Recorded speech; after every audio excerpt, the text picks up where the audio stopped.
I have undeniably awakened the talent of an SS-level Forbidden Spellcaster. Yet he was ridiculed by all as a hollow and worthless pretender. Only because the Forbidden Sorcerer unleashed their powers. It is necessary to sacrifice one's lifespan or a portion of one's flesh. This inevitably results in the short-lived existence of Forbidden Spellcasters. What they do not realize is that I have awakened an immortal body, capable of instantaneously healing from any injury inflicted upon me. At this moment, in the underground HS of Qingcheng, Yilin adeptly reclined upon a filthy operating table. "Boss, I wish to sell a kidney. Oh, and by the way, I am also selling my corneas." Upon hearing this, the unscrupulous owner of a business specializing in the trade of human QG could not help but cast a complicated glance at him. "Young man, are you certain? In the past 6 months, you have sold a kidney, a spleen, a gallbladder, a pair of GW, a segment of the coronary artery, 1/3 of your liver, a section of the small intestine, and half of the large intestine. If you sell another kidney, you fear you may not survive for much longer." Even though the unscrupulous boss has been peddling QG for so many years, it is truly the first time he has encountered someone so heartlessly and frantically selling their own QG. "I am resolute everything I do is worthwhile in order to save my gravely ill sister." Long overdue, he spoke. "Good." The unscrupulous boss nodded. It was well known that he was no paragon of virtue. Moreover, a single kidney could fetch a staggering price of hundreds of thousands, while he merely needed to part with 30,000 for Yilin. As for the cornea, it was beyond compare. To those who were blind, it was a treasure of immense rarity. In the absence of any MZ disinfection, Yilin's final kidney was removed, along with the extraction of his corneas. He endured the excruciating pain radiating from his lower back, clutching the 30,000 yuan bestowed upon him by the unscrupulous employer, and with a hesitant gait, he ventured forth, vanishing into the enveloping darkness. Although he is completely blind, Yilin had already memorized all the routes of HS. After making several turns in the narrow alley of HS, Yilin finally exhaled in relief, ensuring that no one was following him. Suddenly, with a mere thought, the previously absent QG reappeared in their entirety. Even the murky eyes, in this moment, radiated a brilliant light. With the money from previously selling QG, coupled with this additional 30,000, it should suffice for the expenses of the job transition ceremony. Yilin murmured to himself, then proceeded deeper into the alleyway. The following morning, Yilin arrived at the school early, preparing to partake in the transfer ceremony. After settling the payment, he quietly made his way to the end of the crowd and began to queue. In order to conceal the secret of his undying existence, he always maintained a low profile. Coupled with his status as a less fortunate student, he found himself devoid of any friends. At that moment, "Yilin? How did you end up here?" The homeroom teacher gazed in astonishment at Yilin, who stood at the back of the line. In her view, as a student from a less fortunate background, Yilin should not be present in this place at this time. Then, with a hint of peculiarity, he remarked, "Surely, you are not considering applying for a career transition loan?" Yilin silently nodded. Since the class teacher had already devised a source of funding for him, he no longer needed to exert himself to provide an explanation. As soon as these words were spoken, many in the class cast sympathetic glances towards Yilin. The cost of participating in the job transfer ceremony is exceedingly high, which has consequently led to the emergence of specialized loans known as job transfer loans. The transition of one's profession through loans is evidently a gamble. If one could emerge with a formidable vocation, it would be a different matter altogether. If one were to transition into an unworthy profession, the exorbitant interest on loans could very well condemn you to a lifetime of toil merely to repay your debts. "Cheer up," the homeroom teacher let out a sigh. The situation is already set in motion, and there is little more she can say. In her perspective, students from impoverished backgrounds ought to dutifully participate in the standard college entrance examination, content to lead an ordinary life. Even should they successfully transition to a different vocation, the resources required for such a shift are beyond the means of an orphan, devoid of parental support. As the job transfer ceremony commenced, the attention of the crowd shifted away from Yilin. In their eyes, he was merely a fool with lofty aspirations, foolishly dreaming of instant success. At that moment upon the high platform, as the awakening ceremony progressed with fervor, the principal of Qingcheng gradually furrowed his brow. This cohort of students seemed rather underwhelming. Over 100 had awakened thus far, yet the highest rank achieved was merely that of an A grade. The number of combat-oriented transferees was pitifully scarce. With each passing moment, a hint of impatience crept onto the principal's face. If this continued, he would undoubtedly be held accountable. However, in the next moment, a resplendent crimson phoenix soared skyward from the altar of transformation, unleashing a terrifying wave of heat that relentlessly spread in all directions. S-class profession. The principal's breath suddenly quickened. Level A is black light. Level S is red light. However, level SSS signifies the emergence of anomalies, regardless of whether it pertains to combat, support, or daily life. Upon reaching level SSS, a transformation of essence occurs. In an instant, the gaze of everyone at Qingcheng High School was irresistibly drawn to the altar. There stands a tall silhouette, beneath which a magnificent fire phoenix soars gracefully above her head. This is Zhuge Ni, a formidable combat class character, an SS grade fire mage. The principal was overwhelmed with excitement, having produced an SS-level fire mage. Even if all the other students awakened to mere grade vocational roles, it mattered not to him. One Zhuge Ni could rival an entire army. The eyes of numerous students are filled with admiration. A combat-oriented profession, yet of SSS rank. Such extraordinary talent. Even if Zhuge Ni were to bestow a beating upon the principal would likely smile and commend her for being truly accomplished in both literature and martial arts. Dr. is indeed impressive. Zhuge, come with me, I have matters to discuss with you. The principal's aged visage blossoms forth like a chrysanthemum in full bloom. Teacher Wang, could you kindly preside over the job transition ceremony for me? The principal turned and departed with Zhuge Ni, leaving behind a group of students whom he perceived as collectively possessing less worth than a single Zhuge Ni. The job transition ceremony proceeds. Next. Zhao Lin. Teacher Wang approaches the job transition altar and announces the name of the next individual. Yilin quietly emerged from the crowd. The radiance of the crowd also falls upon him, imbued with both amusement and compassion. Transitioning careers, one might overlook, yet he finds himself overshadowed by Zhuge Ni, a paragon of SSS rank. Is he not merely destined to serve as a mere backdrop? Even if Yilin were to awaken in A or even an S-rank profession, in juxtaposition to Zhuge Ni, he would still appear dim and lackluster. Yilin paid no heed to the whispers surrounding him and ascended the transfer altar directly. He was equally intrigued by the prospect of discovering what kind of profession he would awaken to. As Teacher Wang initiated the career transition altar, a peculiar energy surged into Yilin's body, enveloping him in a comforting warmth. In the blink of an eye, the once bright and clear sky instantaneously darkened. Countless ominous clouds gathered densely, as if the apocalypse had arrived. Thunder roared. Fire rained from the heavens. Winds howled. And tumultuous waters surged. A myriad of calamities poured forth from the ominous clouds, as though the end of the world had come.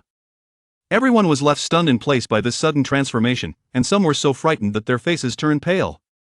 Another anomaly? Teacher Wang felt as if his heart might cease in that very moment. 2 consecutive SS-class professions. Was the world going mad, or was he the one losing his sanity? The principal, originally poised to depart with Zhuge Ni, suddenly halted his steps. He then rushed over with great eagerness. Quickly, let us ascertain what profession this Yilin possesses. Such a terrifying phenomenon, surely, he must be aware that Yilin's awakening is destined to be a combat-oriented vocation. Good. Teacher Wang also regained composure from his excitement and began to examine Yilin's profession. SS-level Forbidden Spellcaster. Teacher Wang stood there, mouth agape in astonishment. S-class Forbidden Spellcaster. Excellent. As expected of a student from Qingcheng High School. Today, you can take pride in being from Qinggao. Jiao said, isn't it? Wait a moment. The Forbidden Spellcaster? The principal finally reacted. His expression darkened instantly, as if he had been forcefully fed 3 pounds of excrement. As long as one attains the SSS rank, any profession becomes exceedingly formidable. However, within the SSS rank, there exists a profession universally despised by all, namely, the Forbidden Spellcaster. It is not that the Forbidden Spellcasters lack strength, on the contrary, the skills they wield are increasingly terrifying. Engaging in challenges beyond their level is as effortless as the act of eating or drinking. The reason why curse practitioners are often looked down upon is due to their utilization of skills that may be deemed undesirable. The formidable powers unleashed by the forbidden spellcasters, though immensely potent, invariably come at a price. One must either sacrifice their lifespan, relinquish their QG, or endure the loss of fingers or limbs. Certain skills of formidable power may require the sorcerer of forbidden spells to sacrifice their very life to wield them.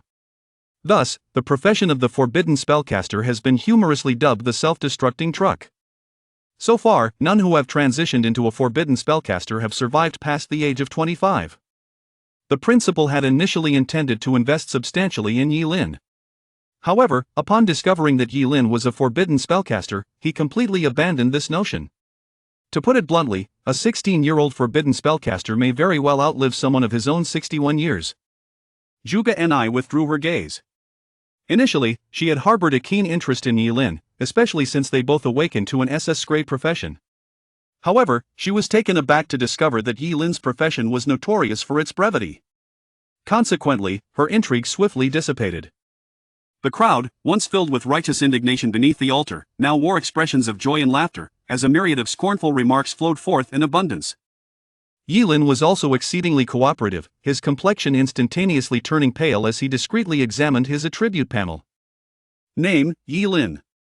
Profession, Forbidden Spellcaster. Level, 0.00. Note, the Forbidden Spellcaster can unleash forbidden spells without any cost or cooldown, determined solely by their own level and mental strength. Attributes. Power, 10. Agility, 15. Mental strength.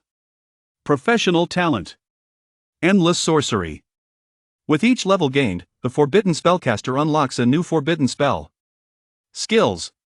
Cataclysmic Thunder of Annihilation. Forbidden spell, Cataclysmic Thunder of Annihilation. The forbidden spellcaster sacrifices a part of their own body to summon the thunder of annihilation from the heavens above. The more vital the sacrificed body part, the higher the level of the summoned thunder, potentially culminating in the summoning of the chaotic divine thunder. The forbidden spellcaster unleashes forbidden spells without any cost or cooldown. Generally speaking, the levels of skills are categorized into common, rare, epic, and legendary. Legendary skills are already exceedingly formidable. Yet beyond the realm of legend lies a forbidden skill, known to the world as the forbidden spell. The formidable prowess of forbidden spellcasters lies in the fact that all the skills they possess are, in essence, forbidden spells. When others unleash forbidden spells, it is typically a desperate act born out of being cornered in fighting for their very survival. The ordinary basic attack of a forbidden spellcaster is, in fact, a forbidden incantation. This apocalyptic thunder, this forbidden spell, ignited an intense fervor within Yi Lin. Chaos Divine Thunder. It is indeed the sovereign of all thunder. When a bolt of chaos divine thunder strikes down, even a deity of the same rank would be obliterated. More critically, the forbidden spellcaster unleashes forbidden spells without any cooldown or mana consumption. This implies that as long as one possesses sufficient lives, the chaotic deity LG can cleave infinitely. Yi Lin could scarcely fathom the terrifying prospect of wielding the powers of a forbidden spellcaster, coupled with the immortality of an undead being. Should he elevate his own level, the potential for dread would be unimaginable. Although a tumult of joy surged within him, Yi Lin was acutely aware that this was not the moment for arrogance. Regardless of the potency of the forbidden spell, it was imperative to elevate his level. For now, he must play the part of the submissive. Yi Lin clenched his fists tightly, his entire body trembling, displaying an expression of profound unwillingness. Upon witnessing Yi Lin's reaction, the principal couldn't help but let out a sigh, a hint of regret gracing his countenance. What a splendid child he is, yet regrettably, he is a master of forbidden spells. Do not be overly excited. As the saying goes, success lies in human effort. The profession of a forbidden spellcaster is indeed extraordinarily powerful, having once flourished with great splendor. Surely, it is far better than living a life of mediocrity, is it not? Yi Lin slowly lifted his head, his voice raspy beyond measure. Principal, do forbidden sorcerers truly not survive beyond the age of 25? The principal paused momentarily, then, with a hint of reluctance, nodded in agreement. He did not wish to deceive Yi Lin. Although the forbidden spellcasters wield great power, such strength comes at a significant cost. However, it was not long before the principal's eyes sparkled with renewed vigor. A forbidden spell master, though short-lived, combined with an SS-grade fire mage, would surely secure Qingcheng High School's success in the upcoming college entrance examination. Even without the intervention of Zhuge and if that lad Yilin were to unleash his full potential, sacrificing a kidney to cast a forbidden spell, he could easily dominate all the other high schools. Wonderful! I envision myself standing on the podium after the conclusion of the college entrance examination, delivering a heartfelt speech upon receiving the first place award. The principal cannot help but applaud with joy, for it has been 5 years since Qingcheng High School last claimed the top position. Who knows how he has spent these 5 years? Each year, he has been subjected to mockery by the principals of other high schools. The principal of Qingcheng High School has long had enough. Yilin, a good student, you shall accompany me.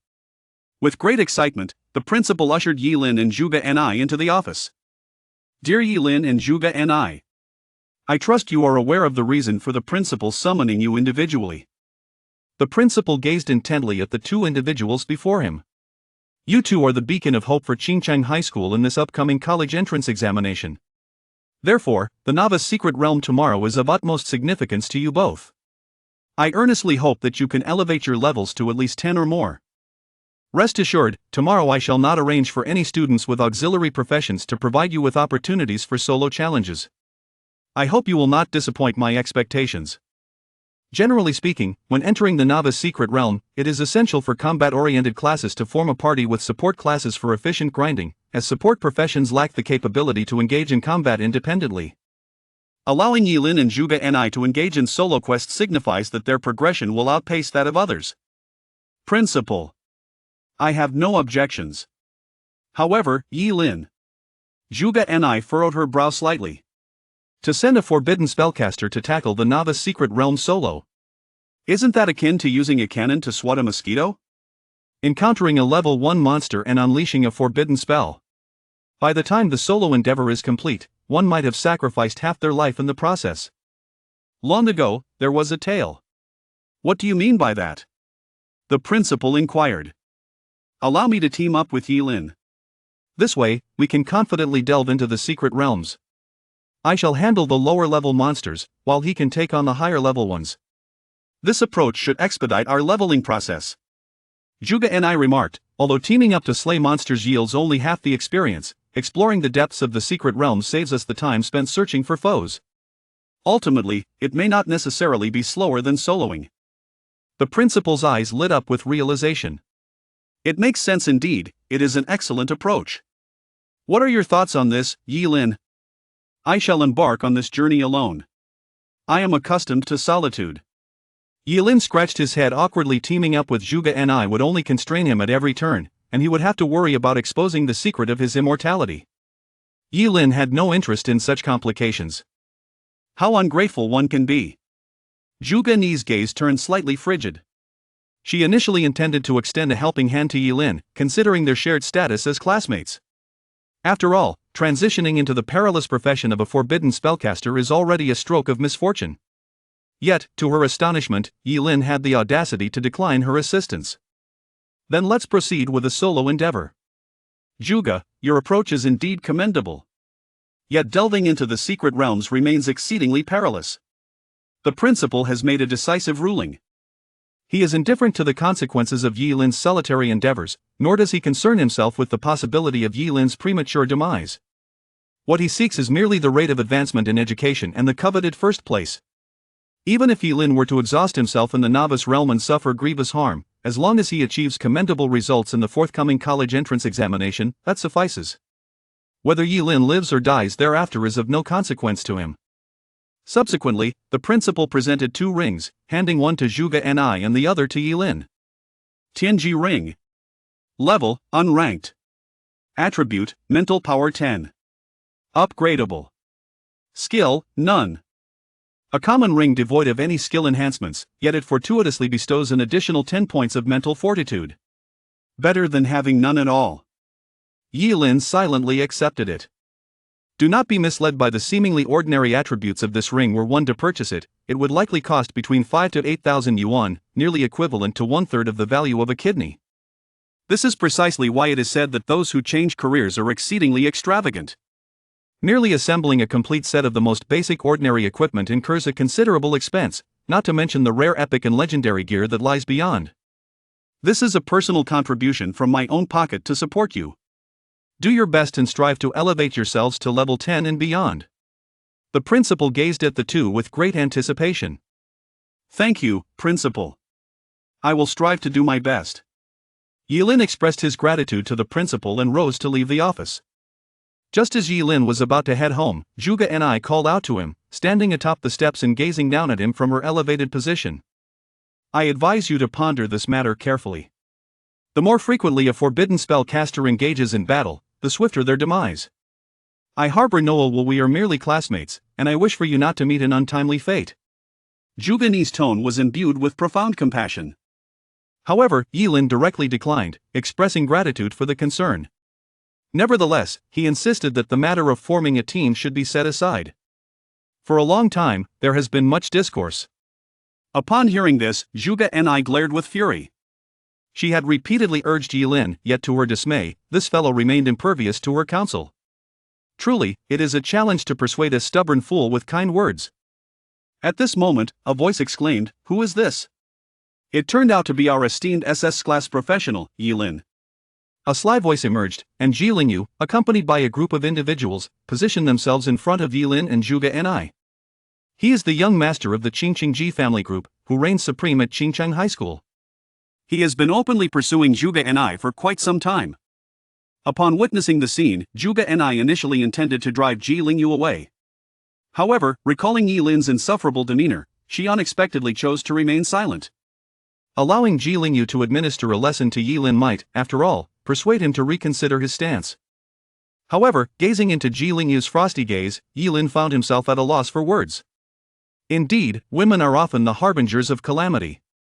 Despite spending 3 years at Qingcheng High School without courting any trouble, Zhuge Ni had managed to draw a predicament upon him with just a couple of sentences. Troubles, please make way, I wish to return home. Home? Are you referring to that squalid slum of yours? Jilingyu scoffed aloud. Now, you can at least consider yourself an SS-level professional. Why don't you plead with me? I could arrange a position for you as a security guard at my G group, complete with accommodation and meals. This way, you would no longer have to reside in the slums. Am I not being kind to you? As soon as Jilingyu's lackeys heard the words, they immediately joined in with mocking laughter. Yilin, you truly have stumbled upon a stroke of luck, they jeered. To think you could actually enter the G group as a bodyguard. Why haven't you expressed your gratitude to young Master G yet? Kneel and bow to him a few more times. Faced with the mockery of several individuals, Yilin clenched his fists tightly, panting heavily, displaying an expression of profound humiliation. Do not take your bullying too far. Jilingyu was taken aback. Speaking of which, it is worth noting that Yilin is now indeed a formidable forbidden spell master. However, he soon wore a smug smile. The casting of forbidden spells is indeed a perilous endeavor. Could it be that Yilin would resort to desperate measures merely after a few words? Dear Yilin, I assure you, my intentions are purely benevolent. How could this possibly be construed as bullying you? Jilingyu extended his hand, gently patting Yilin's face. The harm was minimal, yet the insult was profoundly severe. This instilled a profound sense of indignation within Jilingyu. What significance does an SS-level profession hold? Those who dare to approach Zhuge Ni are destined to face the same humiliation at the hands of Jilingyu. Yilin slightly narrowed his eyes. He was acutely aware that when confronting someone like Jilingyu, a retreat would only invite even more severe humiliation. To ensure that Jilingyu refrains from provoking him in the future, it is imperative to make it abundantly clear that he is not a mere innocent rabbit, but rather a ferocious lion, poised and ready to defend itself with great ferocity. Upon this realization, Yilin's eyes instantaneously transformed into a deep crimson hue. You have pushed me too far. This is what you have compelled me to do. Forbidden spell, cataclysmic thunder. Yilin let out a fierce roar. After a prolonged moment, he raised one hand. Suddenly, dark clouds converged. A tumultuous thunderstorm surged forth. Silver arcs of lightning danced between the layers of clouds. In the next moment, a deafening roar echoed as a bolt of ferocious lightning, the thickness of a thigh, descended from the clouds, striking fiercely beside Jilingyu and sending him hurtling away. The ground was left with a colossal crater in its wake. Yilin, have you lost your mind? Jilingyu was nearly frightened to the point of wetting himself. He merely intended to humiliate Yilin, to make him consciously keep his distance from Zhuge and I in the future. Yet this fellow disregarded his own life and unleashed a forbidden spell. What the hell? If it weren't for Yilin's slightly poor aim, he would already be a charred corpse by now. However, in the face of Ji Lingyu's inquiry, Yilin remained silent, instead raising his hand once more and invoking the forbidden spell, Cataclysmic Thunder. Madness has ensued. Yilin has lost his mind. Help! Save me! Ji Lingyu has been utterly driven to madness. He struggled to rise, yet his legs had turned to jelly from fear. Hurry, pull me up! He pleaded to his subordinates. However, those individuals were solely preoccupied with their own escape, leaving no regard for Ji Lingyu. You wretched scoundrels! Ji Lingyu exclaimed in exasperation. At that moment, accompanied by a thunderous roar, a more terrifying bolt of lightning struck down beside him. Ji Lingyu stood frozen in place, a noxious liquid seeping down his pant leg. This sensation, teetering on the precipice of life and death, truly tested the limits of human restraint. Fortunately, this lightning did not strike true. At long last, it has come to an end. A solitary tear of warmth slipped down Ji Lingyu's cheek. However, just as Ji Lingyu was contemplating this, an enraged voice resounded once more. Like a deathly Shura, the forbidden spell of world-destroying thunder. Chapter 5. Yilin is a madman. Ji Lingyu turned around in terror, a profound fear tightening around his throat, rendering him voiceless. As he beheld Yilin, enveloped in violet lightning, only one thought lingered in his mind. Madman, this fellow is truly insane. To be humiliated with just a few words, yet retaliate with 3 forbidden spells. What else could this be but madness? Regret washed over him in waves, wishing he had never provoked Yilin. If life afforded one a remedy for regret, he would ensure to retreat 800 meters upon sighting Yilin. A forbidden spell master is not truly fearsome, but one who disregards their own life becomes the most terrifying existence in the world. Yilin, cease this at once. An anxious voice pierced the air as the principal rushed out of his office, as if his seat had caught fire.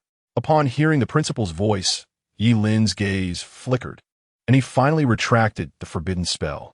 He was certainly not foolish enough to attempt to kill the young master of the Ji family in plain view of everyone.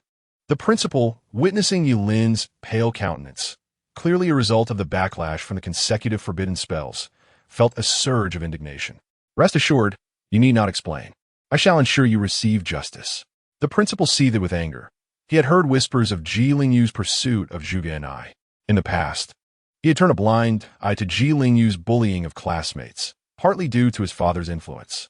However, this time Ji Lingyu had crossed the line to provoke a forbidden spell master to the point of risking their own life and casting 3 spells. This demonstrated the extent of Yilin's suffering. He had hoped Yilin would shine brilliantly for Qingcheng High School in the upcoming college entrance examination, and if anything were to happen to Yilin, he would be compelled to personally deal with Ji Lingyu. Ji Lingyu, stand up, the principal bellowed. Now, immediately apologize to classmate Yilin. The principal had anticipated that. Given Ji Lingyu's unruly nature, persuading him to apologize would be akin to climbing to the heavens. Just as he prepared to reprimand Ji Lingyu for his anticipated refusal, he was taken aback as Ji Lingyu suddenly knelt before Yilin. Yilin, I was wrong. I truly understand my mistake. I apologize. Zhuge and I is yours from now on. I will no longer contest it. When his life was at stake, Ji Lingyu genuinely feared for his safety. As the sole heir of the Ji family, he had a promising future ahead. He had no desire to perish alongside a madman, especially one capable of truly killing him. The speed and sincerity of Ji Lingyu's apology astonished even the principal, who momentarily questioned whether this was indeed the same Ji Lingyu known for his arrogant demeanor. Yilin, look at how decisively Ji Lingyu has apologized. This has left the principal utterly bewildered, Yilin remarked with a tightly pressed lip, his voice resonating with authority. Yes, yes. I truly recognize my fault. I will never again casually insult others. Ji Lingyu nodded vigorously, genuinely fearful that Yilin might suddenly cast another forbidden spell upon him. Principal, I shall take my leave now. Yilin politely spoke, and barring any unforeseen circumstances, it was highly unlikely that anyone would trouble him at Qingcheng High School, or indeed throughout the entire city, for quite some time.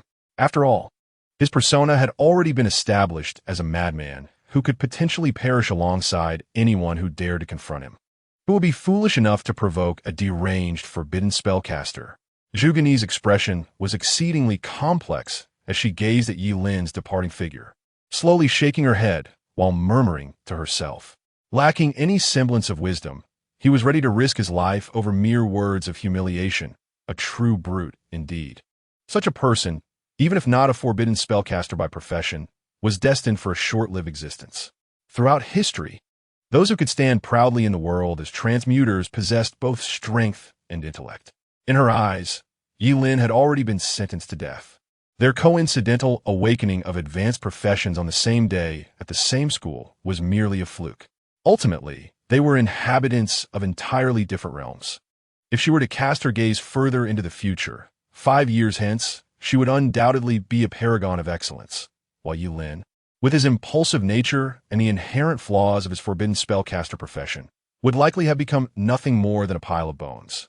Upon pushing open the door to his humble abode in the slums, Yi Lin returned to a dilapidated space that represented the most impoverished area of Qingqing. Here, sewage flowed freely amidst a chaotic mix of humanity, yet it served as the ideal sanctuary for one such as Yi Lin, who possessed an immortal essence. By sacrificing a segment of his duodenum, he could summon ordinary thunder. By offering up a bladder, he could invoke the Yin thunder of the sunflower. And by relinquishing a heart, he could call forth the world-extinguishing purple thunder. Yi Lin silently calculated the organs required for summoning different levels of thunder through the forbidden spell of annihilation, data he had recently acquired from experiments conducted on Zhilingyu. To conceal his intentions, he had sacrificed only his own internal organs. Based on this assessment, to summon the most formidable chaos divine thunder, he would likely need to offer up his entire being. No wonder such spells were classified as forbidden. Yi Lin touched his nose and couldn't help but chuckle bitterly. Only someone with his immortal constitution would dare to engage in such practices. Any ordinary individual attempting this forbidden spell would find themselves incapacitated after just a few attempts. Nevertheless, he was immensely satisfied with the spell's power, despite currently being only at level 1, if it were to unleash the full force of the Annihilation Thunder. He was certain that no transmuter below level 5 would survive the encounter. With a mere thought, the organs he had sacrificed for the spell grew back, restoring the color to his face. He then lay down to sleep, peaceful as a corpse. While Yi Lin slumbered soundly, Zhilingyu, on the other hand, found himself unable to rest. "Dad, you must avenge me. You have to kill that guy. He humiliated me in front of the entire school, and I had to bow down and apologize to him. I cannot swallow this grievance." Zhilingyu sat across from his father, tears streaming down his face as he lamented. His apologies that afternoon had been sincere, and now his desire to eliminate Yi Lin was equally heartfelt.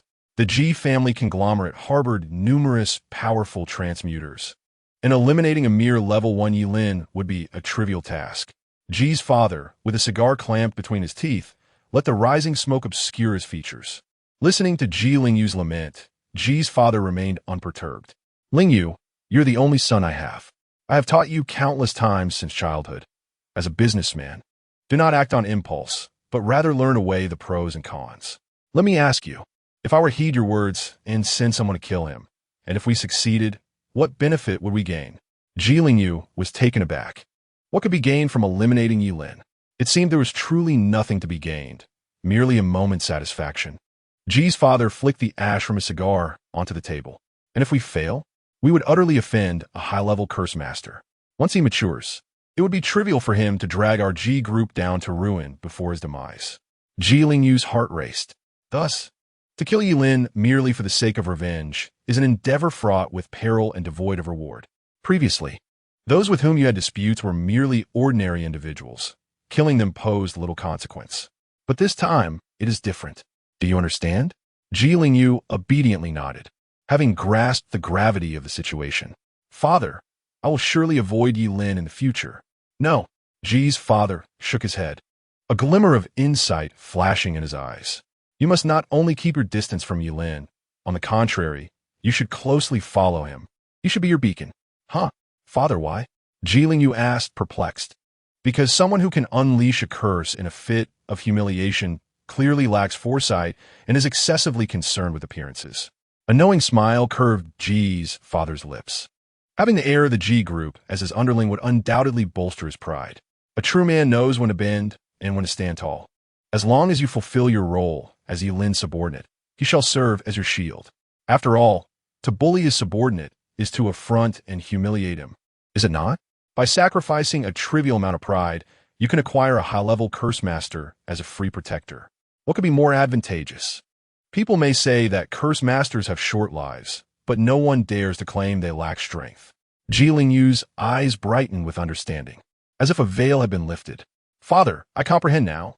Ji's father nodded, continuing with profound significance. Remember these 2 points, a concern for appearances, particularly from someone of humble means. If executed properly, you will gain a free curse master as an enforcer. The Ji family has no shortage of wealth. Chapter 6. Entering the novice secret realm the following morning. As Yilin arrived at the school gate, numerous students instinctively recoiled upon seeing him, clearly having heard of his outburst the previous day. Yilin relished the solitude. His act of eliminating Ji Lingyu served to instill fear among the masses, achieving precisely the desired effect. The fewer people he interacted with, the deeper he could conceal the secret of his immortality. Yilin. Just as Yilin awaited the school to escort them to the novice secret realm, someone suddenly called out to him from behind. Yilingyu? Yilin turned to find Ji Lingyu rushing towards him. A cold glint flickered in Yilin's eyes. Had the spoiled heir not learned his lesson yesterday? Should Ji Lingyu insist on pursuing him, Yilin would not mind orchestrating a small accident during their entrance into the novice secret realm to send him off. Yilin, you haven't had breakfast yet, have you? This is the meal I brought for you. Ji Lingyu presented a beautifully crafted lunchbox and a bottle of fresh milk with an air of offering a precious gift. Are you plotting to poison me? Yilin gazed at Ji Lingyu with suspicion, utterly perplexed by the intentions of this peculiar character. Not at all, Yilin. I assure you, I have not poisoned anything. Ji Lingyu hastily opened the lunchbox to prove his innocence. Inside lay a colossal sandwich, and he tore off a piece to taste, subsequently pouring some milk into his mouth. So, Yilin, do you now believe I have no malicious intentions? Ji Lingyu wiped his mouth with satisfaction. Yilin accepted the lunchbox, the sandwich emanating an enticing aroma. Lifting the first layer of bread revealed a generous portion of beef, which indeed appeared harmless. Yet, Yilin remained puzzled. Could it be that Ji Lingyu was a masochist, who, after being beaten by him yesterday, had developed a craving for more? Not one to turn down a free breakfast, Yilin indulged heartily. After all, he was a destitute soul, so financially strained that he had considered selling a kidney to afford the fees for a job change ceremony. Witnessing Yilin devour his breakfast brought a smile to Ji Lingyu's face. His father had once imparted wisdom on the dynamics of human relationships. Once the initial barrier is broken, progress comes swiftly. This principle held true for both women and men alike. His father was indeed correct. Yilin seemed rather simple-minded and with a bit of flattery. It wouldn't be long before he had a skilled ally at his disposal. Yilin, my life has been a mindless drift until your arrival, akin to a thunderclap that awakened me, Ji Lingyu expressed passionately. Yilin swallowed his sandwich and interjected, not akin, it was indeed a thunderclap. Just say what you want. Ji Lingyu hesitated. Well, I wish to acknowledge you as my elder brother. Me? Your elder brother? Yilin was taken aback, questioning whether this fellow was truly a masochist. Had he lost his mind yesterday in an attempt to push others away, only to end up seeking a younger brother? Precisely. After being bested by you, I engaged in deep self-reflection and realized that to better myself, I must find a worthy mentor. Yilingyu nodded earnestly. Oh, if it's a matter of learning, then paying a tuition fee seems quite reasonable, doesn't it? Yilin stroked his chin thoughtfully. Absolutely reasonable. What is your car number, brother? Ji Lingyu promptly produced a card reader from his pocket. 6216. Transfer 20 million to this card number. Yilin recited with practiced ease. Wait a moment, 20 million? Ji Lingyu was taken aback. Even the wealth of the Ji family conglomerate was not to be squandered so recklessly. No money? Then forget it. Yilin scrutinized Ji Lingyu with an odd expression. Ji Lingyu felt a flicker of familiarity in that gaze. After pondering for a moment, He realized it was the same look he used to give to those he deemed impoverished. The heir of the G family, reduced to being perceived as destitute? It was utterly absurd. Ji Lingyu's face immediately flushed crimson. Being labeled a miser was a far greater humiliation than the fright he had endured yesterday at the hands of Yilin. Wait here for me. I shall have my father wire some funds. Ji Lingyu, in a fit of exasperation, stepped aside to make a phone call.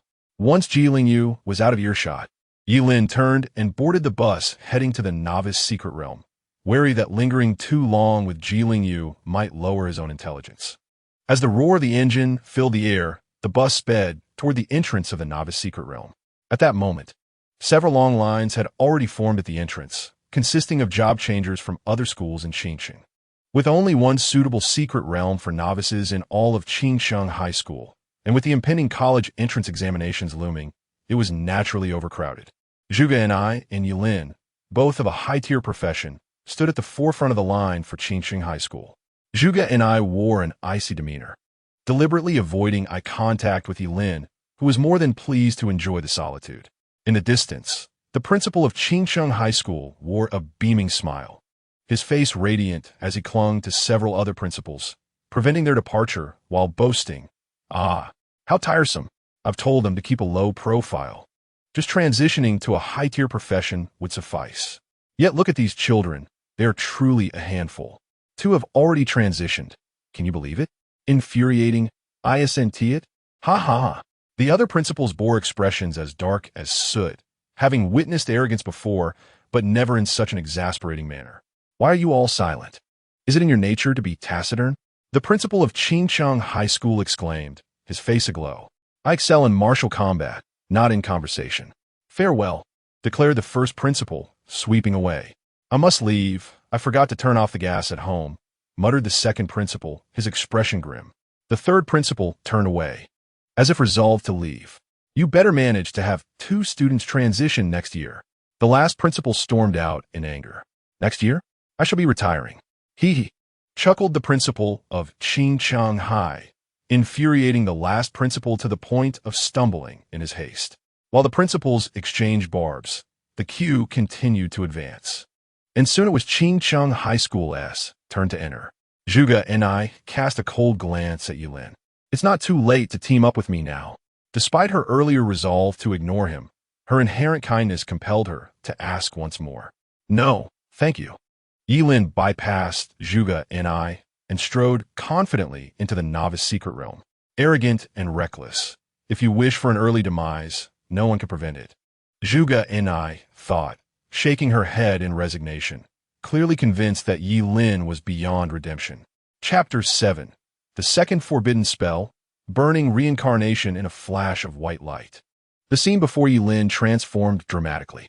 Before him lay a dense forest, where the leaves fractured the sunlight into mottled shadows that danced upon him. A random teleportation? How splendid. I was worried about needing to distance myself from others. Yilin stretched leisurely and then commenced his monster-hunting journey. As he ventured a short distance outside, he encountered a delightful creature resembling a round, fluffy cat, adorned with pink fur, akin to a living doll that could easily charm many a girl. Was it a level 1 pink leopard cat? Yet, Yilin was not swayed by this seemingly adorable being. It was, in fact, a genuine magical beast capable of effortlessly severing an adult's throat. The pink leopard cat rolled playfully on the ground, emitting a purring sound, attempting to entice Yilin closer for a fatal strike. Yilin's response was straightforward. He simply extended his right hand. Forbidden spell, cataclysmic thunder. Boom! Thunder roared from the heavens, and the pink leopard cat let out a sharp meow, instantly petrified with fear. What was happening? It had merely ventured out to hunt due to hunger. Was it truly necessary to be struck by lightning? Faced with Yilin's immediate invocation of a forbidden spell, the pink leopard cat had no chance to escape and was reduced to charred remains by the descending thunder. Kill level 1 pink leopard cat. Reward, 10 experience points. Was the reward for slaying a level 1 magical beast merely 10 experience points? It would take the elimination of 100 such creatures to advance to level 2. A painfully slow pace. Given that all his skills were forbidden spells, perhaps he should delve deeper into this forest. With that thought, Yi Lin vanished into the dense woods. Forbidden Spell, Cataclysmic Thunder. Kill level 2 Killer Bee. Reward, 20 experience points. Forbidden Spell, Cataclysmic Thunder. Kill level 3 Culling Wolf. Reward, 30 experience points. Forbidden Spell, Cataclysmic Thunder. Kill level 5 Jungle Harpy. Reward, 50 experience points. In the ensuing hours, the once tranquil forest, teeming with magical creatures, was disrupted by a long-awaited storm of thunder, with bolts of lightning intermittently striking from the distant sky. Yi Lin advanced with relentless force. Whether facing a level 1 or level 5 beast, his response remained the same. He unleashed a forbidden spell with each encounter, adhering to a philosophy of equality among all beings. As he continued casting, his mastery of the Cataclysmic Thunder spell grew, allowing him to perform it instantaneously without any prior incantation. With such an almost monstrous efficiency in eliminating foes, Yi Lin rapidly ascended to level 2. It was worth noting that he had only entered the novice realm about an hour ago. Averaging an upgrade every hour was astonishing enough to leave many in disbelief if they were to hear of his progress. Upon leveling up, Yi Lin unlocked a brand new forbidden spell. Name, Yi Lin. Class, Forbidden Spellcaster. Level, 2, 13-14. Strength, 20. Agility, 30. Mental power, 60. Class talent, endless incantation. With each level gained, a new forbidden spell is unlocked. Skills, Forbidden Spell, Cataclysmic Thunder. Forbidden Spell, Rebirth of Flames. Forbidden Spell, Cataclysmic Thunder. The Forbidden Spellcaster sacrifices a part of themselves to summon the thunder of annihilation from the celestial heights. The more vital the sacrificed body part, the higher the level of the summoned thunder, with the ultimate potential to invoke chaos divine thunder, the power of which is contingent on the spellcaster's level and mental strength. The Forbidden Spell, Burning Rebirth, allows the spellcaster to sacrifice their own vitality, significantly enhancing their strength, agility, and mental attributes. Notably, the casting of this forbidden spell incurs no cost and has no cooldown. Following the unlocking of this spell, a cautionary note appears. The Burning Rebirth skill is extremely taxing on one's life force, and once vitality is depleted, it cannot be reversed. Use this skill with caution. With a nod of acquiescence, Yi Lin shouted, "Forbidden Spell, Burning Rebirth." Instantly, crimson flames enveloped him, a manifestation of his life force being consumed, causing even his blood to evaporate into fiery essence. Simultaneously, his strength, agility, and mental power surged, with his mental prowess escalating to a staggering 120 points. What a terrifying forbidden spell. In this state of Burning Rebirth, even a level 10 monster would likely struggle to withstand the full force of my apocalypse thunder. Immersed in exhilaration, Yi Lin remained oblivious to the alarming transformation occurring in his appearance. His hair was turning white at an alarming rate, his skin becoming loose, and his once clear eyes now clouded. Within a mere 5 minutes, Yi Lin had aged from a youthful teenager into a frail old man. He raised his hand, observing the withered skin resembling that of a gnarled tree, murmuring to himself, "Is this what 5 minutes can do? If I wish to avoid exposure, I must cease the Burning Rebirth after a minute at most." Yet, Yi Lin did not deactivate the Burning Rebirth. Instead, he allowed his life force to continue to burn. Then, an extraordinary phenomenon occurred. The aged Yi Lin began to rejuvenate, reversing his frailty and restoring his youth. Possessing an immortal body, he was endowed with boundless vitality, rendering the side effects of Burning Rebirth negligible. The flaws of immortality were evident, and the shortcomings of the spellcaster profession were even more pronounced. However, when an immortal spellcaster harnesses the power of forbidden spells, the world would tremble at the terrifying spectacle of spells raining down from above. Yi Lin aktivated Burning Rebirth, embarking on a new wave of slaughter. With his mental power at 120 points, supplemented by the apocalypse ring bestowed by the principal, his mental prowess soared to a terrifying 130 points. Even summoning the most ordinary of heavenly thunder would yield catastrophic results, akin to a world-ending thunder dragon descending upon his foes.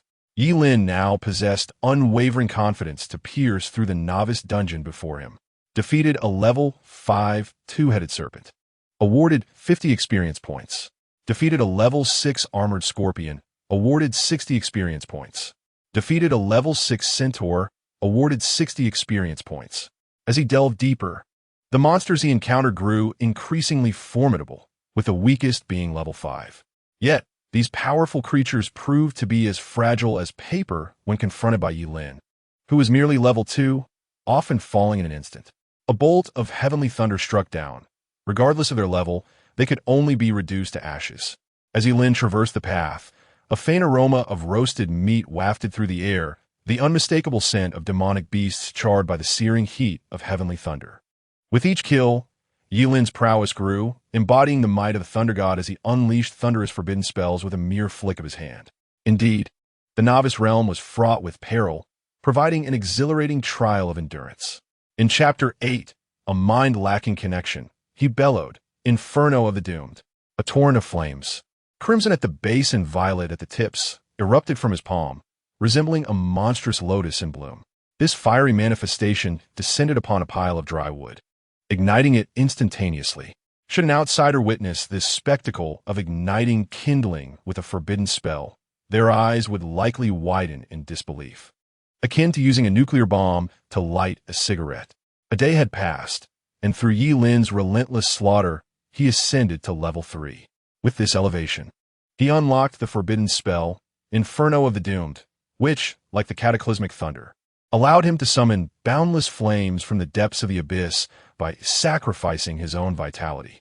As one progressed, the path to higher levels grew increasingly arduous. For instance, advancing from level 1 to 2 required merely 1,000 experience points, while ascending from 2 to 3 demanded 2,000, and from 3 to 4, 3,000. Achieving level 3 within a day was a commendable feat. Most individuals likely had not even reached level 2. At this rate, attaining level 10 before the novice realm's closure seemed entirely feasible. With deft skill, Yi Lin dragged a slain three-eyed demon boar, skinning it to procure its meat, which he placed over the crackling campfire. The succulent hind leg soon sizzled and oozed fat under the fervent flames, tantalizing his appetite. Though he was impervious to hunger due to his immortal nature, the sensation of starvation was still unpleasant. He was no masochist and would not deprive his own body. The infernal flames, inherently more intense than ordinary fire, proved remarkably efficient for cooking, soon rendering the boar's leg perfectly charred on the outside, while tender within. Tearing off a succulent piece of meat, juices flowed freely, releasing a steamy aroma that brought tears to Yi Lin's eyes. The flesh of the three-eyed demon boar was exceptionally chewy, far surpassing the taste of ordinary pork. Having previously lived in a slum, impoverished and concealing the secret of his immortality, he had never savored such exquisite fare. Fortunately, he was now a class changer. Once he possessed the strength to protect himself, he would no longer have to live in the shadows. As Yi Lin indulged in his meal, not far away, Zhuge and I suddenly paused. Her gaze filled with uncertainty as she turned toward his direction. Being a fire elemental mage, she was acutely sensitive to fire elements and immediately sensed the presence of the infernal flames. Aside from myself, there are no other fire elemental practitioners in Qingqing. How could such a powerful fluctuation of fire energy manifest? Could it be a treasure of fire? A flicker of curiosity danced in her beautiful eyes as she hastened toward Yi Lin's location. After satisfying his hunger and thirst, Yi Lin extinguished the campfire and relieved himself upon it before turning to resume his monster-hunting expedition. He steadfastly held to the belief of burning bridges behind him. By the time Zhuge and I arrived, Yi Lin's presence had long vanished, leaving only a smoldering pile of embers in his wake. The disturbance was clearly the work of a human. The fluctuations of fire elements were likely not inferior to my own. Zhuge Ni's beautiful eyes widened in astonishment as she crouched down, grasping a half-burnt log to sniff. The moment she did, her elegantly arched brows furrowed in confusion. Indeed, the scent of the legendary Inferno lingered, yet there was an odd undertone as well. Puzzled, Zhuge and I chose not to dwell on it, rising with excitement in her gaze. Qingqiang truly harbored hidden talents. Just you wait. Zhuge and I, shall surely unearth you. Compared to Yi Lin, that stubborn and foolish individual, those who possessed both strength and the wisdom to conceal their prowess intrigued her far more. Assessing her surroundings, Zhuge and I swiftly pursued the direction Yi Lin had taken. Forbidden spell, burning rebirth. Forbidden spell, cataclysmic thunder. At this moment, Yi Lin was rampaging deep within the forest, sweeping through everything in his path like a plague of locusts. Accustomed to the cataclysmic thunder, even with new offensive spells at his disposal, Yi Lin preferred the familiar destruction it wrought. After all, a single strike of thunder dispatched monsters without suffering, while the inferno would require several moments to achieve the same end. Yi Lin was no fiend. He considered himself to possess a certain kindness and compassion. His monster clearing continued into the deep night, and as he neared level 4, he intended to press on for a final surge when a sound suddenly echoed from behind. Narrowing his eyes, Yi Lin promptly ceased the forbidden spell of burning rebirth, the blood flames vanishing in an instant. He was acutely aware of the sounds made by monsters. The presence approaching from behind was undoubtedly human. Before he could see the person, a long, fair leg came into view, followed closely by Zhuge and Ni's serene visage, her raven hair cascading like a waterfall under the moonlight. Even Yi Lin had to concede that this woman, though single-minded, possessed an exceptional figure and face. However, given the vastness of the novice secret realm, how could he possibly encounter her? Yi Lin? How could it be you? Upon seeing him, Zhuge Ni's brows knitted together, her previously cheerful mood evaporating in an instant. She sought the nameless genius who wielded the inferno, not Yi Lin. How could he be here? But soon, the reason dawned upon her. It seemed that after entering the novice secret realm, Yi Lin realized the perilous nature of soloing as a forbidden spellcaster and regretted his choice. He likely sought her out specifically. I have long expressed that the profession of a forbidden spellcaster is indeed formidable, yet it is ill-suited for solo endeavors. Your regrets now come too late. Your incessant pleading serves no purpose. I am currently too occupied to join forces with you, so kindly step aside, for I have matters to attend to. On the countenance of Zhuge and I, there was not a trace of warmth. Had Yi Lin persevered, she would have respected him as a man. However, his current behavior only earns her disdain. Despite the numerous opportunities she had extended to him, he failed to cherish them. And now, in the face of adversity, he attempts to cling to her once more. Such duplicitous behavior is most unappealing to Zhuge and I. A true man should embody the resolve of a word spoken is a promise unbroken. Particularly, Yi Lin obstructing her pursuit of the genius who commands the flames only deepens her aversion towards him. Yi Lin found himself bewildered by Zhuge Ni's illogical reasoning. It was she who had inexplicably pursued him, yet now he was portrayed as the one who clung to her. He began to comprehend that this woman was not merely stubborn. Rather, she lacked a sense of reason entirely. Chapter 9. Ling Yi, the Night of Early Dawn. Please, take your leave. Yi Lin sidestepped, allowing her passage, disinterested in further entanglement with Zhuge and I. To live a life filled with joy, one must adhere to the principle of avoiding disputes with the foolish and refraining from any futile attempts at communication with them. This principle was ever present in Yi Lin's mind. Zhuge and I cast a glance at him. Seeing him comply, she opted not to utter another word and strode past him. Just as Yi Lin thought he had successfully dismissed this nuisance, Zhuge and I abruptly halted. By the way, have you seen anyone pass by here? That individual is immensely powerful. They possess remarkable proficiency in the manipulation of fire elements and may well command the flames of the abyss. Zhuge and I spoke, her eyes glimmering with a flicker of anticipation. The flames of the abyss. Yi Lin was both amused and exasperated. Finally realizing why Zhuge and I had sought him out, it was due to his recent use of the abyssal fire to ignite a campfire. Thus, it seemed that the person Zhuge and I was searching for might very well be him. I did see someone, a rather handsome man, who was heading in that direction. Yi Lin quickly gestured towards a random path, eager to send her on her way. He certainly did not wish to be ensnared by this foolish woman. It appeared that the forbidden spell of the abyssal fire would remain unused in the future. Thank you. Observing that Yi Lin truly did not engage her further, Zhuge Ni's impression of him shifted slightly. She proceeded in the direction he indicated, but as she traversed the thicket, 2 moons suddenly appeared in the sky. 3 moons hung ominously in the air, an extraordinarily bizarre sight. In the next instant, Zhuge Ni's charming face turned ashen. There were not 3 moons. The additional 2 were, in fact, the eyes of a colossal beast. Accompanied by a terrifying roar, a massive claw descended directly towards Zhuge Ni's position.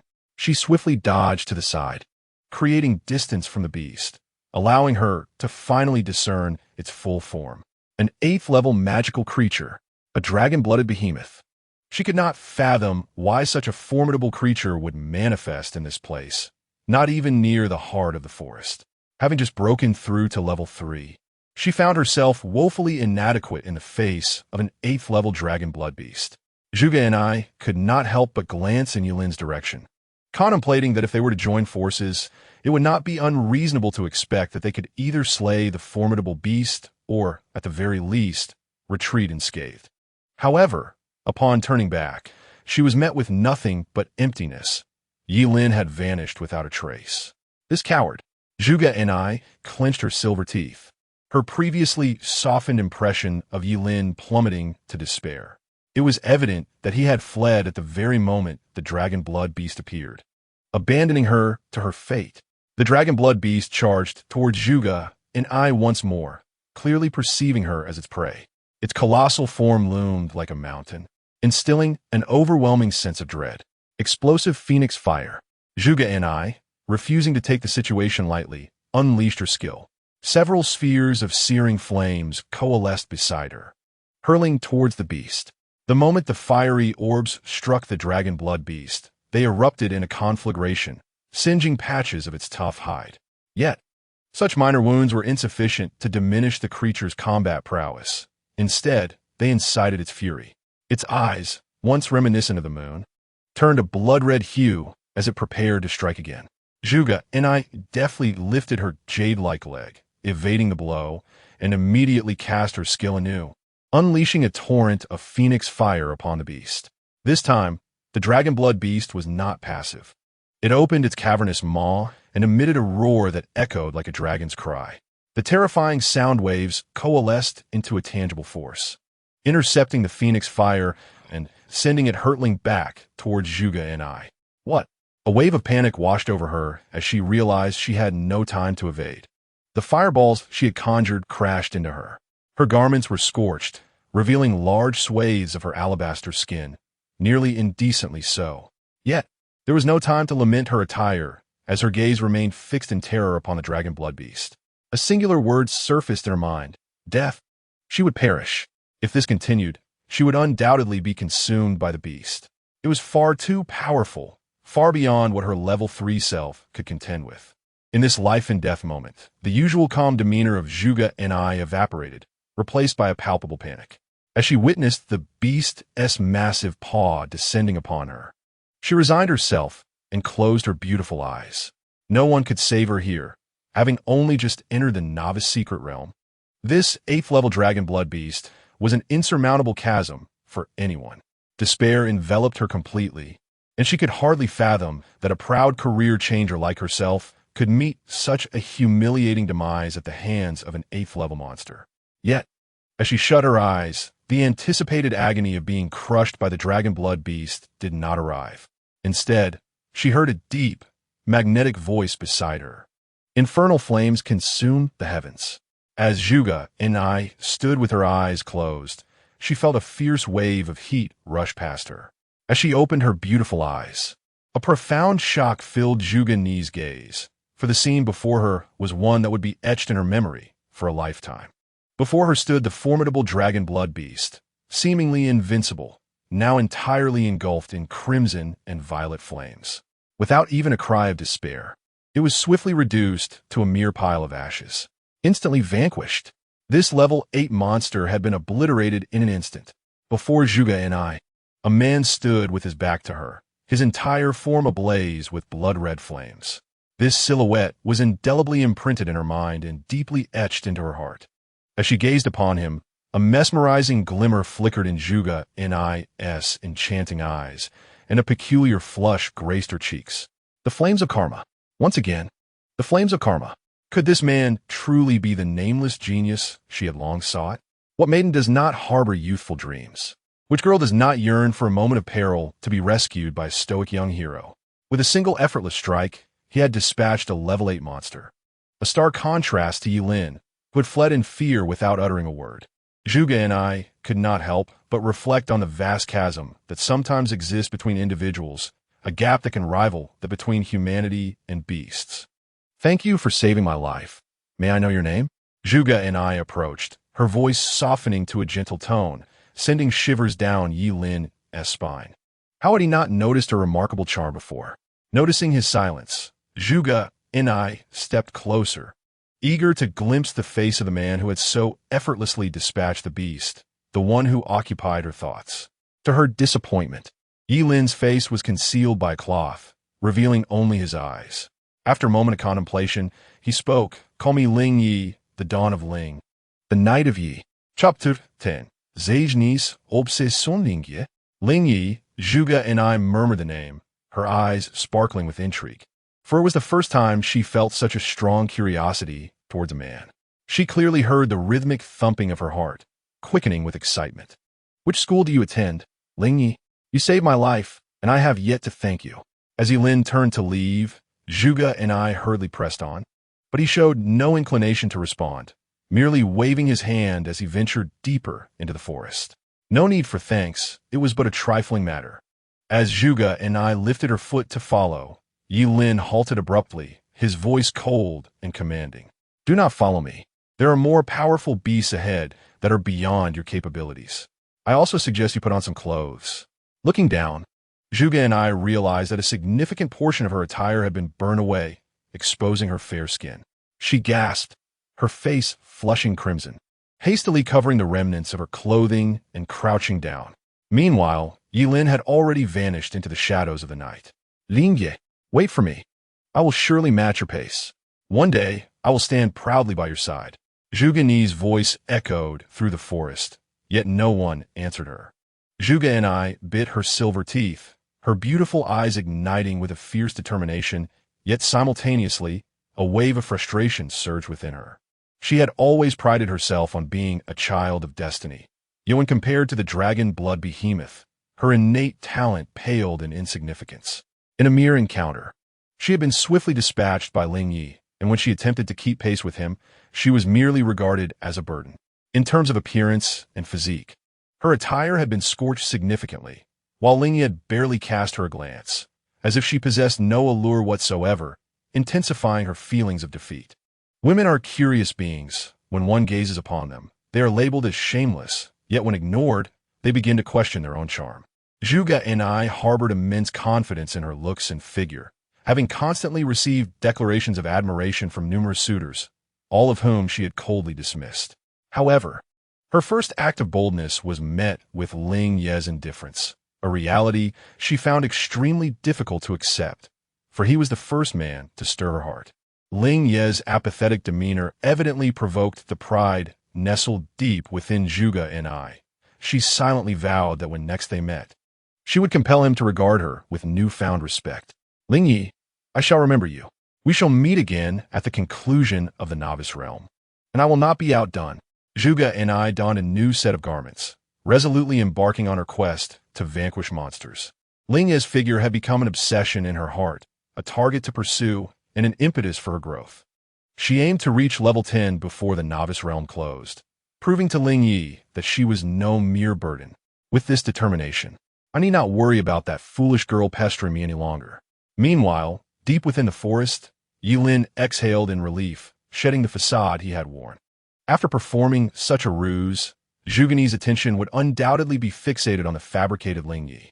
As for him, the coward who had fled the scene, Zhuge and I would likely turn away in disdain upon encountering him again, preferring not to exchange a single word. Yilin welcomed this outcome, as he had no desire to entangle himself further with Zhuge and I. The reason for his intervention to save her was simple, despite her lack of common sense. She was a skilled profession, and should such a talent perish within the novice realm, it would surely provoke the authorities of Qing City to investigate everyone within the realm. Should they uncover his immortal existence, the consequences would be dire. To avert such an occurrence, Yilin chose to act. Furthermore, he bore no deep-seated animosity towards Zhuge and I. They were merely on a monster-hunting expedition, and slaying the dragon blood behemoth was a convenient task. However, this meant that he could no longer readily employ the forbidden spells of infernal fire and rebirth. Yet, it mattered little, for the recently slain dragon blood behemoth had replenished the final segment of his experience points, elevating him to level 4 and successfully unlocking new forbidden spells. Name, Yilin. Occupation, Forbidden Spell Master. Level, 4002. Strength, 40. Agility, 60. Spirit, 120. Skills, Forbidden Spell Cataclysmic Thunder, Forbidden Spell Cycle of Flames, Forbidden Spell Infernal Fire, Forbidden Spell Undying Immortality, Forbidden Spell Cataclysmic Thunder. The Forbidden Spell Master sacrifices part of their own body to summon cataclysmic thunder from the heavens. The more significant the sacrificed body part, the higher the level of the summoned thunder, potentially reaching the chaotic divine thunder, with power contingent upon the spellcaster's level and spirit. Forbidden Spell Cycle of Flames. The Forbidden Spell Master sacrifices their life force to significantly enhance their strength, agility, and spirit attributes. Forbidden Spell Infernal Fire. The Forbidden Spell Master sacrifices their blood to summon boundless infernal fire capable of incinerating all from the depths of the underworld.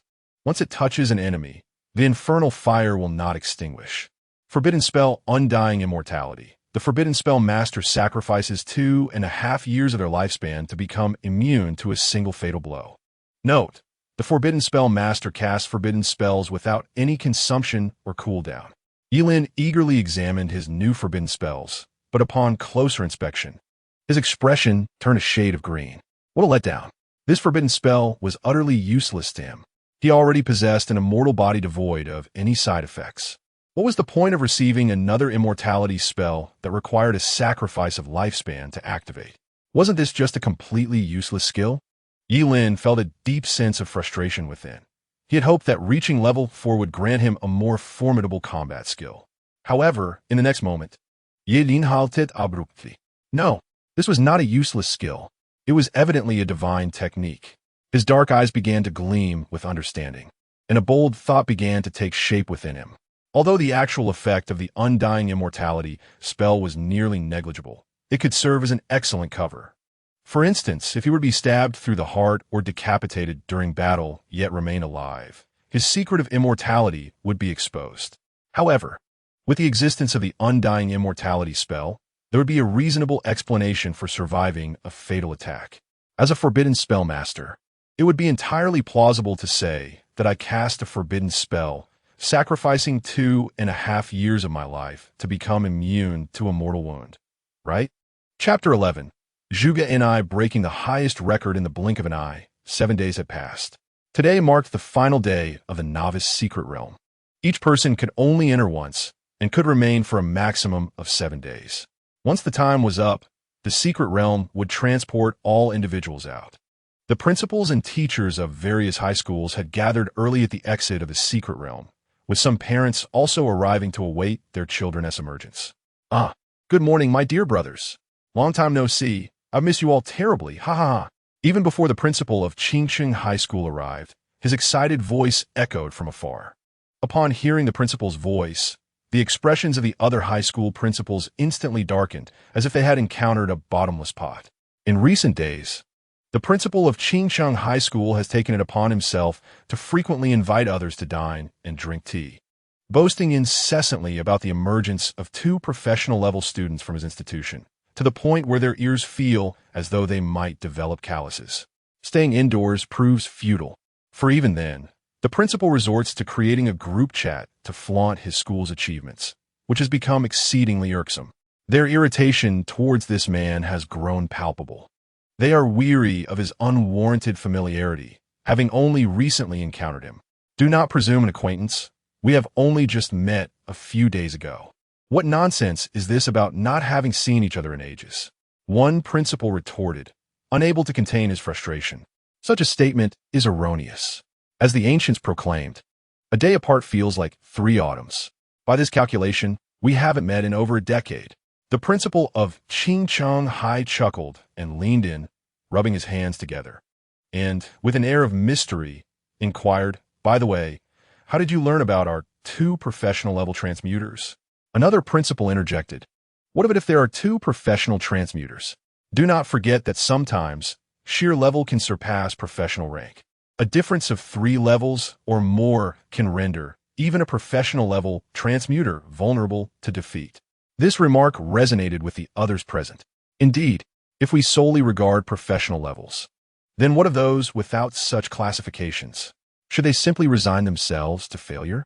Historically, there have been instances where new transmuters, upon emerging from their novice realms, found themselves outmatched by those of higher levels. Indeed, our highest record at Qingqing remains at level 11, established by a professional level transmuter, a record yet unbroken. Principal Su. I believe that student hails from your Yutsai High School, does he not? The gaze of several principals fell upon the stern-faced Principal Su. Indeed, he replied with a measured smile. While innate talent is undeniably important, the dedication and effort put forth thereafter are equally crucial. That child is now a level 65 transmuter. Upon hearing this, the other principals nodded in agreement, tinged with a hint of envy. A level 65 transmuter is a formidable force, and within Qingcheng, few could rival him. To have nurtured such a student is indeed a source of immense pride. I wonder if this year's record will be shattered? It has been equaled numerous times, yet never broken. I have faith in my student. The eyes of the principal of Qingcheng burned with determination. Old Gao, it is not only your Qingcheng High that boasts professional transmuters, Principal Su remarked calmly. We shall see, retorted Principal Gao, holding his head high, unwilling to concede. At that moment, a figure approached silently, catching the attention of the principals. What a refined gathering. Might I join the festivities? Who? The principals turned in surprise, astonished at how someone could appear so quietly among them. The newcomer, clad in a trench coat with an air of elegance, donned gold-rimmed glasses and bore gentle, benign smile. It is Mr. Zhuge. Please take a seat. We insist. The principals hurriedly made way for Zhuge Qianxing, their eyes reflecting a subtle respect. Qingcheng is a modest locale, devoid of notable figures, yet Zhuge Qianxing unquestionably stands as an exception. His vocation is that of a master astrologer. It is said that through the study of the stars, he could discern the affairs of the world. Allegedly, should Zhuge Qianxing dedicate his utmost efforts, he could even predict significant events occurring a century hence. Numerous prominent individuals travel from afar to Qingcheng, seeking Zhuge Qianxing's divinations. To proclaim Zhuge Qianxing as the most esteemed figure in all of Qingcheng would be no exaggeration. Several principals expressed their courtesy. But I merely came to visit my daughter Nini, Zhuge Qianxing replied with a gentle smile. It is only natural. What father is not concerned for his daughter? Mr. Zhuge, your affection as a father is truly commendable, remarked Principal Gao of Qingqing High School with a cheerful demeanor. Principal Gao, you jest. Nini has not caused you any trouble. Has she? Zhuge Qianxing inquired. Not at all. She is the pride of Qingcheng High. Principal Gao's face glowed with excitement. Initially, it was perplexing why Zhuge Nini, despite her academic prowess qualifying her for a more prestigious school, was insistent on applying to Qingqing High. Some speculated that Zhuge Qianxing had foreseen something. However, such details mattered little. What was significant was that Zhuge Nini was a student of his esteemed institution. Suddenly, a figure emerged from the luminous entrance, signaling that someone had exited the secret realm. However, something felt amiss. Even the first student to enter the secret realm would typically not emerge until noon. Could it be that someone was injured? Each year, there are students who withdraw prematurely due to injuries, some ill-fated souls overestimating their abilities by challenging monsters beyond their level, occasionally meeting a dire fate. A tall silhouette appeared through the white portal, and Zhuge Nini stepped forth with an air of tranquility, her complexion radiant and seemingly unscathed. Father! Upon seeing Zhuge Qianxing, Zhuge Nini beamed with joy, immediately leaping into his embrace. Zhuge Qianxing affectionately ruffled her hair. Isn't it still too early? Why have you returned so soon? It was simply too dull inside, so I decided to come out early, Zhuge Nini replied with a playful pout. Too dull. And you came out? Her words left not only Zhuge Qianxing, but also the other principals, including Principal Su, utterly astonished. The novice secret realm is an opportunity one can experience only once in a lifetime. It is filled with numerous creatures and offers rapid leveling for those of lower strength. Yet, Zhuge Nini claimed she exited early due to boredom. What level are you now? Zhuge Qianxing adjusted his glasses. Hee, level 12. Zhuge Nini grinned mischievously, voluntarily revealing her level. If a class changer deliberately conceals their level, others cannot discern it. Zhuge Nini, Fire Mage, level 12. The principals gasped in astonishment, their eyes wide with shock. The highest record in Qianxing was merely level 11. And Zhuge Nini had not only reached level 12, but had done so while exiting early. This was nothing short of astounding. The other principals cast envious glances at Principal Gao, truly fortunate to have discovered such a gem. Splendid. Zhuge Nini, well done, Principal Gao exclaimed, his face aglow with excitement. However, upon witnessing the impassive expression of Zhuge Qianxing, the headmaster wisely chose to remain silent. And I, if you wait until the time is right to emerge, you might even reach level 13. Why did you choose to come out early? Zhuge Qianxing inquired calmly. I told you it was unbearably dull, Zhuge and I confessed, feeling a twinge of guilt. Is that truly the case? A faint smile graced Zhuge Qianxing's lips, yet it only heightened Zhuge Ni's unease. Oh dear, could I possibly deceive you, father?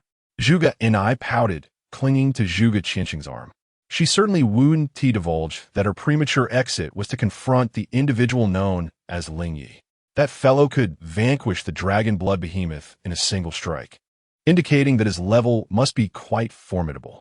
Although he had concealed his face during their last encounter, Zhuge and I was confident that if she were to see him again, she would undoubtedly recognize him. Chapter 12.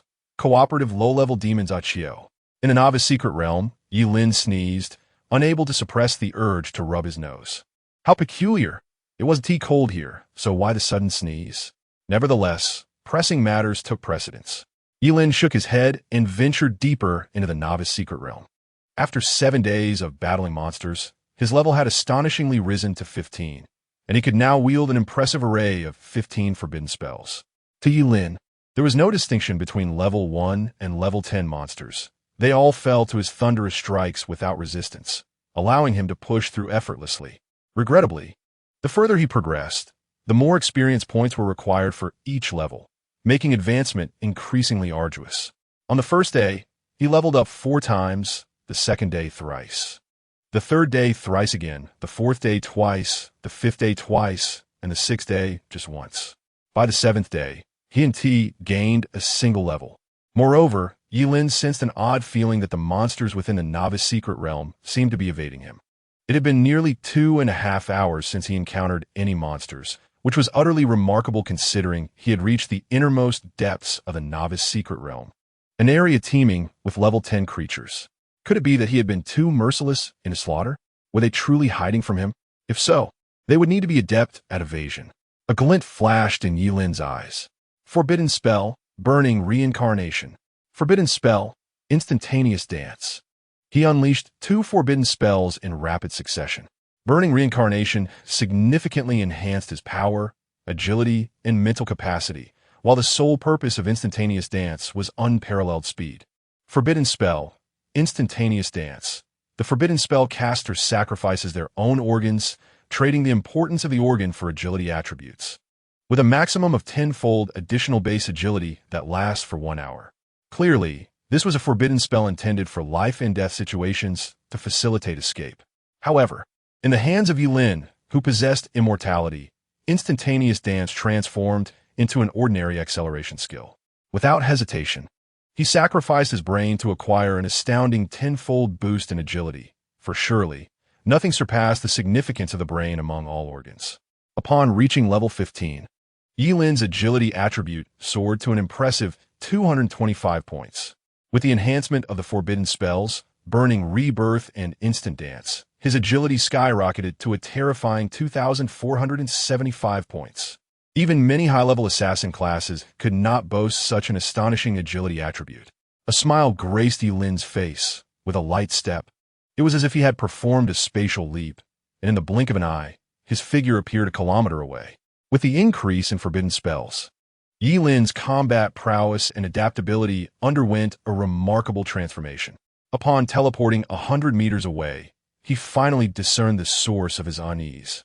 and what lay before him rendered him speechless. 3 storm amases soared through the air, each carrying a 3-eyed demon pig. In an instant, Yilin comprehended the situation. While the storm amases possessed remarkable flying speed, their vision was severely lacking. The 3-eyed demon pigs, though slow, had their third eye capable of perceiving movements from a kilometer away. The combination of storm amases carrying 3-eyed demon pigs created a rudimentary surveillance system. It was no wonder he had not encountered any monsters for over 2.5 hours. Something had been monitoring him, alerting other creatures to flee in advance. Yilin's expression turned peculiar as he marveled at the wonders of nature. Low-level monsters, lacking in intelligence, rarely exhibited cooperative behavior. However, under the pressure of life and death, these lesser beings had learned to collaborate, a revelation that evoked a sense of bittersweet admiration. Recognizing their cleverness, the benevolent Yilin decided to reward them with the 3rd concerto of thunder. The forbidden spell, cataclysmic thunder, unleashed a colossal bolt of lightning from the heavens, sending the 3 storm amases and 3-eyed demon pigs to their eternal rest. With the surveillance of the 3-eyed demon pigs and storm mantises eliminated, Yilin's monster hunting journey swiftly returned to normal, and a massacre commenced once more. Outside the novice secret realm, students were being continuously teleported out. After spending 7 days and nights within the novice realm, many students bore the unmistakable marks of fatigue. Some appeared ragged, resembling vagrants. Yet each pair of eyes shone brightly. For the first-hand experience of battling monsters was an encounter that could not be conveyed through mere words. Only through personal experience could one appreciate the beauty of becoming a professional. A teacher approached, notebook in hand, to tally the number of students and record their levels for archival purposes. Zhuge and I widened her beautiful eyes, scrutinizing each boy emerging from the novice secret realm. She had just inquired with the various principals, none of whom had heard of Ling Yi. This left Zhuge and I perplexed. How could someone with Ling Yi's prodigious talent remain so obscure? Could it be that he feared the envy of others, thus choosing to conceal his extraordinary abilities even from those around him? Left with no choice, Zhuge and I resolved to employ the simplest method, relying on her own eyes to seek him out. She firmly believed that as long as that figure, Ling Yi, appeared, she would undoubtedly recognize him. However, as students emerged from the novice realm one after another, Zhuge and I could not find the familiar silhouette she longed for, causing her heart to flutter with anxiety. She fixed her gaze upon the exit of the novice realm, her face blooming with anticipation. Ling Yi, oh Ling Yi, where could you possibly be? Chapter 13. Refreshing the records of Qingsheng, level 16 Forbidden Spellcaster. Time slipped away, and most students had already exited the novice realm, some even having registered their levels and returned home with their parents. Yet, Zhuge and I still had not seen that familiar figure. This only intensified her growing agitation. Clearly, the majority of students had left the novice realm, so why had Ling Yi not yet appeared? When she first encountered him, his level was evidently higher than hers, indicating that he must have entered the novice realm before her. If they had entered simultaneously, Zhuge and I was confident that her level would not be inferior to anyone else's. But at this moment, many from Qingsheng High School had already emerged. Why had Ling Yi not followed suit? Just as Zhuge and I was engulfed in doubt, a figure she recognized appeared in the distant white light. Zhuge Ni's beautiful eyes widened in disbelief. She was certain that the person before her was the one she had been yearning for. Ling Yi. She would never forget him. In the face of the dragon blood behemoth, when despair consumed her, it was this very figure that stood before her, offering a glimmer of hope and leaving an indelible mark upon her heart. However, as the white light faded and she discerned the identity of the newcomer, her expression shifted from excitement to shock. Yilin? How could it be you? Zhuge Ni's demeanor instantly cooled, her thoughts drifting to the day Yilin had abandoned her to escape alone, filling her with intense distaste. Had he not left her behind, she would not have been cornered by the dragon blood behemoth. This man was hardly worthy of being compared to Ling Yi, yet their physical resemblance was almost mocking. With this thought, Zhuge Ni's eyes reflected a hint of disdain as she regarded Yilin. I emerged at the designated time. Is there a problem? Yilin frowned, glancing at Zhuge and I, puzzling over her behavior. Do not speak to me. Keep your distance. You make me feel nauseous. Zhuge and I looked down upon him with contempt. her gaze akin to that bestowed upon foul refuse. "You're unwell," Yi-Lin muttered, unwilling to engage in further argument, and turned to leave. Principal Gao, noticing the unsavory atmosphere between them, quickly approached to mediate. "Yi-Lin, you have finally emerged. What level have you achieved?" As one of the few transitioners from Qingcheng High School, he naturally held high expectations for Yi-Lin. Yi-Lin offered no further commentary, instead revealing his level outright. After resolving the issue of surveillance, Yi-Lin seized the final moments to ascend to level 16. Level 16? Impressive indeed. Wait. The principal of the academy stood frozen, as if struck by lightning. Level 16. His incredulous scream echoed around, drawing the attention of everyone nearby, who gazed at Yi-Lin as if he were a monster. It is worth noting that prior to Zhuge Ni's emergence, the highest record in Qingcheng over the years was merely level 11. To ascend to level 16 within a mere 7 days in the novice secret realm was astonishing. Such a rate of advancement is nothing short of prodigious on a global scale. This record may remain unbroken in Qingcheng for many years to come. To progress from level 1 to level 16, a total experience of 120,000 is required. The highest level of magical beasts in the novice secret realm is level 10. And, assuming you have vanquished only level 10 beasts, defeating one would yield 100 experience points. Thus, you would have had to slay 200 level 10 magical beasts within the novice secret realm. The principal began counting on his fingers, but as he calculated, darkness clouded his vision and cold sweat trickled down his forehead. This implies that you would need to slay an average of 172 level 10 magical beasts daily without rest, and over 7 beasts each hour.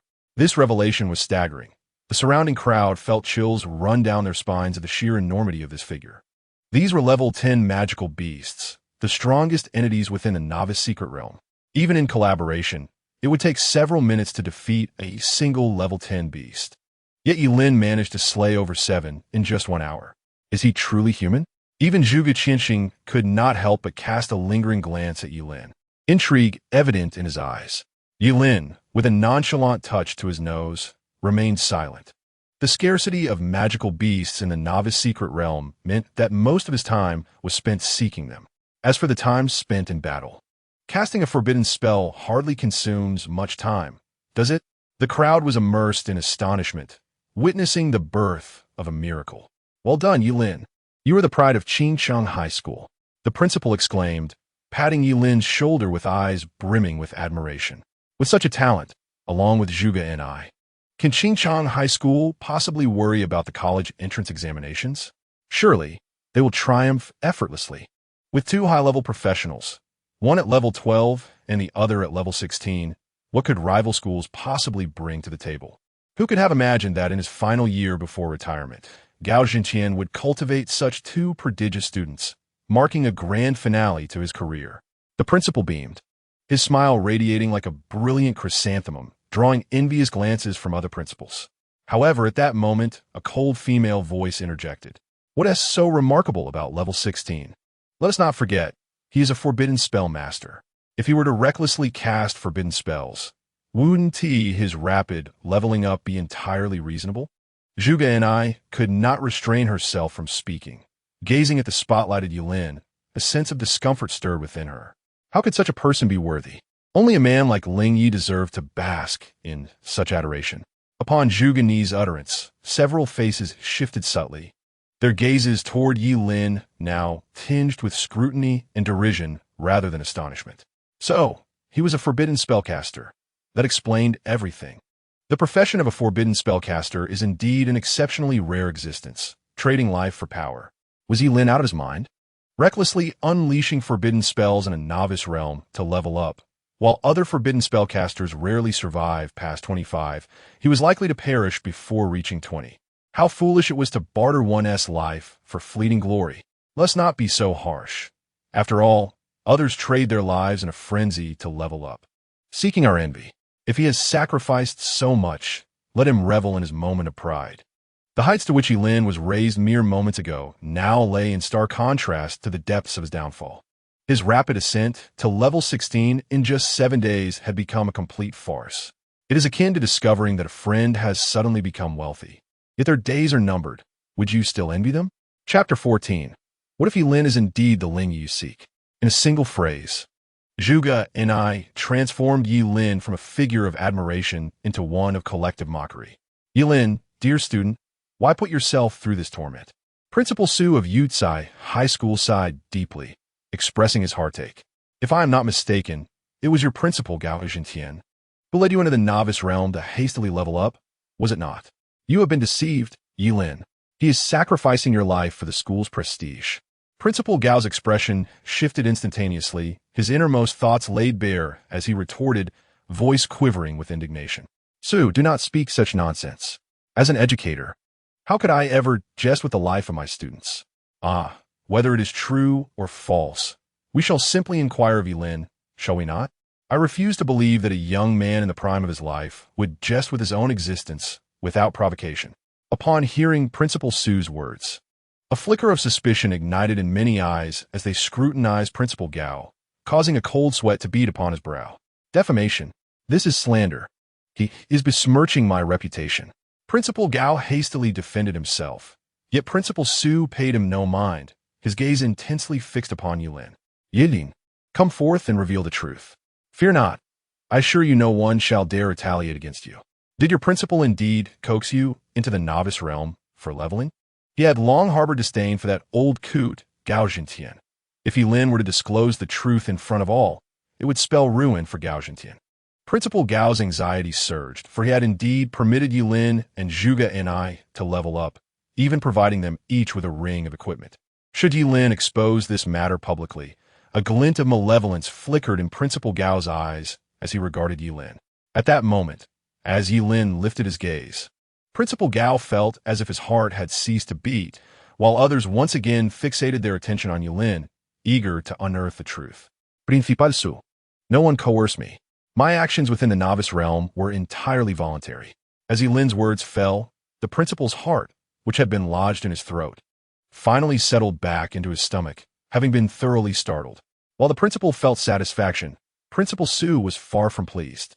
Yilin, do you truly believe what you just said? Principal Su inquired, locking eyes with Yilin. If you were to transition into the role of a forbidden spellcaster, what would your choice be? Would you prefer to live your life as a coward, fearful and hesitant, or would you seize the moment and strive for greatness, even if it meant a glorious demise? I would choose the latter, Yilin declared, clenching his fists resolutely. I would rather be a hero for a mere minute than a coward for a lifetime. His words resonated powerfully, plunging the room into a profound silence. Among those who had mocked him earlier, several now displayed a flicker of admiration, unexpectedly impressed by Yilin's ambition. Yet, many others maintained their derision, believing that death was death, whether it was a grand exit or not. Principal Su opened his mouth, seemingly poised to respond, but hesitated, uncertain of how to proceed. A round of applause broke the silence as Zhuge Qinxing gazed at Yilin with interest. Young friend Yilin, your aspirations are indeed lofty. Regardless, it is indisputable that you are the highest-ranked student in this novice realm, having attained level 16. You are, without question, the first. With Zhuge Qinxing defending Yilin, others dared not speak against him. Disregarding Yilin was one thing, but dismissing Mr. Zhuge was quite another. However, upon seeing her father support Yilin, Zhuge and I felt a surge of discontent. Dad, who told you he is first? When Lingyi emerges, his level will surely not be lower than that of this fellow. Oh, is that so? Who is this young talent, Lingyi?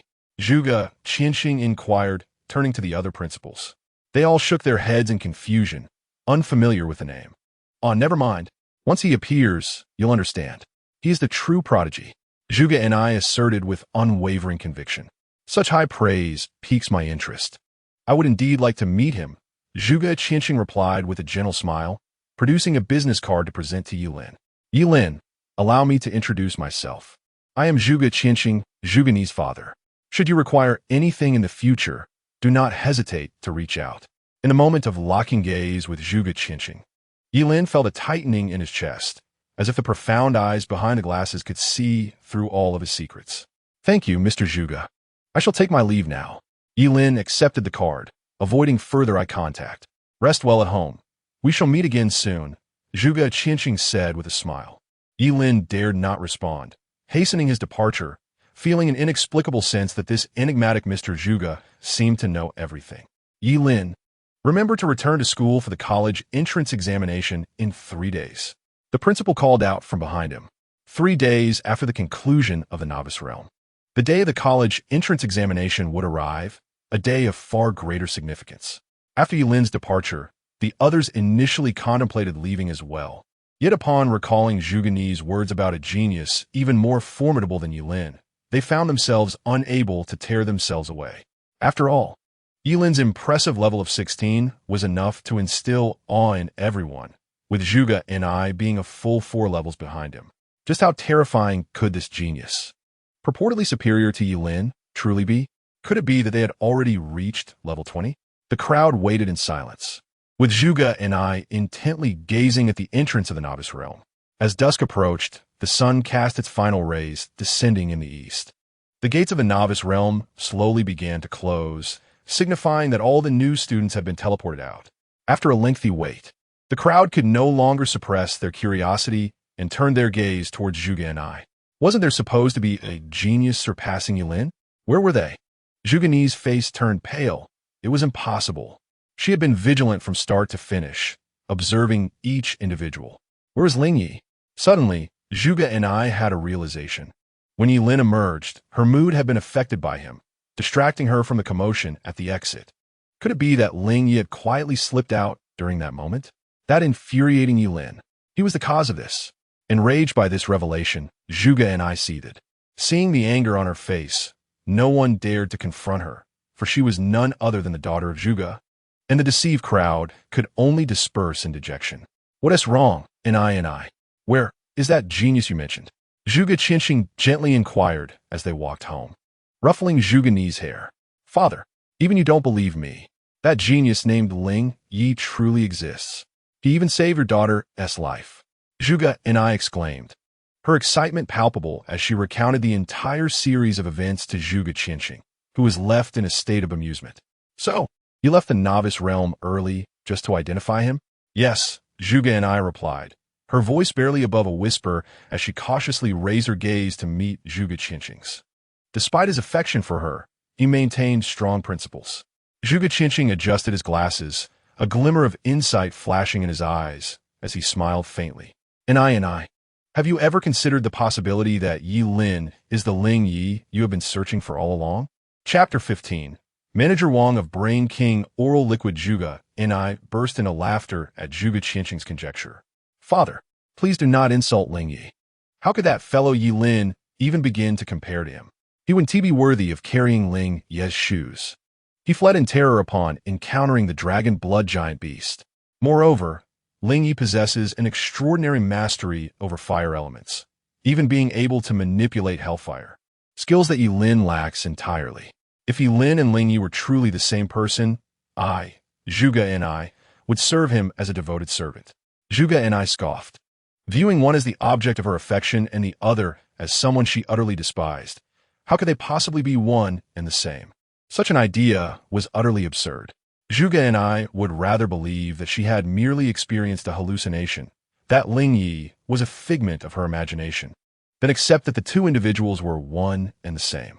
Perhaps that was the case. Zhuge Qinxing, with a smile, adjusted his glasses, choosing not to further dispute with Zhuge Ni, a glimmer of brilliance flickering in his eyes. A full moon hung majestically in the night sky, its silvery light cascading down the streets like flowing mercury. Upon returning home, Yi Lin let out a sigh of relief. Although this abode lay within a squalid slum rife with filth, it was the place where he felt most secure.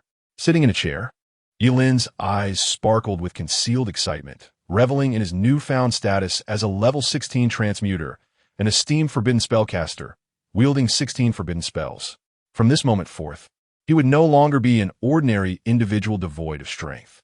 Even if someone were to discover his immortality, he could easily flee beyond the city limits, or, should the need arise, retreat into the depths of the remote mountains, making it exceedingly difficult for anyone to track him down. The possession of self-preservation was undoubtedly the greatest source of comfort for Yi Lin. Suddenly, a series of knocks echoed at the door. Yi Lin felt a jolt of apprehension. After all, this was a slum where even thieves would think twice before venturing. Who would come knocking at such an hour? steeling himself for a potential confrontation. He rose and opened the door to reveal a middle-aged man clad in a sharp suit, clutching a briefcase. His expensive attire starkly contrasted with the surrounding grime. "Are you Yi Lin?"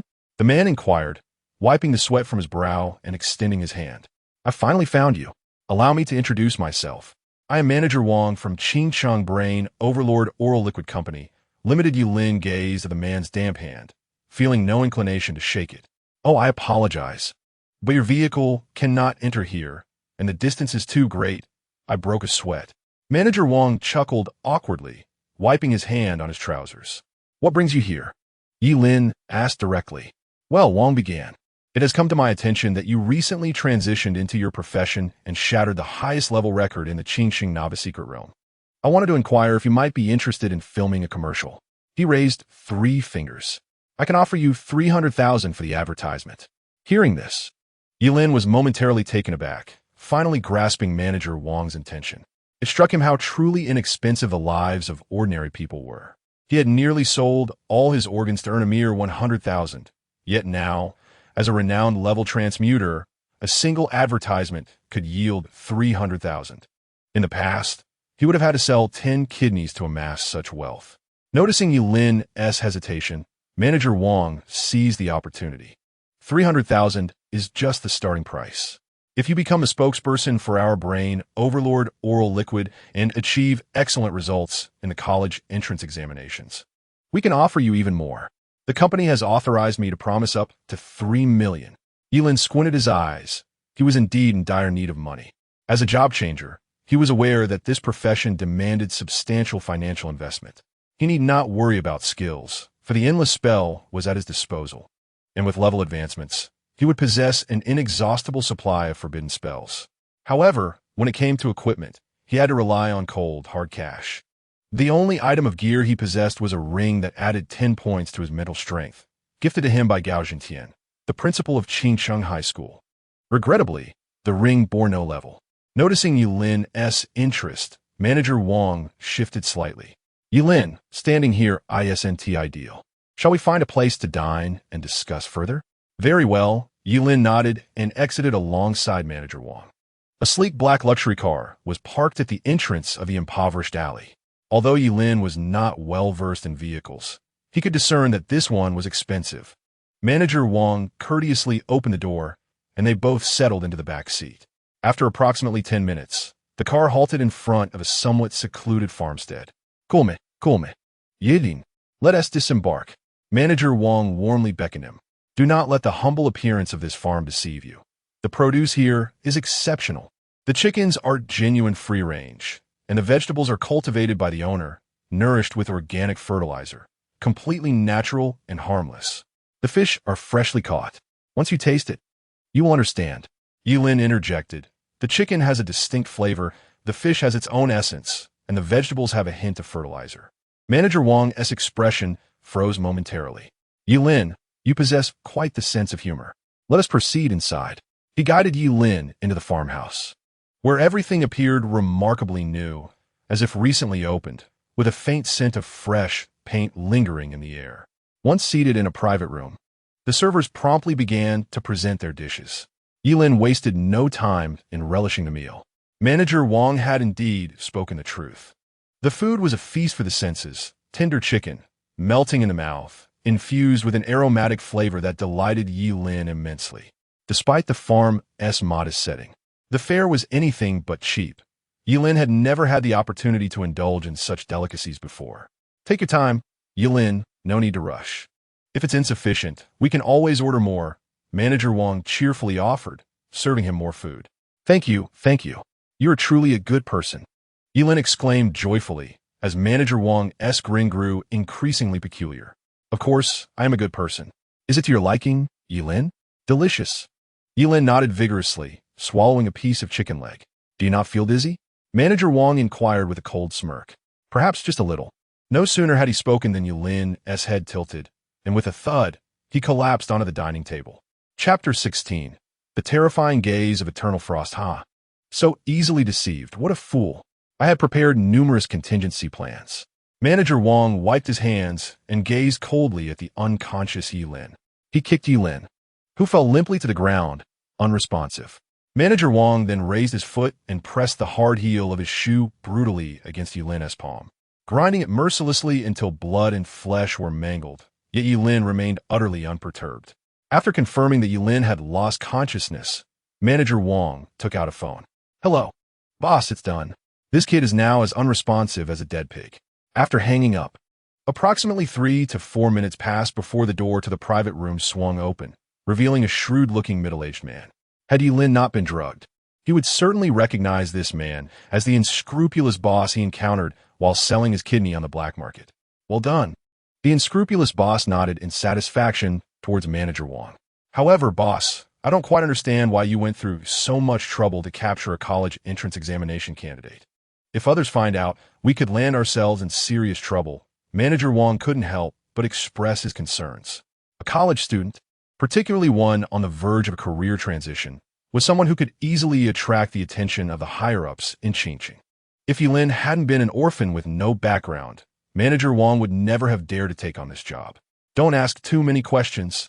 The more you know, the sooner you die," the unscrupulous boss replied coldly, casting a sharp glance at Manager Wong. "Leave. No one is to approach this private room without my orders. Anyone who disobeys will be killed." "Understood, boss." Manager Wong nodded and, with a sense of defeat, exited the room, ensuring to close the door behind him at the boss's behest. Once alone, the unscrupulous boss crouched down, his gaze fixed intently on the unconscious Yilin, much like a lifelong researcher of extraterrestrial beings who, upon finally witnessing a true alien, is overtaken by wonder. He extended his rough hand and began to explore Yilin's body, assessing his kidneys, spleen, liver, gallbladder, corneas, coronary arteries, large intestine, and small intestine. The expression on the unscrupulous boss's face grew increasingly sinister, excitement bubbling beneath the surface. "They VE returned. I can feel it. All of them have regenerated." He marveled, astonished. "Incredible. This is simply astonishing." He caressed Yilin as if handling a rare treasure. "If I could uncover the secret of organ regeneration," a glimmer of ambition sparked in his eyes. "If you could master the secret of organ regeneration, even the most powerful figures would have to revere you as a guest of honor." A voice echoed in his mind. "Yes, yes, exactly. By then, countless people will be bowing before me." The unscrupulous boss nodded enthusiastically, nearly leaping with exhilaration at the thought. But then, an unsettling realization struck him. In this room, besides the unconscious Yilin and himself, where could a third person be? Who? He whirled around, only to be met with Yilin's expressionless face. "You're awake? How is that possible? You consumed food laced with 3 times the dosage of the sedative. Even an elephant wouldn't wake up within 6 hours." The unscrupulous boss gasped in shock. "That's not your concern. I'm more curious about how you tracked me down." Yilin's face was cold, fully aware that he had deliberately taken multiple detours when leaving the underground black market, ensuring no one followed him home. How had this unscrupulous boss managed to find him? Once I subdue you, I shall take my time to elucidate this matter. The only reason I rendered you unconscious was to avoid complications." "Do you truly believe yourself my equal?" The malevolent boss sneered, brandishing a sharp, long knife. It was then that Yilin realized this unscrupulous figure was also a job changer, and his level was a staggering 20. Ji Yuliang, Phantom Blade Master, level 20. The Phantom Blade Master excelled not only in speed, but also in the art of concealment, appearing and disappearing without a trace, hence the name. Yilin suddenly comprehended that a job changer was tracking him, an ordinary person, making it no wonder he had remained oblivious. "You'd better surrender quietly, or I cannot guarantee you won't lose an arm or a leg," the malevolent boss taunted, licking the blade of his knife. Yilin's expression turned peculiar. It felt akin to a first grader posturing and declaring, "Be careful. My punches are quite strong." Forbidden spell, Eternal Freeze Eye. Blood flames erupted from Yilin's body. He had initially intended to unleash a cataclysmic thunderbolt to end the battle swiftly, but considering the indoor setting, he wished to avoid drawing too much attention. Thus, he decisively opted for another forbidden spell. Forbidden spell, Eternal Freeze Eye. Forbidden spell, Eternal Freeze Eye. The forbidden sorcerer sacrifices their own eyeballs, freezing everything within sight before succumbing to blindness. since encountering monsters in the novice secret realm, which he could dispatch with a single blow. Yilin had not had the opportunity to utilize this forbidden spell until now. In an instant, as the eternal freeze I activated, Yilin's black pupils transformed into a stunning pure white, crystalline and resplendent. He averted his gaze from the malevolent boss's head and focused on the areas below the neck. Before the boss could react, ice crystals began to form upon his body. What is happening? What is this? The malevolent boss exclaimed in astonishment, raising his knife in an attempt to shatter the ice. But as he struck, sparks flew, and the blade clattered to the ground. The ice remained unscathed, while his hands were left bloodied and injured, the ice crystals on him as solid as stone. Soon, the lower half of the malevolent boss's body became encased in a frozen sculpture, and at that moment, Yilin's vision was engulfed in darkness. Indeed, while the eternal freeze I was remarkably effective, it did strain the eyes, but for Yilin, this was no concern. With a mere thought, his eyeballs regenerated. Impossible. This cannot be. You're only level 16, while I stand at level 20. Even if you are a forbidden sorcerer, you could not possibly defeat me in a single strike. What manner of monster are you? The malevolent boss's face was etched with disbelief. He struggled, but the forbidden spell Yilin had cast at the cost of his own eyeballs was not so easily escaped. Now, we can have a proper conversation, Yilin said, adjusting his newly formed eye with some awkwardness.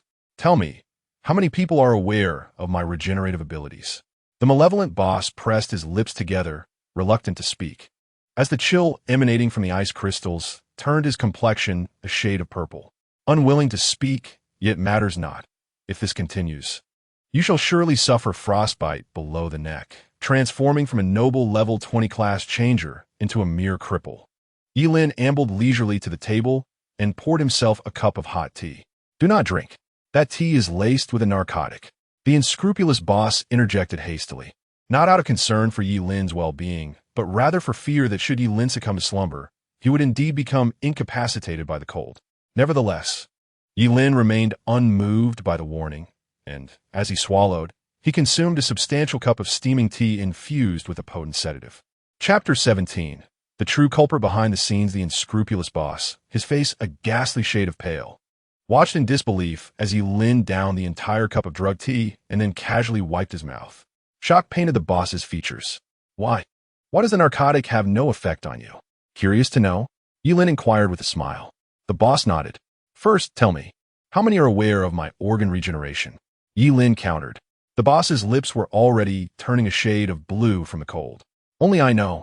That day, I witnessed you selling 2 kidneys and a cornea, and I thought your time was short. Instead, I considered utilizing you to extract the remaining useful organs and recoup my investment. However, I did not expect that despite your blindness, you could navigate the black market with such agility. My interest was piqued, and upon discovering you were an orphan, I orchestrated a scheme to bring you here.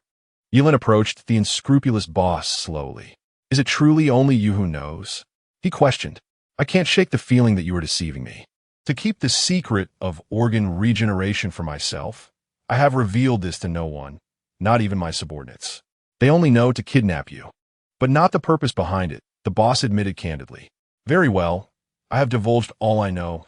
Now you must reveal why you are unafraid of the narcotic. The boss pressed.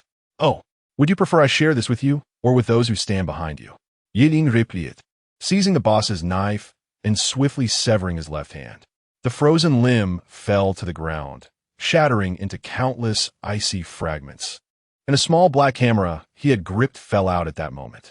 Bending down, Yilin picked up the camera amidst the boss's pallid visage and proceeded to invoke a forbidden spell, summoning crimson and violet flames that engulfed the camera, reducing it to ashes. Who are the individuals behind you? Yilin demanded, pressing the blade against the boss's throat. Go ahead and kill me.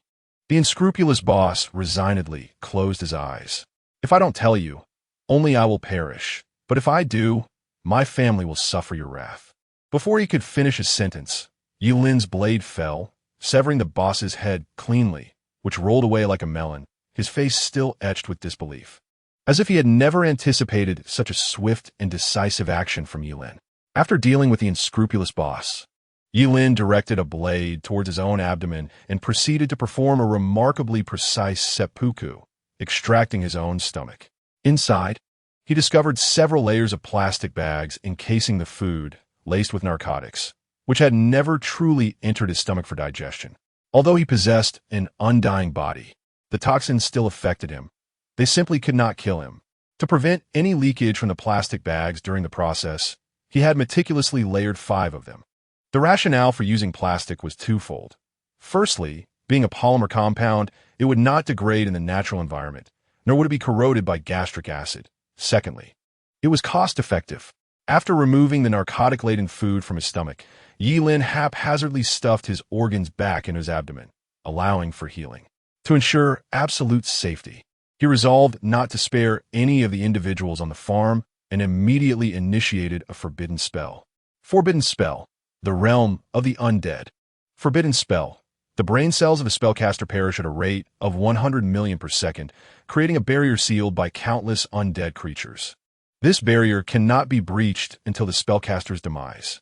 Note, if the barrier is attacked, the death of the spellcaster's brain cells will accelerate.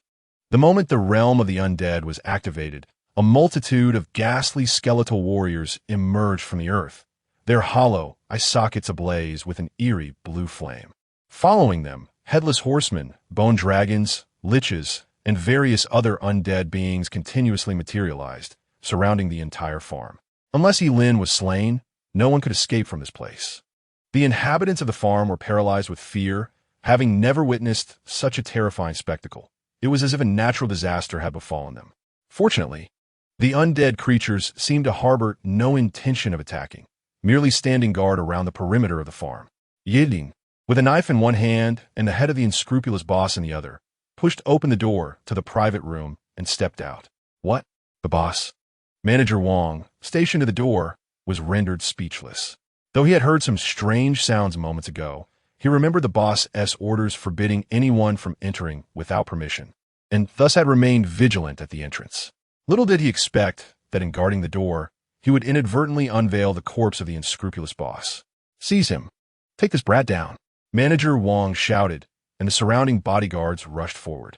Though they were all transferees, their levels were rather low. Forbidden spell, heavenly fire. Yi Lin unleashed a forbidden spell, decimating those who approached him. Why are you awake? Manager Wang, terrified, collapsed to the ground, his face ashen. He distinctly remembered confirming that Yi Lin had been unconscious. Thanks to you, I am awake. By the way, I have a question for you, Yi Lin said, smiling as he approached Manager Wang. Who are the individuals behind the scenes? Manager Wang's pupils constricted sharply, his throat bobbing, yet he remained silent, not willing to speak. Are we? A cruel smile crept across Yi Lin's face as he struck down, plunging the knife into the chest of a nearby bodyguard who had not yet drawn his last breath. The guard's face was etched with disbelief, staring blankly at Yi Lin, as if to say, why stab him? Why not me? You are a devil. Manager Wang's terror was even more pronounced. This teenager, no more than a mere boy, embodied the very essence of a demon, so nonchalant in the act of killing. Little did he know that Yi Lin had been far more ruthless while testing his immortality prior to this moment. Now may I speak? Yi Lin drew his knife and approached another severely injured guard, glancing at Manager Wang. You cannot afford to provoke the one behind this. I advise you to leave. Manager Wang gritted his teeth and replied, No, I won't. You will die if you do not speak. In response, Yi Lin, with an impassive demeanor, struck again, a lifeless body now gracing the ground. After dispatching this individual, Yi Lin chose not to further pursue the remaining guards, but instead stood before Manager Wang. Whether I can contend with the one behind this is inconsequential. However, if you remain silent, death will be your immediate fate. Think it over. With that, he raised his knife. The terror in Manager Wang reached its zenith. I will speak. I will speak. The one behind this is the underground king of Qingcheng, Kensen. Chapter 18. One of the 10 outstanding philanthropists, Kensen. Kensen? Yi Lin furrowed his brow. The name struck a familiar chord. He was just recently recognized as one of Qingcheng's top 10 philanthropists and has appeared on television. Manager Wang quietly reminded him. Yi Lin Musit. Ah, so that is why it sounds so familiar. On the surface, he is one of Qingcheng's esteemed philanthropists, yet behind the scenes, he is the head of all underground forces. Quite the game we are playing. At the same time, Yi Lin felt a sense of foreboding. Being targeted by such a formidable figure would make his days ahead quite challenging. He could only hope that the unscrupulous boss had not yet relayed the news to Kinson. If Kinson learned of his organ regeneration abilities, he might deduce that Yi Lin was truly immortal, and that would spell trouble. Yi Lin did not possess the confidence to believe he could face the underground king of all Qingsheng. Such arrogance would be folly. Who could fathom the strength of Kinson's subordinates? Ultimately, power is paramount. If he were at level 50 or 60, Kinson would merely be a minor obstacle. Brother, I have divulged everything I know. Can you spare me? Manager Wang trembled as he asked. Yi Lin shot him a cold glance. Begone. I do not strike down cowards. Thank you. Thank you. Manager Wang scrambled to his feet, eager to escape. Stop. Yi Lin's voice rang out suddenly, causing Wang's heart to race and his complexion to pale. What is it, brother? Wang stammered. Do you have cash on you? Hand it over, Yi Lin commanded. Yes, yes. Yes. The near brush with death had left Wang drenched in cold sweat as he hesitantly produced several thousand in cash, handing it over to Yi Lin. All right, now leave. Why are you so frightened? I've already said I do not strike down cowards. Would I deceive you? Yi Lin rolled his eyes in exasperation. Yes, yes, yes. My apologies, brother. I misjudged you. I shall take my leave at once. Manager Wang hastily departed, but after taking just a few steps, he felt an overwhelming wave of searing heat surging from behind. The crimson flames of retribution engulfed him in an instant, and with a piercing scream, he was reduced to ashes within mere breaths. Indeed, Yi's blade does not cleave the timid. However, it is unfortunate that I possess knowledge of forbidden incantations. As he beheld the raging inferno, Yi Lin, with a benevolent heart, began to explain the situation to Manager Wang, slowly raising a hand. Forbidden spell, cycle of flames. Forbidden spell, inferno of retribution. Yi Lin's complexion visibly paled as a magnificent and terrifying fire lotus brewed in his palm. The moment the lotus blossomed, the entire estate was shrouded in boundless flames, fiercely ablaze. While some within the estate may have been innocent, Yi Lin could not afford the luxury of discernment. His own life was at stake, and he could only hope to grant these souls a swift and painless demise. At such a terrifying temperature, the human body could even be vaporized, qualifying as a death devoid of suffering. After eradicating all traces, Yi Lin retracted the necromantic essence and vanished into the night, leaving behind a charred expanse of earth.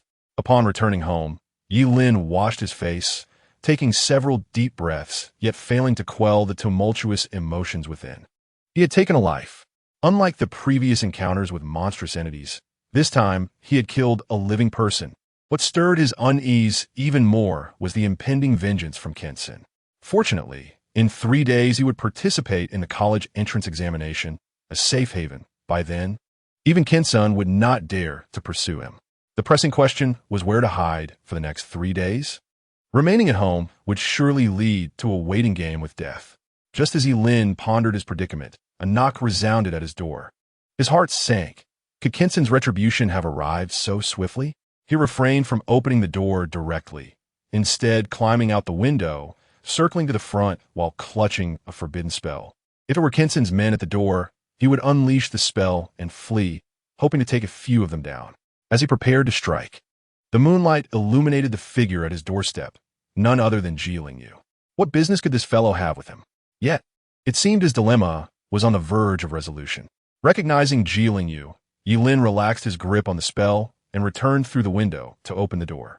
Boss, you finally returned.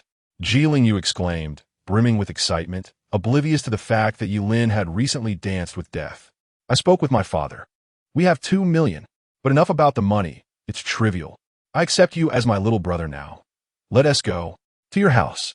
Since you called me boss, I must protect you closely from now on. Yi Lin embraced Ji Lingyu and stepped outside. The Ji family conglomerate was one of the foremost enterprises in Qingsheng. Surely, Kinson would not dare to intrude upon the Ji group to capture him. Really? Is that true? Ji Lingyu could scarcely believe his ears. A surge of accomplishment swelling within him. His father was indeed correct. Yi Lin, a man both vain and impoverished, had effortlessly secured himself a complimentary bodyguard. Yes, you are my boss. Come home with me. The two ambled away, arms draped over each other's shoulders, akin to well-synchronized companions. In that moment, the two schemers harmoniously aligned in thought, both convinced they had struck a remarkable deal. Just as Yilin entered Ji Lingyu's vehicle and departed, a shadow flickered and vanished into the darkness from a dimly lit corner. In the underground black market of Qingcheng, a man with a large cigar reclined in an armchair, a voluptuous beauty kneeling before him. This man, sporting a slicked-back hairstyle and showing signs of indulgence, bore a benevolent smile that belied his true identity as Kensen, the kingpin of the Qingcheng underworld. He took a puff of his cigar, his brow momentarily furrowing before relaxing once more, his gaze drifting to the ceiling as if lost in thought. After a considerable pause, his focus returned. Why haven't I heard from Ji Hu? How can it take so long to capture a high school student? The beauty rose, retrieving a damp tissue to wipe her mouth as she responded. Half an hour ago, we lost contact with him. When our team arrived, the farmhouse was reduced to ruins. The fire was clearly set by a transgressor, and that high school student, Yilin, was picked up 5 minutes ago by Ji Lingyu of the Ji Corporation. The Ji Corporation? So they're involved in this. Kensen's expression fluctuated between contemplation and agitation. Earlier that day, his subordinate Su Ji, who had informed him of an anomaly concerning a high school student, suggesting that Yilin might harbor a significant secret. When Kensen pressed for details, Su Ji, who had remained cryptic, promising to report back immediately upon capturing the student. Shortly thereafter, Su Ji, who vanished without a trace. What secret could lie within Yilin that even the Ji Corporation would take an interest? Kensen reclined back, a glint of menace flickering in his eyes. It seemed I have been idle for too long. The Ji Corporation dares to cross me. It is time for everyone in Qingcheng to recognize who reigns supreme in the underworld. Chapter 19. The opulent life of the Ji family. The vehicle made its way to the affluent district of Qingcheng, halting before a standalone villa. Yilin couldn't help but marvel at the stark contrast between the wealthy enclave and the slums. After alighting, he used a public restroom and noted that even the facilities here exuded an air of luxury. No wonder so many are enamored with wealth. It truly is delightful to have money. Upon entering the Ji residence, Ji Lingyu had already orchestrated everything for Yilin. His eyes were met with a neat row of strikingly beautiful maids who bowed in unison. Good evening, young Master Yi. The maids' attire, already loose-fitting, accentuated their allure as they lowered their heads. Yilin found himself entranced, wondering if this was the joy of the affluent. How infuriating!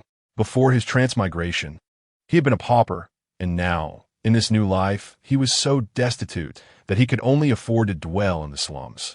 Were it not for his immortality, he might have perished from hunger. Yet, while he endured starvation, what was Ji Lingyu enjoying? Sitting in a villa surrounded by so many maids? Upon contemplating this, Yilin cast a glance at Ji Lingyu, his eyes now reflecting a hint of resentment. For the first time, he found himself somewhat envious of Ji Lingyu. If only he could transmigrate as a wealthy heir. He would not have to expend so much effort in enhancing his abilities. Boss, do you fancy anyone? Feel free to tell me directly. Ji Lingyu chuckled, a meaningful smile gracing his lips. This one. And this one. Yilin indicated 3 of the maids. 3 is sufficient? Ji Lingyu asked, somewhat astonished. No. What I mean is I don't want these 3. Send all the others to my room. Yilin replied. All right. I was just teasing you. Just provide me with a place to sleep, Ji Lingyu stated. Yilin shook his head. Fine, I will arrange it. Ji Lingyu was somewhat surprised.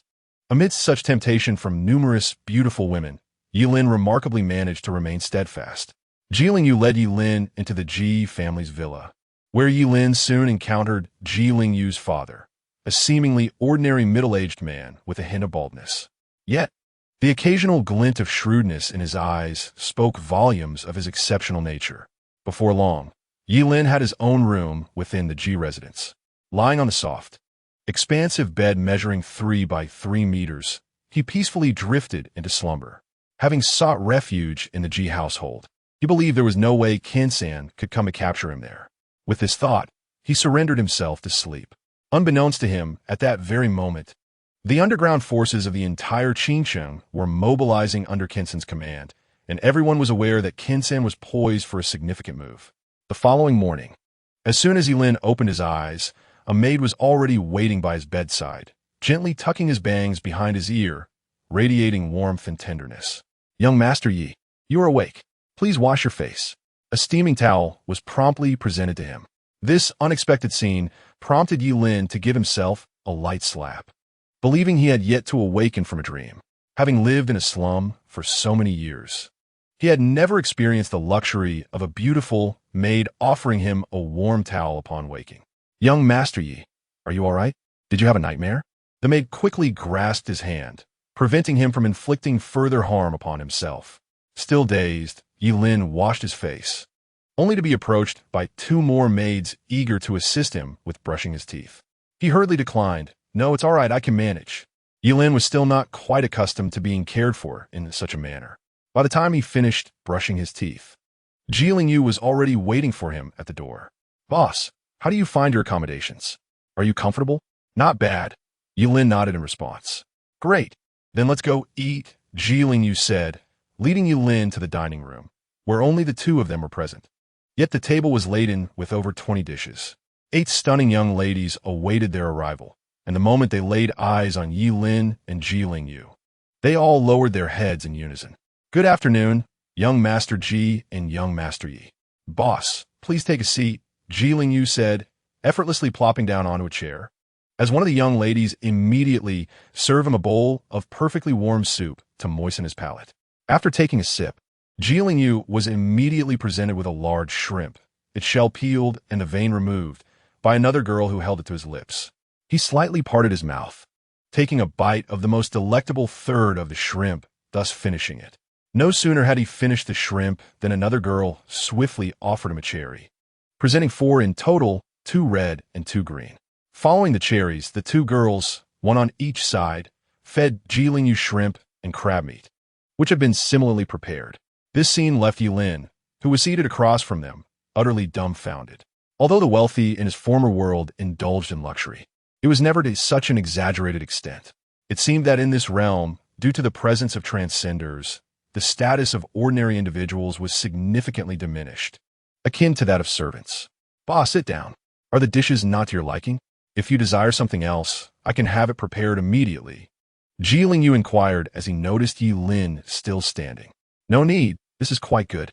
I've simply never witnessed such dining customs, and am a bit curious," Yilin replied candidly. "Ha ha, you'll get used to it. I spend money, and they serve me. It's only natural," Yu laughed heartily. Once satiated, Yu clapped his hands, and 2 rows of girls approached Yilin, each carrying a tray adorned with garments, including shirts, trousers, and ties. "What is this?" Yilin asked, puzzled. "Boss, let them assist you in changing attire.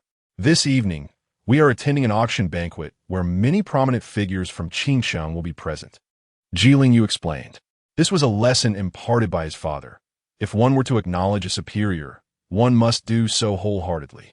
Publicly recognizing Yilin as his boss in front of notable individuals in Qingsheng would ensure that Yilin would come to his aid in future endeavors. Yu even began to fantasize that he was Gao Qiqiang and Yilin was Lao Mo, imagining that simply expressing a desire for fish would prompt Yilin to take action on his behalf. A banquet? No, no. Yilin shook his head, wishing only to remain hidden in the Ji residence until the college entrance examinations commenced. He turned to enter the restroom, only to discover that there were 4 maids inside. One held dry tissues, another held wet wipes, while the other 2 stood empty-handed. "Welcome, young Master Yi, to the restroom." Yilin's expression darkened immediately, and he fled from the restroom as if escaping, his earlier urgency dissipating. "Boss, what happened?"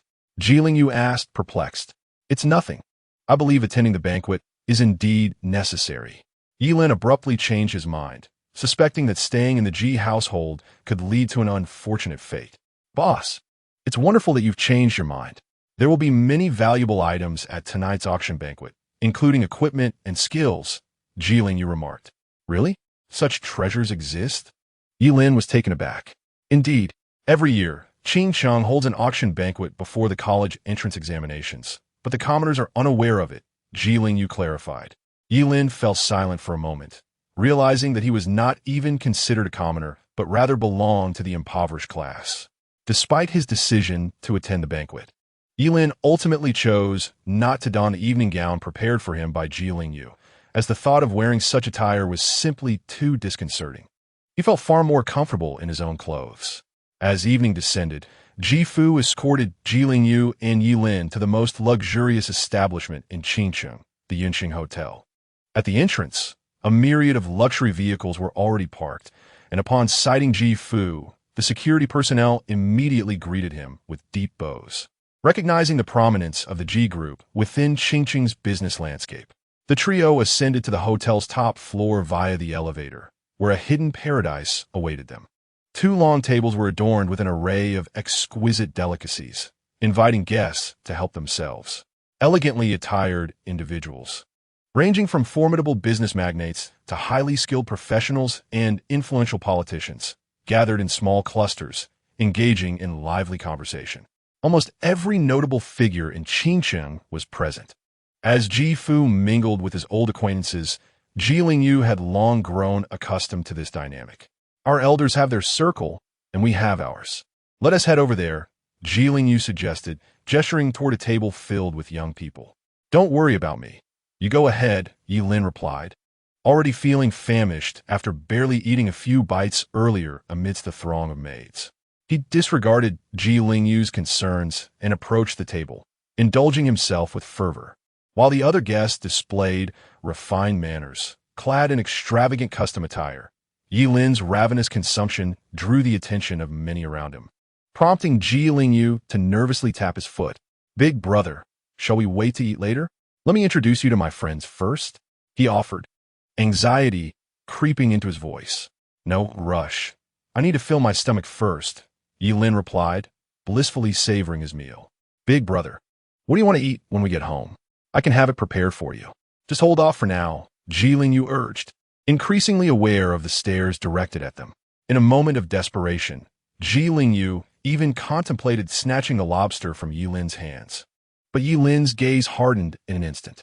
Forbidden spell, Ji Lingyu found himself frozen in place, a sheepish smile creeping onto his face. It's fine, big brother. You eat, he stammered, retreating from Yilin's side, feeling utterly defeated. His intention in bringing Yilin to the banquet was to introduce him to his friends, to elevate Yilin's standing, but the sight of Yilin devouring food like a ravenous beast made him hesitate. If he were to introduce Yilin as his superior, he feared he would become the laughingstock of Qingcheng's elite circles. With Ji Lingyu gone, Yilin relished his meal, indifferent to the opinions of those around him. Satisfying his hunger was his utmost priority. Just as he was enjoying his feast, a cool, clear female voice suddenly broke through the din behind him. Yiding, chewing on a piece of lobster. Yilin turned to find Zhuge Ni's astonished face staring back at him. Beside Zhuge Ni stood a girl clad in a white dress, petite in stature, dwarfing Zhuge Ni by nearly half a head. Yet, her visage was not in the slightest inferior to that of Zhuge Ni. What surprise! What brings you here?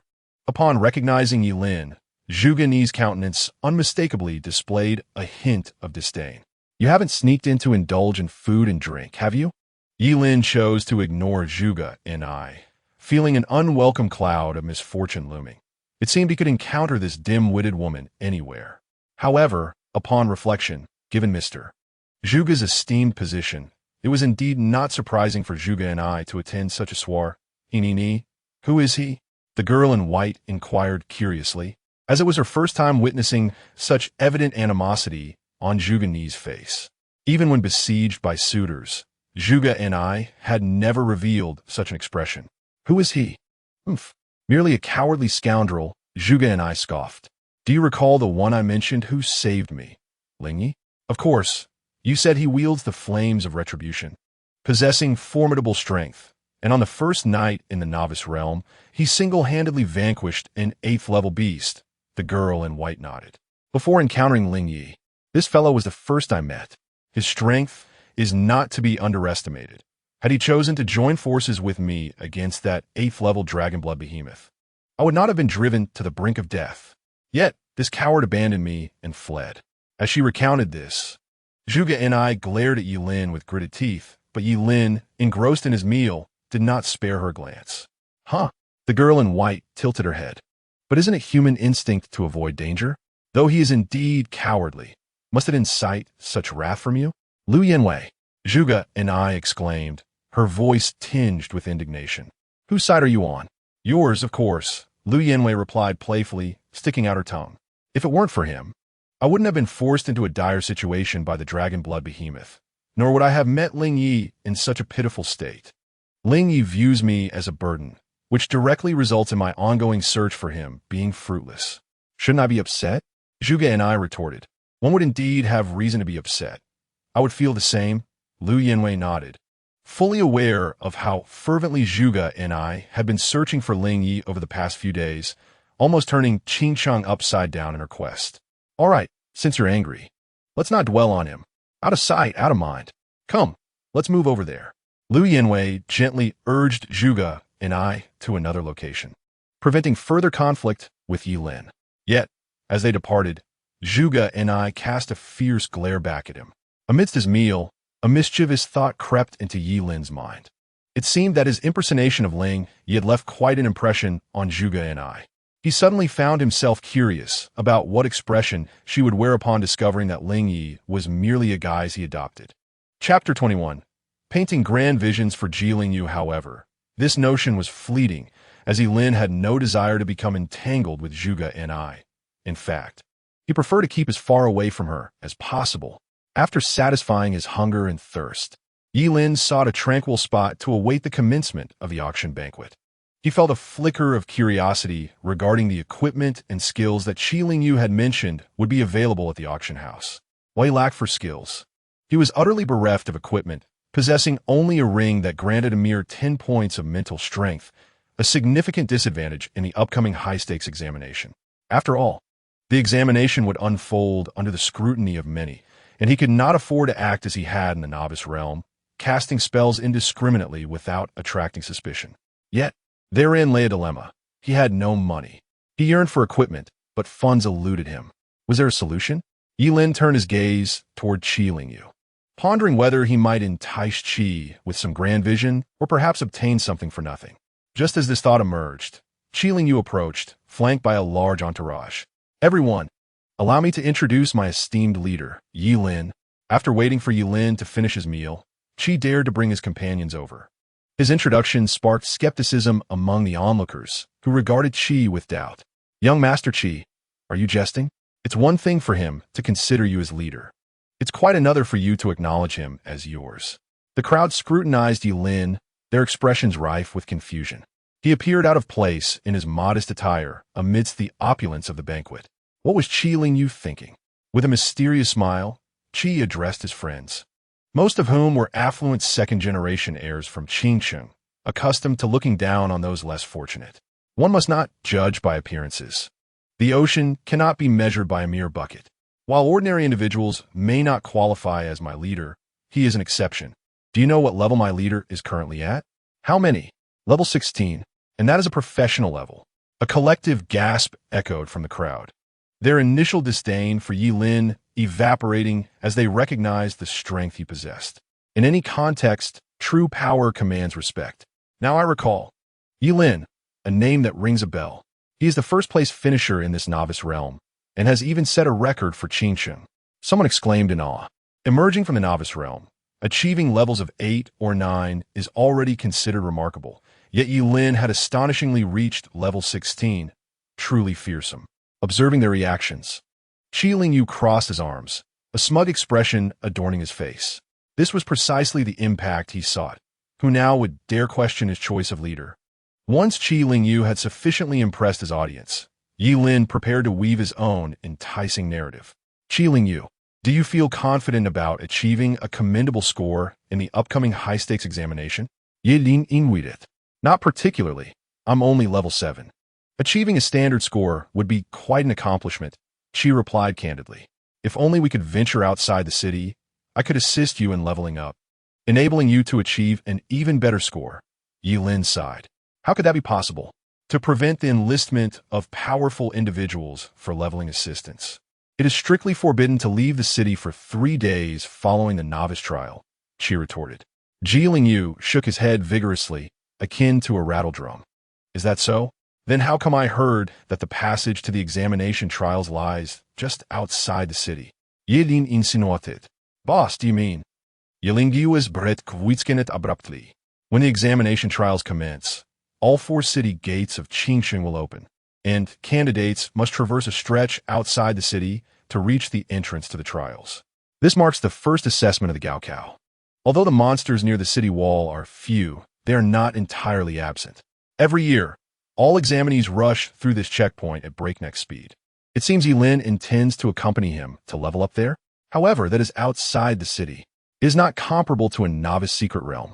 The monsters within the novice realm cap at level 10, and even then, they only appear in the depths of the realm. Yet outside the city, the monsters are of at least level 10, making it a perilous area where one could easily lose their life. Countless aspirants meet their demise at the hands of these monsters each year. Do not forget, I am already at level 16. The distance just outside the city wall should not pose a threat from any monsters I cannot handle.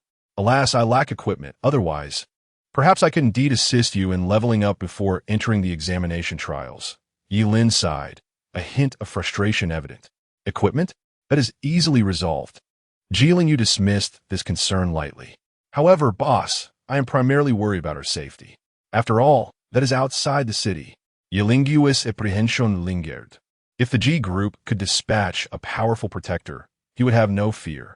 Yet, with only a level 16 Yilin by his side. Boss for life. Yilin's voice rang out, resolute and strong.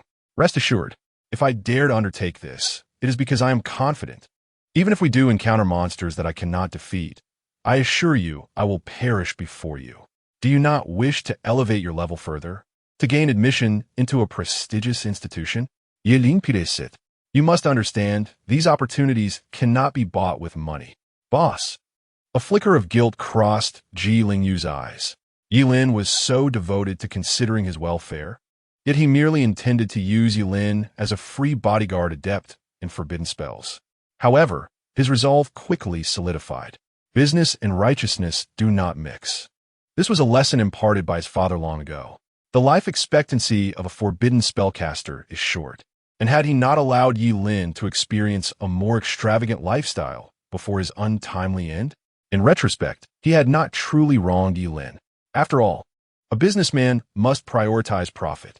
Yilin was correct. Money could procure many things, but it could not grant entry into elite academic institutions. The only way to gain admission into such esteemed places was through the Gaokao trials. Beyond this, there were no other avenues in the Xia ancient kingdom. Boss, worry not. Just tell me what you desire from tonight's auction, and I shall secure it for you. Ji Lingyu declared with determination. Excellent. That is precisely what I hope to hear.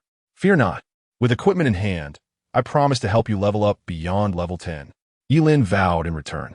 As long as one can attain a level exceeding 10 with diligent effort in the college entrance examination, one can essentially secure a place in any prestigious institution within the Xia ancient kingdom.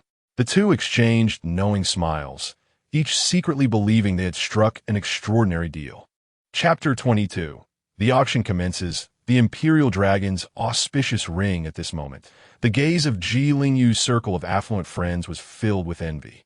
What an extraordinary stroke of fortune it was for a level 16 forbidden spellcaster to risk life and limb to assist Ji Lingyu in leveling up. Their initial perception of Ji Lingyu as somewhat naive had transformed into a heartfelt recognition of the immense value in having such a leader.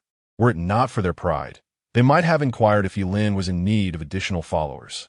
After all, who would not relish the opportunity to ascend from level 7 to 10 simply by aligning themselves with a remarkable leader? Boss, wait for me. I must first confer with my father. Ji Lingyu approached his father, for the auction banquet was teeming with influential figures, and he alone could hardly secure anything of significance. With his father's approval, Ji Lingyu felt considerably more assured. Boss, rest assured, I've got it sorted. Tonight, I guarantee I will secure the equipment you desire. Yilin nodded. There existed only 6 pieces of equipment that could be utilized simultaneously upon job transition, yet there were no restrictions on their type. As long as it brings you joy, one could even adorn oneself with 6 rings or wield 6 swords. The choice lay entirely in personal freedom. For an ordinary individual, Gathering 6 pieces of equipment was akin to scaling a mountain, let alone ensuring they were all suitable for oneself. Thus, job changers often found themselves financially strained. Those without wealth were relegated to serving the affluent job changers, and while they still stood above the common populace, the fundamental nature of their existence remained unchanged. They merely transitioned from being ordinary laborers to elite laborers. However, with Jiling Yu as a benefactor, Yilin could momentarily set aside his worries regarding equipment. Suddenly, with a resounding click, all the lights extinguished, plunging the banquet into darkness. Yet the guests seemed unfazed, accustomed to the spectacle, and remained silently poised in anticipation. A beam of light illuminated the center stage, revealing an exquisite woman clad in a classical qipao, her alluring figure captivating all. With a touch of makeup enhancing her beauty, her every smile and frown seemed to ensnare hearts, igniting a flicker of desire in the eyes of many men. Good evening, esteemed guests. I am Qingqing, the auctioneer for tonight's banquet. On behalf of the Treasure Pavilion Auction House, I welcome you all and wish you success in acquiring your desired treasures. The woman slightly bowed, her ample figure drawing the attention of many, yet none dared to act inappropriately. Not even a hint of jesting dared to break the air. After all, the Treasure Pavilion Auction House was no ordinary establishment. It was the largest auction house in the Xia ancient kingdom, with branches in nearly every city throughout the realm. Each year, the auction banquet was spearheaded by the Treasure Pavilion. To tease Qingqing openly is to offend the Treasure Pavilion. The individuals present are all prominent figures in Qingqing, and naturally, they would not engage in such folly for the sake of a mere woman. With their status, summoning a woman is but a mere gesture. Without further ado, akin to previous years, this year will feature 100 auction items. The first 50 consist of skill scrolls, while the latter 50 comprise equipment. Now, let us present our first auction item. Qingqing smiled lightly and clapped her hands, and soon a bundle of skill scrolls was brought forth on a tray.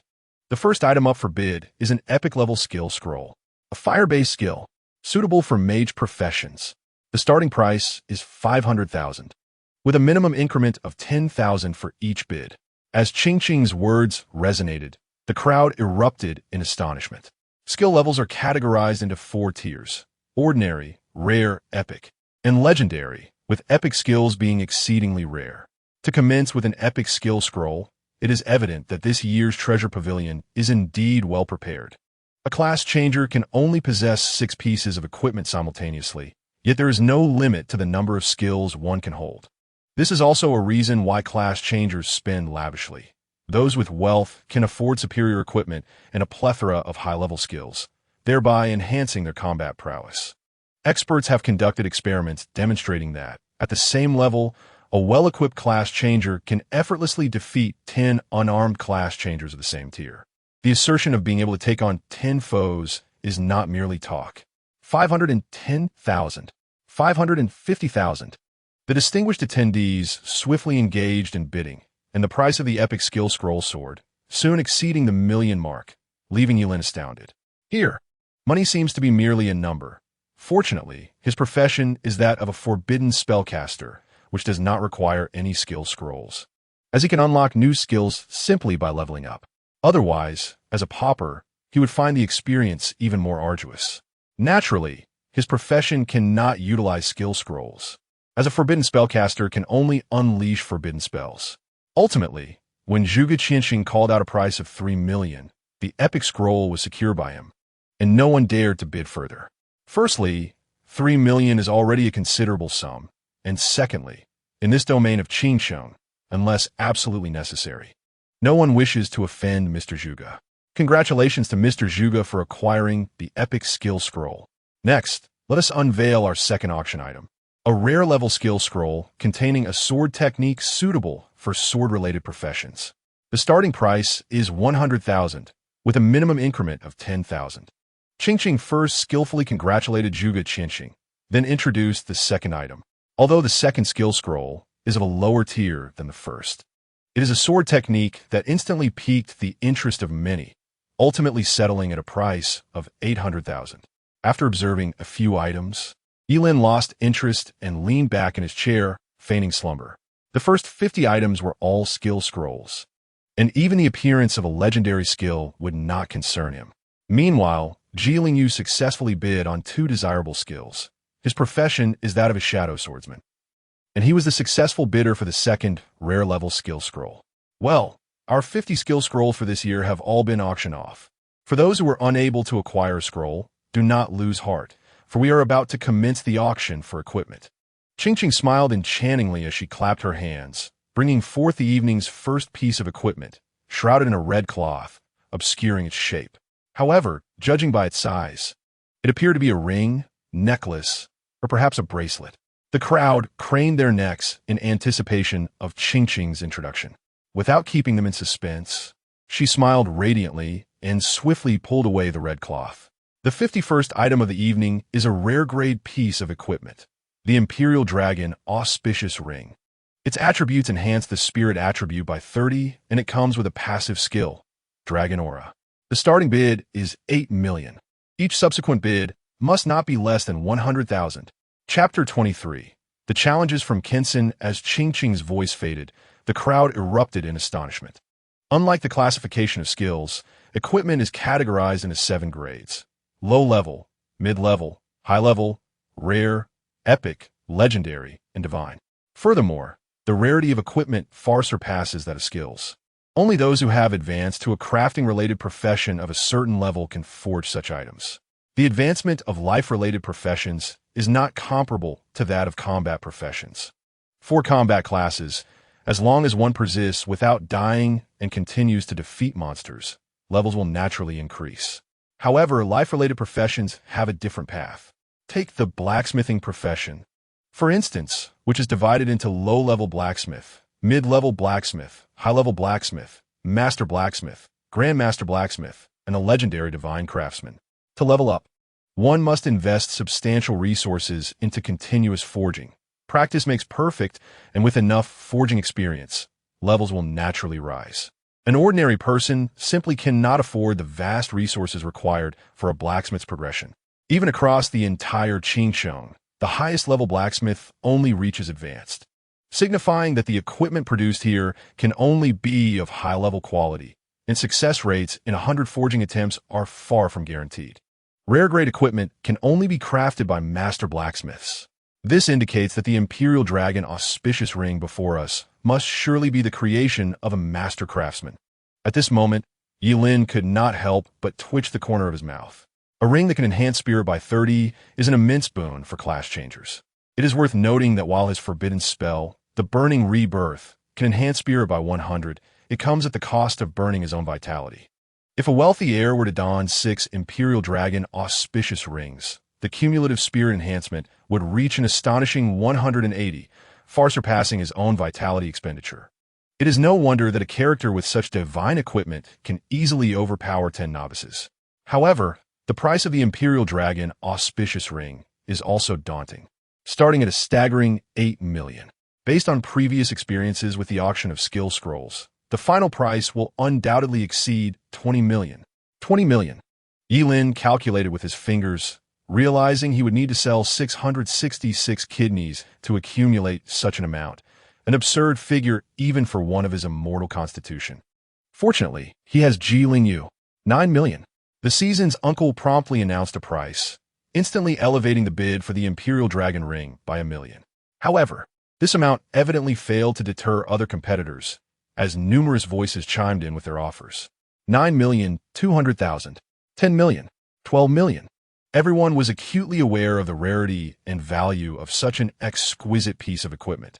It was a treasure that could not be acquired even with wealth in Qingsheng, for there were no master blacksmiths in the city.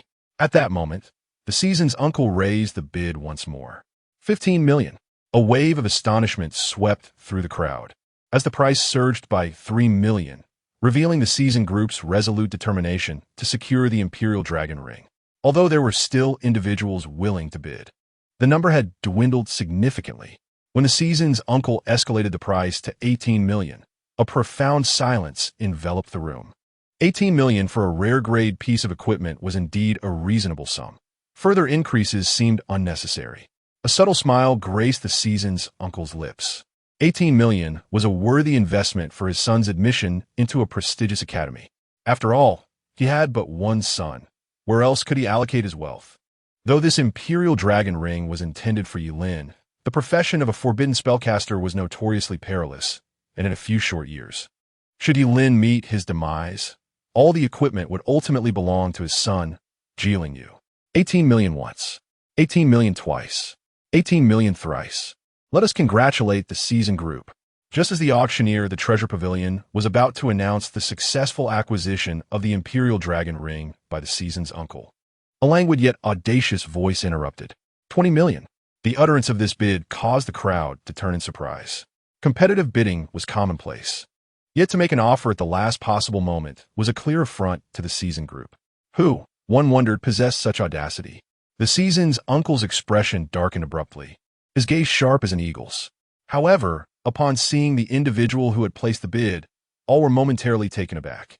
It was a man sporting a slick hairstyle, appearing somewhat portly, yet his lips bore a benign smile. The king of the underground, Kinson. Was his action deliberate or merely accidental? The seasoned group and Kinson were worlds apart, yet it was unclear. Nonetheless, it seemed evident that there was some history between them. Whispers filled the air, as an unusual tension permeated the atmosphere. Although Kinson had not made significant moves in recent years, it was universally acknowledged that the sovereign of Qingqing's underworld was none other than Kinson. At that moment, the season's uncle was utterly bewildered. He had never crossed paths with Kinson, let alone offended him. What could this mean? Mr. Kinson, I hope I have not inadvertently offended you, the season's uncle said with a conciliatory smile, adhering to the principle that amicable relations foster prosperity. Mr. G, what are you implying? Kinson replied, his demeanor warm and unpretentious. In an auction, it is only fair that the highest bidder prevails. I, Kinson, also have an interest in the Imperial Dragon Ring. Is that not permissible? Kinson smiled benevolently, his eyes discreetly scanning Yulin, but inwardly he mused, the seasoned group still feigning ignorance, even as Yulin stands right behind you. At this moment, Yulin was also scrutinizing Kinson. If it weren't for the circumstances, he would never have guessed that the man before him was the underground king of Qingqing. Their gazes crossed in the air, both harboring a hint of coldness, with only Uncle G appearing bewildered in between. Could it be that Kinson was merely interested in the Royal Dragon Rui ring? 21 million. Uncle G tentatively proposed another price. Yet, the scenario unfolded identically. For as soon as Qingqing declared the price, Kinson immediately countered with 22 million. Uncle G's heart sank. He could now ascertain that Kinson was indeed targeting the G group, a decidedly ominous sign. Mr. Kinson, may I inquire how the G group has offended you? Uncle G spoke with utmost respect. It was not that he feared Kinson, but rather, it was against his interests to unprovokedly antagonize such a figure. Inquire? Upon hearing this, Kinson's gaze turned frigid. He leaned closer to Uncle G's ear and whispered, You dare request clarity after having killed my men? You have guts. I, Kinson, accept your challenge. I vow to bring your family to ruin. Yilin had just incinerated dozens of Kinson's subordinates along with the farm, and now he was personally escorted away by Jilin Yu, the eldest son of the G family. It was hard for Kinson to believe that the G group was not behind this. Uncle G's feigned ignorance was, in Kinson's eyes, nothing short of a blatant provocation. Uncle G was even more perplexed. What? A challenge? How had he issued a challenge to Kinson? Nevertheless, he understood the ominous implication of the latter four words. Family annihilation. Uncle G's expression turned icy. After repeatedly conceding to Kinson, the latter now threatened his family's lives. If he continued to back down, he would indeed be rendered utterly pathetic. The G group was no soft persimmon to be easily squeezed, since Mr. Kinson was unwilling to clarify his intentions. Let us adhere to the rules of the auction. 30 million. Chapter 24. Survival is the key to output 30 million. The announcement of this price sent shockwaves throughout the venue. A piece of rare-grade equipment had astonishingly fetched a staggering 30 million, a figure that left everyone dumbfounded. With such a price, one could even acquire a lower-quality epic-grade item. However, Uncle G's face revealed no trace of unease. In terms of financial power, the G group had never feared anyone in Qingqing. What Kinson being the king of the underground? In the realm of finances, even two Kinsons would pale in comparison to the G group. Very well, 30 million. Kinson's gaze turned cold as well.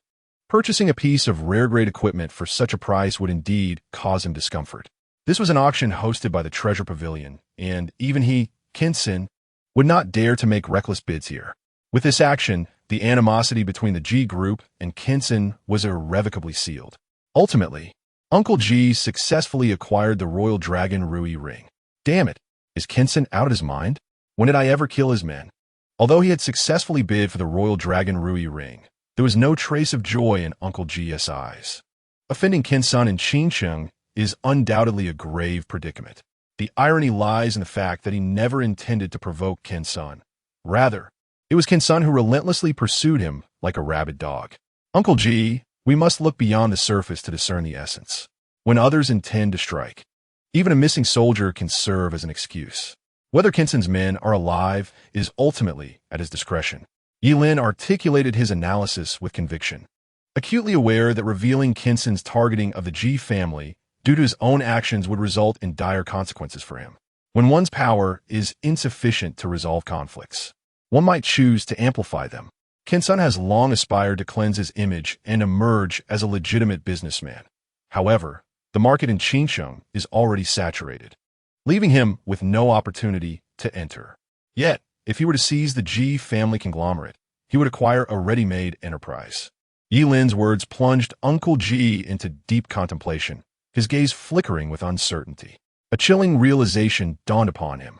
Cold sweat cascaded down his forehead as he pondered the implications.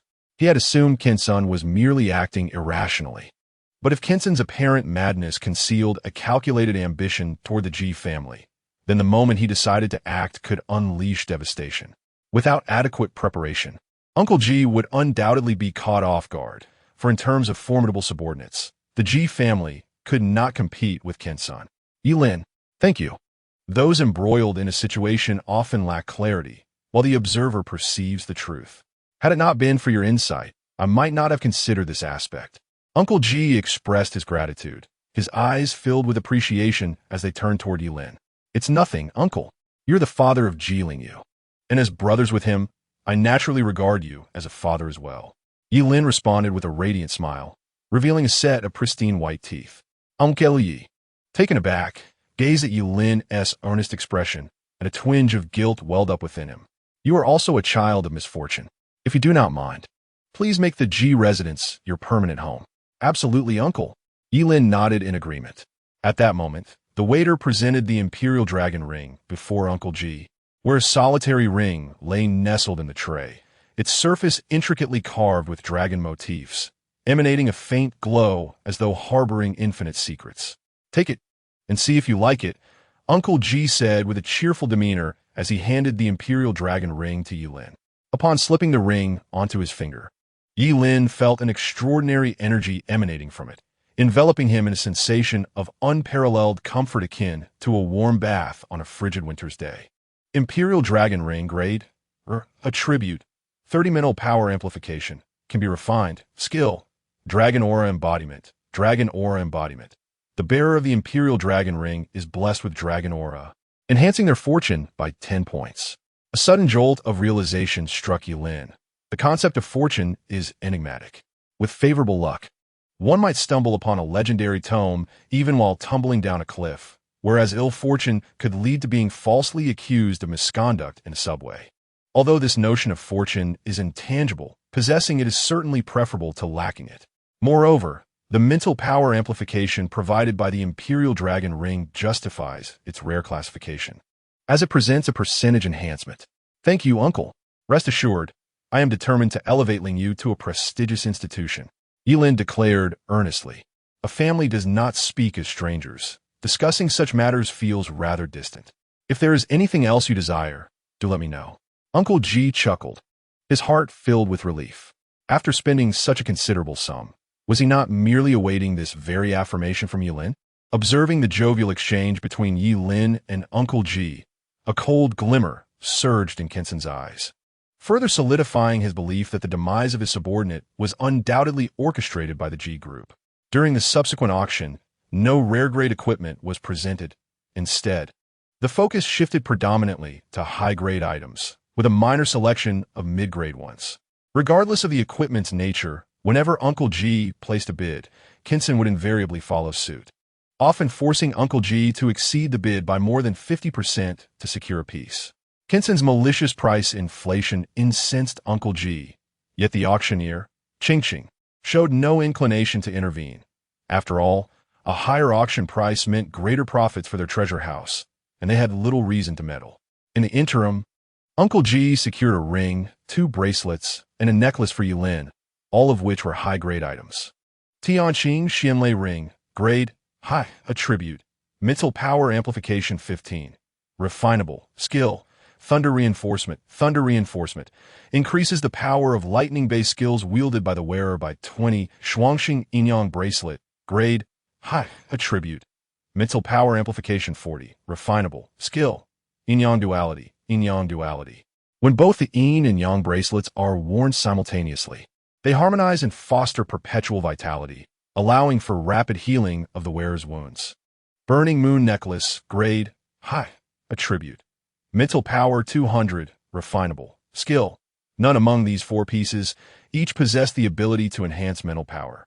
Coupled with the Imperial Dragon Rui ring, Yulin's mental power amplification had now reached an astonishing 85, along with a fixed bonus of 200 mental power. This meant that, at level 16, even without activating the Burning Reincarnation, his mental power could soar to an incredible 1088 points. Yilin gently caressed the Shuangxing Yinyang bracelet. Although this bracelet accounted for 2 equipment slots, it was the one he cherished the most. With the Shuangxing Yinyang bracelet, the prospect of rapid healing from injuries was now a plausible reality. Yilin, for your final piece of equipment, you should consider something that ensures your survival. Among the last 3 auction items, there is a piece of soft armor with formidable defense. I believe it would suit you rather well, Uncle G remarked with a chuckle. Yilin had already acquired 5 pieces that bolstered his combat prowess. If he neglected to select a protective item for the last piece, he would be overly vulnerable to ambushes. Survival was paramount for delivering any output. This was an eternal truth. Chapter 25. The Longevity Blade Technique. Yilin lifted his gaze towards the final 3 featured auction items on the stage. They comprised a knife, a piece of soft armor, and a bracelet, each of which was of rare grade. These were the concluding treasures of the auction. Uncle G, please bid on that soft armor for Lin Yu. I have no need for it, Yilin stated. Yilin shook his head, setting aside the fact that he possessed an immortal body. His own forbidden spell granted him invulnerability to lethal harm, making the acquisition of protective gear rather superfluous. Lin Yu had long since obtained such equipment. If you do not desire the armor, are you perhaps interested in that bracelet? Uncle inquired, perplexed. Not quite, Uncle G. What I truly seek is that blade. Yilin's gaze was intense as he focused on the sword displayed on the platform. Huh? The blade? Uncle G's face was a picture of confusion. And even Ji Ling Yu voiced his bewilderment. Boss, are you not a forbidden spellcaster? What need have you for a blade? I possess a forbidden spell that requires a blade for its execution, Yilin succinctly explained, providing no further clarification to the Ji family. When he reached level 10 in the novice realm, he unlocked his first forbidden spell that necessitated a weapon, known as the Blade of Longevity. Forbidden spell, Blade of Longevity. For each strike delivered by the forbidden spellcaster, 1 year of lifespan is consumed. Each strike's power doubles that of the preceding one, with a maximum stack of 99 layers. Only Yilin himself understood the sheer potency of this forbidden spell, despite his modest power attribute of merely 160 points. Should he activate the Rebirth of Flames and stack the Blade of Longevity to its 99th layer, he would unleash an astonishing 69, 827, 899, 287, 272, 927 points of damage. Each strike would carry this extraordinary damage, rendering a mere 9,999 points of damage utterly trivial. With the boon of his immortal body, Yilin had no cause for concern regarding the depletion of his lifespan. Requiring no special skills, with no casting times or delays, each ordinary strike could deliver nearly 32,000 points of damage. If he were provided with 2 cutting knives within the novice realm, Yilin surmised he could eradicate all monsters therein. The only drawback of this skill lay in the necessity of wielding a blade to execute it. Moreover, ordinary knives could not withstand the might of the Blade of Longevity. Yilin had previously experimented with a kitchen knife, only to find it shattered after 2 strikes.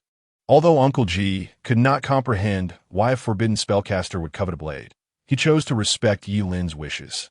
Neither the armor nor the bracelet was pursued by Uncle Ji, and ultimately, the armor was claimed by another influential figure from Qingcheng, while the rare bracelet was secured by Zhuge Qianxing.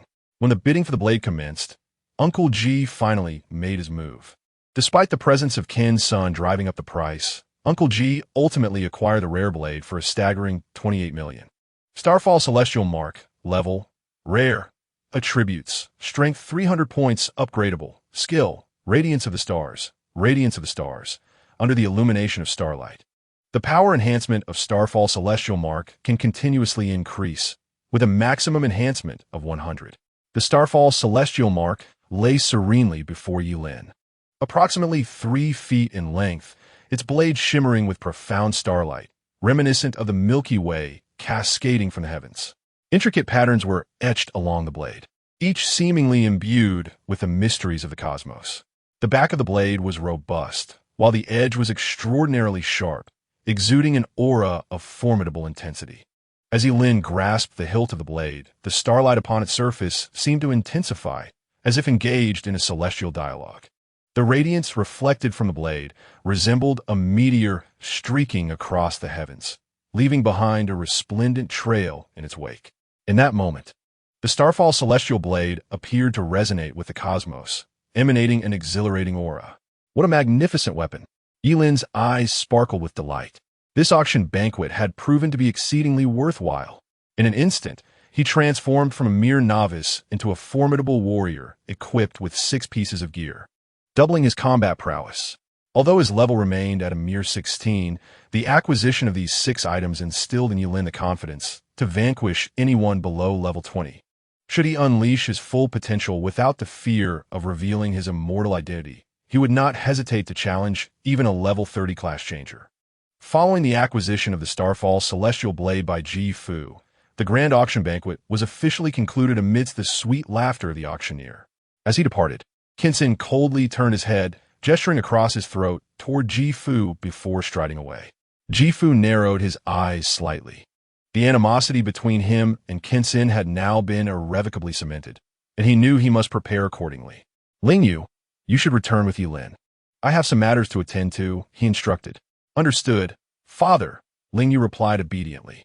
Although he was a privileged heir in public, he dared not act out in front of Ji Fu, fully aware of his father's stern nature.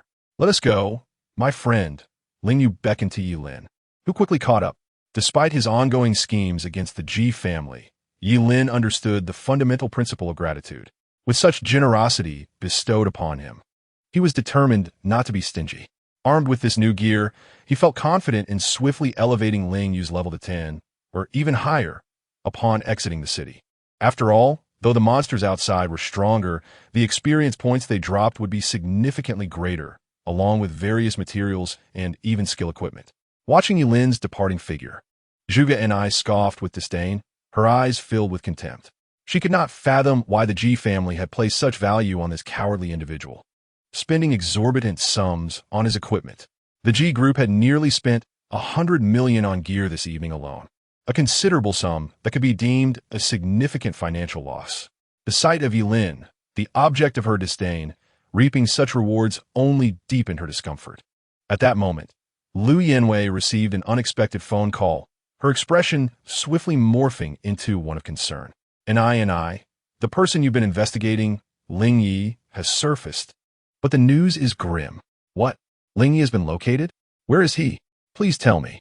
Zhuge and I exclaimed, her interest piqued by the information regarding her beloved, momentarily forgetting had animosity toward Yilin. The investigation bureau has reported that a farm in Qingcheng was set ablaze, resulting in the tragic loss of dozens of lives. Residual flames were found at the scene, suggesting it may be the work of Ling Yi. The bureau hopes you can assist in the investigation, Lu Yanwei cautiously relayed, observing Zhuge Ni's shifting emotions. Ling Yi? Murder? Why? Zhuge Ni's beautiful eyes were filled with confusion. Impossible.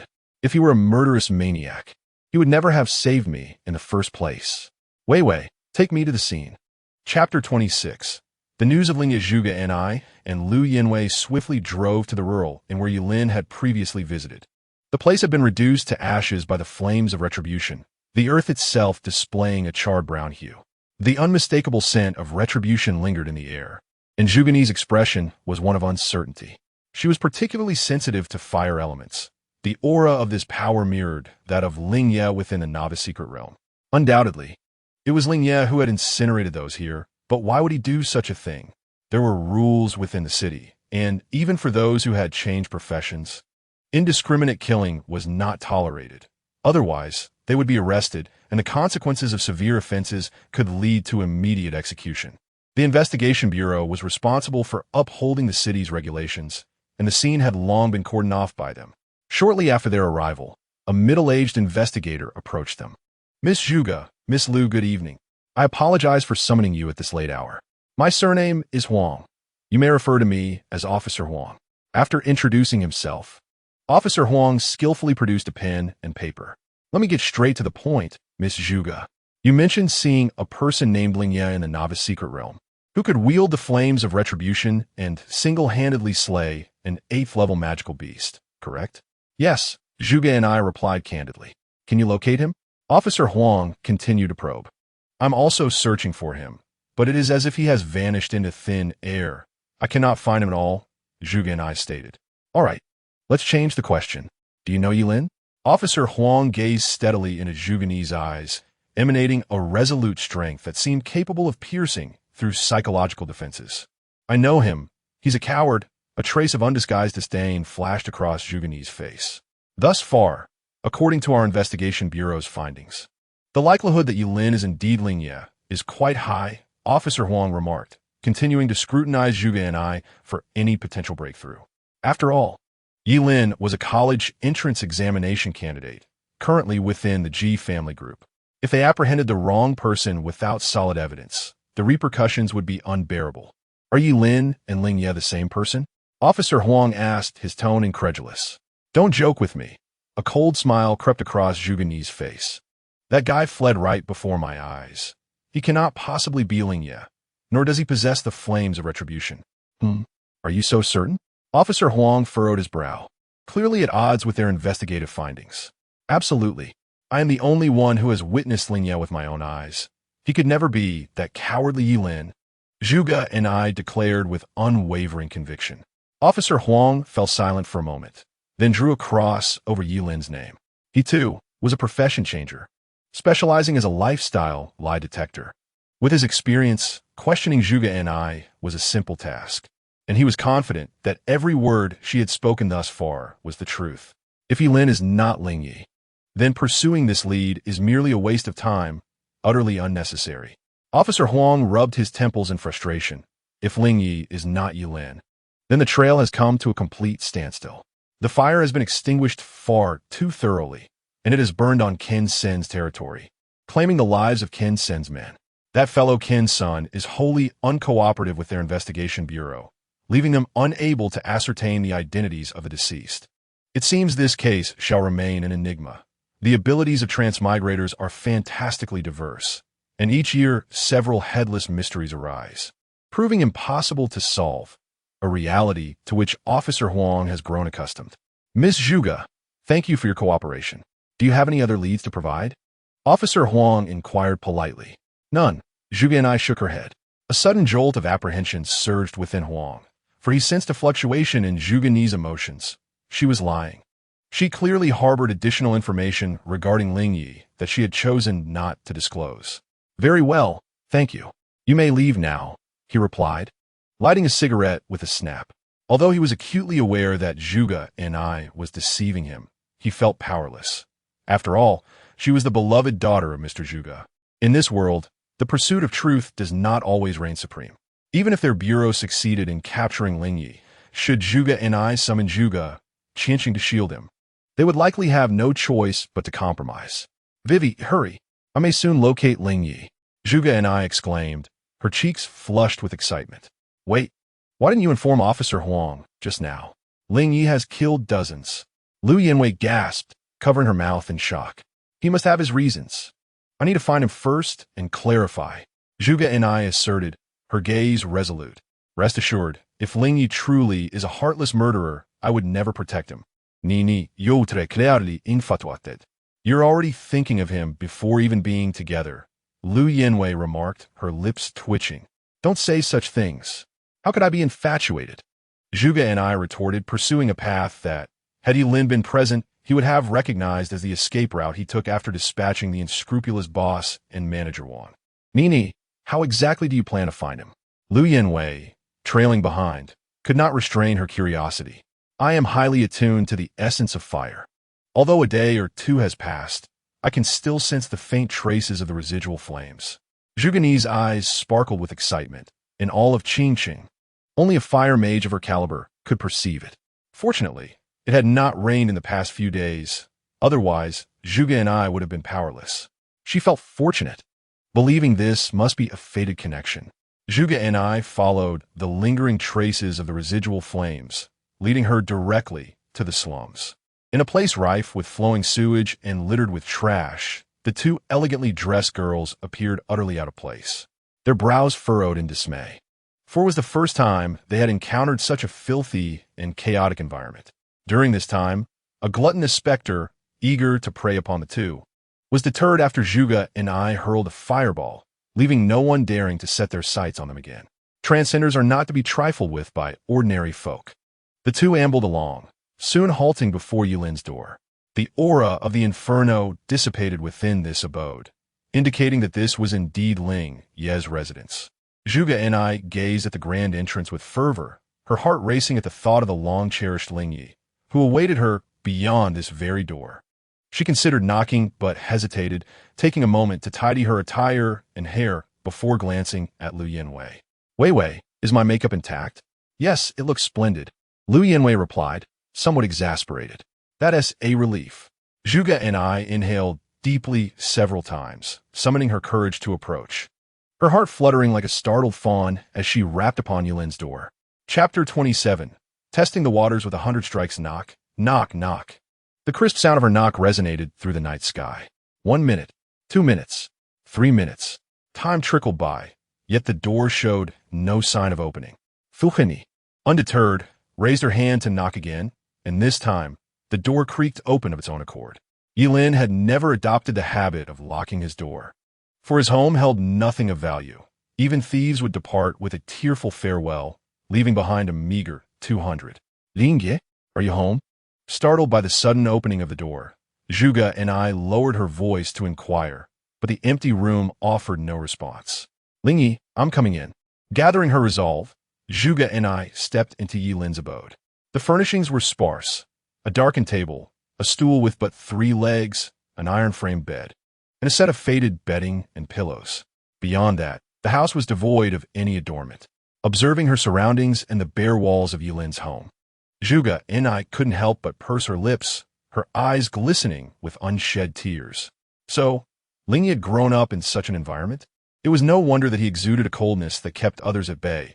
He must have endured many hardships during his upbringing. Yet, even amidst such darkness, he had stepped forth without hesitation when I was in peril, his heart ever directed towards the light. Zhuge and I felt a pang of sympathy, her conviction strengthening that Ling Yi's actions were undoubtedly compelled by necessity.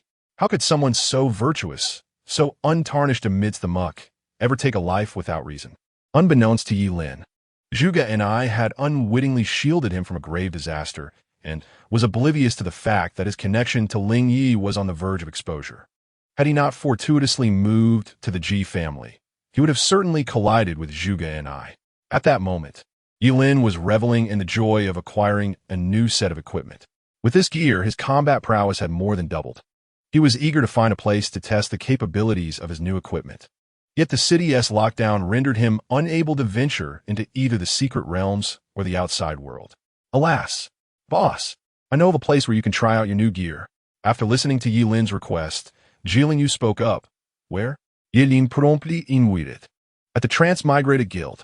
They have specialized training booths that provide practical combat training for transmigrators. Yi Lingyu explained, with Ji Lingyu's enlightening words. Yi Lin finally grasped the essence of the Transmigrated Guild. Established by the official government of the Great Xia Ancient Kingdom, The Transmigrator Guild exists in every human city. It serves a plethora of functions, including material trading, equipment sales, task acceptance, and practical training, all tailored specifically for transmigrators. Upon learning that the Transmigrator Guild offered combat training, Yilin could hardly contain his excitement and urged Jilingyu to turn around and take him to the guild. The Transmigrator Guild was located at the city gate of Qingchen. As soon as they stepped inside, a young lady dressed in black stockings approached them eagerly. "Good evening, gentlemen. Are you here for practical training?" she asked. "Not for myself, primarily for my boss," Jilingyu quickly replied, waving his hand. "All right, may I ask for your level?" The young lady turned to Yilin. Yilin revealed his level, and upon seeing that he was at level 16, the lady smiled sweetly. "Very well. I will arrange a training room suitable for transmigrators below level 20. The cost is 200,000 per hour."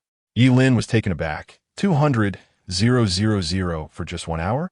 Being a transmigrator truly burns a hole in one's pocket. "Thankfully, I have Jilingyu. Could you arrange a room suitable for those below level 40? Yilin inwided. The lady's expression flickered with surprise, but she quickly nodded.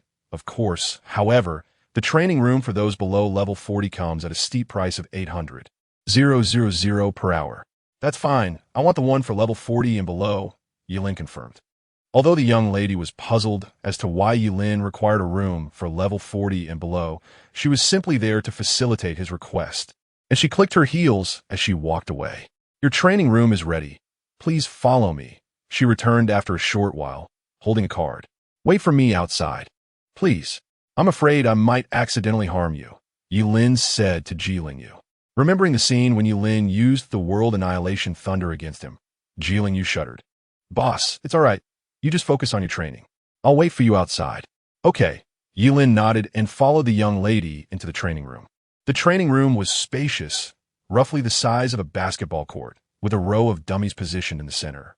The young lady, who had guided him, explained that this training room was constructed from specialized materials and built by a master craftsman, capable of withstanding the full force of a level 40 transmigrator's attacks.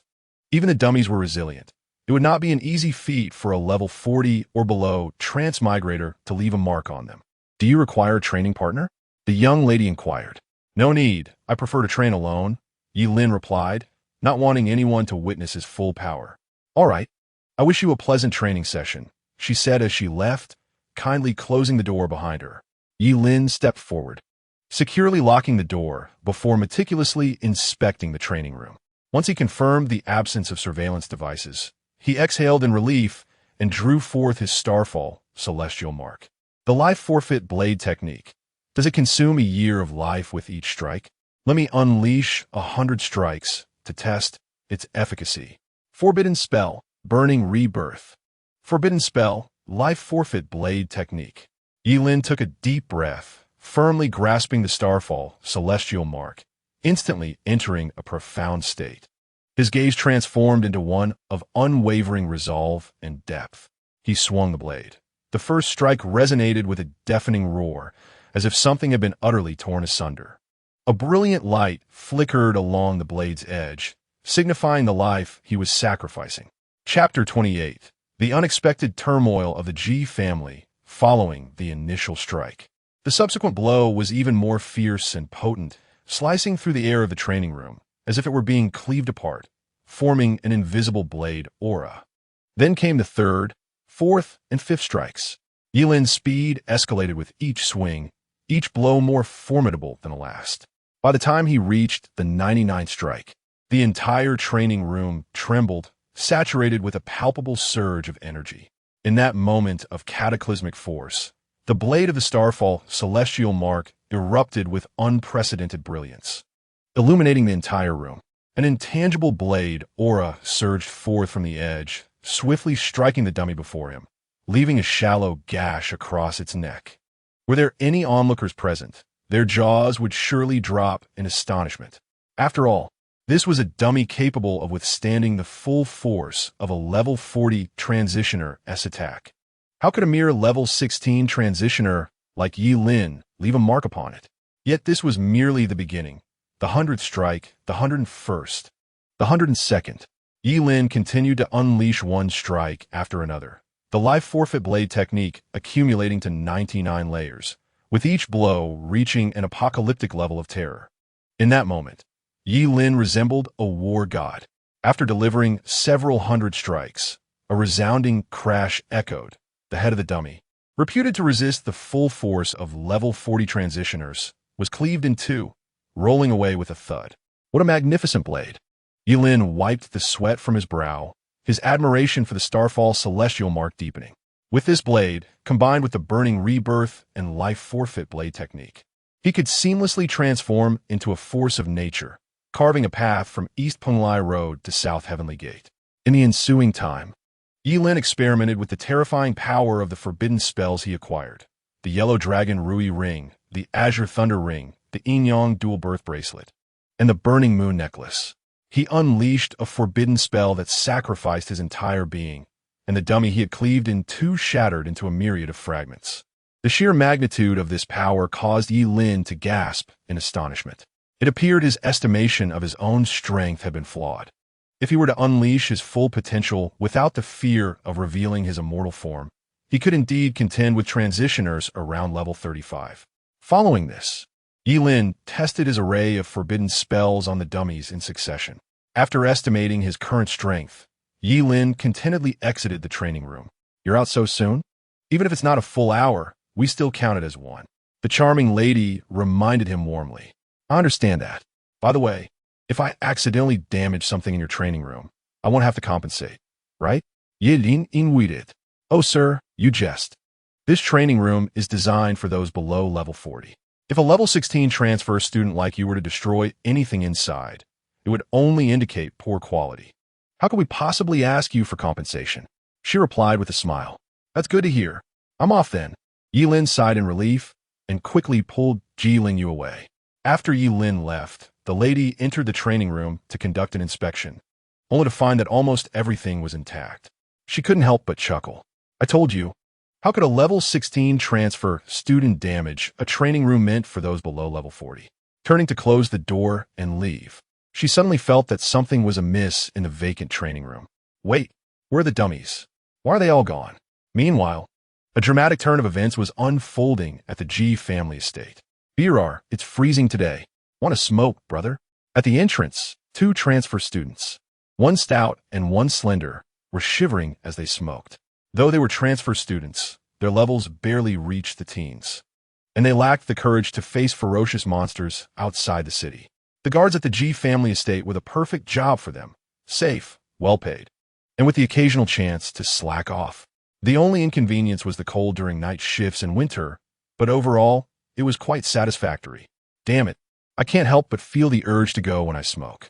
You keep watch. I need to relieve myself." The stout transfer student frowned and got up to walk toward the nearby bushes. "You idiot.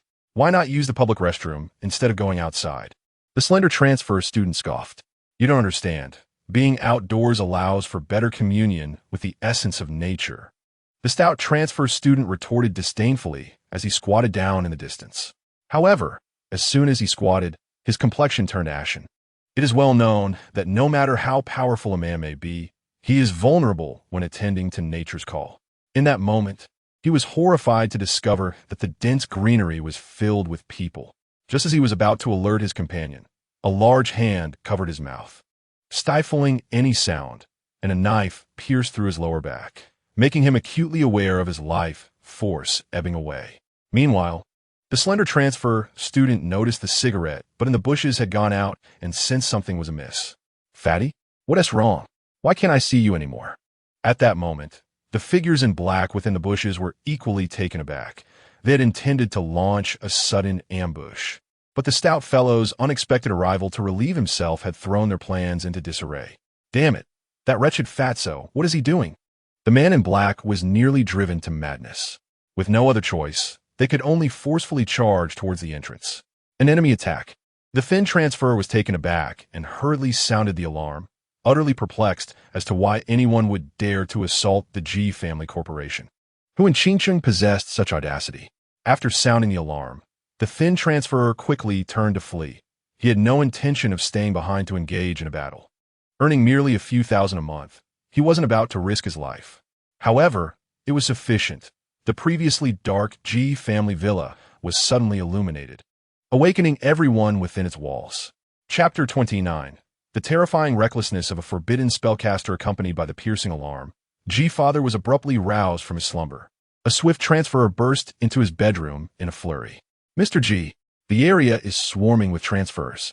They initially intended to infiltrate, but have now opted for a direct assault after being discovered. They are overwhelmingly powerful. We cannot withstand them. You must come with me. What? G-Father exclaimed, both alarmed and furious. Kin-Sen's retaliation was swifter than he had anticipated and far more brutal.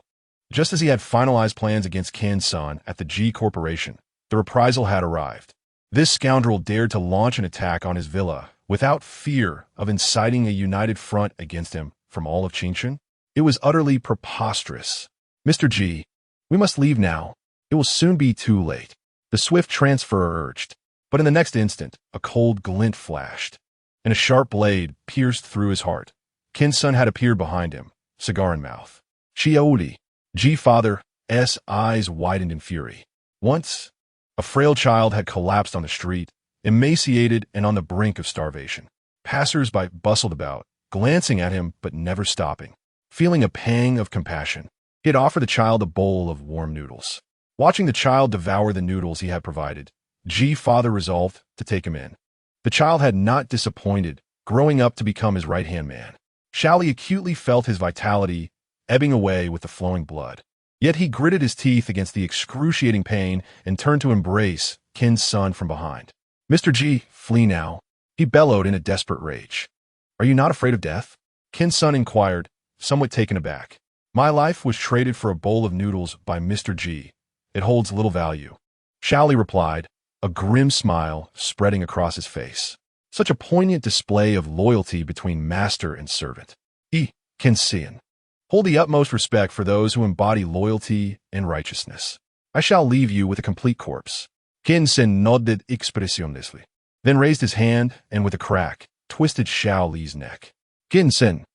G-Father's eyes turned bloodshot, clearly consumed by rage. He retrieved a black handgun from a nearby drawer and aimed it directly at Kin-Sen, pulling the trigger without hesitation. Before the gun could even fire, a gleaming long knife sliced through the air like a bolt of lightning. In the incredulous gaze of G's father, his hand that grasped the gun was already soaring high. Using a gun against a newly transitioned individual. What a fool you are. Kin-Sen smirked disdainfully. Firearms might suffice against a freshly transitioned combatant. But once their power surpassed level 30, a gun would appear no more formidable than a child's toy in the presence of a true warrior. In your next life, remember not to oppose me. Senator, I may have been discreet, but I am far from finished. Kin-Sen raised his blade, preparing to end G's father, when a subordinate hurried over to whisper something in his ear. What? They escaped? Kin-Sen exclaimed, his irritation boiling over as he slapped the subordinate across the face. Retracting the blade he had intended for G's father. Mr. G, Kin-Sen smiled, congratulations. Your son and the Yilin have fled rather swiftly. It seems you have a bit more time to live. With Ji Lingyu and Yilin having eluded capture, G's father was spared for now. To eliminate him would mean severing Ji Lingyu's sole vulnerability. If one does not eradicate the root, the grass will regrow with the spring breeze. Kin-Sen had no desire to wait another decade or two only to face a vengeful Ruderney. If he was to act, he would ensure total annihilation. He intended to use G's father to lure out the two and then eliminate them all. You will not succeed. G's father, a cunning old fox, instantly recognized Kin-Sen's intentions upon observing his reaction. Without hesitation, he hurled himself towards the corner wall. His son was his only concern. He would not allow himself to become the cause of his son's demise. But how could Kin-Sen permit G's father to escape his clutches? Before he could reach the wall, Kin-Sen incapacitated him with a swift strike. Take him away. In less than half an hour, within the G family villa, everyone except G's father lay lifeless, their bodies cold as ice. Kin-Sen, the underground king, would surely see his notoriety rise once more after this night. After testing his combat prowess, Yilin returned to the entrance of the G residence only to be greeted by a pungent stench of blood. His pupils dilated in shock. Even within the safety of the Ji household, Qin's son would not relent. Was he truly willing to annihilate the Ji family just to capture him? Yilin harbored grave doubts that Qin's son had unearthed some of his secrets, driving him to such madness. Perhaps Qin's son could not be allowed to live. Just as Ji Lingyu prepared to enter the house, Yilin intercepted him, speaking with grave significance. You should brace yourself. What are you saying, boss? Yilingyu, still oblivious to the danger, pushed the door open and stepped inside. The moment he crossed the threshold, he froze in shock. Yilin followed his gaze and beheld a scene reminiscent of a hellish battlefield. The bodies of transition combatants and household servants lay strewn about, dismembered limbs scattered across the floor, their faces frozen in terror, as if they had encountered the most horrific of demons before their demise. Boss, do we take a wrong turn? This doesn't seem like my home. Ji Lingyu managed to murmur, retreating a few steps, a grimace replacing his features. He sought a negation in Yilin's demeanor, yet the grave expression on Yilin's face conveyed the truth. This was the Ji family, the home he had known for over a decade. Ji Lingyu, consumed by madness, plunged into the sea of blood and corpses. Dad, where are you? He cried out in terror, desperate to locate his father while simultaneously fearing the sight of his father's lifeless body amidst the carnage. Upon reaching the door to his father's bedroom, Ji Lingyu's heart raced perilously close to his throat. With reckless abandon, he pushed open the door. The room was immaculate, as if meticulously cleansed, save for a severed hand gripping a gun, lying silently on the table. Ji Lingyu rushed forward, recognizing it as his father's hand. Beneath it lay a piece of paper, inscribed in blood with a chilling message. If you wish to save your father, bring Yilin to the underground black market. Every 6 hours, I will carve a piece of flesh from your father. Upon reading this, Ji Lingyu descended into madness. Qinsen, I will kill you, he screamed, intent on confronting Qinsen, the underground king capable of abducting his father.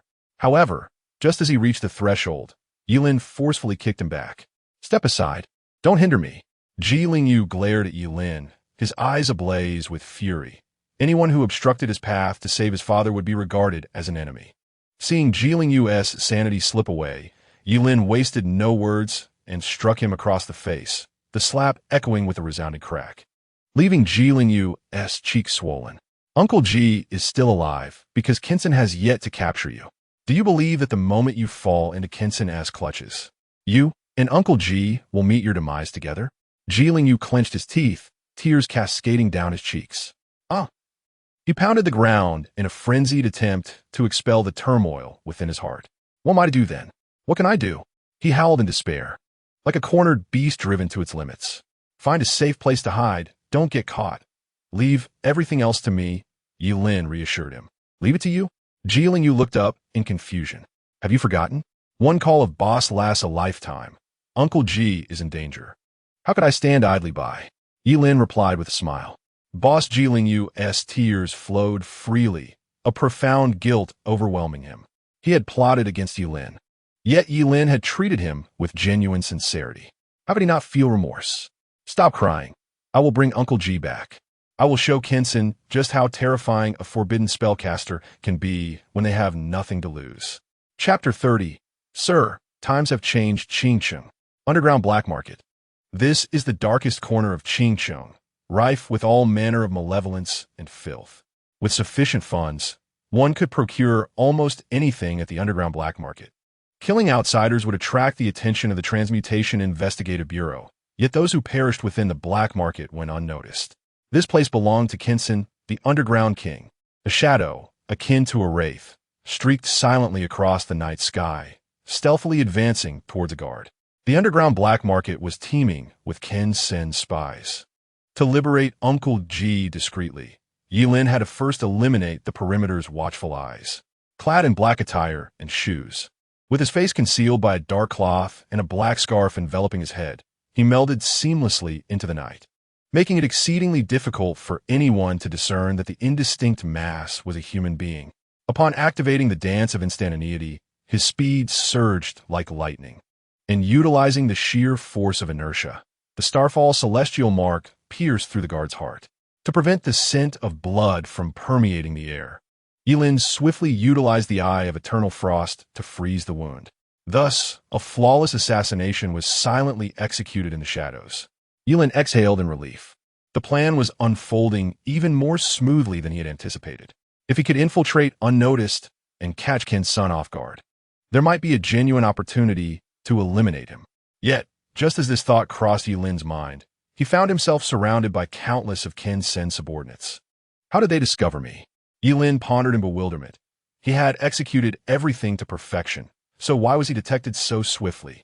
The leader, a brash yellow-haired man adorned with a scorpion tattoo on his palm, pointed arrogantly at a concealed camera above Yilin's head. Sir, times have changed. Our surveillance systems are equipped with infrared night vision. What era do you think this is, still using night cloaks?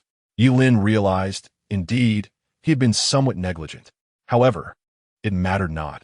As long as he exterminated them all, no one would uncover his infiltration.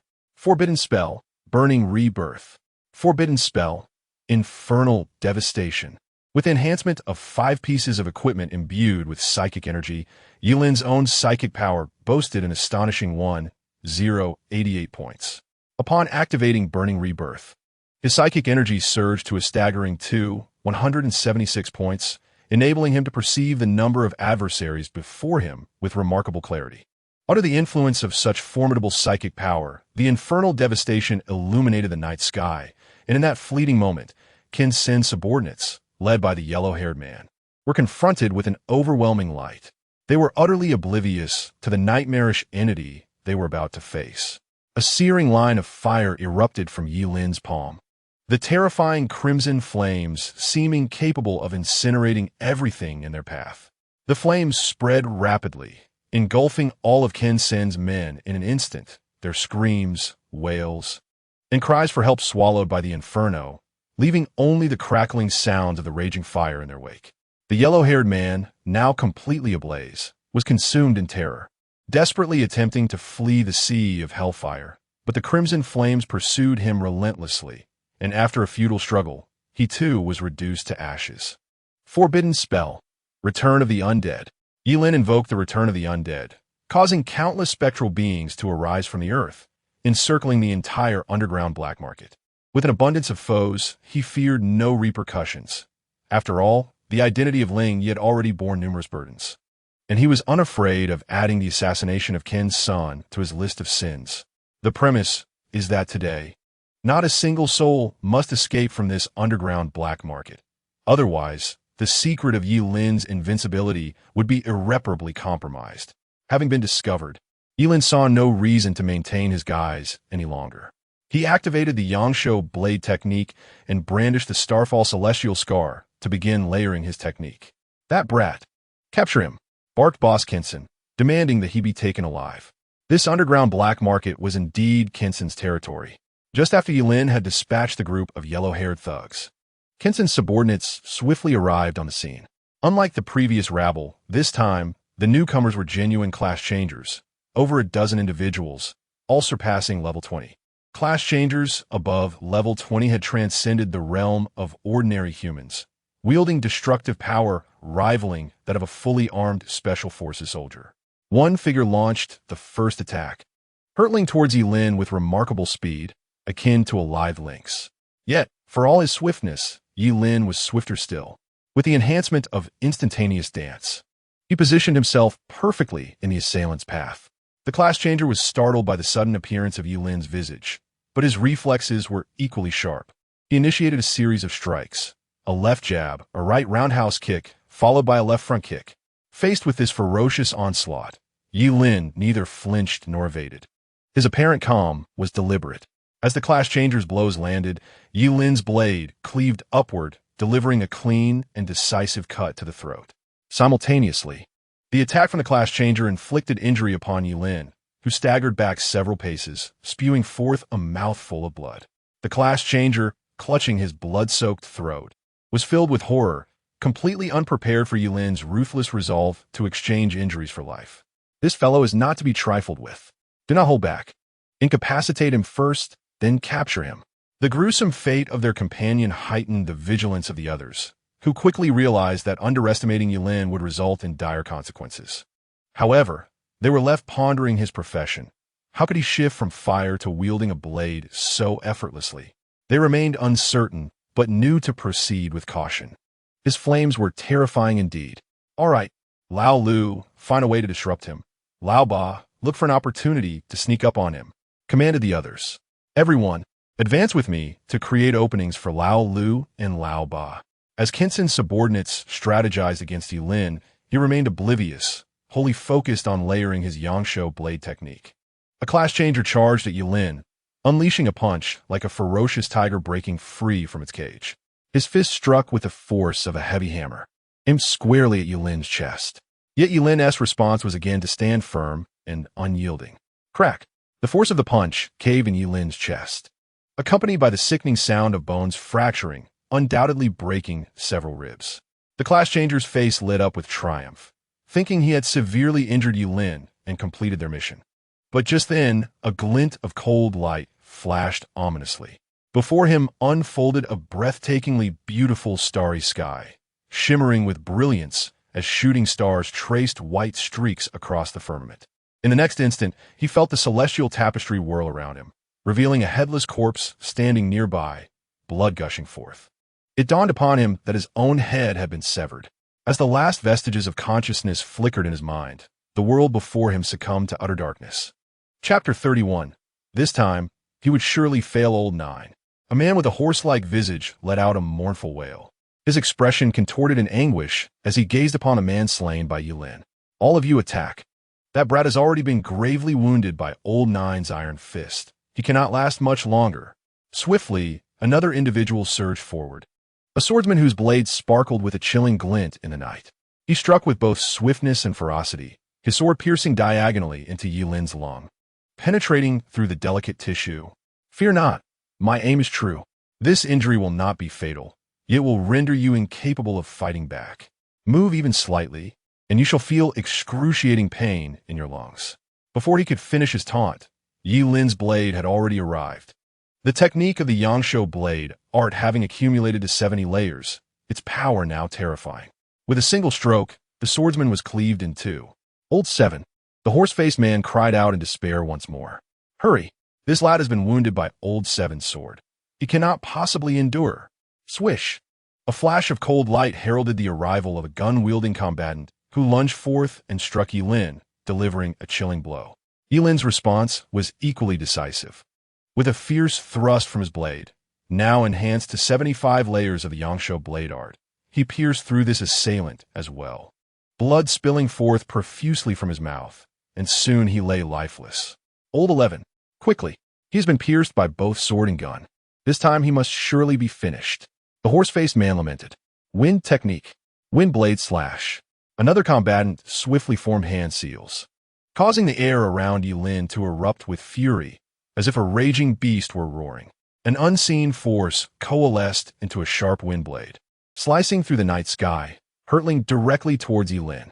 In the reflection of the wind blade, Yilin appeared strikingly solitary. Yet, he did not flinch in the face of this lethal assault. With a chilling sound, the blade sliced through flesh, leaving numerous deep gashes. Some so severe that bone was visible, one particularly severe wound nearly exposing his intestines. Overwhelmed by such grievous injuries, Yilin could no longer withstand the onslaught and collapsed weakly to the ground. I told you he wouldn't last. Find him up. Deliver him to Boss Kin's son. The horse-faced man shouted with exhilaration. The others breathed a sigh of relief. Having sustained such grave injuries, if Yilin did not fall, they would surely lose their minds. 3 combatants approached to bind Yilin, but at that moment he suddenly sprang to his feet, roaring for Piltover, for the dark horse. He swung the Starfall celestial mark, spinning with fervor, and in an instant, the now 85 layers of the Yangshuo blade art cleaved the 3 approaching combatants in half. Old 5, Old 6, Old 10. The horse-faced transmuter emitted another lamenting howl, utterly perplexed as to why Yilin, despite his grievous injuries, still possessed the strength to resist. At that moment, Yilin was drenched in blood, resembling a specter of crimson, with a sword and a lance protruding from his body. By all reasoning, a normal individual suffering such wounds would be confined to a state of helplessness, Yet Yilin continued to move with an astonishing vitality, defying all expectations. Surely, this must be a final flicker of life before death. Charge! Subdue him! The horse-faced transmuter commanded. This time, none dared to be overly ambitious. 3 transmuters launched their assault simultaneously from 3 directions. Among them was the wind transmuter, whose sharp wind blades struck once more. The other 2 included one wielding a knife and the other a fire mage. The winds fueled the flames, and with a combination of wind and fire, the 2 transmuters unleashed a tempest of flames. Yet at this moment, Yilin had amassed his longevity blade technique to a staggering 99 layers. He was no longer inclined to remain passive. Forbidden spell, instantaneous dance. Yilin sacrificed a heart, instantly augmenting his agility tenfold, transforming into a streak of light that surged into the engulfing inferno. By the time the 2 transmuters reacted, Yilin had appeared before them, akin to the harbinger of death. With a swift motion, 2 blade lights flashed, and the wind and fire mages fell lifeless. With the enhancement of the 99 layers of the longevity blade technique, they stood no chance of resistance in close quarters. Second, fourth, the horse-faced transmuter howled once more. Suddenly, 2 shadows emerged behind Yilin, the knife-wielding transmuter and the long-hidden 8th. The knife-wielding transmuter struck Yilin's back, while the 8th brandished a sharp dagger, which swiftly pierced Yilin's kidney, delivering yet another devastating blow. Ha ha ha ha! Do you think you can kill me? Yilin retaliated with a swift strike, effortlessly ending the lives of the 2 ambushers. Third, 8th, the horse-faced transmuter cried out for the 6th time, now left with no companions. Beholding Yilin, blood streaming from 7 orifices, his body marred by wounds, a sword piercing his left chest, a gun embedded in his right, a blade lodged in his back, and a dagger thrust into his kidney. Yet still advancing step by step, the horse-faced transmuter was driven to madness. You're a monster. Why do you persist in living despite such grievous injuries? Are you human or a ghost? Yilin tilted his head slightly. A monster, you say? That title is not entirely inaccurate. I maintain this human form purely out of personal preference. Yilin had long discovered that his undying essence allowed him to survive even when severed into pieces and reassembled into a non-human entity. Yet, having lived as a human for so long, he found it more comfortable to retain his human form. With a swift motion, Yilin severed the tendons of the man known as Horse Face, his expression remaining impassive as he listened to the agonizing screams. He lowered his gaze and positioned the blade against the man's throat, demanding, "Now, tell me where Kensen is. What is the highest level of the transmuters in this underground black market?" Chapter 32. Inquiring while slaying you will never get me to speak. I would never betray Boss Kensen. At this critical moment, the transmuter closed his eyes, exuding a demeanor of defiance in the face of death. Oh, that's all right. Do you enjoy roasted meat? Yilin tilted his head, posing the question with the innocence of a Na'vi boy next door. Roasted meat? The man was taken aback, seemingly caught off guard by Yilin's sudden inquiry. The current circumstances appeared far removed from any discussion of grilled delicacies. Upon hearing this, Yilin offered a benevolent smile. Then, with another swift motion, he sliced a piece of marbled flesh from the transmuter. As the man opened his mouth to emit a piercing scream, Yilin had already dislocated his jawbone. With a snap of his fingers, flames of crimson and violet erupted, quickly incinerating the piece of flesh until it was charred, emitting a smoky aroma. I apologize, I am not particularly skilled at roasting, and it seems I may have overcooked it. However, not to worry. You have plenty of meat left on you, and with practice, I am sure I will perfect the art. Afterward, Yilin repositioned the man's jawbone, causing him to tremble in terror as he finally comprehended the true meaning behind Yilin's inquiry about roasted meat. Monster! You are a monster! As Yilin prepared to force the charred meat into his mouth, the transmuter completely broke down. I will talk. I will tell you everything. Observing that Yilin showed no signs of relenting, and with the threat of the charred flesh looming, the transmuter spilled every piece of information he possessed like beans from a bamboo tube. Boss Kensen should be at the underground black market center with Sister Chien right now. The highest level transmuter here is Boss Kensen himself, but I do not know his current level. He was already at level 48 last year. After divulging this information, the man, with his severed tendons, pleaded for mercy. "I beg you, grant me a swift end." Having obtained the desired information, Yilin deemed it unnecessary to prolong the man's suffering. With a decisive stroke, he granted him the release he sought. In his final moments, a look of relief washed over the transmuter's face. Subsequently, Yilin set all the corpses ablaze, eradicating all traces of evidence. Level 48? This poses a significant challenge. Yilin furrowed his brow. If he exerted himself to the utmost, he might barely manage to contend with a level 40 transmuter. Considering Kinson was already at level 48 last year, he may very well have surpassed level 50 by now.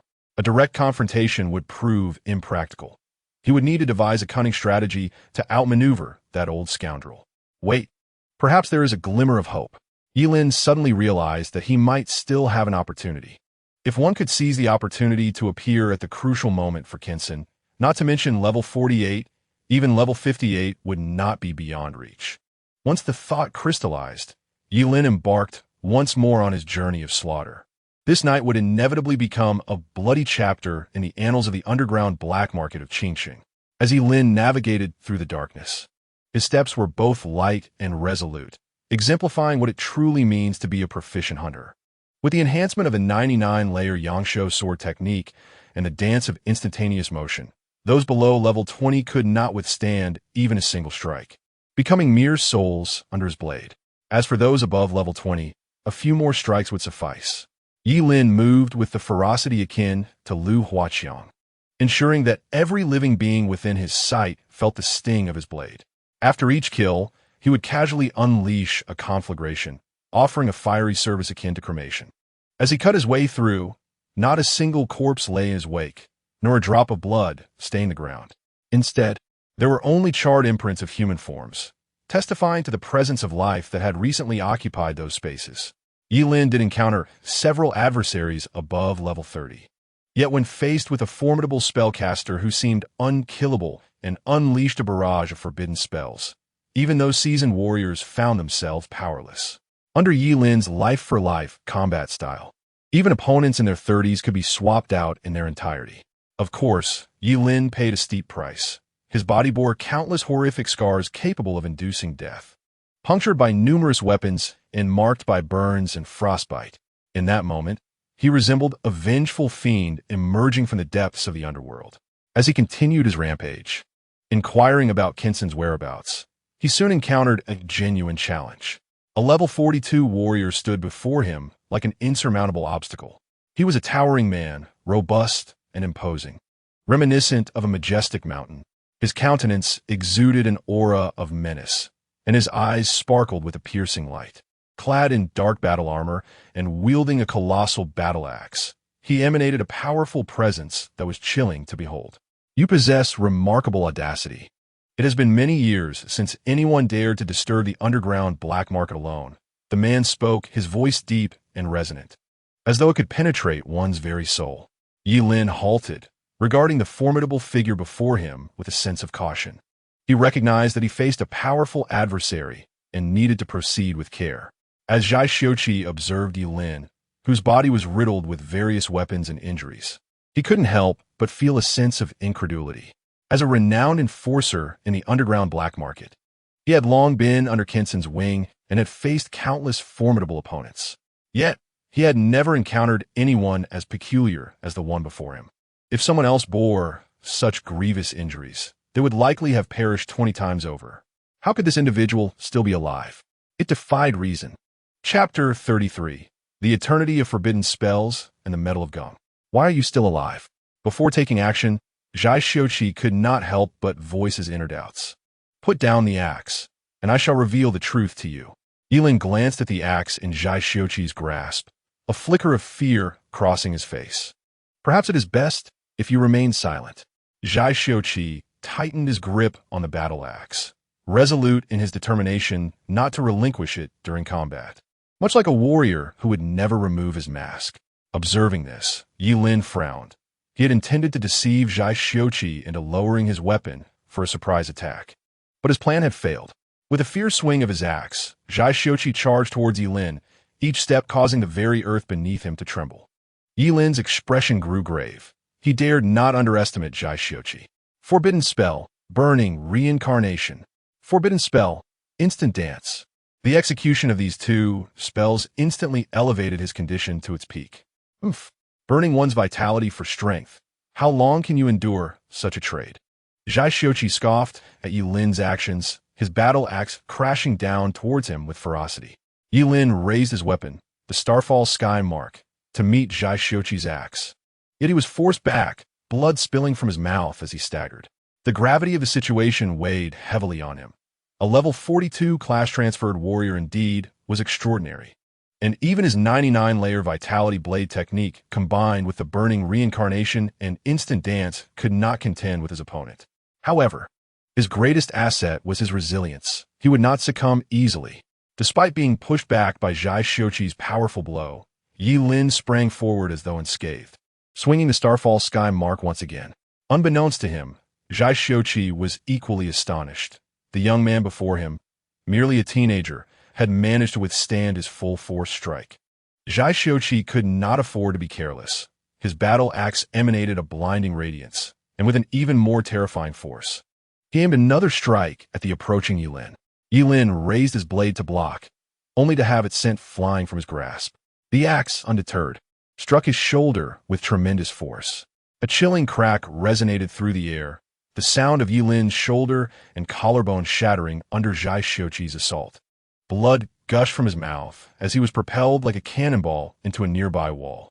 Just as Zhai Xiuqi prepared to deliver a finishing blow, Yi Lin suddenly leapt up, his left hand conjuring a terrifying crimson flame, while his right hand pointed skyward to summon thunder. Forbidden Spell, Heavenly Fire. Forbidden Spell, Annihilating World Thunder. In this instance of Annihilating World Thunder, Yi Lin sacrificed all that he could to summon the legendary chaotic divine thunder. Yet, even forbidden spells have their limits. No matter how formidable, they require the wielder's strength to be sufficient. Yi Lin's actual level was merely 16, and it was clear that ordinary thunder would struggle to inflict significant harm upon Zhai Xiuqi. The crimson flames of hell coalesced into a colossal fireball, hurtling toward Zhai Xiuqi. His gaze sharpened. He discerned the extraordinary nature of the flames before him. Not wishing to be tainted, he cleaved the air with his battle axe, as if to rend the heavens themselves. The celestial axe of falling sun. The weapon radiated a blinding brilliance as it descended with ferocity upon the fireball, cleaving it asunder and sparing Zhai Xiuqi from even a trace of harm.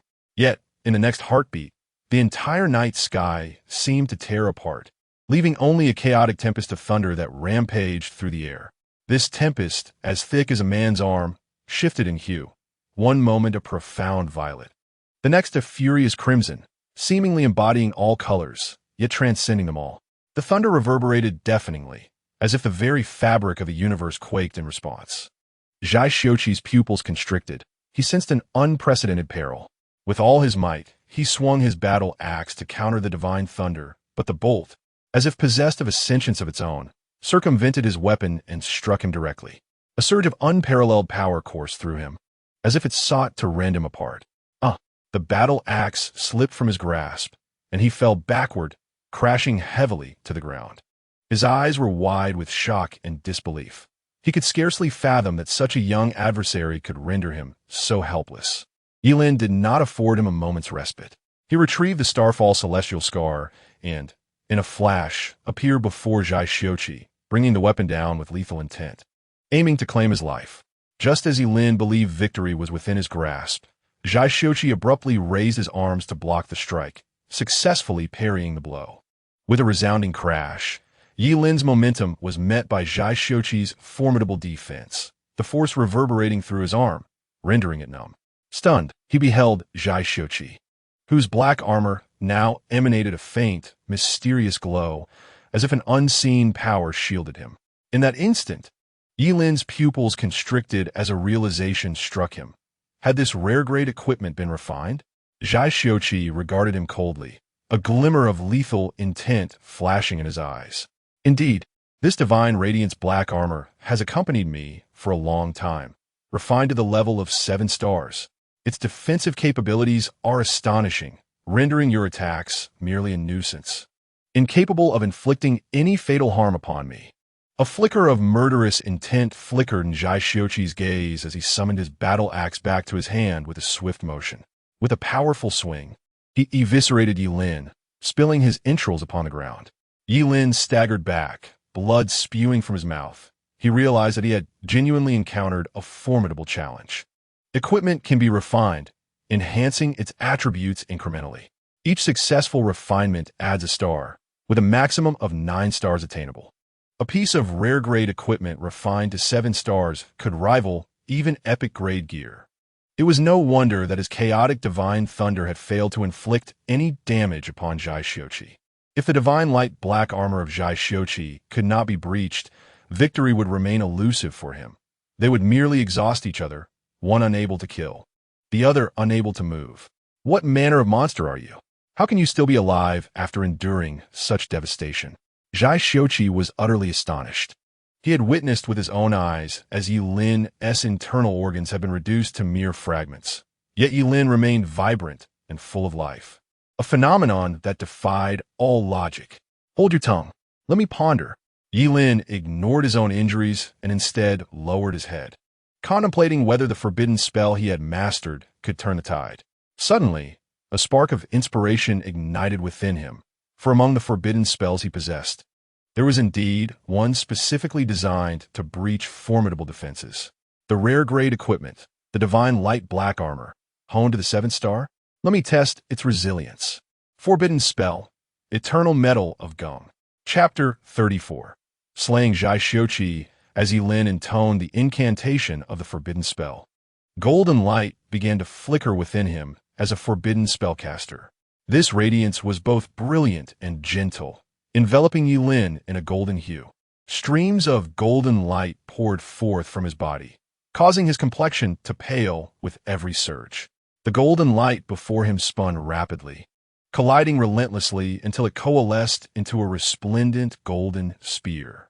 This spear emanated an ancient and mysterious aura, its tip gleaming with the characteristic sharpness of the eternal metal of Gong, as if it could pierce through all defenses in existence. Yi Lin raised his hand to grasp the spear, a glimmer of resolve flashing in his eyes.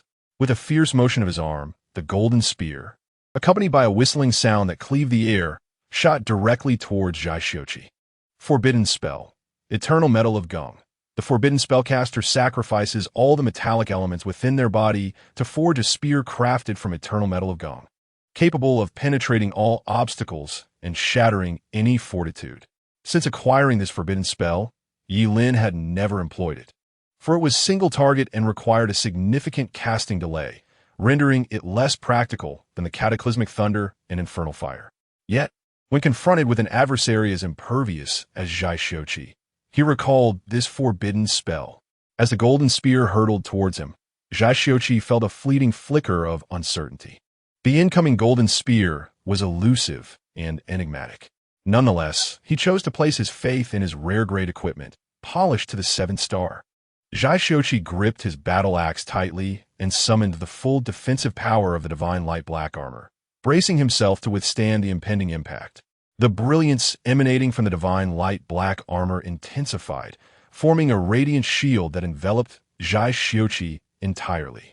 Yet, when the golden spear made contact with the divine light black armor, there was neither a deafening roar nor a cataclysmic upheaval. It was akin to a silver needle piercing a balloon.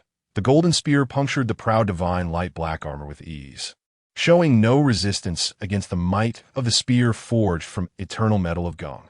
In an instant, the shield shattered, and the divine light black armor, along with Zhai Xiuqi's very being, was pierced through, leaving behind a gaping wound that traversed from front to back. The blood hole was not large, merely the size of a fingertip, and it was not fatal. Yet, it left Zhai Xiuqi in a state of daze. Impossible. How could this be? His face was etched with disbelief. For years, he had fought countless battles clad in divine light and black armor, and he had never sustained such severe damage before. During his moment of distraction, Yi Lin charged at him, wielding the Starfall heavenly mark with ferocity. The life-preserving sword techniques, stacked to 99 layers, struck Zhai Xiuqi relentlessly, forcing him to retreat repeatedly. At that moment, his mind was in disarray, rendering him unable to mount any resistance. Soon, he noticed something even more astonishing. Despite battling for so long, Yilin's body was engulfed in blood flames, indicating that he had been activating forbidden spells, consuming his life force. Yet, after burning for such an extended period, why did Yilin show no signs of harm? Young man, are you truly immortal? Zhai Xiuqi felt a mix of shock and fury, wondering what kind of monster his adversary was. Not only could he sustain the forbidden spell for so long, but even with the numerous wounds Zhai Xiuqi had inflicted upon him, he remained lively and showed no signs of impending death, which was utterly terrifying. Yilin offered no answer, but raised his hand and unleashed another forbidden spell. The forbidden spell of cataclysmic thunder. The familiar chaotic divine thunder descended without restraint, and Yilin attacked with all his might. Although the divine light and black armor could still resist the chaotic divine thunder, they were already damaged, allowing the thunder to surge in through the breaches, wreaking havoc on Zhai Xiuqi's body. Zhai Xiuqi was both astonished and enraged. If this continued, he truly might perish at Yilin's hands. However, having clawed his way up from a sea of corpses, he faced the threat of death with increasing composure rather than fear. Regaining his focus, Zhai Xiuqi swung his battle axe, once again gaining the upper hand over Yilin. With each swing imbued with tremendous power, Yilin did not relent either. He raised his hand to unleash another eternal gungold, the golden spear hurtling toward Zhai Xiuqi. This time, Zhai Xiuqi dared not receive it head-on. A glimmer of brilliance flashed in his eyes, and then he vanished in an instant, his speed surging dramatically. Swift shadow escape. His velocity increased to an unimaginable degree, and his robust frame moved with remarkable swiftness. He left behind an afterimage, evading the incoming golden spear, and before Yilin could react, Zhai Xiuqi was already before him. Holy axe of the falling sun. An axe shadow flashed like a bolt of lightning, and a chill swept over Yilin's neck. His head was severed and soared into the air, rolling to the ground with a look of horror still etched upon his face, leaving only a headless corpse standing vacantly. Zhai Xiuqi gasped for breath. Though he had slain Yilin with a single axe strike, this was all he had left. Phew, I have severed your head. I cannot believe you shall not die this time. Zhai Xiuqi exhaled deeply, fully aware of the perilous nature of this battle, realizing he had nearly met his demise at Yilin's hands. Just when he believed he had dealt with Yilin, a long knife, shimmering with starlight, unexpectedly pierced his heart, obliterating the vitality within him. Zhai Xiuqi turned his head in disbelief. The battle had just concluded, and he was utterly unprepared. To his astonishment, it was none other than the headless corpse of Yilin that had struck him. After the knife had penetrated Zhai Xiuqi's heart, the headless body moved toward the fallen head, retrieving it and meticulously reattaching it to the neck. You are strong, but alas, you were too careless. Yilin calmly withdrew the blade, blood gushing from the wound, heralding the imminent end of Zhai Xiuqi's life. In his final moments, Zhai Xiuqi glared at Yilin with a mix of rage and disbelief.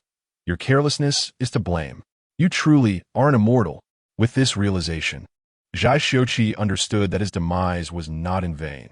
He faced a creature endowed with immortality and tremendous combat prowess, and thus he felt justified in his fate.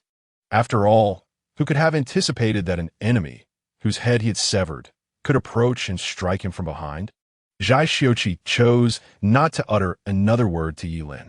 Instead, he strained his body to turn and gaze toward the corner of the black market. His eyes filled with concern. Boss Kensen, you must escape from this monster. Chapter 35. Qianqian's new trick, a creature with immortality and the ability to cast forbidden spells, was enough to instill fear in anyone. After Zhai Xiuqi uttered his last words, Yilin swiftly ended his life with a single stroke. Following Zhai Xiuqi's demise, Yilin encountered no formidable opponents along his path. It seemed that, aside from Kensen, Zhai Xiuqi was the strongest in the underground black market. Based on the intelligence he had gathered, Yilin soon arrived at the entrance of a room. Listening to the sounds emanating from within, he exhaled in relief. It appeared he had arrived just in time. He settled down outside the window, attentively listening at the wall's edge, waiting for Kensen's guard to lower. This fellow likely could not have imagined that a mere level 16 novice would dare to come and assassinate him single-handedly. Il invitait patiently. even tapping his fingers in rhythm with Kinson-esque movements, akin to a seasoned hunter. Finally, the sounds within the room abruptly ceased, followed by Kinson's booming voice. Upon hearing the commotion, Yi Lin tightened his grip on the starfall blade, activating the cycle of flames and the dance of instants as he charged inside. Who? Kinson bellowed. His vigilance as the king of the underground was evident, as he immediately noticed Yi Lin's presence. In response, a beautiful streak of light, akin to a meteor slicing through the night sky, flashed forth. With astonishing speed, the blade arc swept by. Despite Kinson's swift reflexes, he could not evade the strike. His left arm was severed at the forearm, the cut smooth and glistening, blood gushing forth. Kinson shrieked in agony, staggering backward, his eyes wide with terror. Qian, paralyzed with fear, gaped in shock before stealthily making her escape. Yi Lin disregarded the fleeing sister Qian, confident that with the presence of the death spirit realm, she could not escape far. Furrowing his brow, he turned his gaze towards Kinson, feeling a tinge of disappointment that his strike had not claimed Kinson's life. However, he reassured himself that severing an arm would undoubtedly diminish Kinson's combat prowess significantly. If one blow was insufficient, then he would simply deliver several more. Just as he prepared to strike again, Kinson abruptly switched on the light with a click. Illuminated by the glow, he finally discerned the assassin's identity. "You are Yi Lin, the high school student who killed Su Jihu," Kinson exclaimed, a mixture of shock and fury flooding his senses. He never anticipated that the one who had severed his arm would be a mere student. "How did you manage to infiltrate here? Where is Zhai Shochi? What about the others?" Kinson was utterly perplexed. The underground black market was a stronghold, guarded by many of his subordinates. Yet a high school student had managed to breach it and strike him. "All dead. You will be next," Yi Lin declared, raising the starfall blade without hesitation. Aiming it at Kinson. "Dead? That word is far removed from my reality. Too many seek my life. You little brat are not worthy." Kinson, a formidable figure, despite having lost his left arm to Yi Lin's ambush, had weathered many storms, earning his title as the king of the underground. As Yi Lin's massive blade approached, Kinson swung his remaining right arm with ferocity, delivering a punch that sent Yi Lin crashing into the wall, embedding him within it. A chilling, murderous intent flickered in Kinson's eyes. He was a level 50 berserker, and even with one arm gone, he was not someone a high school student could contend with. Yi Lin coughed violently, shock evident in his eyes. Kinson's strength was evidently more terrifying than Zhai Xiuqi's. Had he not ambushed Kinson and severed an arm, he would have certainly been captured tonight. The impact of that punch had shattered his chest, fractured ribs piercing his lungs. To prevent further coughing from impairing his combat effectiveness, Yi Lin willingly sacrificed his lung. Forbidden spell, Cataclysmic Thunder.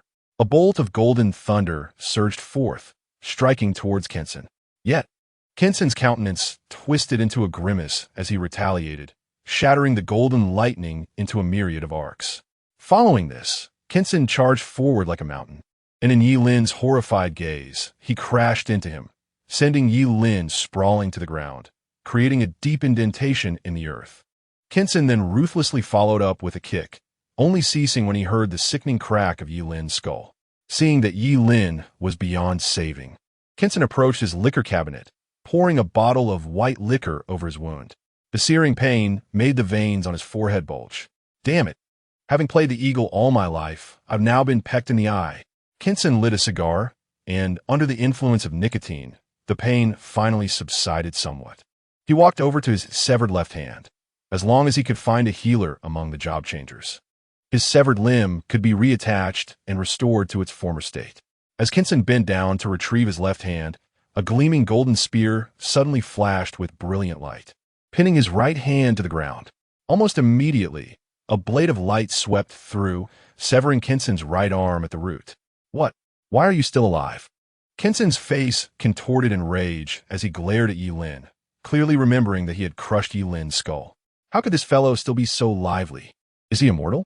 "I'm afraid not," Yi Lin explained with a hint of concern. "My profession is that of a forbidden spellcaster. There exists a forbidden spell known as immortal and indestructible, which allows me to sacrifice 2.5 years of my own life to become immune to a fatal injury once. With both arms severed, he could not fathom how Kinson could still emerge victorious in this scenario. Just as this thought crossed his mind, Kinson, having lost his arms, suddenly launched a kick, striking Yulin's chin with precision and sending him soaring through the air. Chapter 36. Defeating the King of the Underground. Immortal and indestructible? I shall see how you manage this so-called immortality. Although Kinson had lost both arms, his combat prowess was still terrifyingly formidable. He first kicked Yulin high into the air, then leaped up to deliver a powerful whip kick that struck Yulin like a cannonball, sending him crashing to the ground. Boom! Amidst the billowing clouds of dust, Kinson charged down once more, his foot crashing into Yulin. As a level 50 berserker, even without employing any skills, each punch and kick was sufficient to inflict lethal damage on a level 16 Yulin. Kid, you are still too young. One of the cardinal sins in battle is to reveal your weaknesses to an opponent who has yet to lose their fighting capacity. Even without my arms, I, Kinson, am not someone a mere high school student can contend with. I shall see how much life you have left to evade my fatal strikes. Bang! Bang! Bang! Faced with Yulin, who had lost all power to resist, Kinson showed no mercy, aiming each kick at Yulin's heart and head. The twin yin-yang bracelets on Yulin's wrists radiated light, beginning to mend his injuries. However, the speed of recovery was no match for the ferocity of Kinson's assaults. Often, just as Yulin's injuries were being healed, Kinson's attacks would descend upon him once more. Under the relentless onslaught of Kinson, Yulin's body was soon reduced to a bloody pulp, mixed with fragments of white bone, a sight most gruesome. The twin yin-yang bracelets still shimmered with light, but they could no longer restore Yulin's body. Kinson let out a sigh of relief, drenched in sweat. He had inflicted at least 100 fatal injuries on Yulin. Surely, he must be dead by now. He could hardly believe that Yulin could possess over 200 years of life left. Breathing heavily, Kinson stepped back, the pain from his severed arms causing him to gasp in disbelief. Damn it! The profession of a forbidden spellcaster is truly bizarre. No wonder they have such short lifespans. Kinson couldn't help but curse, feeling utterly humiliated at having his arms severed by a high school student. If word of this got out, his reputation as the king of the underground would be utterly ruined, though none would dare to speak ill of him in his presence. He could only imagine the whispers behind his back. The mere thought of Kinson filled him with exasperation. Just as he was engulfed in frustration, he felt a chilling presence creep up from behind. Kinson abruptly turned his head, and in that moment, a streak of light pierced through the air as a powerful leg soared high. Stunned, Kinson remained rooted on one leg, gazing at Yulin with a look of utter bewilderment. It seemed he had not anticipated Yulin's survival. The tremendous impact had momentarily dulled the pain from his severed leg. Surprised, are you? I was merely deceiving you. You're far too young to believe the words of your enemy, Yulin chuckled. Despite Kinson having lost 2 arms and a leg, he could not fathom that Kinson could still prevail against him with just 1 leg remaining. With a fierce determination, Kinson delivered a powerful headbutt to Yulin, causing him to see stars. Yet this time, instead of continuing his assault, Kinson opted for a swift escape on his remaining leg. Terror welled up in Kinson's eyes. He was genuinely afraid. Yulin appeared as an indomitable cockroach, and if this continued, Kinson feared he might truly perish at his hands. Attempting to flee, are we? Behold, the forbidden spell, the eyes of eternal frost. Yulin sacrificed his own eyeball, plunging into darkness. In that fleeting moment before blindness, he cast a glance at Kinson's remaining leg. Just as Kinson had leaped a few paces, frost began to crystallize around that very leg, ultimately encasing him in ice. No. Kinson desperately struggled, but with both arms and 1 leg gone, he was utterly powerless to escape. Upon regaining his sight, Yulin approached Kinson, the tip of his weapon scraping against the ground, producing a series of sharp metallic sounds and igniting sparks. Tell me, where's Uncle G? Prior to arriving here, Yulin had scoured numerous locations, but had found no trace of Uncle G. He surmised that Kinson must have imprisoned him in some clandestine place. Kinson clenched his teeth, refusing to speak. Yulin said little more, snapping his fingers, and a flash of crimson fire ignited on the ground, reducing Kinson's left arm to ashes. No! Kinson's eyes widened in horror. If he could reach a healing professional with his severed arm, there might still be hope for recovery. However, without even an arm, his chances were utterly extinguished. The kind of expert capable of regrowing limbs was beyond Kenson's reach, and Yi Lin had effectively severed his escape route. Henceforth, you shall be known as One-Armed Kenson, Yi Lin remarked with an air of tranquility. You think you can just let me go? Kenson seethed, his eyes ablaze with rage. I've made it clear. Do you truly believe I would spare you? Yi Lin replied, a faint smile gracing his lips. I have come here solely to rescue Uncle Ji. The lives of your subordinates are safe, for you will handle that. However, should I choose to kill you, the consequences would be grave. I am not foolish enough to murder the underground king of Qingcheng, as that would be a catastrophic blunder. Yet my caution does not imply cowardice. Uncle Ji has shown me great kindness, so ponder your next move wisely. Do not push this honest man to his limits. At this point, a glint of cold determination flashed in Yi Lin's eyes, his demeanor becoming ominously serious. Kenson hesitated for a moment, but now, with 3 of his limbs severed and the last one frozen into a mere ice sculpture, he found himself devoid of any choices. He could only place his trust in Yi Lin. Rest assured that old fellow Ji is not dead. He has merely lost a hand and is confined in a prison outside, Kenson stated. Upon hearing this, Yi Lin let out a sigh of relief. If Ji's father had perished, he would have felt a twinge of guilt and sadness. Regardless of Ji's intentions, he had genuinely invested his resources in Kenson's well-being, which was a debt of gratitude he must acknowledge. Suddenly, the sharp starfall, celestial mark, transformed into a streak of light, aimed at Kenson's neck with the intent to behead him. Sensing the frigid aura of death, Kenson's hair stood on end. You truly deceive me, scoundrel. At that moment, he could no longer care for his last remaining leg. He twisted his body with great effort, causing the frozen limb to shatter and sending him tumbling to the ground in a pitiful state. Yet, he narrowly evaded Yi Lin's lethal strike. Such a fierce will to survive, but it was futile. Yi Lin raised the starfall celestial mark once more, determined not to allow anyone aware of his secret to live. Now utterly defenseless, Kenson bore a bitter smile, despair settling in as he closed his eyes. Who would have imagined that the once mighty underground king would meet his end at the hands of a mere high school student? Just as Yi Lin was about to claim Kenson's life, a sharp cry echoed from the doorway. Stop! Release him, or I shall kill this Ji at once. Chapter 37. I do not kill women. You may leave. Sister Qian, who had just escaped, returned with another man in tow. Ji's father appeared in a poor state, clearly having endured a beating. His face was pallid from excessive blood loss. Bound tightly like a dumpling, his mouth was gagged, rendering him incapable of uttering a sound. Brother son, upon seeing Kenson's mutilated form, Sister Qian gasped, tears streaming down her cheeks instantly. Did you not flee? Why have you returned? Leave?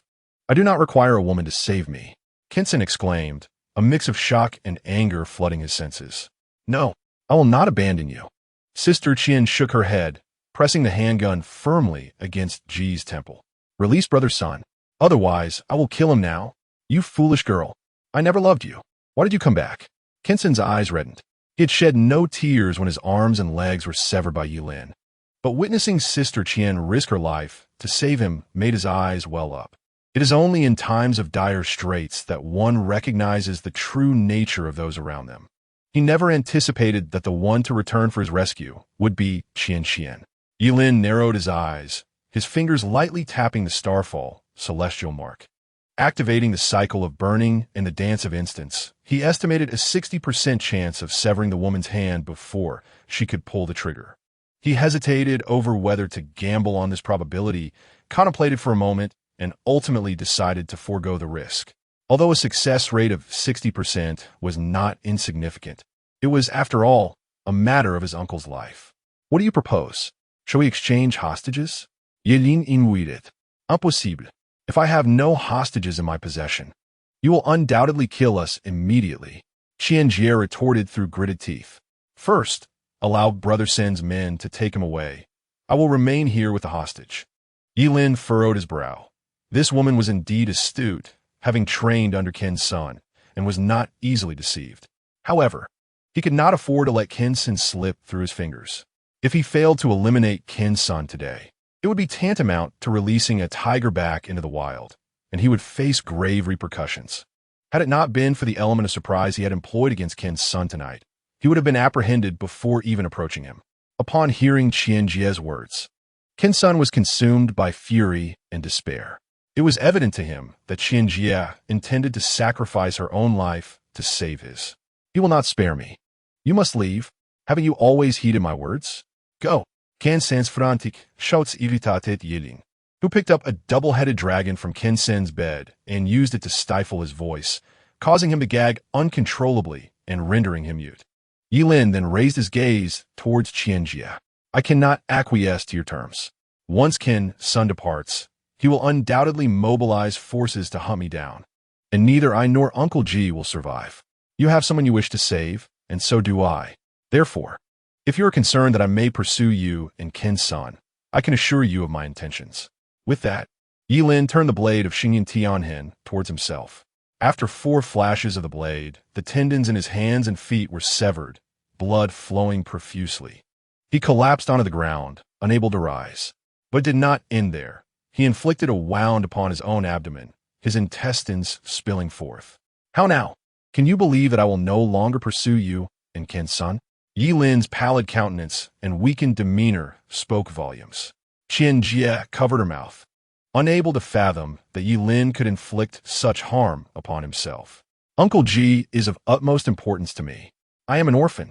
He has entered my life like a benevolent father. I must ensure his safety."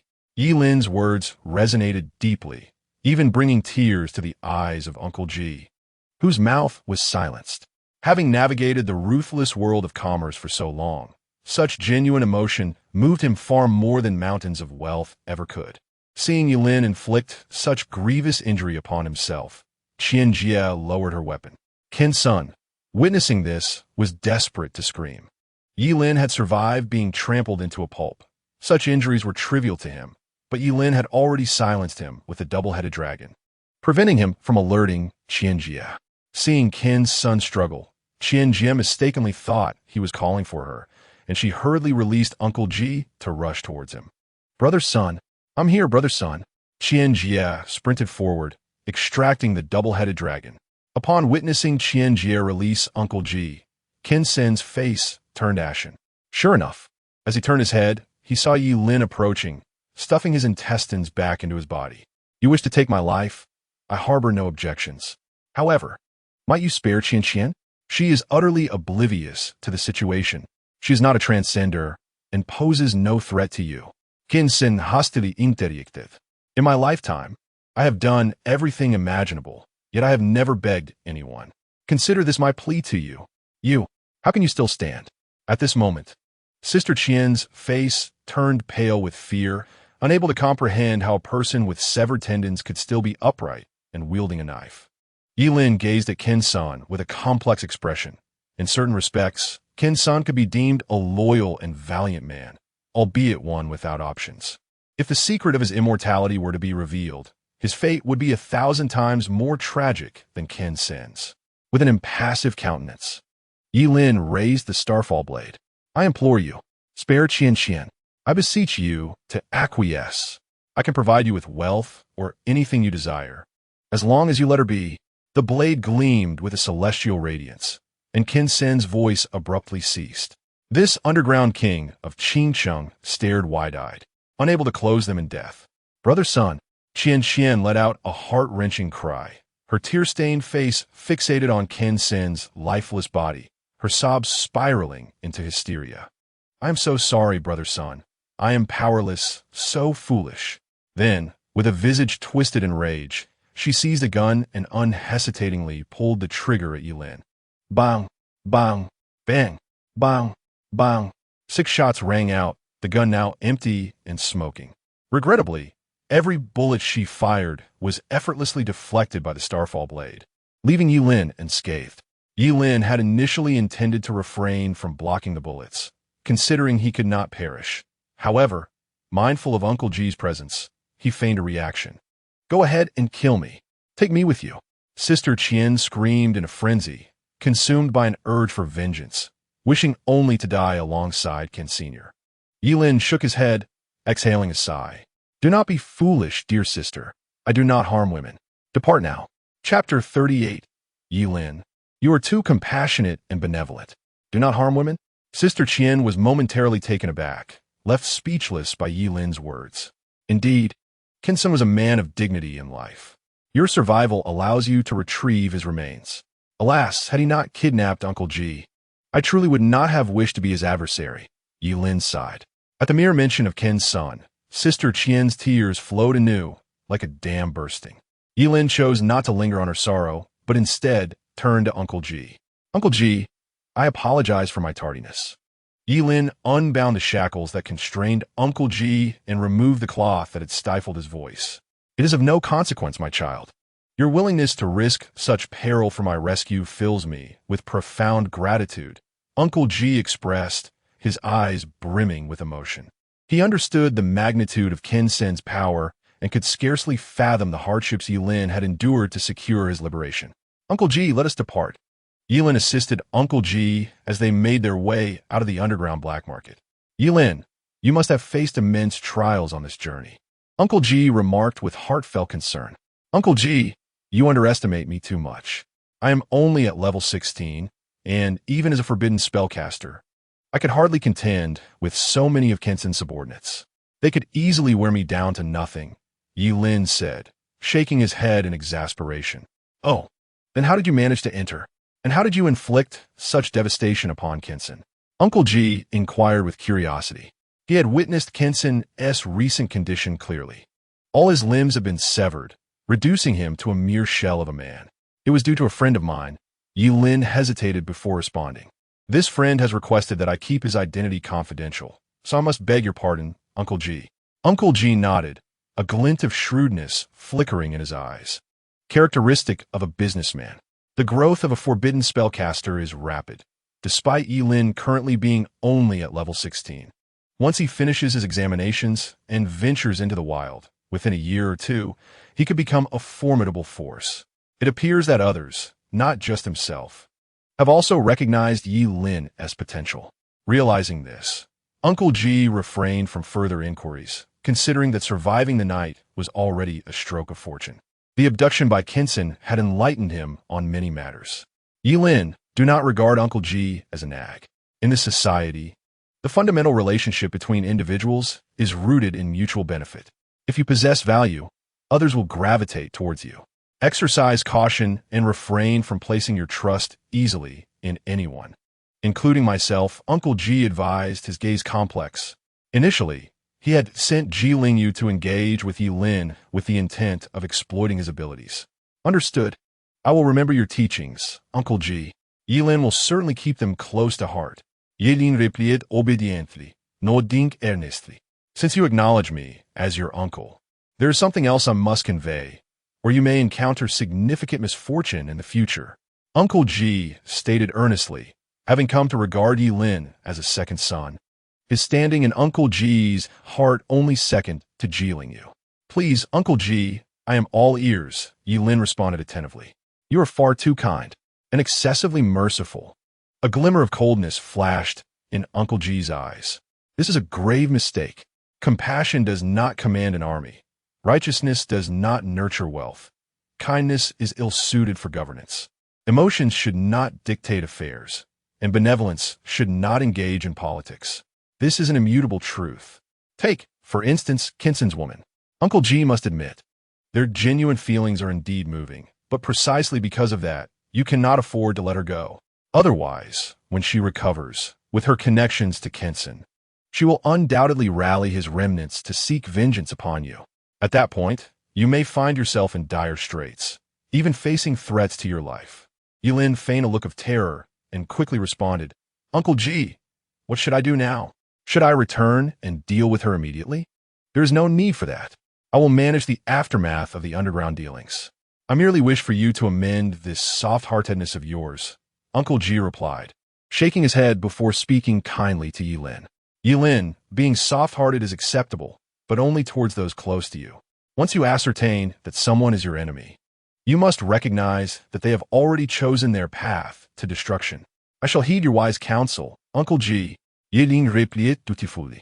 As they spoke, they retreated from the black market, but when they reached its edge, Uncle G was taken aback. Countless skeletal warriors stood guard at the periphery of the black market, their hollow eye sockets ablaze with ghostly green flames. Behind the skeletal warriors loomed headless horsemen, bone dragons, liches, and a myriad of other undead creatures. The rusted short sword of one skeletal warrior bore warm bloodstains, indicating that some unfortunate soul had just attempted to escape, only to be cleaved in two. Had Kinson's vengeance arrived so swiftly? Fear gripped Uncle G's heart, but a glint of resolve flickered in his eyes. Yilin, if it comes to it, abandon me and flee. Uncle G, how can I do that? Yilin gasped in horror. Uncle G was about to say more when he noticed a skeletal warrior stealthily approaching from behind Yilin. Yilin, be careful. Uncle G urgently pushed Yilin aside, but the skeletal warrior struck him squarely in the face, rendering him unconscious. Yilin touched his nose, guilt washing over him as he looked at the unconscious Uncle G.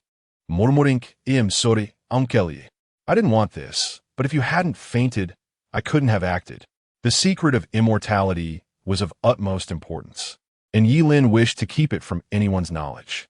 As for everyone in the underground black market tonight, he had no intention of sparing them. Forbidden spell, burning reincarnation.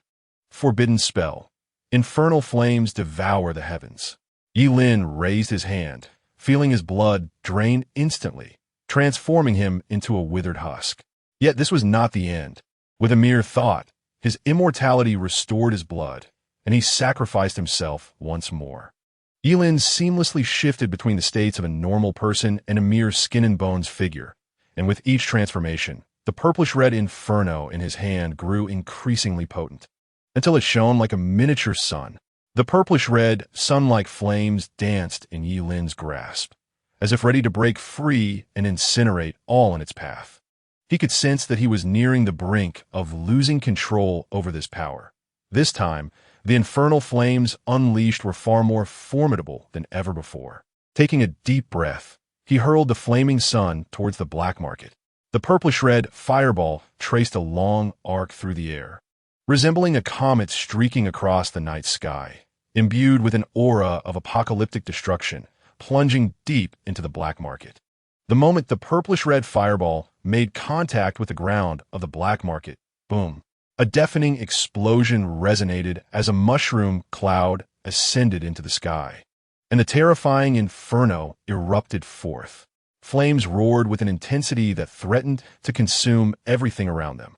The living beings within the black market let out agonized screams under the oppressive heat, but in an instant, they were engulfed by the flames, leaving not even ashes behind. The entire black market was enveloped in the inferno, transforming into a sea of fire. The light casting a grim declaration that this once thriving den of iniquity in Qingcheng had met its ultimate end. Chapter 39. Humanity and Bestiality. The purplish-red flames illuminated Yilin's face in flickering shadows. Gazing at the raging sea of fire before him, Yilin's emotions were a tumultuous mix. He opened a pack of salvage cigarettes, igniting one with a flicker of flame before placing it between his lips, subsequently tossing the entire pack into the conflagration.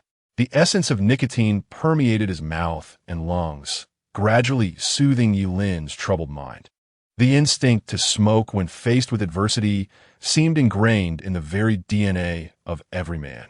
A high school student, barely transitioned into a new job, with a mere level of 16, had single-handedly slain the underground king of Qingcheng, Kenshin, and set the entire black market ablaze.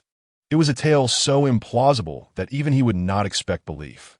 Even the authorities could hardly suspect him, akin to how no one would investigate you, the viewer. When the leader of a nation is assassinated, when the flames extinguish, all blame would be cast upon the non-existent Ling Yi. Yilin lowered his gaze, peering through the cigarette's white haze at Uncle G, who remained unconscious. The sole pressing issue now was Uncle G, the only witness to his act of killing Kenshin. If he were to eliminate Uncle G first, then send Ji Lingyu to his grave, and finally feign mortal injury beside Ji Lingyu, it would absolve him entirely of any association with the affair. Should an investigation arise, it would merely be perceived as Kenshin attacking the G family, annihilating Uncle G's entire lineage, only to be subsequently destroyed by the mysterious figure, Ling Yi. He would remain a mere victim in this tragic narrative. Contemplating this, Yilin slowly raised the Starfall celestial blade, a glint of cold light flashing in his eyes. At that moment, Uncle G slowly opened his eyes, immediately fixating on the faintly shimmering starlight flowing along the blade. Yilin, what are you doing? Uncle inquired. Yilin offered no reply. Instead, he swiftly struck. With a series of glimmers, a perfectly peeled crimson apple was revealed. Uncle G, would you like an apple? Yilin blinked innocently. Uncle G let out a sigh of relief, still shaken. Yilin, you nearly scared me to death. What is the point of eating apples at a time like this? Turning to face the raging inferno, he asked in terror, what is happening? Those skeletons just attempted to kill us, but thankfully, Brother Ling Yi. Oh no. Yilin quickly covered his mouth, feigning a slip of the tongue, and corrected himself. That mysterious figure saved us and set the entire black market ablaze. Oh. A flicker of intrigue sparked in Uncle G's eyes. He mused that Yilin still possessed a childlike innocence, letting slip thoughts that should remain unspoken. He resolved to properly educate Yilin when time permitted. Ling Yi? Who is this mysterious powerhouse? Why have I never heard of him? It's all right. As long as we are safe, let us hurry. The investigation team will arrive soon, and I must return to prepare. Uncle G's expression turned grave. Yilin nodded. The investigation team was the official body responsible for handling those who had undergone occupational transitions, and Kenshin's death would undoubtedly provoke their full-scale inquiry. He had indeed contemplated eliminating Uncle G, but ultimately quelled that notion. If he were to murder Uncle G and Ji Lingyu, who had shown him kindness, merely to secure his own safety, it would signify a complete forsaking of his humanity. Humanity is a fusion of human nature and animal instinct, often characterized by shrewdness and self-interest, yet at times it succumbs to selfless devotion. The desire to live is a primal instinct. While saving Ji Fu stems from the gratitude he feels for Ji Fu's kindness, this reflects his humanity. If he were to truly abandon his humanity, then even if he lived on, he would merely exist as a long-lived, anthropomorphic beast. Upon witnessing Ji Fu's safe return alongside Yilin, Ji Lingyu burst into tears, embracing Ji Fu tightly. Dad, you have finally returned. I almost thought I would never see you again. The most beautiful aspect of life is the joy of regaining what was lost. Silly child, why are you crying? I'm right here, aren't I? Rest assured, as long as I am alive, the sky will not fall, Ji Fu said with affection, ruffling Ji Lingyu's hair, his eyes glistening with unshed tears. Ji Mu departed early, and Ji Lingyu was raised solely by him. After Ji Mu's passing, Ji Lingyu became Ji Fu's entire world. Enough of this weeping. You do not appear at all like a man. Step aside. I have many matters to attend to. A glimmer of sharpness flickered in Ji Fu's eyes, and in that moment, he transformed back into the formidable Ji Zong of the business world. The situation with Kenshin would soon cause a stir throughout Qingcheng, and at that point, the investigation bureau would undoubtedly mobilize to probe this matter. His immediate priority was to ensure that Yilin and Ji Lingyu could smoothly participate in the Gaokao examination. Once they entered the examination hall, not even the investigation bureau could touch them. This night was destined to be sleepless. For Ji Fu, it certainly was, and for others in Qingcheng, it was even more so. At the Qingcheng Investigation Bureau, Officer Huang sat at his desk, having just organized the case files concerning the Su Jihu farm incident. Su Jihu, a subordinate of the underground king of Qingcheng, Kenshin, had already received instructions from Kenshin to cease further inquiries on the matter. Consequently, Officer Huang had closed the case as unsolved, and upon lifting his gaze after finishing the paperwork, he realized it was already past 3 in the morning. He rubbed his temples with his fingers. The underground king of Qingcheng, such a malignant presence, truly drives one to despair. Just as he finished his thought, someone burst through the door with a loud bang, startling Officer Huang as if struck by thunder. Raising his eyes, he recognized the intruder as his young apprentice, Su Xiao, whose face was etched with panic. What is the matter? Why the clumsiness? Haven't I taught you to remain calm in the face of challenges and to stabilize your emotions? Panic and excitement resolve nothing. Huang reprimanded. Yes, master, you are right, but this is truly a monumental issue. Su Xiao's throat bobbed nervously, beads of cold sweat dotting his forehead. Oh, Huang replied with a faint smile, his demeanor unruffled as he sipped water from a cup on his desk. Do tell me, what is this monumental issue? Young people just cannot maintain their composure. Even a trivial matter can set them off, he mused. Master, please do not be frightened when I tell you, Su Xiao said fearfully. Rest assured, I have been an investigator for many years. What have I not encountered? Giant's view. Human centipede. What could possibly frighten me? Huang Litian remained remarkably composed, continuing to sip his water. Qin-san was dead. The entire underground black market had been reduced to ashes by an inferno, executed with a method identical to that of the previous incident at the farmhouse. Observing Huang Litian's calm demeanor, Su Xiao also regained his composure and spoke with poise. However, no sooner had he finished speaking than Huang Litian abruptly spat out his water, spraying it all over Su Xiao. What? Who did you say died? Qin-san. Chapter 40. The headache of investigator Huang Litian rushed forward, seizing Su Xiao by the shoulders and shaking him violently. Who died? Repeat that. Who was it? Su Xiao felt as if his brain were being evenly scrambled by Huang Litian's vigorous shaking. Master, didn't you say we should remain calm and collected in the face of adversity? Slap, slap. Huang Litian, upon hearing this, delivered 2 sharp slaps to Su Xiao's face, bellowing, Stop with the nonsense. Speak. What happened? Who died? Qin-san, Su Xiao replied, his voice tinged with indignation. Same name. Same surname? Huang Litian inquired softly, clinging to a glimmer of hope. No, it's the underground king Qin-san. Judging by the current situation, he and all his subordinates in the underground black market are likely dead, Su Xiao stated truthfully.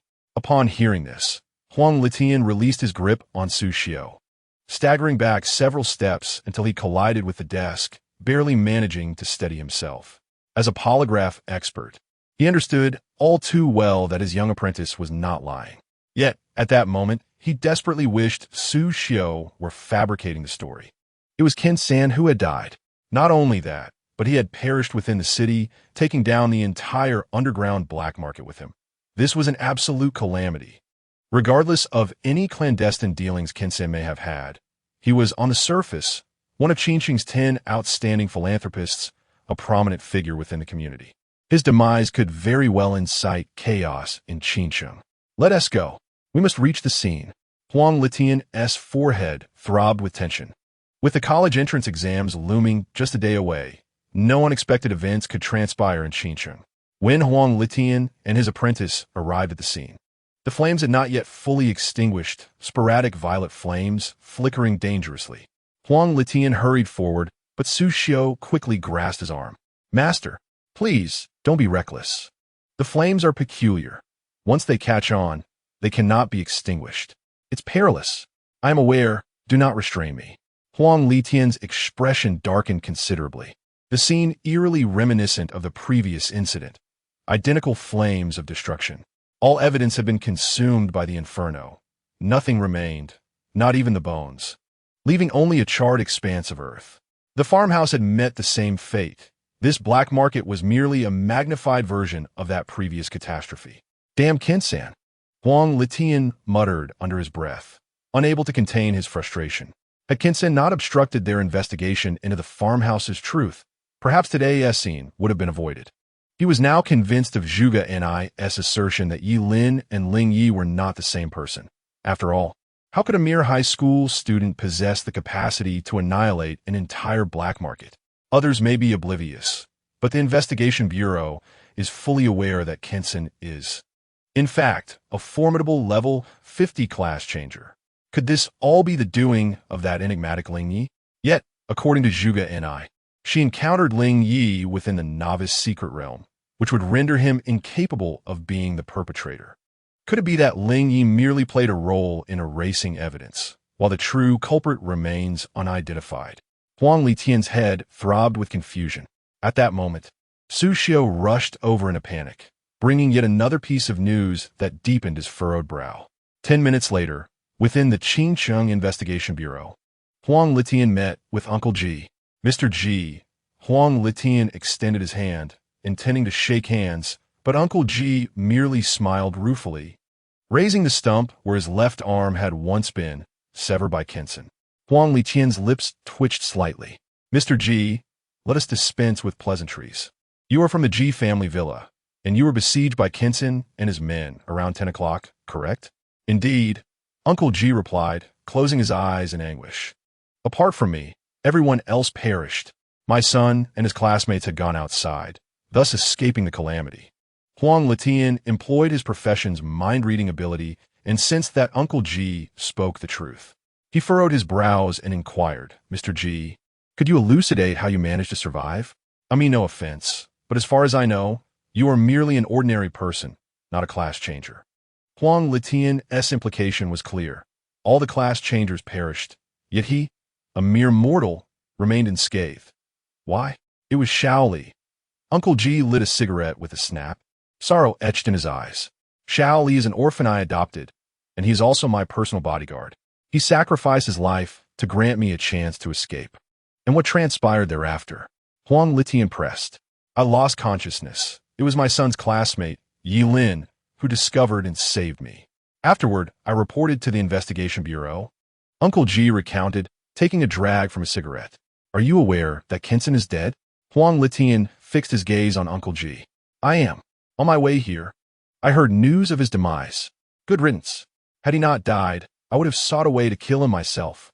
Uncle exclaimed vehemently.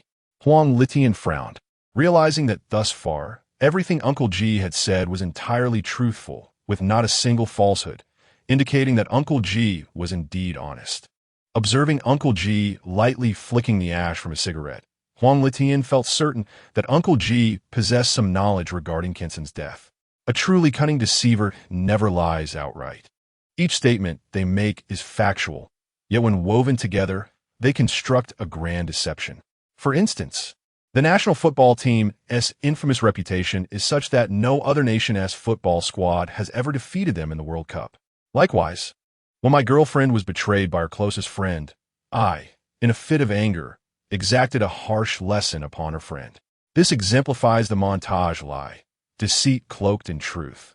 Such an old fox, even before an investigator endowed with lie detection skills, remains unconquerable.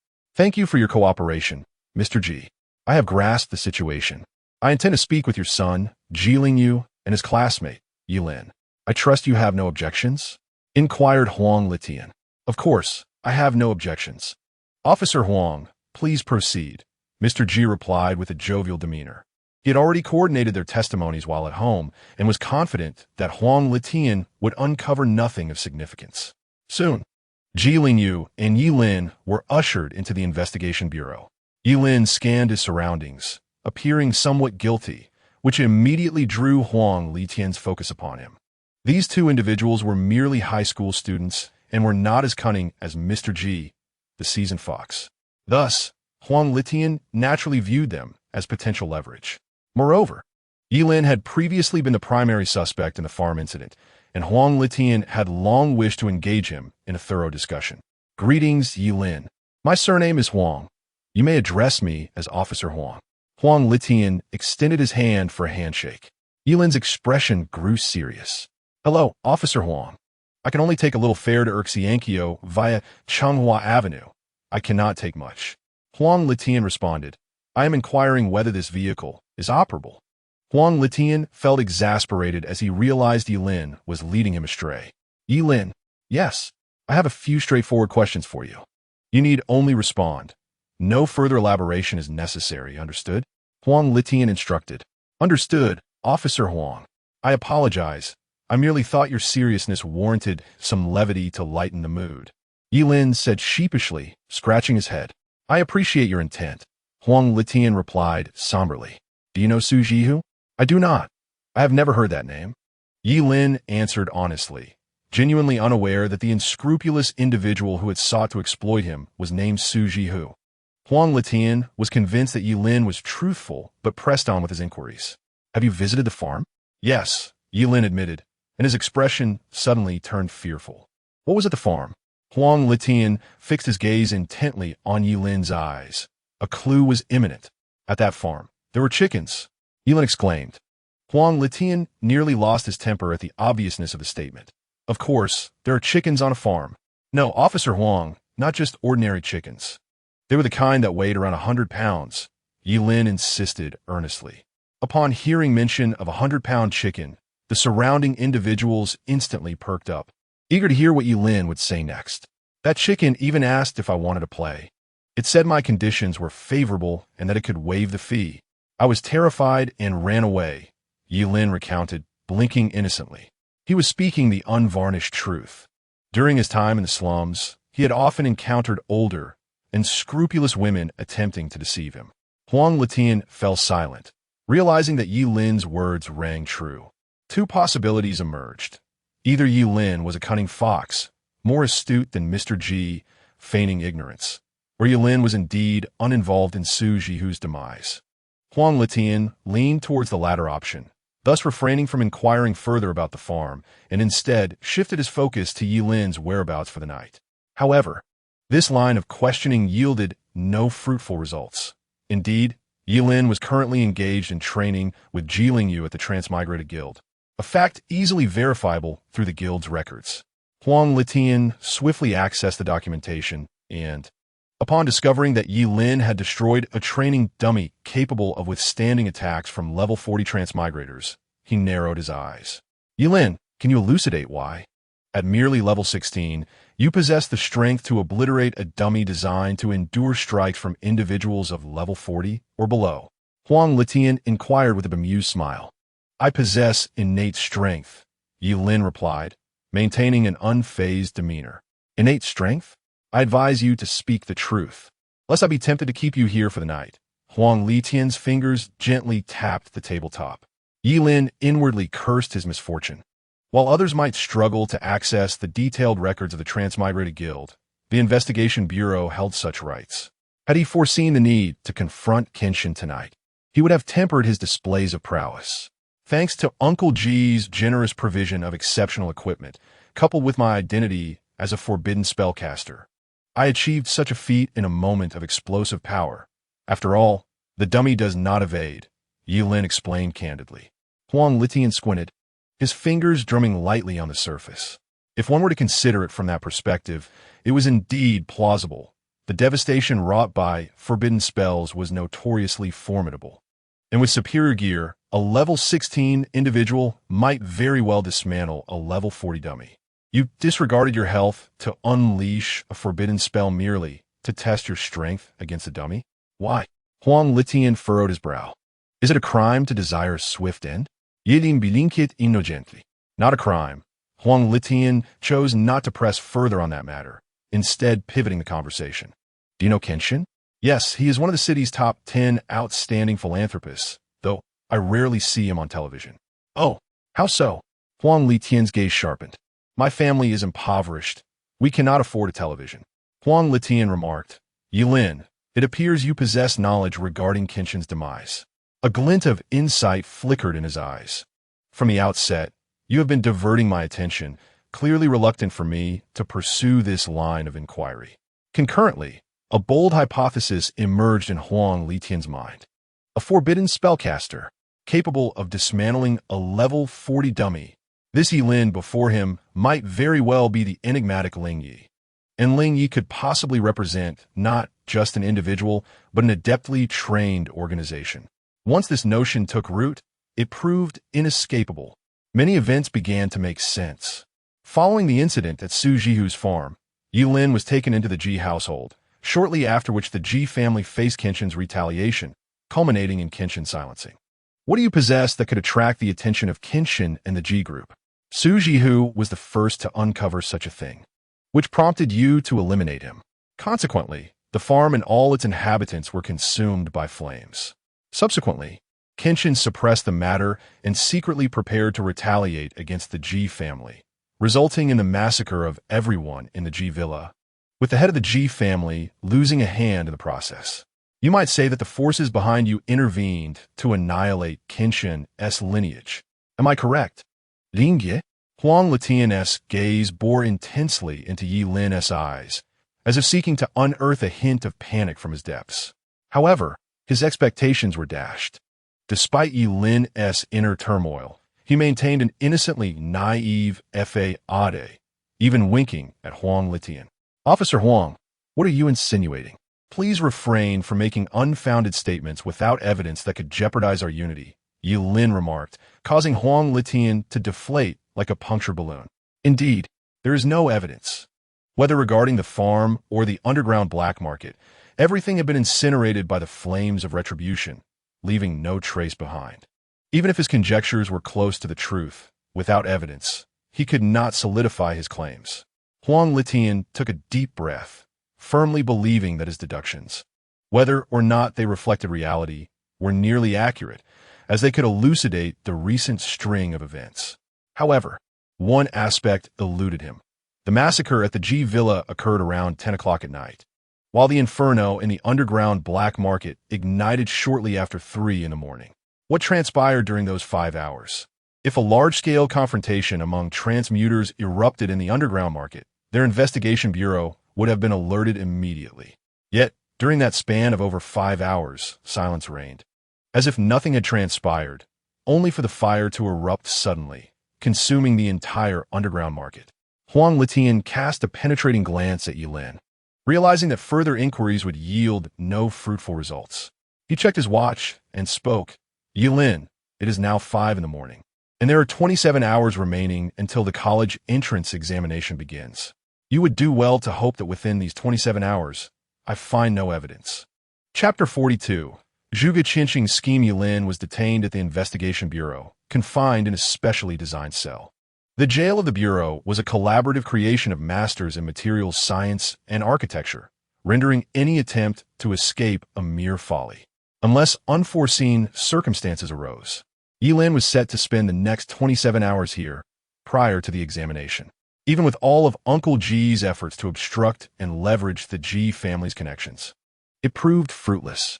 After all, the number of casualties was staggering, compounded by the involvement of Kenshin, the underground king of Qingqing. Unbeknownst to the Investigation Bureau, a formidable force capable of eradicating Kenshin had emerged in Qingqing, leaving the Bureau entirely unaware. When Huang Letian reported this revelation, it left the entire Qingqing Investigation Bureau in shock. How could they remain oblivious to such a power rising under their noses in their own territory? It was utterly alarming. To speak bluntly, should they fail to uncover the truth behind this enigmatic force, they too might one day find themselves eradicated like Kenshin without any forewarning. This matter immediately captured the profound attention of the Qingqing Investigation Bureau. The higher-ups even granted Huang Letian the utmost level of investigative authority, placing him in full charge and assigning 2 formidable transcenders for his protection. As he watched Huang Letian depart with his entourage, Yi Lin couldn't help but exhale in relief. Gradually reclining in his chair, a smile slowly emerging at the corners of his lips. Although Kenshin had perished, his influence extended far beyond the underground market. This king of the underworld held sway over the entirety of Qingqing. Unlike Huang Letian, who was bound by the need for evidence and other trivialities, Kenshin's associates were more likely to prefer the motto of better to kill an innocent than to let a guilty go free. What Yi Lin needed to do now was to find a secure location to await the commencement of the college entrance examination trial. In Qingqing, what place could be more secure than the Investigation Bureau? In this world, transcenders, particularly those possessing exceptional talents, enjoy considerable privileges. Once they enter the examination trial and attract the attention of universities in the provincial capital, even if Huang Letian were to uncover irrefutable evidence of his involvement in Kenshin's demise, it would hold no weight. Yi Lin harbored ample confidence in his own strength and talent. He had executed his plan with utmost precision. Thus, he had no fears of Huang Letian probing further. In a mere 27 hours, it was improbable that Huang Letian could uncover any conclusive evidence. Comfortably lying on the small iron bed, Yi Lin began to drift into slumber, conserving his energy for the upcoming examination trial. Meanwhile, just as dawn began to break, Huang Litian and his team arrived at the Zhuge residence in Qingqing. The small building of the Zhuge family stood aloof from the world, resembling an ancient courtyard detached from the chaos of life. The low walls shimmered with a golden glow under the morning sun, each brick seemingly recounting the secrets of Qingqing throughout the years. Mr. Zhuge, this is Huang Litian, a level 7 investigator from the Qingqing Investigation Bureau, seeking an audience. Huang Litian respectfully knocked on the door, aware that even as a member of the Bureau, he dared not act presumptuously here, for the owner of this courtyard was none other than Zhuge Qingqing. Ah, it is Investigator Huang. Please come in. The courtyard gate creaked open of its own accord. Within the Zhuge courtyard, towering ancient trees and swaying emerald bamboos created a serene atmosphere. The winding path paved with blue stones meandered gracefully, and a faint aroma of tea wafted through the air, each whiff calming the spirit, making one forget the world's turmoil. At some point, Zhuge Qingqing had settled in the courtyard, preparing tea, seemingly foreseeing Huang Litian's visit. Investigator Huang, please take a seat. He gracefully offered a cup of tea to Huang Litian. Upon receiving the tea, Huang Litian took a delicate sip. The fragrant brew washed over him like a cleansing wave for the soul. He set the cup down, his expression turning solemn as he addressed Zhuge Qingqing. Mr. Zhuge, I have come to discuss a matter of great importance. Zhuge Qingqing smiled subtly. You seek me under the pretense, but your true intent lies with my daughter. Does it not? You are here regarding the matter of Kinsen? Indeed, nothing escapes the insight of Mr. Zhuge, Huang Litian replied with a sheepish grin, recalling how during their last encounter at the farm, he had sensed that Zhuge and I was privy to certain information. However, since she had refrained from sharing, he chose to overlook it. After all, Su Jihu was not a virtuous individual. His demise was inconsequential. However, this time is markedly different. The situation is far too grave for Huang Litian to ignore this lead. He meticulously recounted the demise of Kinsen and the emergence of a mysterious force in Qingqing to Zhuge Qingqing. Upon listening, Zhuge Qingqing gently set down his teacup and remarked with a measured tone, I have heard whispers of this matter. I can arrange for my daughter to assist you, but I must also trouble Officer Huang with a request. Is that agreeable? Huang Litian, anxious, replied, Mr. Zhuge, you flatter me. Please, do not hesitate to express your needs. I will assist in any way I can. Zhuge Qingqing nodded slightly and said softly, Great changes are imminent in Qingqing. I hope you can ensure the safety of my daughter. I request that your investigative bureau personnel escort her into the college entrance examination and publicly announce that she has attained the rank of a level 9 investigator within your bureau, commencing her official duties upon graduation. Huang Litian was momentarily taken aback, but soon grasped Zhuge Qingqing's intention to leverage the bureau's power to safeguard Zhuge and I. After all, no matter how formidable a transmuter might be, unless utterly deranged, it would be impossible for them to harm a member of the Investigative Bureau without facing a nationwide manhunt by the Great Xia Empire. He pondered briefly, then solemnly nodded, saying, Rest assured, Mr. Zhuge, as long as I am here, no one shall lay a finger on Miss Zhuge. Though outwardly composed, a tempest stirred within Huang Litian's heart. The very notion that Zhuge Qingqing had entrusted him with the protection of Zhuge and I during the college entrance examination was profoundly unsettling. What monumental upheaval could possibly compel Zhuge Qingqing to seek the Bureau's assistance? Seeing Huang Litian's agreement, Zhuge Qingqing nodded in satisfaction and summoned Zhuge and I. Father? What is it? It's so early. The dawn has just broken. Zhuge and I, clad in her bare pajamas, appeared distinctly displeased at being roused so early by Zhuge Qingqing. You have been seeking news about Lingyi, have you not? Well, I have some information, Zhuge Qingqing replied with a smile. Really? Zhuge's eyes brightened, her earlier discontent forgotten as she awoke from her drowsiness. This is Officer Huang. Please change your attire and accompany him. He will clarify everything for you. Zhuge Qingqing continued with an encouraging smile. All right. Zhuge's expression shifted slightly as she recognized Huang Litian. As he watched Zhuge and I depart with Huang Litian, Zhuge Qingqing let out a soft sigh. He withdrew an ancient key from his pocket, gently caressing its surface, which bore the marks of time. as if narrating endless tales of the past. This key, seemingly ordinary yet adorned with patches of rust, harbored a mysterious power capable of unveiling the origins of all things in the world. Suddenly, Zhuge Qianxing was seized by a violent coughing fit, crimson blood splattering onto the key, a shocking sight, yet his demeanor remained unperturbed. Yilin, I never anticipated you could single-handedly resolve Kenson's matter. When will you finally come to me for assistance? My time is running short. Chapter 43. I am a poet, the Qingcheng Investigative Bureau Prison. Knock, knock, knock. As Yilin was deeply immersed in slumber, he was abruptly awakened by the clang of metal. Before him lay a cup of blended soy milk and an excessively oily stick of fried dough, accompanied by 2 dumplings filled with lymphatic meat.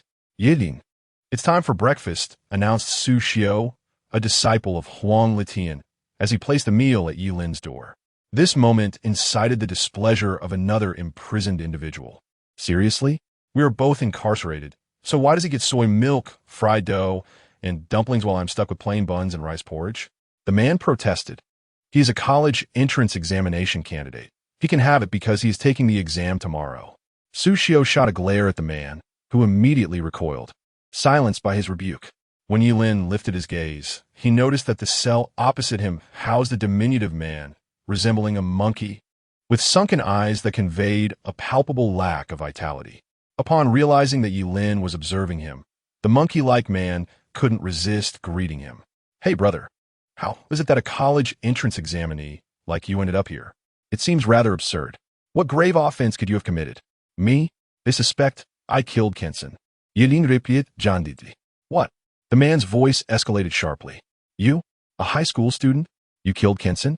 Brother, I've traveled far and wide, and you are undoubtedly the most audacious braggart I have ever encountered. And you? What brought you here? Yilin inquired, noticing the disbelief on the man's face. Without offering an explanation, he took a bite of his dumpling and remarked, those held in the Investigation Bureau's jail are all transcenders. Speaking of which, it infuriates me. Damn it. I had no issues until I awakened the profession of Swift Spirit Shadow Thief. I was accomplishing tasks with remarkable speed, which led me to become a flower thief, until I inadvertently entangled myself with the wife of a significant figure. And that's how I ended up here. The monkey-like man lamented. Yilin couldn't help but smirk slightly. It was the first time he had encountered someone who could describe their swiftness in such a refreshingly unique manner. Moreover, the Swift Spirit Shadow Thief was, to his knowledge, a rare profession renowned for its incredible speed and agility, capable of vanishing from sight in an instant. A highly leveled Swift Spirit Shadow Thief would make for the finest scout and assassin. Yet, this man had awakened the profession only to employ it for thievery. Indeed, excellence can be found in every profession. Aren't you curious about which prominent figure it was? The monkey-like man chuckled. When they apprehended me, nearly 10 investigators above level 40 were dispatched. Yilin was momentarily taken aback, a flicker of curiosity igniting within him. In Qingcheng, investigators above level 40 represented the pinnacle of power.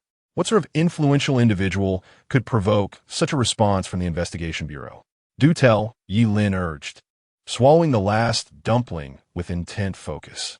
A gleam of pride flashed in the monkey-like man's eyes, as if he were reminiscing about the exquisite scene.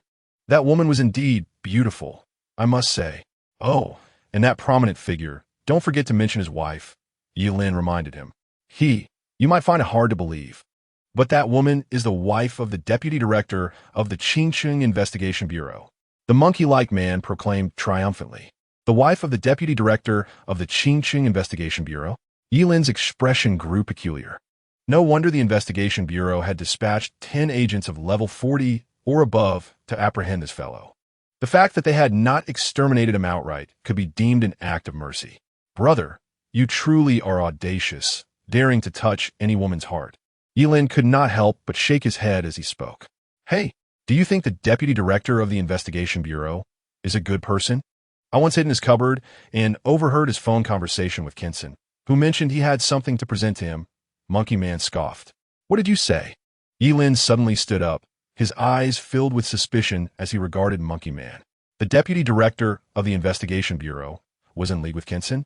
If they were indeed allies, Then he had unwittingly walked into a trap. Just as he stood, a wave of dizziness washed over him. It was evident that his breakfast had been laced with some unknown drug. With a crash, Yi Lin collapsed to the floor, feeling utterly devoid of strength. "Brother, what's wrong with you? Monkey man inquirit. Do not concern yourself with me. Worry about your own safety," Yi Lin replied with a bitter smile. If his adversaries intended to strike, then Monkey Man, positioned directly opposite, would undoubtedly perish, for he had an unobstructed view of Yi Lin as predicament. "Me? What do I have to worry about? In another 2.5 years, I'll be released," Monkey Man responded, puzzled. The next moment, a long knife sliced through the air like a shooting star, pinning him to the wall. Monkey Man had never anticipated an attack within the confines of the Investigation Bureau's prison, leaving him utterly unprepared. Blood poured from his mouth as he raised his hand, seemingly attempting to say something, but then his head tilted, and he breathed his last. With a crack, as Monkey Man fell lifeless, Yi Lin's prison door swung open.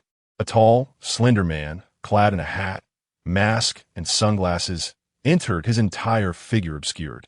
He seized Yi Lin by the hair, lifting him up, and demanded coldly, "Speak. Where is it? What are you referring to?" Yi Lin frantically sacrificed his own stomach and blood to cleanse the toxins within. Bang! The tall man slammed Yi Lin's head against the bars, causing a thunderous ringing in his mind, and stars danced before his eyes, nearly rendering him unconscious. "Stop feigning ignorance. Kinson died by your hand. The key must be in your possession." The tall man's voice was frigid and cruel, his dagger glinting ominously before Yi Lin's eyes. "Hand over the key you obtained from Kinson, and his death will be overlooked. Keep pretending, and I shall first extract your eyeballs," the tall man threatened. Yi Lin was a loss for words. To avoid leaving any evidence or traces, he had taken nothing from the underground black market. Even if there had been a key, he had reduced it to ashes in a fire.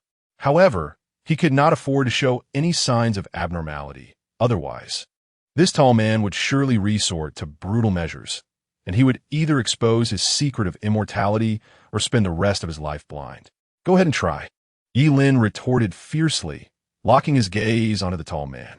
"The key is with me, but not on my person. If you harm me, I assure you will never find that key." Chapter 44. The Revelation of Immortality. Though Yi Lin remained oblivious to the nature of the key the tall, lean man referred to, he understood all too well that it represented his sole lifeline. As anticipated, upon hearing Yi Lin's words, the man narrowed his eyes. Initially, he approached Yi Lin with the intent of leaving no stone unturned, but now he realized his gamble had paid off. The key was indeed in Yi Lin's possession. "Speak. What must you do to relinquish the key?"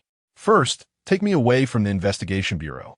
Yi Lin had originally planned to remain at the Bureau until the commencement of the college entrance examination. However, it was now evident that the Bureau was a veritable den of peril. He could scarcely fathom that the deputy director of the Bureau was in league with Kinson. "Are you certain?" The tall man cast a cold glance at Yi Lin. "If you leave the Investigation Bureau at this moment, you will become a wanted fugitive, unable to participate in the examination."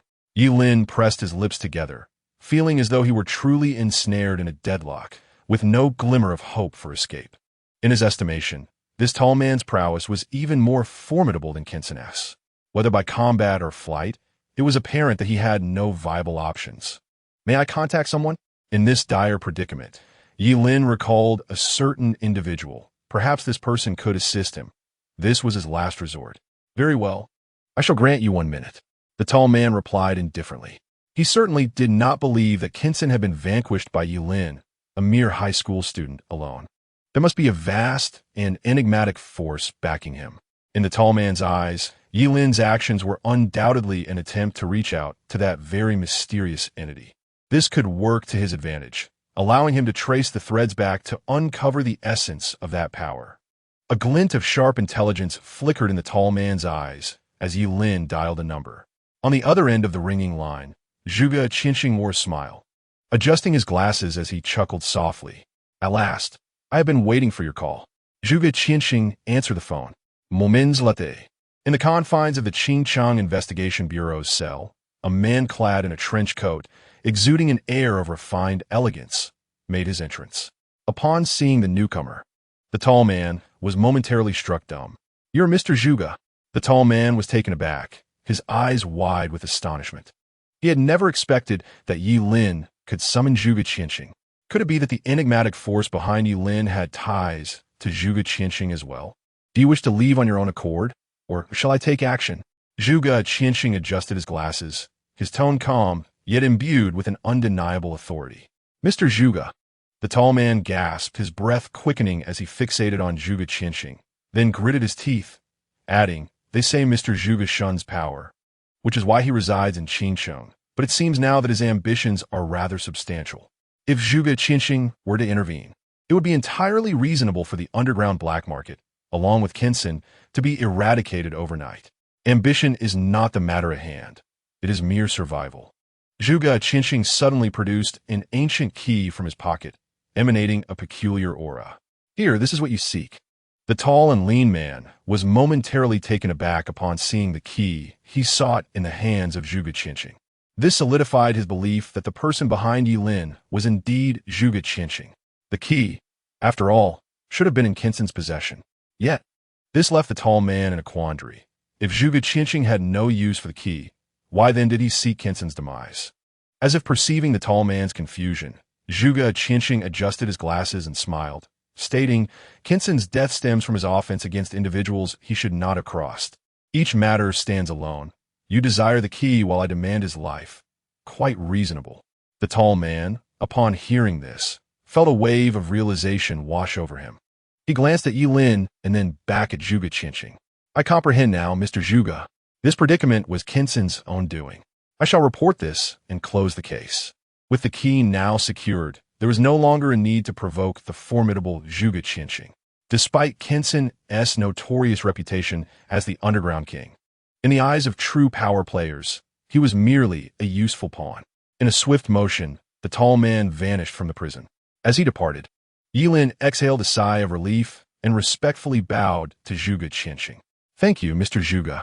Had it not been for dire circumstances, Yi Lin would have preferred not to seek the aid of this enigmatic figure, who he felt could see through all his secrets. Zhuge Qianqing smiled faintly, choosing not to elaborate further. Instead, he approached the lifeless monkey man and delivered a kick. "Cease your charade." Monkey man sprang to his feet, grinning. "Mr. Zhuge, your foresight is truly remarkable. Even my act of feigning death could not deceive you." Yi Lin was taken aback. He had witnessed Monkey Man being stabbed through the heart.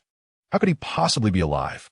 The connection between Monkey Man and Zhuge Qianqing, alongside the inexplicable appearance of the key in Zhuge's possession, this all made Yi Lin feel as though he had been ensnared in a monumental affair. "Have you reflected during your 2 years of confinement?" Zhuge Qianqing inquired. "I have, Mr. Zhuge. My current greatest disdain is for women. I find them utterly bothersome and swear to avoid them," Monkey Man declared, raising 3 fingers in fervor. "Then come with me," Zhuge Qianqing replied with a nod. "Certainly." Guiqin promptly followed Zhuge Qianqing. Zhuge Qianqing raised his hand, and with a gentle motion, a rift appeared in the space before them. He led Yi Lin and Guiqin through it. On the other side of the rift lay a courtyard adorned with towering ancient trees and swaying green bamboo, exuding an air of antiquity. "Guiqin, wait for me outside and ensure no one approaches this area." "Understood, Mr. Zhuge." Guiqin vanished with such swiftness that it seemed as though he had simply evaporated into thin air. Only Zhuge Qianqing and Yi Lin remained in the courtyard. "Yi Lin, it's been a while. Please have a seat," Zhuge Qianqing said casually, settling beside a stone table. "Thank you, Mr. Zhuge. Had it not been for your timely intervention, I might have found myself in grave peril," Yi Lin replied with utmost respect. "Perilous, indeed," Zhuge Qianqing remarked, pushing his gold-rimmed glasses with a meaningful gaze. "After all, if the secret of immortality were to be made public, it is likely that the most formidable beings of the Great Xia, and even those from overseas, would seek to take action against you." Chapter 45. The Ancient Key of Revelation. Zhuge Qianqing's words struck Yi Lin's heart like a heavy hammer. Immortality. Zhuge Qianqing has uncovered the secret of his eternal life. This secret had always been Yi Lin's final line of defense. He had never confided it to anyone, fully aware of the adage that a man who bears treasures is often in peril. whether it was Su Jihu or Kensen. Yilin had fought tooth and nail to eliminate them, precisely because they posed a threat of exposing his secret of immortality. Now that Zhuge Qinsheng was also aware, what was he to do? Should he kill him? At such close range. If he were to catch Zhuge Qinsheng off guard and summon the chaos divine thunder with all his might, he might severely injure or even kill him. But what would happen afterward? Do I sense murderous intent in your gaze, directed at me? It appears I was correct. You truly possess immortality. The name Ling Yi, when reversed, is none other than Yilin, is it not? Just as Yilin pondered whether to take action, Zhuge Qinsheng's voice resonated once more. And he could not help but exclaim, indeed, when all possibilities are eliminated, whatever remains, no matter how improbable, must be the truth. You possess immortality, yet remains so feeble. It seems that legend holds true. Zhuge Qinsheng murmured with a complex expression, and although Yilin felt there were many flaws in his demeanor, his instincts warned him that confronting Zhuge Qinsheng would yield no chance of victory. Simultaneously, Yilin felt a profound sense of regret. Had he known that Zhuge Qinsheng was merely toying with him, he would not have reacted so dramatically. Just as Yilin was enveloped in his own frustration, Zhuge Qinsheng suddenly lowered his gaze and spoke. Yilin, would you be willing to take me as your master? Yilin was momentarily taken aback, genuinely perplexed by Zhuge Qinsheng's intentions. Zhuge Qinsheng had learned the secret of his immortality, and rather than dissecting him for research, he wished to take him as a disciple. What must I do? Yilin inquired in response. Zhuge Qinsheng smiled gently. Once you grow stronger, you will understand the burden you carry. My only request is this. A hint of sorrow flickered in Zhuge Qinsheng's eyes. After my passing, take good care of an eye and ensure that no one bullies her. Fuhini? That fierce woman who resembled a mother dragon. Who could possibly bully her? Yilin muttered quietly to himself. Now, back to the point. Are you willing to take me as your master? Zhuge Qinsheng asked with a smile. I am willing, though uncertain of Zhuge Qinsheng's ulterior motives. Having such a distinguished figure as a mentor could only benefit him. With his greatest secret already known to Zhuge Qinsheng, Yilin resolved to embrace the situation. After all, Zhuge Qinsheng had never harmed him and had even defended him during the novice trials, just as he had recently warded off the tall, slender man. Yilin respectfully performed a bow to acknowledge Zhuge Qinsheng as his master. Observing Yilin's gesture, Zhuge Qinsheng's face broke into a sincere smile. Rest assured, I harbor no ill intentions towards you. Since you have chosen to honor me as your mentor, it is only fitting that I present you with a token of our meeting. Here, take this key. With a playful twinkle in his eye, Zhuge Qinsheng handed a key, identical to the one he had just given to the tall, slender man, to Yilin. Yilin was momentarily taken aback. He had just witnessed Zhuge Qinsheng bestow the key upon another. Could it be that there were two keys? Sensing Yilin's bewilderment, Zhuge Qinsheng chuckled softly and clarified. The one he received is a mere imitation, crafted by an old friend of mine who is a skilled blacksmith. This key, however, is the authentic celestial key. The celestial key? Yilin couldn't help but scrutinize the key in his hand. It was fashioned from bronze, adorned with mottled rust, yet exuded an air of antiquity and enigma. Have you ever heard of the origin relics? Zhuge Qinsheng inquired, pouring a cup of steaming tea. Yilin's heart raced. Of course, he had heard of them. In this world, there once existed no magical dungeons nor class changers. Until one fateful day, the celestial gate descended from the heavens, and from its depths emerged 7 origin relics, scattered across the globe, each possessing unique and formidable powers. The first 7 individuals to acquire these relics became immensely powerful, embodying forbidden existences. With the opening of the celestial gate, the world underwent a transformation. Humanity began to evolve into class changers and bizarre, formidable creatures alongside various dungeons began to manifest. During this tumultuous period, countless terrifying battles erupted between humans and monsters, as well as among humans themselves, resulting in the shattering of some origin relics. Nowadays, their existence is relegated to mere legend. It is said that the Emperor of the Great Xia wields one such origin relic, though its authenticity remains shrouded in mystery. One could assert that origin relics represent the pinnacle of power in this world. Even if all the master blacksmiths were to unite, they could never forge one. Yi Lin swallowed hard, grappling with the weight of this revelation. Teacher, this celestial key, it cannot possibly lead to an origin relic, can it? Of course not. Zhuge Qianxing replied, handing Yi Lin a cup of tea. However, the celestial key can unlock the celestial gate, within which may lie entities even mightier than the origin relics. Yi Lin's breath quickened as he grasped the immense value of the celestial key bestowed upon him. After all, the 7 origin relics had fallen from the celestial gate. Might there be an 8th within? But soon, Yi Lin's thoughts took a different turn.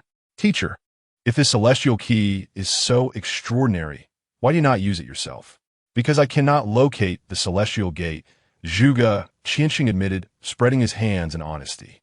The celestial gate appears at random, be it in the wild, uncharted territories within dungeons or at the very heart of human cities. Even with my abilities in divination, I am unable to predict its location. Rest assured, the Deputy Director of the Investigation Bureau has acquired the counterfeit Apocalypse Ancient Key. He will soon mobilize official resources to search for the Gate of Apocalypse. We merely need to wait patiently, Zhuge Qianxing remarked with a smile. It dawned on Yi Lin that Zhuge Qianxing's intention in giving the key to the tall, slender man was profound. Opposing Zhuge Qianxing could indeed lead to an untimely demise. However, Master, possessing the Apocalypse Ancient Key is of no use to me, is it? Even if the Gate of Apocalypse were to appear, I would surely be outmatched by those formidable individuals. Yi Lin acknowledged his limitations. His ability to defeat Kenshin was largely due to a surprise attack and a stroke of luck. If the Gate of Apocalypse were to emerge, the challengers would undoubtedly be far more terrifying than Kenshin. Zhuge Qianxing took a sip of hot tea and reassured him, "You need not worry about that. Your immediate priority is to secure admission to the Supreme Academy through the college entrance examination." The Supreme Academy? Is it not the most prestigious institution for class changers in the Daxia Empire? I have never even heard of such a name, Yi Lin responded, puzzled.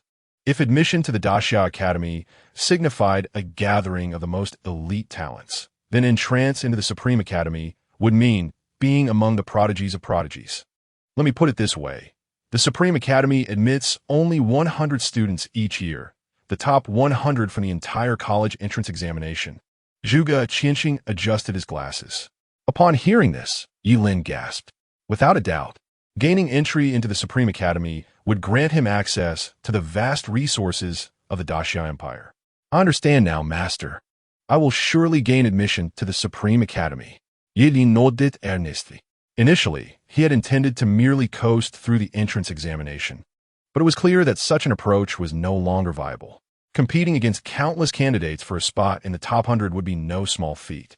Just do your best. Safeguard the key well, and find a room to rest. I have already spoken to Mr. Ji on your behalf. Zhuge Qianxing indicated towards a small building in the courtyard. Understood, Master.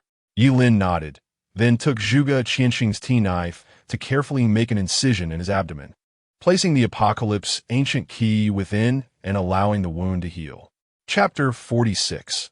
Zhuge and I's obsession. Miss Zhuge, are you certain it is this way? Absolutely. I am highly sensitive to the aura of the Inferno. There can be no mistake, Zhuge and I affirmed with a nod. After Huang Litian escorted her to the remnants of the underground black market, Zhuge and I, indeed, traced a familiar essence from the lingering Inferno. However, as she pursued this lead, Huang Litian's gaze sharpened slightly. The direction Zhuge and I was following coincidentally aligned with the location of the Investigation Bureau. A surge of excitement coursed through Huang Litian. It appeared he was on the verge of obtaining substantial evidence to implicate Yi Lin. This confirmed his earlier suspicions. Even if Kenshin had not been killed by Yi Lin, the underground black market was undoubtedly linked to him. As Zhuge and I continued her pursuit, her face brimmed with exhilaration, for she was close to encountering the one she had longed for, Ling Yi. Yet, upon reaching the prison of the Investigation Bureau, they discovered it to be completely vacant. Gazing at the desolate prison, Zhuge and I felt a mixture of disappointment and elation. Disappointed that she had not encountered Ling Yi, yet pleased that he had escaped and eluded the grasp of the investigation bureau. In her eyes, Kinson, who operated the underground black market, was undoubtedly a villain. Ling Ye's act of eliminating him was merely a service to the public. But where was he? Where had he gone? Huang Litian's eyes widened in disbelief. His face etched with incredulity. His apprentice, Su Xiao, soon hurried over. Master, he has been released, Su Xiao spoke timidly. Released? Huang Litian rushed forward, grabbing Su Xiao's collar. Spittle flying onto Su Xiao's face. Who authorized this release? How dare you let him go without my command? I don't know, Master. It was personally signed by the deputy director. Not only was he released, but the case against Kinson has also been closed and the investigation will not continue. Su Xiao replied, his expression one of bitterness. Closed? No further investigation? Huang Litian slumped to the ground as if all his bones had been extracted. He felt as though his efforts over the past 2 days had become nothing but a farcical joke. Cursing, he struck the wall with a heavy fist. Crimson blood instantly staining the pristine white surface. In the eyes of the powerful, were they merely a collection of moving pawns? This investigator, can you tell me where the released individual has gone? Sorry, I don't know. Su Xiao shook his head. He had urgently reported the disappearance of Yilin, only to receive a document signed by the deputy director stating that the Kinson case was closed due to an accidental fire, thus exonerating Yilin. Very well. Zhuge nicht spirit sank. Miss Zhuge, thank you for your cooperation, but I believe our business here is concluded. Huang Litian forced a bitter smile. Rest assured, I will fulfill my promise to Mr. Zhuge. Tomorrow morning, I will personally escort you to the examination site and announce that upon your graduation, you will join the investigation bureau. Thank you, Zhuge and I nodded. I shall take my leave now. As she exited the investigation bureau, a sense of loss enveloped her. Ling Yi, you truly are an enigmatic figure. Her curiosity about Ling Yi intensified, for the unattainable always stirred a restless yearning within her. The name Ling Yi scratched at her heart like a playful kitten, igniting an insatiable desire. Yet, upon returning home, she was taken aback, for she found herself face to face with the one person she detested the most. Yilin, what are you doing here? Zhuge and I furrowed her brow. At that moment, Yilin was busy helping Zhuge Qianxing clear the fallen leaves from the yard. In response to Zhuge Ni's inquiry, he shrugged and said, Do you believe that Mr. Zhuge has taken me as his apprentice? You're talking nonsense. Zhuge Ni erupted in fury. How can my father possibly take someone like you, who is cowardly and self-preserving, as an apprentice? It seems you're not only cowardly, but also a liar. Your words are as you say, he retorted. Yilin spread his hands, weary of further explanation to Zhuge and I. Life is seldom a smooth sail, despite having Zhuge Qianxing as his mentor and acquiring the legendary Tianqi ancient key. Receiving a few scoldings from Zhuge and I was hardly a concern for him. After all, a few harsh words wouldn't cost him anything. A perspective he had embraced over the years. Growing up in the slums for over a decade, he'd endured countless insults and beatings, far more brutal than anything Zhuge and I could utter. Their words often targeted his mother and female relatives with a viciousness that made Zhuge Ni's remarks seem playful by comparison. Get out of here right now. Immediately, Zhuge and I commanded sharply, pointing towards the door. Your words hold little weight. If Mr. Zhuge speaks, then I shall leave at once. Yilin replied calmly. The Mr. Zhuge you speak of is my father. Do you think he would show favoritism to an outsider? Zhuge Ni's frustration escalated upon hearing Yilin's defiance. Father, what is wrong, my little princess? Why are you in a huff upon returning home? Zhuge Qianxing emerged, looking helpless. Kick him out. This coward lies through his teeth. Why keep him in our home? Zhuge and I insisted anxiously. Yilin did not deceive you. He and I are indeed in a master-disciple relationship, Zhuge Qianxing stated, but before he could elaborate, Zhuge and I erupted again. What did you say? Father, have you lost your mind? You've taken him as your disciple? Are you insane? Zhuge and I exclaimed, pointing at Yilin. All right, setting aside his character. What do you teach him? A forbidden spell master is destined to perish before the age of 25. He might die before you. Father, what are you thinking? Even the astute Zhuge Qianxing found himself at a loss for words. He couldn't reveal Yilin's secret of immortality to Zhuge and I. Nini, do not speak so harshly. Yi Lin is not as dreadful as you perceive. In fact, he is the very Lin Yi you have been desperately seeking. Yi Lin and Lin Yi are one and the same. Zhuge Qianxing anticipated that Zhuge and I would reconsider her stance towards Yi Lin upon hearing this revelation, but instead, she merely scoffed, her gaze frostily fixed on him. Who would have thought? Not only are you a coward with a tongue full of lies, but also a fraud. Even my father has fallen for your deception. She recalled witnessing Yi Lin flee, and then seeing Lin Yi descend before her like a savior. How could these two possibly be the same person? People are often ensnared by their beliefs, and Zhuge and I found herself entrenched in her conviction at that moment. In this household, it's either him or me, she declared, storming off, and as she passed by Yi Lin, she hissed, "Just wait. I will surely find the real Lin Yi and expose your hypocritical facade." Chapter 47. The relationship between the hotel and the parking lot. Zhuge and I's words left Yi Lin with a peculiar expression. Bang! The courtyard door slammed shut as she dashed out. Teacher, should I follow and protect her? Yi Lin inquired. No need. In Qinsheng, no one dares to lay a hand on Zhuge Qianxing's daughter. Zhuge Qianxing offered a bittersweet smile and shook his head. Yi Lin, do not take it to heart. This child, and I, is not inherently bad. She is merely a bit obstinate in her disposition. I understand, teacher, Yi Lin nodded. Having lived nearly 40 years, even before his time travel, he was not one to harbor ill feelings towards a girl in her teens. Alas, this is also my fault. I have spoiled her too much. I apologize on her behalf. Please accept this. Zhuge Qianxing produced a wooden box and handed it to Yi Lin. Teacher, I cannot accept this. Yi Lin protested, even as he pulled the box toward his pocket with determination. Zhuge Qianxing replied, inside this box lies a delicate artifact crafted by an old friend of mine, a master forger. It is called the illusory countenance. When you don this mask, you will transform into another person, with a voice and presence entirely distinct. He adjusted his glasses. With this, should you wish to act with full force in the future, you may wear the illusory countenance first, thus reducing the likelihood of exposure. Yi Lin's eyes sparkled with intrigue. While this item did not enhance his combat abilities, it certainly could prove invaluable in critical moments. Thank you, teacher, he exclaimed. He suddenly felt that enduring a scolding from Zhuge and I was quite worth it. If a reprimand could yield such a treasure, he hoped she would scold him more often. The following morning, as dawn broke, Yi Lin awoke. Today marked the day of the high-stakes examination, a pivotal moment for those who had undergone class transitions, akin to Pan Jilian's dependency on Shimenqing. Dressed in the attire Zhuge Qianxing had prepared for him, he stepped into the courtyard, where Zhuge Qianxing was already waiting with breakfast. Come, eat your meal. Afterward, Guqin will take you to school. Zhuge Qianxing smiled. At that moment, Zhuge Qianxing was clad in pajamas, gently stirring a pot of congee with a spoon. One would never suspect that this individual was the illustrious Master Zhuge of Daxia. Teacher, aren't you joining me? Yi Lin inquired, accepting a bowl of congee. I shall not attend.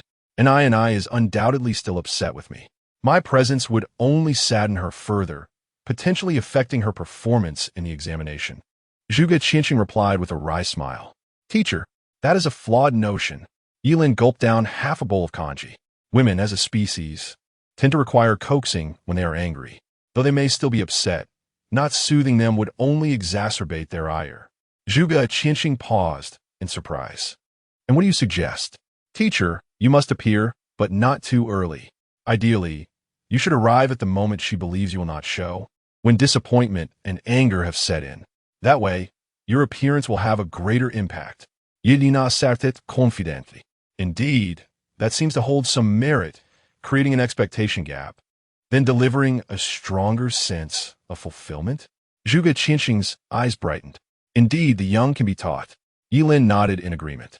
After satisfying his hunger and thirst, Yi Lin prepared to head to Qingchang High School, where the candidates were to gather at the school before being escorted by the school leaders to the city gate. As he stepped out of his house, he noticed Guqin crouching at the entrance waiting for him. What are you standing there for? Hurry up and get on. Get on? Get on? Yi Lin's eyes widened in astonishment. Yes, Master Zhuge instructed me to accompany you to school, Guqin replied. This escorting must imply a protective role, right? Shouldn't we take a car or something? Yilin's lips twitched. Forget about it. No vehicle can match my speed. Just trust me, Guoqin declared, promptly hoisting Yilin onto his back. However, given Guoqin's slender frame and shorter stature, the sight was rather comical, resembling a small horse pulling a heavy cart. Let us go. Allow me to demonstrate the speed of a flower thief. Guoqin dashed through the streets, his swift movements astonishing Yilin. He felt that even if he activated the forbidden spell, instantaneous dance, he would still be unable to catch up with Guoqin. Their speeds were simply on different scales. And Guoqin was carrying him, no less, while moving with such agility. As they raced along, Guoqin leisurely narrated the scenery. This house is occupied by a newly 18-year-old girl who loves wearing black stockings.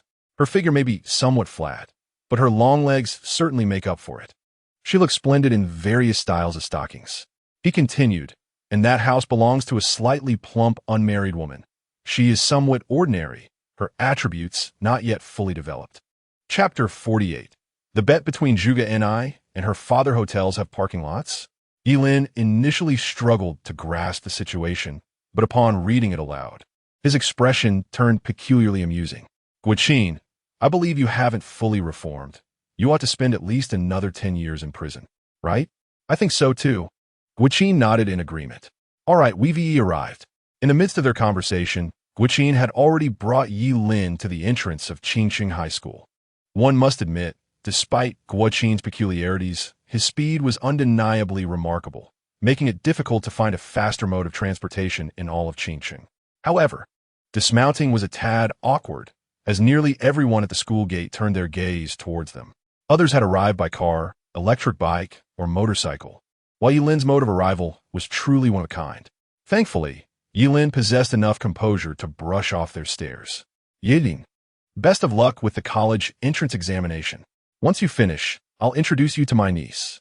She was too young and foolish before, but after serving time, she should be out by now. Guoqin stated enthusiastically. Your niece? How old is she now? Yilin inquired, observing that Guoqin appeared to be in his 30s. Don't worry, she is only 15 years older than you, 33 this year. Older is better. She knows how to care for people. Besides, she is my own niece. So I know her well, Guoqin assured him. Why was she in prison? Yilin asked, puzzled. Alas, in dire need of money to purchase the latest model, the iPhone 13, she resorted to selling her own device, only to find herself apprehended. It is only natural for a young woman to indulge in a touch of vanity. Now, she has undergone a transformation, Guoqin remarked with a dismissive wave of her hand. Yilin, without a glance back, responded, It is best that we refrain from further contact. There is no need to reach out in times of trouble. He strode into Qingchang High School, where the principal, Gao Zhentian, finally exhaled in relief upon witnessing Yilin's arrival at the examination hall. A level 16 Forbidden Spellmaster, he represented a significant asset for Qingcheng High School in this year's college entrance examination, complemented by the presence of a level 12 fire mage, Zhuge and I. Their success this year seemed assured. Boss, the moment he laid eyes on Yilin, Ji Lingyu rushed over, brimming with excitement. Ever since that fateful night when Yilin had pulled Ji's father back from the brink of death, Ji Lingyu had wholeheartedly acknowledged Yilin as his leader. Boss, I heard from my father that you have become a disciple of Master Zhuge. Yilingyu inquired eagerly. Indeed, Yilin nodded, knowing that the news of Zhuge Qianxing accepting him as a disciple would soon spread. There was no need for him to conceal it. That explains it. I wondered why even Kenshin was defeated. It must have been Master Zhuge's intervention. Ji Lingyu nodded in understanding. Yilin smiled faintly, refraining from elaborating, as he realized that this time, his teacher had taken the blame for him. Rest assured, the promise I made to you still stands.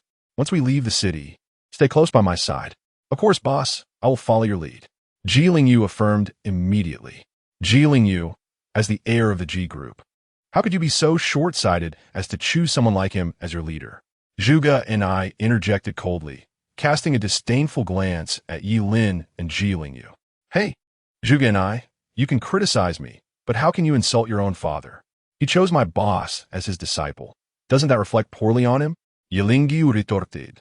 My father was deceived by this despicable scoundrel. Yilin is nothing but a charlatan. Fuchen scoffed. At her words, the expressions of those around them shifted, and their gazes towards Yilin became peculiar. Initially, they had envied Yilin for being accepted as Zhuge Qinsheng's disciple, a figure renowned throughout the realm. However, Zhuge Ni's insinuations suggested there was more to the story. Zhuge and I, you must provide evidence for your claims. Yilingyu frowned. I will find it. I shall expose your true nature before everyone. Zhuge and I shot a cold glare at Yilin before turning away. She had always harbored disdain for Yilin, as she had to rely on Huang Litian to assist her during the college entrance examination, with Zhuge Qinsheng absent, further fueling her irritation towards him. Once she confronted Ling Yi and confronted Yilin directly, the truth would be revealed. Goodness, how could I have ever admired that woman and considered her my beacon of light? I must have been blind. Thankfully, boss, your 3 bolts of lightning opened my eyes. Yilingyu cursed. And that beacon of light? Is it not merely a case of lust? With the pain of unrequited love, you have adorned her with a divine radiance. She has become the luminous moonlight, while you find yourself a mere servant to the light, remarked Yilin with a shrug. It is akin to how Zhu Yuanzhang could never fathom that his exquisite pearl and jade soup was merely a bowl of wilted cabbage leaves, inquired Jilingyu, half comprehending. The jade soup had, at the very least, genuinely saved old Zhu's life. Your experience, which has never even brushed the rim of the bowl, can only classify you as a jester. Yilin spread his hands. Boss, has anyone ever told you that your words can be rather hurtful? Jilingyu said, clutching his chest, his voice choked with emotion. A little hurt is but a trifling matter. I am, after all, quite amiable. Come now, the vehicle has arrived. Yilin glanced towards the school gate. A dozen buses were lined up neatly at the entrance of Qingcheng High School, ready to transport them to the city gates. Principal Gao Jintian stood at the entrance, his expression grave. Dear students, first and foremost, congratulations on becoming formidable transferees. Today marks the day of the pivotal college entrance examination. Your ability to gain admission to a prestigious university will determine your future. He continued, the rules of the examination are unchanged from previous years. The entrance to the examination is located beyond the city gates, and you will need to traverse approximately 10 kilometers of uninhabited wilderness to reach it. Should you encounter insurmountable danger, remember, relinquish your right to participate at the first opportunity. The college entrance examination is undoubtedly significant, but a single trial does not dictate the trajectory of your life. Your life is of utmost importance. As long as the green hills remain, one need not fear the absence of firewood. Now let us board the buses. Yilin and Jilingyu climbed onto the same bus. As the entirety of Qingcheng made way for the college entrance examination, the streets were desolate, devoid of any vehicles, while throngs of people filled the sidewalks. Their voices a cacophony of encouragement as many parents cheered for their children. Some of the more statuesque mothers donned form-fitting, slit cheongsams, symbolizing a victorious start. However, Yilin found it difficult to comprehend such behavior, so he scrutinized it repeatedly, attempting to understand.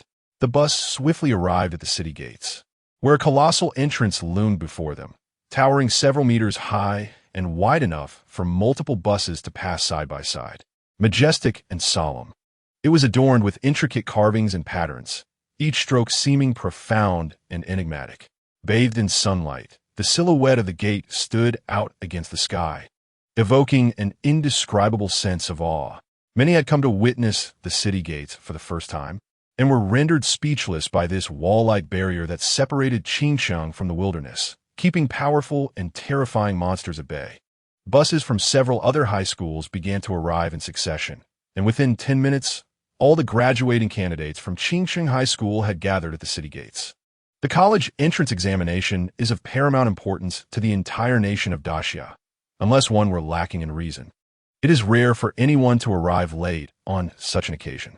They have prepared for so many years, all for the moment when the examination finally commences. The eyes of numerous candidates burned with determination as they awaited the instant the gates would open. Zhuge and I glanced around, seemingly awaiting someone. After a fruitless search, A flicker of disappointment crossed her beautiful eyes. And I, are you looking for your father? Zhuge Qinxing silently appeared beside her. At the sight of Zhuge Qinxing, Zhuge and I initially brightened, only to immediately sulk. Who is looking for you? You can come or go as you please. Observing her demeanor, Zhuge Qinxing quickly grasped that her anger had subsided. She merely felt too proud to admit it. He couldn't help but reflect on how useful the lessons from Yilin had proven to be. Indeed, one learns throughout life. And that young man evidently understood women better than he did. As a mentor, he realized he needed to consult him more often. My precious daughter is taking the college entrance examination. How could I possibly not be here? You must do your best. Zhuge Qinxing affectionately reached out to ruffle Zhuge and I's hair, only to have her dodge away. Oomph, don't touch me. Go pet your good disciple instead. Why are you still angry? You truly misunderstood Yilin, Zhuge Qinxing remarked with a wry smile. I did not, since you trust him so much. Let us make a bet. If I rank higher than him in this exam, you must sever ties with him and send him away. How about that? Zhuge and I raised her long, fair neck, resembling a proud swan. All right, I'll take your bet, but what if you lose? Zhuge Qinxing chuckled. If I lose, I will no longer concern myself with your affairs. Don't even think about taking him as a disciple, let alone marrying him. I want to interfere. Zhuge and I stated earnestly. How can you speak to your father like that? Zhuge Qinxing sighed bitterly. Marrying Yilin? That was absurd. Moreover, it was against the laws of Daxia. Well, it's settled then. Just wait. He wants to defeat me. Zhuge and I declared, striding away. Watching her retreating figure, Zhuge Qinxing opened his mouth, hesitating to dampen her spirits, and instead murmured to himself, And do you truly comprehend the kind of monster you are about to face? Chapter 49. The bloody world beyond the city, the morning sun cast a myriad of golden rays, gradually illuminating the horizon with a soft orange hue, reminiscent of an artist's palette, rich in color and nuance. The sunlight brightened the entire world and ignited hope and dreams within people's hearts. In this splendid moment, everything brimmed with infinite possibilities and vitality. The principals of several schools in Qingcheng stood atop the city walls, gazing at the examinees who radiated vigor akin to the rising sun. The college entrance examination was finally about to commence. If the novice trials served merely as practice, the college entrance examination was truly a perilous crossing over a narrow bridge amidst a throng of competitors. Can you guess how many from Qingcheng will be admitted to Daxia Academy this year? Last year, there were 5. I predict at least 7 this year. Not to mention, those 2 students with the surname Gao. If nothing unexpected occurs, their admission to Daxia Academy is a certainty. Flattery, flattery. Gao Jinyu, the principal of Qingcheng High School, feigned modesty, yet his expression betrayed uncontainable joy. Wang Zhenglin from the experimental high school, a professional of the rainbow blade profession. This individual will undoubtedly secure a spot. Along with Old Su, you must not overlook Luo Jun from Yucai High School, who is also a Shadow Dragon Gun class. He should be capable of obtaining a place at Daxia Academy as well. That makes 4 already. With 2 or 3 more dark horses, I believe 7 spots will not pose a problem. The principal articulated his speculation, to which Principal Su responded with a faint smile. Luo Jun's ambitions extend beyond Daxia Academy. He aspires to become the champion of Qingcheng. The other principals displayed no surprise at this, considering that in recent years, the top scholars of Qingcheng have predominantly emerged from Yucai High School. However, their attention turned to Gao Jinyu, as Qingcheng High School not only produced the record-breaking Zhuge and I, but also the extraordinary Yilin, who possesses a staggering level of 16. Principal Su cast a sidelong glance at Gao Jinyu and remarked coolly, the combat prowess of a class changer is not solely determined by level. It also hinges on equipment and practical experience. If victory were guaranteed merely by level, what purpose would the college entrance examination serve? We could simply rank them by level. Principal Su understands that sheer strength can overcome myriad techniques. A high enough level renders other factors inconsequential. Gao Jinyu retorted with a scoff. The 2 principals were locked in a silent contest of wills. At that moment, with a creaking sound, the massive city gates slowly swung open like two imposing walls. This signified the commencement of the college entrance examination. By traversing a 10-kilometer expanse of uninhabited wilderness, candidates could enter the examination, marking the first hurdle of the Gaokao. As the gates opened, numerous candidates eagerly surged forth. Among them Yi Lin and Ji Lingyu. Zhuge and I, determined to surpass Yi Lin, resolved to remain in the wilderness to level up, thus joining the first wave of candidates. Even leading the charge, many candidates chose to linger at the rear, patiently awaiting their turn, displaying no urgency. The first group of candidates may not reach the entrance more swiftly, but they would undoubtedly encounter ferocious monsters sooner.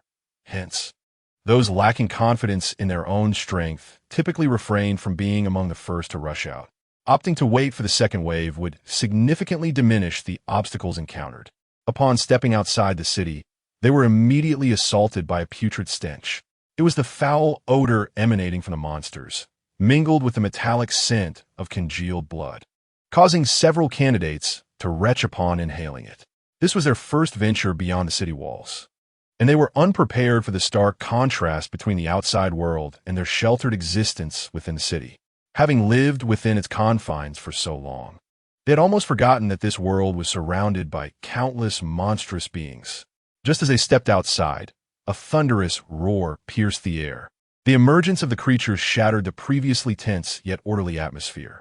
Before them stood a colossal lizard over 3 meters tall, its body clad in tough gray scales, its bloodthirsty eyes gleaming with malice, and its long tongue flicking in and out as if it had crawled forth from the depths of hell, instilling fear with a mere glance. It was the bloodthirsty demon lizard, a level 11 beast. The candidates were instantly thrown into a panic, scattering in all directions to escape the monstrous creature. The speed of the bloodthirsty lizard was astonishing. In a single leap, it covered several meters, swiftly closing in on a group of fleeing candidates. Its claws, as sharp as steel blades, slashed down, sending blood splattering. A chilling scream echoed across the wilderness. This sudden scene of carnage left many candidates in shock, rendering them momentarily paralyzed, unable to flee. They were utterly unprepared for such a gruesome sight just outside the city walls. The principals atop the battlements remained remarkably composed. Only through the baptism of blood can one truly mature. Otherwise, one remains merely a delicate flower sheltered from the storm. Unless a creature of level 20 or higher appears, they would not intervene in the assessment. Observing the candidate's panicked flight, one principal couldn't help but shake his head in disappointment. This cohort seemed lacking. A mere level 11 bloodthirsty lizard had instilled such terror. With so many present, a single skill from each could have easily dispatched the creature. At that moment, a shadow surged against the tide of fleeing bodies. It was Yi Lin. With an impassive expression, he brandished his stellar falling blade and charged forward. Whoosh, whoosh, whoosh, whoosh, unleashing the life-extending blade technique. For brilliant beams of starlight sliced through the air, severing the limbs of the terrified bloodthirsty lizard, reducing it to a writhing mass of flesh. Such a terrifying blade. It must be at least rare-grade equipment. One principal mused aloud. Is this the Forbidden Spellcaster Yi Lin? At level 16, wielding a piece of rare-grade equipment, he certainly found it easy to deal with an 11-level bloodthirsty lizard. Yet, why did he not kill it? As the crowd pondered, Yi Lin beckoned to someone behind him. Ji Lingyu, come finish it off. Coming, boss. Ji Lingyu replied excitedly, rushing over with his sword. By this time, the bloodthirsty lizard had lost all capacity for resistance. A single strike from Ji Lingyu ended its life.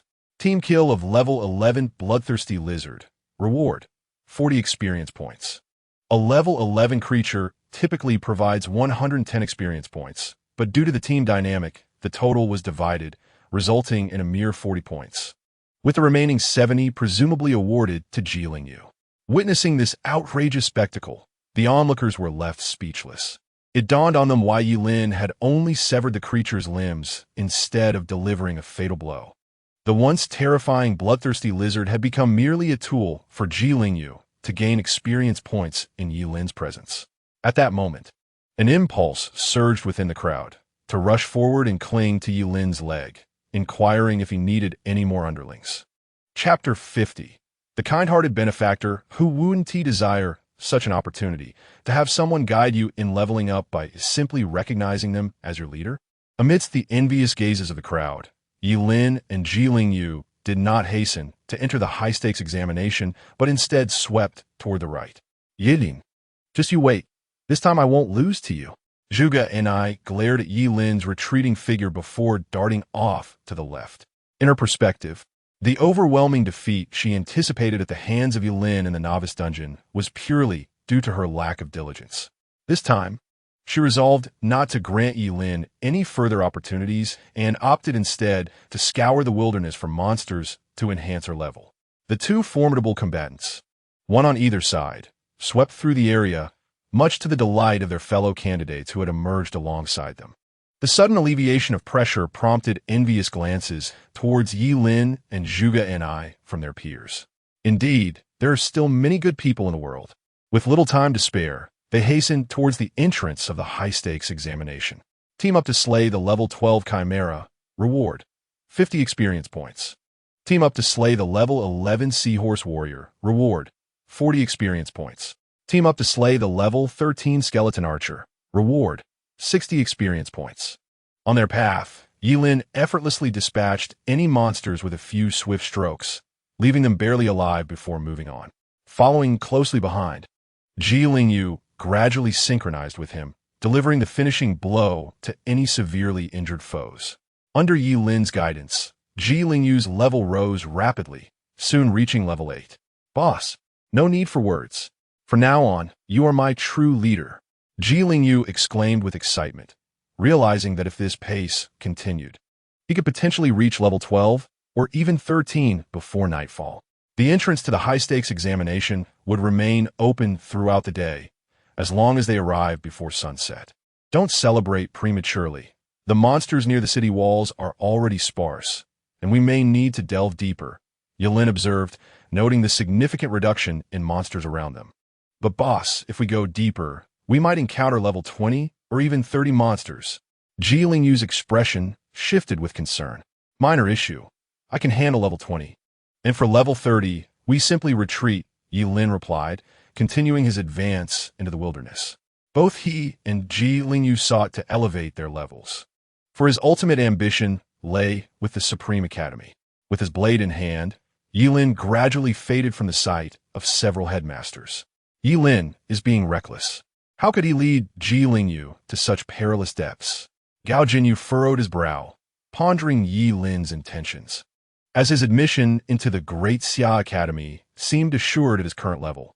Do not worry, Headmaster. Proctors have already surrounded the vicinity, ensuring no unforeseen incidents will occur. Another headmaster reassured him.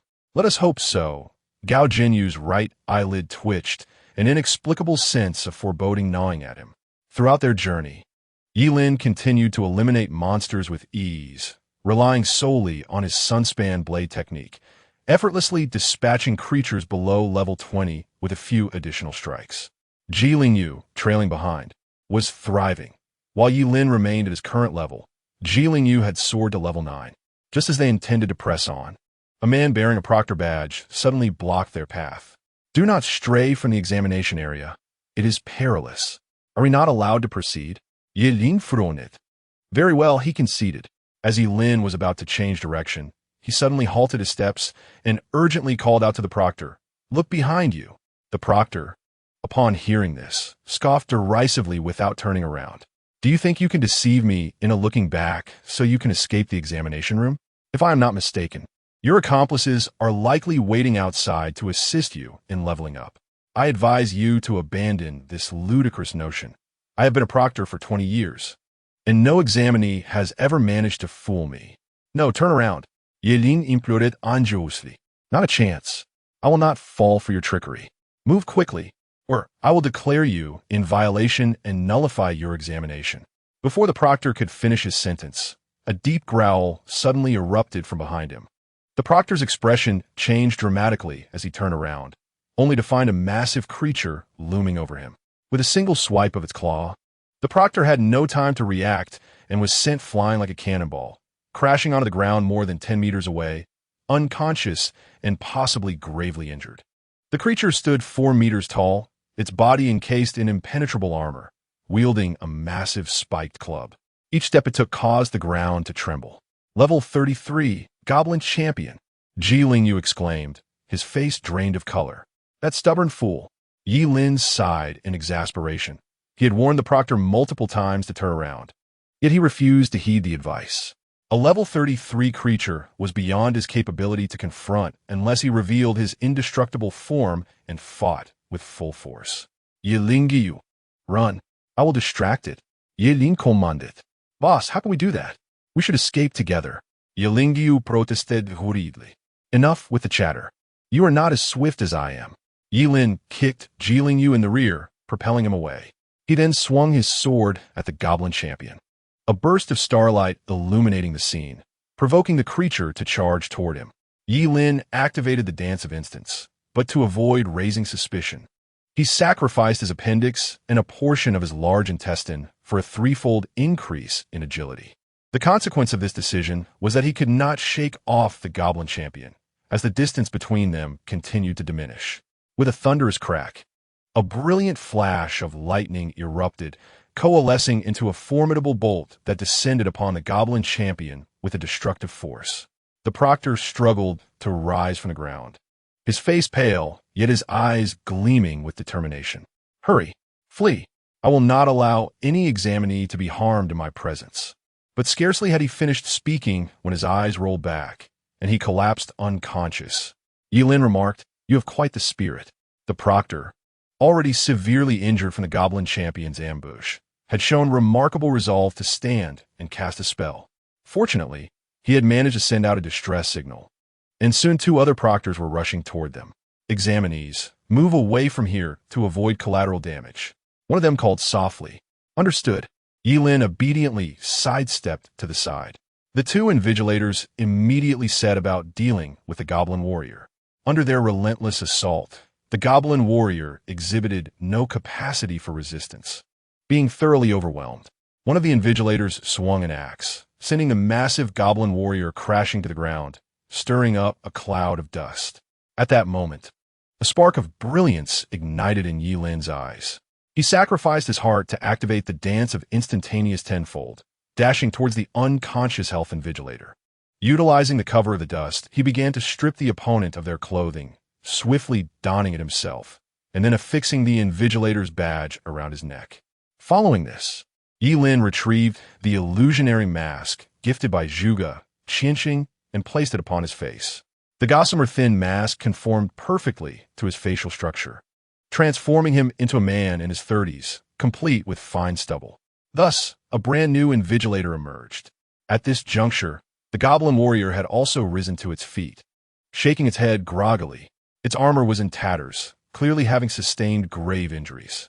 Wretched creature, how dare you disrupt the examination hall? I shall not spare you. Colleagues, I am here to assist you. Yi Lin's voice was deep and resolute. He then concentrated the essence of the metal element into his hand, golden light surging from within him and pooling in his palm. Faced with the level 33 Goblin Warrior, Yi Lin held nothing back. Forbidden spell, eternal metal, a golden spear, exuding an ancient and mysterious aura, materialized in his grasp. Yi Lin raised the spear and swung it fiercely, the weapon slicing through the air with a whistling sound as it lunged towards the Goblin Warrior. The golden spear pierced the Goblin Warrior's skull, delivering a fatal blow. Team kill of the level 33 Goblin Warrior, rewarded with 220 experience points, and obtained the item Symbiosis Talisman. Huh? Something dropped? Yi Lin was taken aback. While slaying monsters could occasionally yield items, equipment, or skill scrolls, the probability was exceedingly low. He hadn't expected to find something from this Goblin Warrior. However, there was no time to inspect it. He turned and fled without hesitation. Damn it! Who the hell are you? Which department are you from? Who robs kills like that? The invigilator wielding the giant axe was nearly apoplectic. They had fought tirelessly, only for this newcomer to arrive and deliver a single blow that felled the Goblin Warrior. It was utterly outrageous. Call me a good person. Yi Lin's voice echoed back. I'll call you a damn melon. The invigilator, axe in hand, prepared to pursue, but the other invigilator hastily restrained him. Calm down. Maintaining order in the examination hall is paramount. I've already memorized that fellow's face. We'll settle this later, right? So infuriating. We are all invigilators, seeing each other frequently, and yet he dares to steal our kill. The invigilator with the giant axe cursed. Meanwhile, Yi Lin took a circuitous route, returning the clothes and invigilator badge to the unconscious individual before turning to leave, his actions discreetly veiled, his accomplishments hidden away in modesty. It must be said that the illusory mask is remarkably effective. Once the mask is removed, the two invigilators would never uncover his identity. At this moment, Yi Lin began to examine the newly acquired item. Symbiotic token. Hand in hand, we thrive together. When two job changers with a level difference of less than 10 clasp their fingers, they may activate the symbiotic token. For the next 6 hours, experience points gained from slaying monsters will be completely shared between them. Note, at any given time, the symbiotic token can only be used with one person. This is indeed a splendid item, Yi Lin thought with a glimmer of excitement. Initially, he had intended to assist Ji Lingyu in reaching level 10 before discarding him. But with the symbiotic token, even if Ji Lingyu were to slay monsters, he would still receive the full share of experience points. However, the method of using the symbiotic token was somewhat peculiar, requiring their fingers to be tightly clasped. When Yi Lin located Ji Lingyu, he found him being pursued by a level 13 Anubis soldier. The Anubis soldier was shrouded in dark smoke, and beneath the dust-covered armor lurked an ominous shadow. Upon seeing Yi Lin, Ji Lingyu's face lit up with joy. "Boss, you're unharmed. How wonderful. What about that goblin warrior?" "Rest assured, the goblin warrior has already been dispatched by the other invigilators," Yi Lin replied with a calm smile. He then stepped forward, extending his warm hand, which entwined around Ji Lingyu's fingers, as if a serpent coiling around its prey. Ji Lingyu froze, his entire being momentarily paralyzed, his pupils dilating in shock. Although he had clasped fingers with girls many times before, this was his first experience doing so with another male. Even the Anubis soldier seemed momentarily bewildered, struggling to comprehend the unfolding scene. Ji Lingyu's throat involuntarily constricted. No wonder Yi Lin, when at his home, had shown disinterest in any maid. Perhaps he preferred this form of connection? A battle raged within Ji Lingyu's heart as he recalled how Yi Lin had bravely rescued his father, never once treating him as a burden, guiding him in leveling up, and even allowing him to escape danger while he diverted the monsters. Overwhelmed by these memories, Ji Lingyu felt an immense surge of gratitude. "Boss, it's a pity I'm a man. Otherwise, I would truly wish to devote myself to you." Yi Lin swiftly activated the symbiotic token and pushed Ji Lingyu away.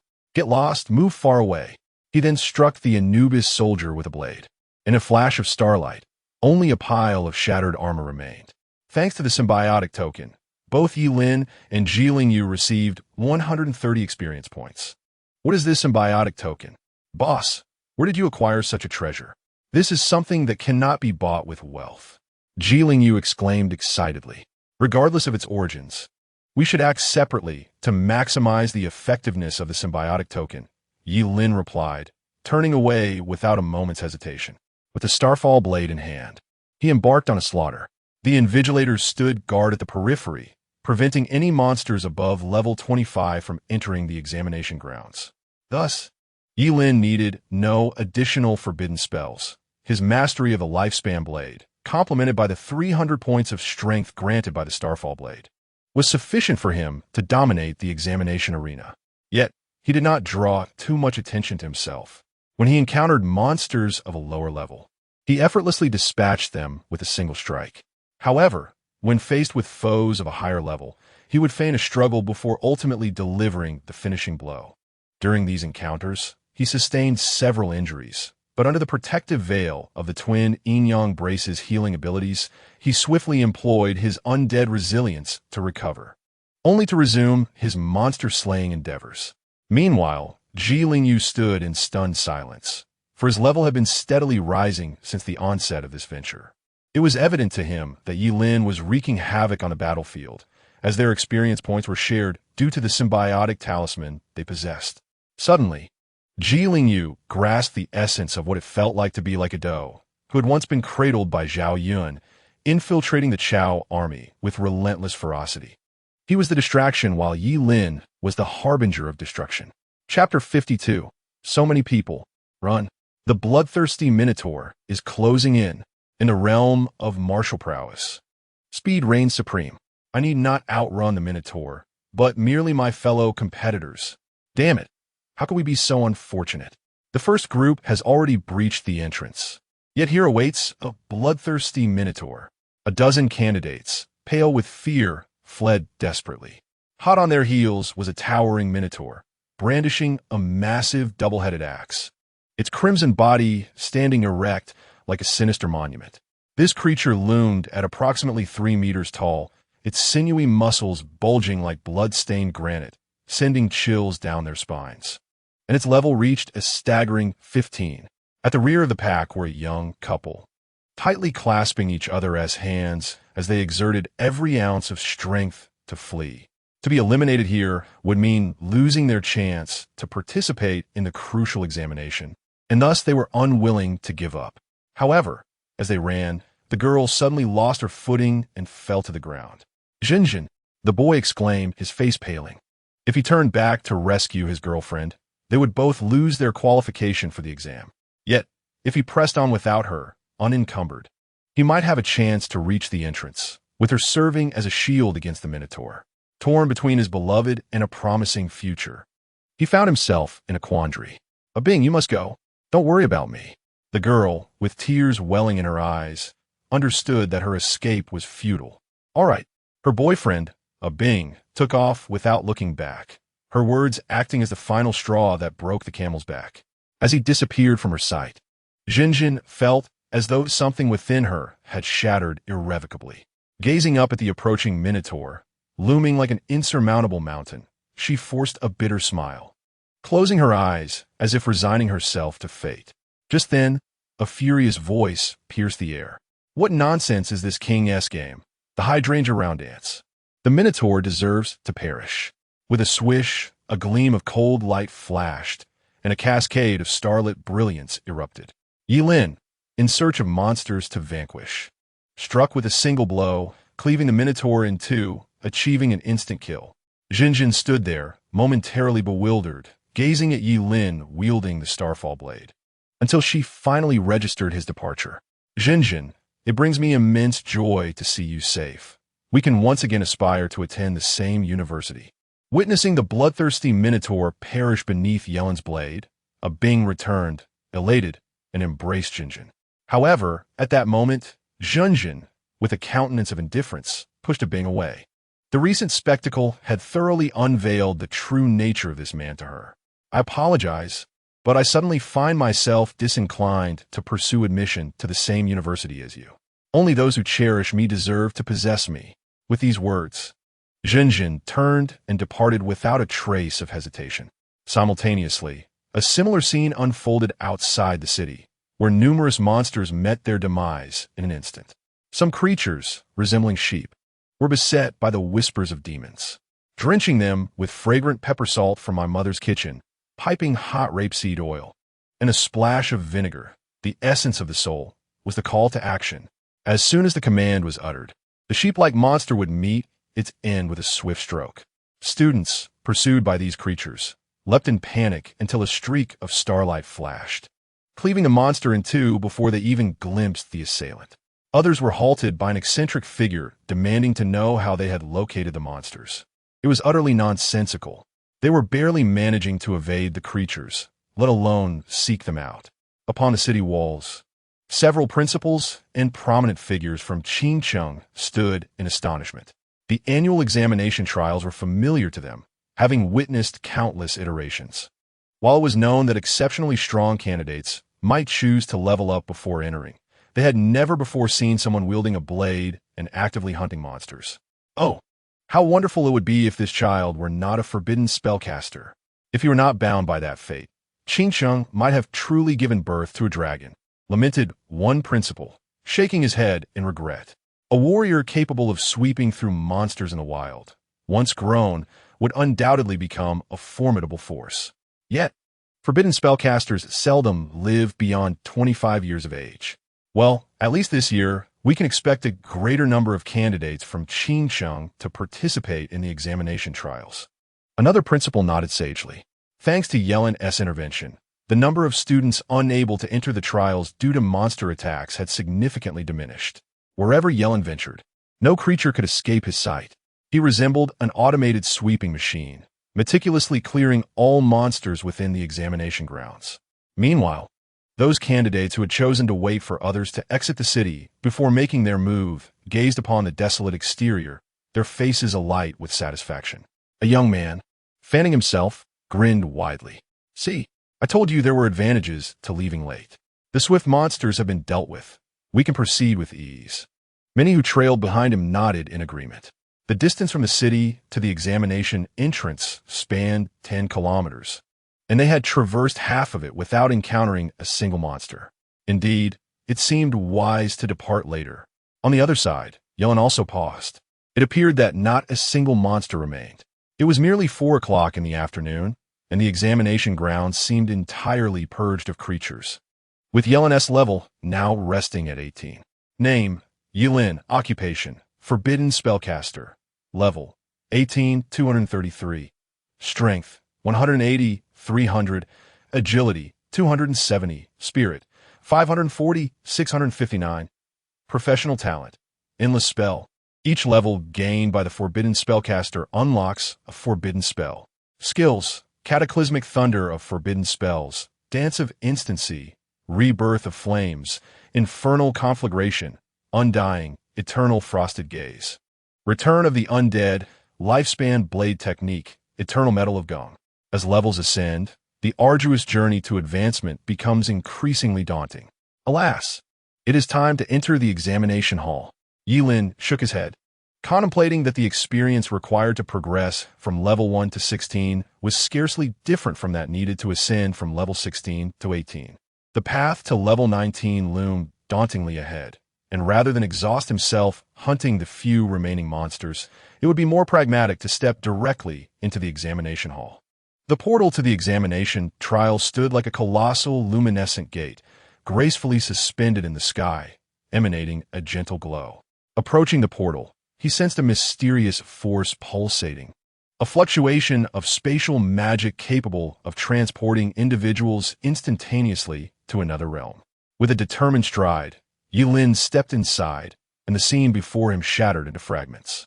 As the vision reassembled, he found himself on an expansive square of azure stone.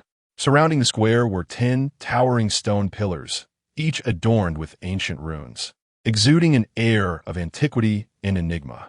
In the center of the square stood a monumental stone tablet, inscribed with the 5 characters denoting the examination trial, the script archaic, reminiscent of dragons and serpents in flight. Is this truly the examination trial? Yilin surveyed his surroundings, noting the throngs of people that filled the square, a sight that sent a shiver down his spine. So many individuals.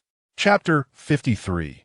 Comprehensive Ability Assessment. A twinge of regret stirred within Yilin. Had he known such a crowd would gather, he would have allowed the monsters outside to eliminate a few contenders before stepping forward. Sigh, at the end of the day, I'm still too soft-hearted and kind. Boss, Yu shouted as he rushed over, enveloping Yilin in a tight embrace. Boss, you truly are my dear boss. Oh my goodness, you are incredible. Yu, overwhelmed with excitement, stumbled over his words, for the reason was plain. His level had astonishingly reached a formidable 15. This was indeed level 15. Unless unforeseen circumstances intervened, his entry into the Great Xia Academy was virtually assured. Yilin did not find this revelation surprising. Under the influence of the symbiotic talisman, Yu's experience points were shared with him, thus reaching level 15 was hardly a remarkable feat. All right, let go of me. Public spaces are not the place for such embraces, Yilin remarked with mild annoyance. No, from now on, you are my true boss, Yu declared passionately, clinging to Yilin's leg. Get off me, Yilin retorted, a frown adorning his face as he noticed several curious glances directed their way. Yet, to be honest, he rather enjoyed the camaraderie and playful banter with his friend. Since his arrival in this world, Yi Lin has lived in seclusion within the depths of the slums to conceal the secret of his immortal existence. Ji Lingyu can be considered his first friend since he came to this realm. It has been a long time since Yi Lin experienced the warmth of friendship. After a while, Zhuge and I, with a sullen expression, made her appearance in the high-stakes examination arena. Her level was merely 14, having only increased by 2 levels. Initially, she was making good progress, hoping to catch up to Yi Lin 16. However, inexplicably, she suddenly found herself unable to encounter any magical creatures. Damn! Zhuge and I felt a pang of frustration. Yet it mattered little. A mere 2 levels behind could surely be compensated for through skill and ability. Determination sparkled in her beautiful eyes. As time passed, at the moment when the sun cast its final rays, the towering portal closed completely. This signified that those who had not entered the examination arena would be irrevocably excluded from this high-stakes test. After the portal's closure, a seemingly amiable elder silently appeared before the stone tablet in the center of the blue stone square. Simultaneously, hundreds of proctors emerged in various corners of the square, vigilantly monitoring the movements of all candidates. Greetings, candidates of Qingxin. Welcome to the 886th high-stakes examination. I am Lin Yuan, the chief examiner. The elder's voice was not loud, yet resonated in the hearts of everyone present, clear and distinct. I shall now announce the assessment criteria for this year's high-stakes examination. During my announcement, please listen attentively and refrain from making any noise. Violators will be disqualified. As soon as he finished speaking, all candidates wisely fell silent. The examination is divided into 2 parts, a comprehensive ability assessment and a combat arena, to be conducted over 2 days. Tomorrow, the comprehensive ability assessment will take place, with different evaluation criteria based on each candidate's profession. The assessment comprises 10 levels, and candidates may choose to exit early or complete all levels. The examiners will assign scores based on performance in each level. Each level has a maximum score of 10 points, and only those who clear all 10 levels with a score of 85 or above will qualify for the combat arena 2 days later. The combat arena will also span a single day, with each victory granting an additional 10 points, capping at a maximum of 150 points, and will determine this year's top candidate. During both the comprehensive ability assessment and the combat arena, any equipment may be used, but no special items are permitted. Violators will be disqualified. With the announcement concluded, Lin Yuan chuckled softly. This evening, rest well. Tomorrow morning, we commence the comprehensive ability assessment. The expressions of the candidates turned grave, for they understood that the real challenge lay ahead. Many candidates immediately retrieved sleeping bags from their backpacks, clearly having prepared in advance. Boss, didn't you bring a sleeping bag? Ji Lingyu asked in surprise upon noticing that Yi Lin had not taken anything out. I have no need for such things. Yi Lin shook his head. The conditions in the slums were far more deplorable than here, yet he could still manage to sleep. After all, it was merely resting on a stone slab, which seemed quite trivial. How could one possibly function without proper rest to face the comprehensive assessment tomorrow? Ji Lingyu furrowed his brow and promptly offered his branded sleeping bag to Yi Lin. Here, take mine. Yi Lin felt a surge of gratitude and couldn't help but inquire. What about you? I'm perfectly fine. Ji Lingyu waved his hand dismissively. He clapped his hands, and 2 proctors arrived, carrying a luxurious mattress that they placed beside him. Yi Lin was taken aback. Wait, are you serious? They provide such lavish accommodations during the exam? Indeed, but it comes at an exorbitant price. Renting this bed costs a staggering 200,000. It's akin to daylight robbery. If it weren't for you not bringing a sleeping bag, I would never part with it. Ji Lingyu lamented, his expression indicating the pain of spending such a sum. Yi Lin fell into silence. Is this what it means to be outrageously wealthy? Even during the high-stakes exam, the treatment is distinctly different. While others lay on stone slabs with their sleeping bags, Ji Lingyu luxuriated on a plush bed. Ultimately, Yi Lin managed to persuade Ji Lingyu to relinquish the 200,000 bed to him, emphasizing that virtue also encompasses martial ethics. The following morning, Yi Lin awoke feeling invigorated. As the time approached, Lin Yuan prepared to make his entrance. The comprehensive assessment is about to commence. All candidates, please form 10 orderly lines and enter the examination room sequentially. As Lin Yuan's words resonated, the 10 towering stone pillars in the square each revealed a portal. It could be surmised that the comprehensive assessment would take place within these pillars. The throng of candidates quickly organized themselves into 10 lines, each aware that no one dared to step out of line. They understood clearly that the high-stakes examination was the most significant test in the Great Xia Empire, a decisive juncture that would shape their destinies. Yilin found himself in the 6th line, moving forward with the crowd. Upon stepping through the portal, he vanished, only to find himself in a fully enclosed metallic chamber. A beam of light swept over him, and his rank and profession materialized. Undying, Forbidden Spellcaster. Level 18, Chapter 54. Full marks, yet again full marks. All candidates entered the stone pillars in succession. Lin Yuan, serving as the chief examiner for this year's high-stakes examination, stood quietly in the square, gazing at the stone pillars. Behind him, several formidable middle-aged individuals appeared, all of whom were the deputy examiners for this session. Among them was a woman clad in a flowing azure gown. Her presence was akin to a gentle spring breeze brushing over a lake, bringing with it a breath of freshness. Although she had aged, the woman appeared remarkably well-preserved. Her features striking and ethereal, with long hair cascading like a waterfall over her shoulders, gently swaying with the breeze. She possessed a slender figure, resembling a dignified fairy gracing the mortal realm. Approaching Lin Yuan, she slightly bowed and softly said, "Chief Examiner Lin, I apologize for my tardiness." Lin Yuan smiled faintly, his gaze toward the woman revealing profound respect as he spoke. "Teacher Su, you're too kind. Your arrival is perfectly timed." The other examiners could not help but express their admiration for her. This woman, known as Su Qingxin, was the head of the Supreme Academy. While ordinary candidates might never have heard of the Supreme Academy, the examiners were well aware that it was the most prestigious institution within the Great Xia realm. Every student emerging from the Supreme Academy was a prodigy capable of dominating their respective domains. As the group prepared to exchange a few more pleasantries, one of the stone pillars suddenly illuminated, and the sculptures atop it appeared to come to life. Level 18? Lin Yuan's gaze sharpened slightly. Achieving level 10 guarantees entrance into a first-rate university, while level 12 allows one to vie for admission into a top-tier institution. However, level 18 can only be described with one word: prodigy. Even Su Qingxin's interest was piqued as her eyes fixed intently in the direction of Yilin. Level 18 had already qualified him for acceptance into the Supreme Academy. Yet, upon discerning Yilin's profession, she could not help but furrow her brow. Why is he a banishment mage? At level 18, he could easily switch to another profession, and even if that profession were only at level 1, she could relax the conditions to allow him entry into the Supreme Academy.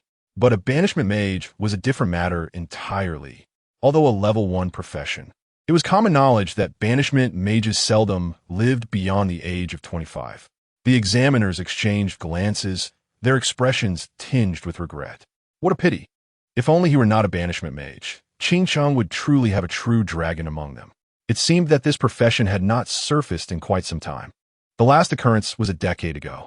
That banishment mage had only lived to 23, ultimately passing away. He must have recklessly unleashed forbidden spells to achieve such a high level, sacrificing his future in the process. A decision devoid of wisdom. He might not even reach 23. How would the first round of level assessment be scored? Let S grade him normally. After all, he is level 18, and it would be unreasonable not to award full marks. Once the examiners concluded their discussion, the mechanical female voice echoed once more in Yilin's ears within the metallic chamber.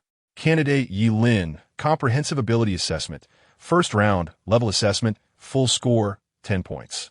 As the words faded, the metallic wall directly opposite Yilin slowly opened, revealing a crystalline orb. Comprehensive ability assessment, second round, three-dimensional attribute assessment. Candidate Yilin, please place your hand upon the testing sphere. Yilin stepped forward, contemplating whether to employ the burning rebirth technique. but ultimately decided against it and placed his hand directly on the orb. Strength, 480 points. Agility, 270 points. Spirit, 1,199 points. Candidate Yi Lin, Comprehensive Ability Assessment, second round. Three-dimensional Attribute Assessment, full score, 10 points. In the Qingshi Square, one examiner could not contain his exasperation. I can understand everything else, but why does his strength measure at 480 points? Has he equipped himself with an item that boosts his attack power? What does a banishment mage need strength for? Casting forbidden spells already takes a toll on the body. Must he engage in hand-to-hand combat as well? Yi Lin had reached level 18, and it was quite normal for him to achieve full marks in the second round of the three-dimensional attribute assessment. However, his astonishing strength of 480 points caused several examiners to involuntarily twitch at the corners of their mouths. Such power surpassed that of many warriors who had undergone class transitions. To the examiners, Yi Lin radiated an aura of sheer improbability. As the third round commenced, it was time to take action. Lin Yuan calmly announced that a dummy had appeared within the metallic confines of the examination room. This dummy bore a striking resemblance to those found in the Practitioner Guild's training facilities, albeit with a slight refinement in its design. The third round of the Comprehensive Ability Assessment focused on attacking prowess. Candidate Yi Lin, please demonstrate your most formidable skill by attacking the dummy before you. The dummy will display your score based on the intensity of your attack. The emotionless, mechanical voice echoed once more. The notion of employing his most powerful skill immediately conjured in Yi Lin's mind the chaotic divine thunder, which required the sacrifice of all his organs for its summoning. Yet, he felt that utilizing such an extraordinary ability would be overly ostentatious for merely an examination.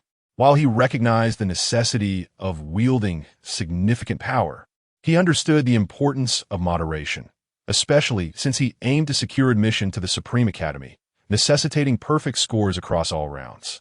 After a moment's contemplation, Yi Lin made his decision and raised his hand. Forbidden Spell, Annihilating Thunder. He sacrificed his tonsils to conjure a more mundane lightning strike. With a resounding crash, a bolt of lightning descended, obliterating the dummy into a cloud of fine powder. What? Yi Lin was taken aback. This was already the weakest forbidden spell he possessed. Yet the dummy disintegrated with such ease. Moreover, the assessment guidelines stated that the dummy would display his score. Having reduced it to fragments, how would his score be determined? At the same time, the examiners on the Azure Stone Plaza were equally stunned. This dummy was designed to withstand the attacks of those below level 25, yet this boy, at level 18, had completely annihilated it with a single blow. He had unleashed a forbidden spell, which was universally acknowledged to possess great power. What now? With the dummy destroyed, how should they calculate his score? Should they provide him with another dummy? Ultimately, they decided not to waste educational resources and awarded him a perfect score. Lin Yuan couldn't help but shake his head in disbelief. This lad was truly pushing the boundaries, unleashing a forbidden spell during a high-stakes examination. Lin Yuan couldn't suppress an expletive, and the other examiners nodded in agreement. Employing a forbidden spell inevitably incurs a cost. Utilizing one during an examination was akin to sacrificing one's lifespan for a chance at game rewards. Candidate Yi Lin, Comprehensive Ability Assessment, third round, Attacking Prowess Assessment, full marks, 10 points.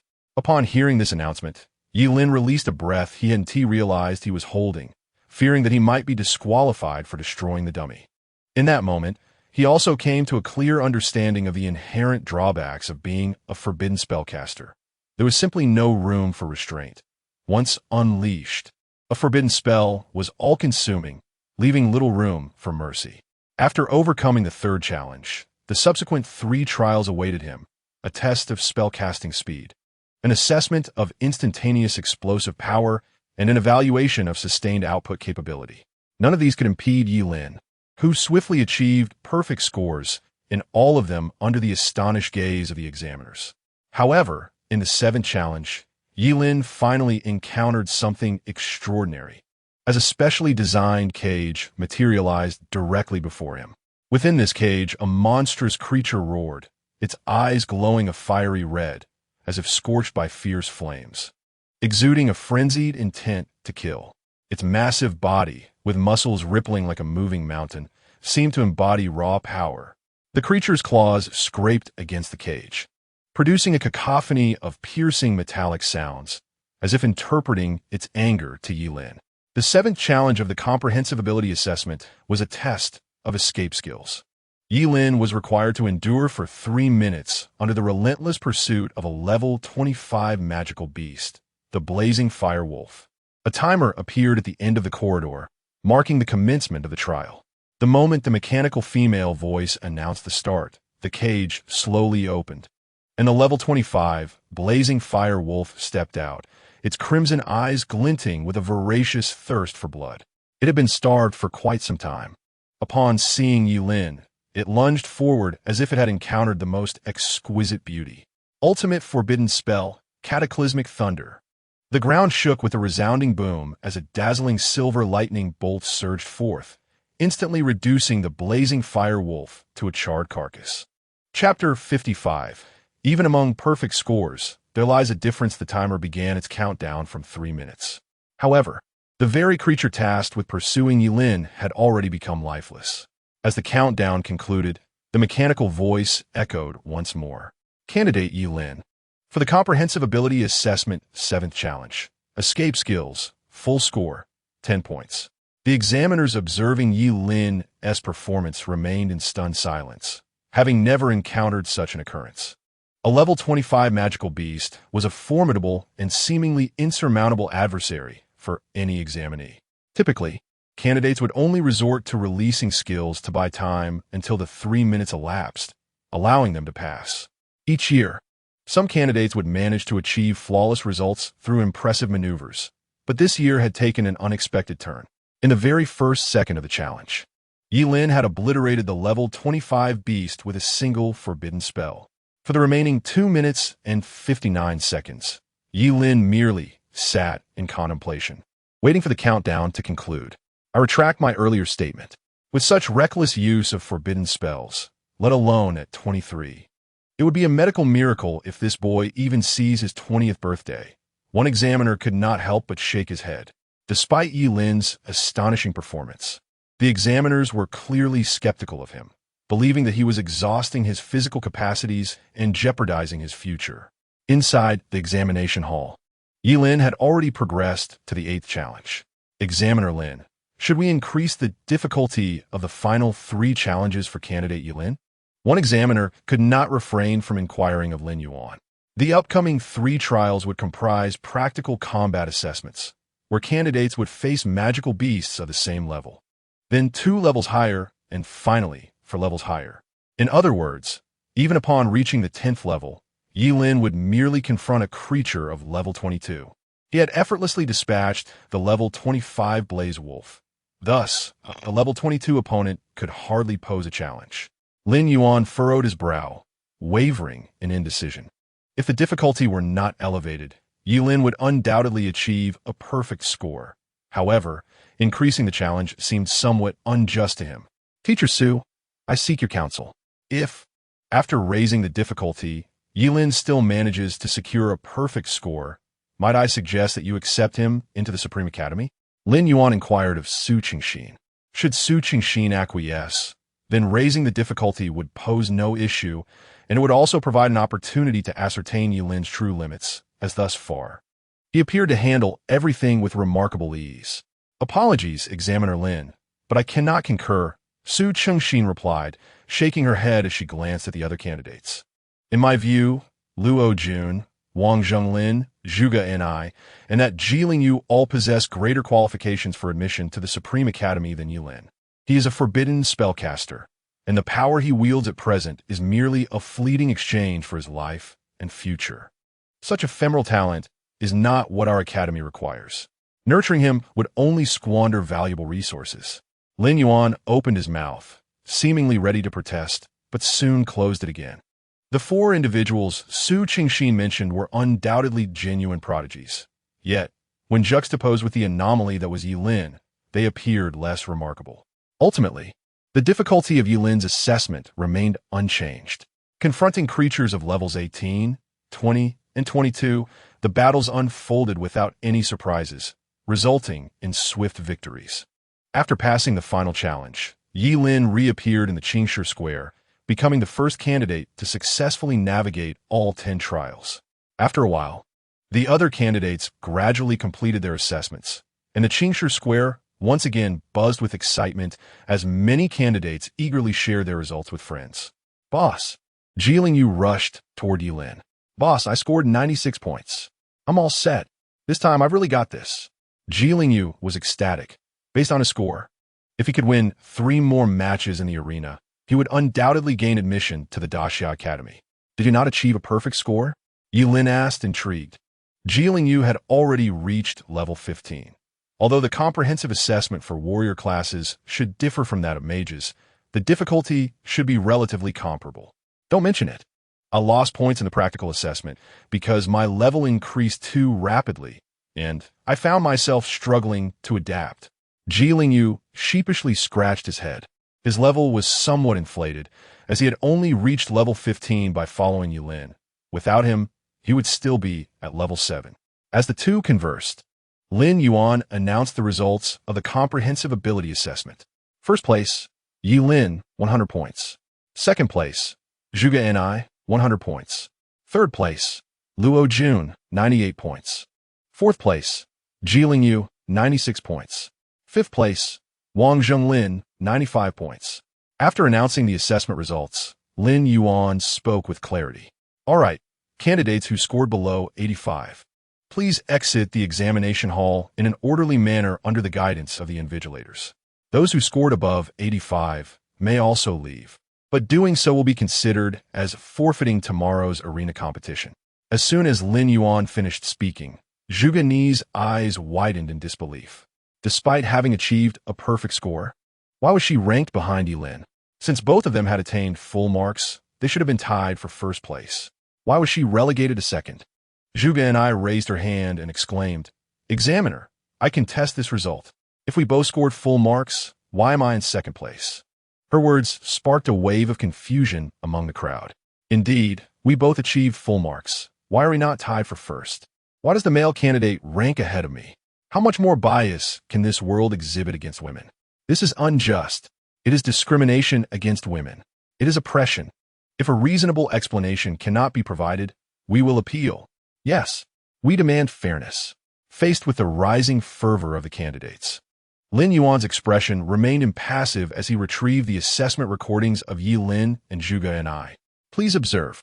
Chapter 56. Comparison of assessment recordings. The recordings of Zhuge Ni and Yi Lin participating in the comprehensive ability assessment were displayed alternately. Zhuge Ni's performance was nothing short of spectacular. Her captivating presence accentuated by a form-fitting athletic outfit that showcased her alluring figure, causing many male candidates to stare in awe, unable to suppress their admiration. Zhuge Ni's journey through the assessment was remarkably impressive. At level 14, she exemplified the pinnacle of what a fire mage could achieve at that stage. Like a graceful butterfly, she elegantly demonstrated the perfect completion of each of the 10 challenges. Particularly in the 7th challenge, when facing the level 25 Blazing Firewolf, Zhuge Ni showcased the brilliance of human ingenuity.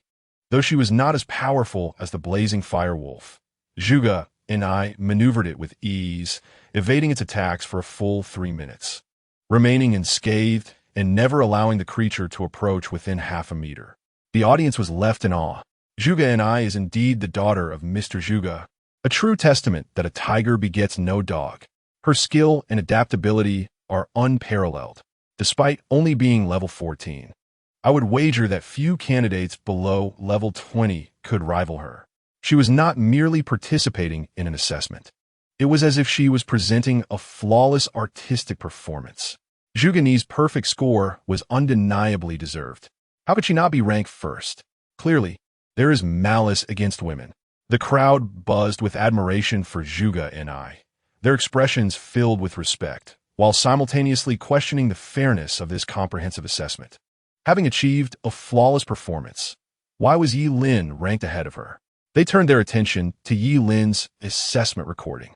In comparison to Zhuge Ni's exceptional performance, Yi Lin's display appeared rather unremarkable.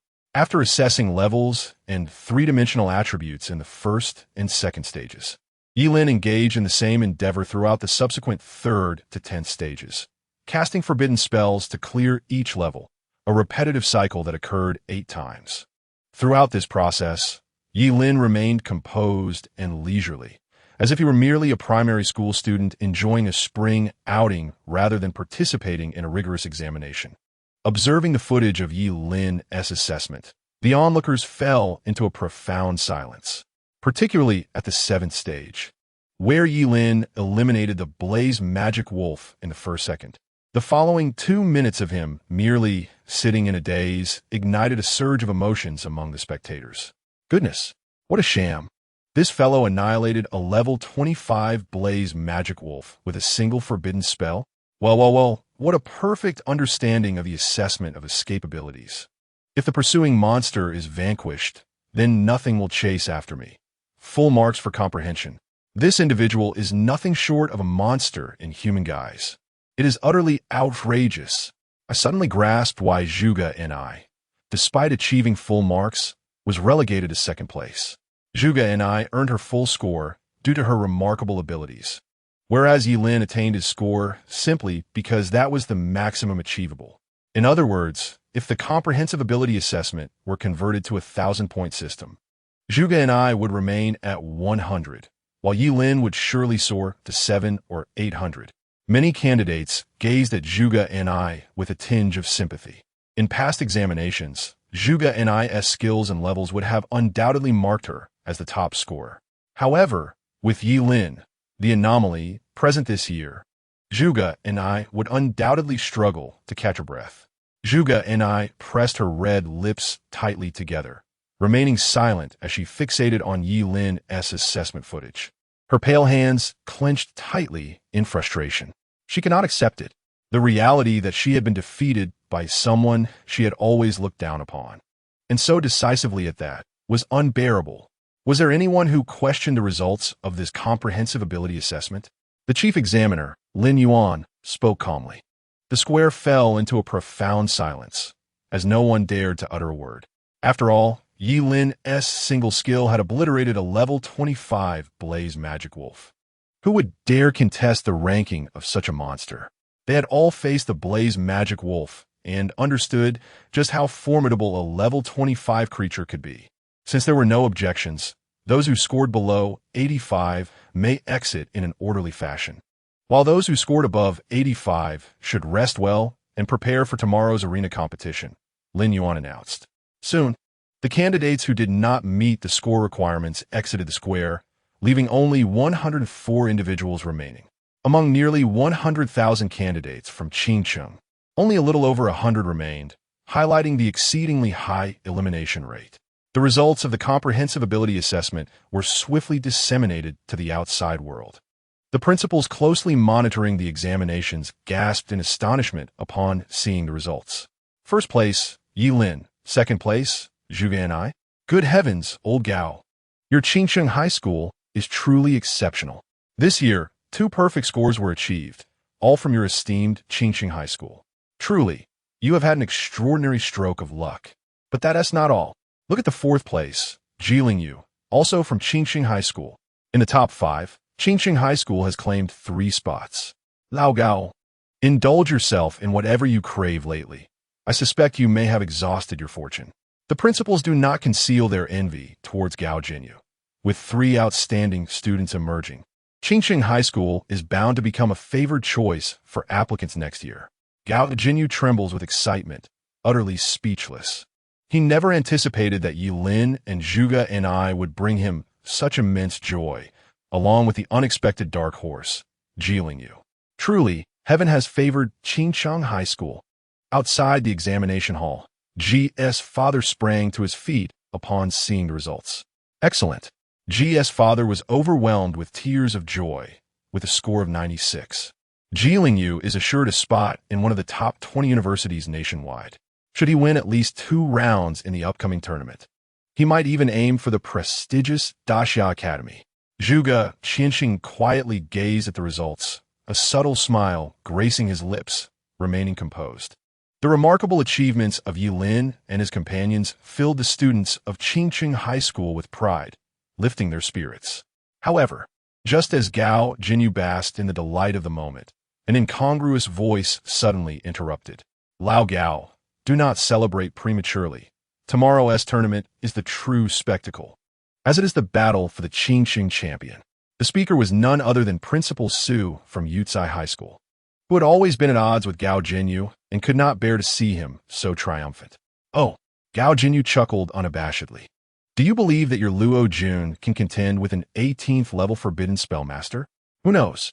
Principal Su replied with a knowing smile before turning to leave. Observing Su's expression, Gao Jinyu felt a twinge of unease, but then he shook his head. Just an old fool putting on a show. How could an 18th level Forbidden Spell Master possibly lose? Chapter 57. The Weeping Bebe time is akin to the bride price you save. It moves slowly when you are accumulating it, and swiftly when you are spending it. In the blink of an eye, an entire night has quietly slipped away. It must be said, good grades do indeed come with privileges. Last night, each candidate was even assigned a separate room for rest. Refreshed, Yi Lin arrived at the Qingshi Square, only to encounter Zhuge and I. With dark circles under her eyes, it was evident she had not slept well. I will not lose to you in the tournament, Zhuge and I declared, biting her silver teeth. Yi Lin, somewhat at a loss for words, wondered what had compelled this woman to target him since the day of the transition ceremony. He chose to ignore Zhuge and I, and as the clock struck 7:30, Lin Yuan and the other examiners arrived punctually. Today marks the commencement of the tournament. The college entrance examinations for other candidates have concluded, yet yours are only just beginning. The rules of the competition are remarkably straightforward. The event employs a draw system, where each participant must compete in at least 5 rounds.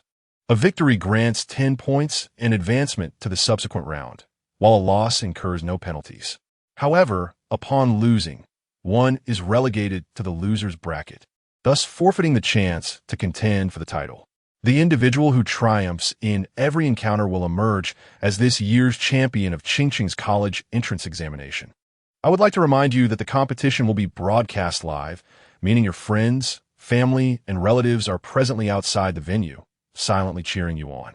As Lin Yuan's words faded, a student who had been absent-mindedly picking his nose immediately ceased his actions.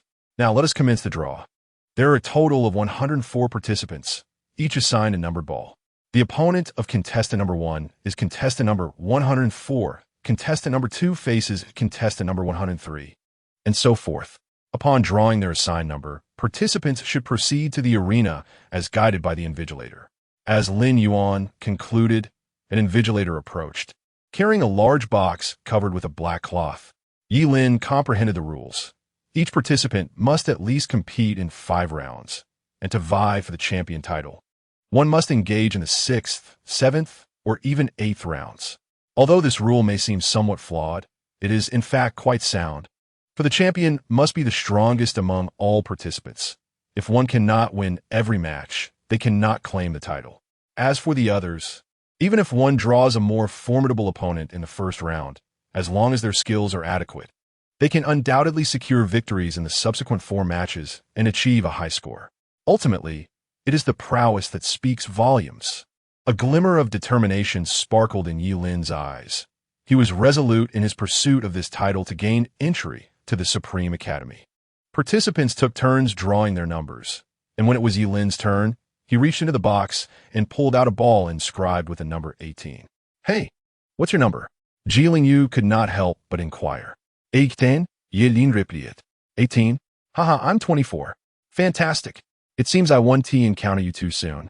You almost scared me. Ji Lingyu breathed a sigh of relief. Had he faced Yi Lin in the first round, he would undoubtedly have been overwhelmed. As long as he did not encounter Yi Lin, Zhuge Nero, or Jun, his level 15 prowess would be sufficient to dominate the arena. Under the guidance of the invigilator, Yi Lin ascended to a platform, where he was to face the student who had drawn the number 86. A petite girl with a defiant expression stood across from him. Both contestants, please stand within the circle. Until I declare the start, refrain from any unnecessary movements, the invigilator announced with an impassive demeanor. Now, May both contestants reveal their professions and levels. Yi Lin, Forbidden Spellcaster, level 18. By Bebe, Water Mage, level 10. With the professions and levels displayed, the contest commenced. Upon observing his opponent's level and profession, Yi Lin could not suppress a slight smirk. Classmate, perhaps you should concede. No, I refuse to surrender. Though you are strong, do not underestimate me. Attack! By Bebe exclaimed, her small face resolute and filled with determination. Achieving a score exceeding 85 in a comprehensive assessment is no small feat, and those who manage to do so are certainly not to be underestimated. Having reached the arena, she naturally refuses to concede defeat easily. It is not that Yi Lin looks down upon his opponent. Rather, it is simply that aside from forbidden spells, he possesses no other skills. Given the disparity in their levels, combined with the fragility of a mage's physique, Yi Lin is confident that regardless of which forbidden spell he unleashes, it would surely inflict severe injury or even death upon her. It seems she is determined to persist until the bitter end. Yi Lin shook his head in resignation before sacrificing one of his wisdom teeth. Forbidden spell, cataclysmic thunder, Yi Lin exclaimed, raising his right hand towards the heavens. Instantly, tumultuous storm clouds began to gather, and dazzling silver arcs of lightning danced through the firmament like ethereal serpents. With a thunderous roar, a colossal thunder dragon, as thick as a person's embrace, surged forth from the clouds, intertwining with Yi Lin's hand like a chain of thunder. In that moment, Yi Lin resembled a deity commanding the very forces of lightning. This terrifying spectacle not only prompted viewers of the live broadcast to shift their focus, but also caused the candidates on-site to halt in their tracks and gaze in astonishment. Goodness, to commence with a forbidden spell that summons lightning? Has that young girl crossed some celestial boundary? Such a charming maiden. And yet this fellow is conjuring such a formidable bolt to strike her? How can her petite frame withstand it? While others may speak of risking their lives as a mere figure of speech, this individual truly plays with fire. Employing a forbidden spell in a college entrance examination is akin to Jia participating in a middle school Go competition. Utterly preposterous. Sending a battle eagle to such a contest would be more than sufficient. The proctor was taken aback, and then, in a state of panic, shouted, "Candidate Yi Lin, the arena strictly prohibits killing. Otherwise, your examination qualifications will be revoked." "I do not wish for this either. Perhaps you could persuade her to concede," Yi Lin replied, exasperated. At that moment, Bei was paralyzed with fear, having been stunned into silence. She had already comprehended Yi Lin's formidable prowess by watching his recorded matches yesterday. Yet witnessing it firsthand was an entirely different experience. Standing opposite Yi Lin as his adversary, she truly grasped the extent of his terrifying abilities. Bei felt as though she had just stepped onto a boxing ring, only to find herself facing the peak version of Tyson. Shortly thereafter, the peak Tyson extended his hand with a beaming smile, introducing himself. "Greetings, I am Tyson, today as referee, and your opponent is Zero Ultraman from the 78th Nebula." Under such overwhelming pressure, Bei's legs turned to jelly, and with a thud, she collapsed onto the ground. In the next moment, she burst into tears. Chapter 58. Advancing to the fourth round without engaging in combat, the arena was alive with fervent battles. In her hand, Zhuge and I held a thick tome, evidently a piece of extraordinarily powerful equipment. As the pages turned, terrifyingly intense flames surged forth, compelling her opponent to retreat repeatedly. Each of her skills was executed with utmost precision, leaving no room for her adversary to maneuver. Before long, Zhuge and I triumphed over her opponent, securing victory in the first round. Ji Lingyu brandished his long sword, effortlessly dominating his opponent, who was a mere level 8, with his own prowess reaching level 15. With a mere flick of his wrist, he dispatched his foe, who promptly conceded defeat. Luo Jun from Yucai High School wielded a black spear, adorned with a vividly animated shadow dragon that coiled around its shaft. Each sweep of his spear echoed with the resounding roar of the dragon, and he displayed a mocking demeanor as he toyed with his adversary, ultimately delivering a decisive kick that sent the opponent tumbling off the stage. Wang Zhenglin from Experimental High School, on the other hand, was far swifter. As a practitioner of the Rainbow Blade profession, his speed was ghostly, and he dispatched his opponent with a mere flash. Across every arena, exhilarating battles unfolded, yet the scene at Yi Lin's platform was strikingly discordant. As a petite girl in a short skirt collapsed in tears, wailing uncontrollably. "I can't win against him. He is a monster," she sobbed, her cries resonating throughout the arena. The immense pressure of the moment was palpable, evoking sympathy from onlookers. Those unaware might have assumed that this delicate girl had suffered some grievous humiliation at Yi Lin's hands. Stunned silence enveloped the audience. Even Yi Lin stood frozen, momentarily at a loss. Clutching his forbidden spell, he found himself at a crossroads, unsure whether to unleash it or to hold back. He had not anticipated that his opponent would be so psychologically fragile as to be reduced to tears. Eventually, the proctor assisted Bei Bei off the stage, marking Yi Lin's victory in this round. Bei Bei was promptly taken to a counselor, where she received half an hour of guidance before her sobs began to subside. Candidate number 18, Yi Lin, wins the first round, earning 10 points, the proctor announced with a peculiar expression. In all his years, he had witnessed fierce battles, immediate surrenders, and even one-hit knockouts, but never had he seen someone reduce their opponent to tears without exchanging a single blow. Yi Lin had indeed carved a unique niche in history by frightening his adversary into submission. He remained the only participant to secure victory without engaging in any combat. How could he do this to such a lovely girl, leaving her in such distress without a shred of compassion? Murmured the spectators. I always thought that scaring someone to tears was merely a hyperbolic expression, yet here it is, a tangible reality. Did he whisper some terrifying words to her to evoke such a reaction?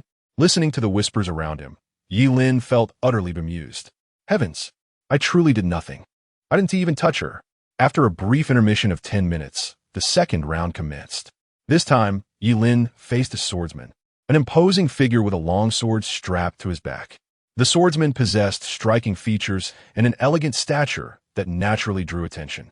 Upon seeing Yi Lin ascend the stage, his expression shifted slightly, eyes narrowing as he murmured to himself, "If my opponent is you, it may prove to be somewhat challenging.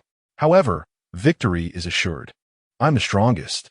With that, the swordsman unsheathed his long sword, its brilliant light illuminating the entire arena. Yi Lin's expression suddenly grew grave as he regarded his opponent with utmost seriousness. Even when facing a mere rabbit, a lion must exert its full strength. He would not underestimate any adversary. The myriad professions of the Transcenders are as diverse as their skills, and superficial levels do not truly reflect combat prowess, a truth that Yi Lin deeply understands. The confidence exuded by his opponent undoubtedly stems from remarkable abilities. The proctor's demeanor also shifted to one of seriousness. Both candidates, please stand within the circle. Until I declare the commencement, refrain from any unnecessary movements. Now, please reveal your professions and levels. Yi Lin, Forbidden Spell Master, level 18.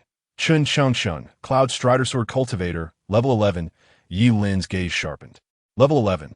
Indeed a foundation for confidence. After the professions and levels were disclosed, the second round of the competition commenced. The instant the proctor announced the start, Qin Changshan elegantly sheathed his sword with a swift turn and descended the arena. At that moment, his calm and self-assured voice reached the ears of both Yi Lin and the proctor. "I forfeit." Yi Lin inquired, "Is that all?" The proctor replied, "This feels akin to dining at a five-star establishment, only to have the grand finale served as a bottle of Lao Ganma." Observing Chun Qingshin's nonchalant display, they had anticipated a hidden trump card to counter Yi Lin. Instead, he surrendered outright. "Did you not claim you would triumph?" Yi Lin could not help but ask. "Indeed, I shall win, but not today, not now," Chun Chengshun replied with a confident smile, as light as a breeze, embodying tranquility. Yi Lin fell silent. The participants of this examination were indeed all talented, their words as melodious as their combat skills. Yet, avoiding conflict was preferable in the public eye. It was wise to minimize actions to evade the suspicions of the discerning. Candidate 18, Yi Lin, victory in the second round, score increased by 10. The proctor announced with a peculiar expression, marking Yilin's win. It was the first time he realized how effortless being a proctor could be, while others were tense. Closely monitoring the candidates to prevent life-threatening situations, he merely recited the rules, untroubled by any other concerns. Soon, they arrived at the third round. Given the precedents set by the earlier candidates, the moment this candidate drew Yilin, a resolution formed in his mind. Damn it, how unfortunate to draw this monster. Proctor, I forfeit. He felt no desire to engage Yilin. Having witnessed the previous display of devastating might, he recognized he was no match. Since victory was unattainable, risking serious injury that could affect subsequent rounds seemed unwise, so he opted for a swift forfeit instead. Thus, Yilin advanced to the fourth round without having lifted a finger, his score soaring to an astonishing 130 points. At this point, both the candidates within the examination hall and the viewers watching the live broadcast outside were utterly astonished. Is this a joke? This individual has only cast one forbidden spell, half of which he retracted, essentially engaging in no combat whatsoever. Yet he has triumphed in 3 rounds? Is the examination truly this simple? These people are foolish. Why not confront him? What is there to fear? Casting forbidden spells comes at a perilous cost, merely a high-stakes examination. Yet does he truly dare to gamble his life? Whether he risks his life remains uncertain, but should I be struck by his thunderous incantation, it would undoubtedly spell my demise. Alas, could this fellow possibly secure a perfect score without lifting a finger? Unlikely. Those who reach the 4th round seldom concede defeat easily, nor do they lack prowess. If Yilin aspires to advance to the 5th round, he must inevitably engage in combat. Wait. Look, this beast has drawn a bye. Chapter 59, a bye. Indeed, among the participants in the arena competition, there are a total of 104 candidates. After 3 rounds, only 91 have entered the loser's bracket. Thus, the contenders for this year's Qingqing champion have dwindled to a mere 13. The 4th round did not adhere to the rule of matching the lowest number against the highest. Instead, a fresh draw determined that one individual would receive a bye. The fortunate soul, who would not accumulate points but advance directly to the next round, is none other than Yilin. Were it someone else who received the bye, the others might envy his good fortune. However, since it is Yilin, the remaining candidates collectively breathe a sigh of relief, marveling at their own luck. Yilin's bye signifies that none of them will have to face this formidable opponent in the 4th round. Encountering Yilin virtually guarantees a descent into the loser's bracket. Thus, his bye is indeed a welcome piece of news. The draw results for the others soon emerged, with the remaining 2 matches appearing rather mundane. The sole contest of notable interest features Luo Jun pitted against Wang Jingguang. 2 elite professions finally stand upon the same stage. Competitors, please step into the circle. Refrain from any unnecessary movements until I declare the match to commence. The proctor for this round has doubled, as everyone recognizes that this battle will undoubtedly be a fierce contest. Now, please showcase your professions and levels. Ruyun, Shadow Dragon Spi, Level 14, Fang Xinggangang, Rainbow Bleu. Level 13. Their levels are prominently displayed as 14 and 13. Had it not been for the emergence of the extraordinary Yilin this year, both Luo Jun and Wang Jingguang would undoubtedly shine as the brightest new stars of Qingqing. Luo, it appears you shall be joining the loser's bracket, Wang Jingguang remarked, brandishing 2 daggers that shimmered with an eerie glow, instilling a sense of dread. Luo Jun, wielding a black spear, slammed it into the ground, causing a tremor to ripple through the arena, a clear demonstration of his near-terrifying strength. With your abilities, you fall short. Luo Jun cast a disdainful glance at Wang Jingguang. Wang Jingguang narrowed his eyes. A confrontation between an assassin and a warrior is inherently challenging. He would have preferred to face Zhuge and I over Luo Jun. Yet, having drawn this match, he must commit fully to the task at hand. With the professions and levels displayed, the 4th round of competition commenced. As the proctor finished speaking, Wang Jingguang vanished from the arena like a wraith. The speed of the Rainbow Blade profession is truly dazzling. In an instant, Luo Jun's gaze became fierce as he brandished his black spear, conjuring a myriad of spear shadows, which resonated with the clanging sounds of metal upon metal in the arena. The spectators were acutely aware that Wang Jingguang was exerting his full strength, yet they could not discern his figure. It appeared as though Luo Jun was the sole performer on the stage, showcasing his spear techniques. How terrifying! Is this the scene of a clash between two high-level professionals? I can't even spot Wang Jingguang. If I were to step onto the stage, I would likely be eliminated in the first second. It is truly daunting. As a fellow transferee, I feel as though I am not even in the same realm as they are. Observing the dazzling sparks that occasionally erupted on the arena, many spectators wore expressions filled with apprehension. The disparity between individuals can sometimes be greater than that between a person and a dog. Although we all participated in the same advancement ceremony, entered the novice secret realm, and are now taking this high-stakes examination, Luo Jun and Wang Jingguang exist on an entirely different level from the rest. Teacher Su, who do you believe will emerge victorious? The chief examiner Lin Yuan inquired. Turning to Su Hengil, Luo Yun, Isu Shingsen replied with low hesitation. Lin Yuan chuckled lightly. Oh, you believe Wang Jingguang will lose? He is currently maintaining the upper hand against Luo Jun.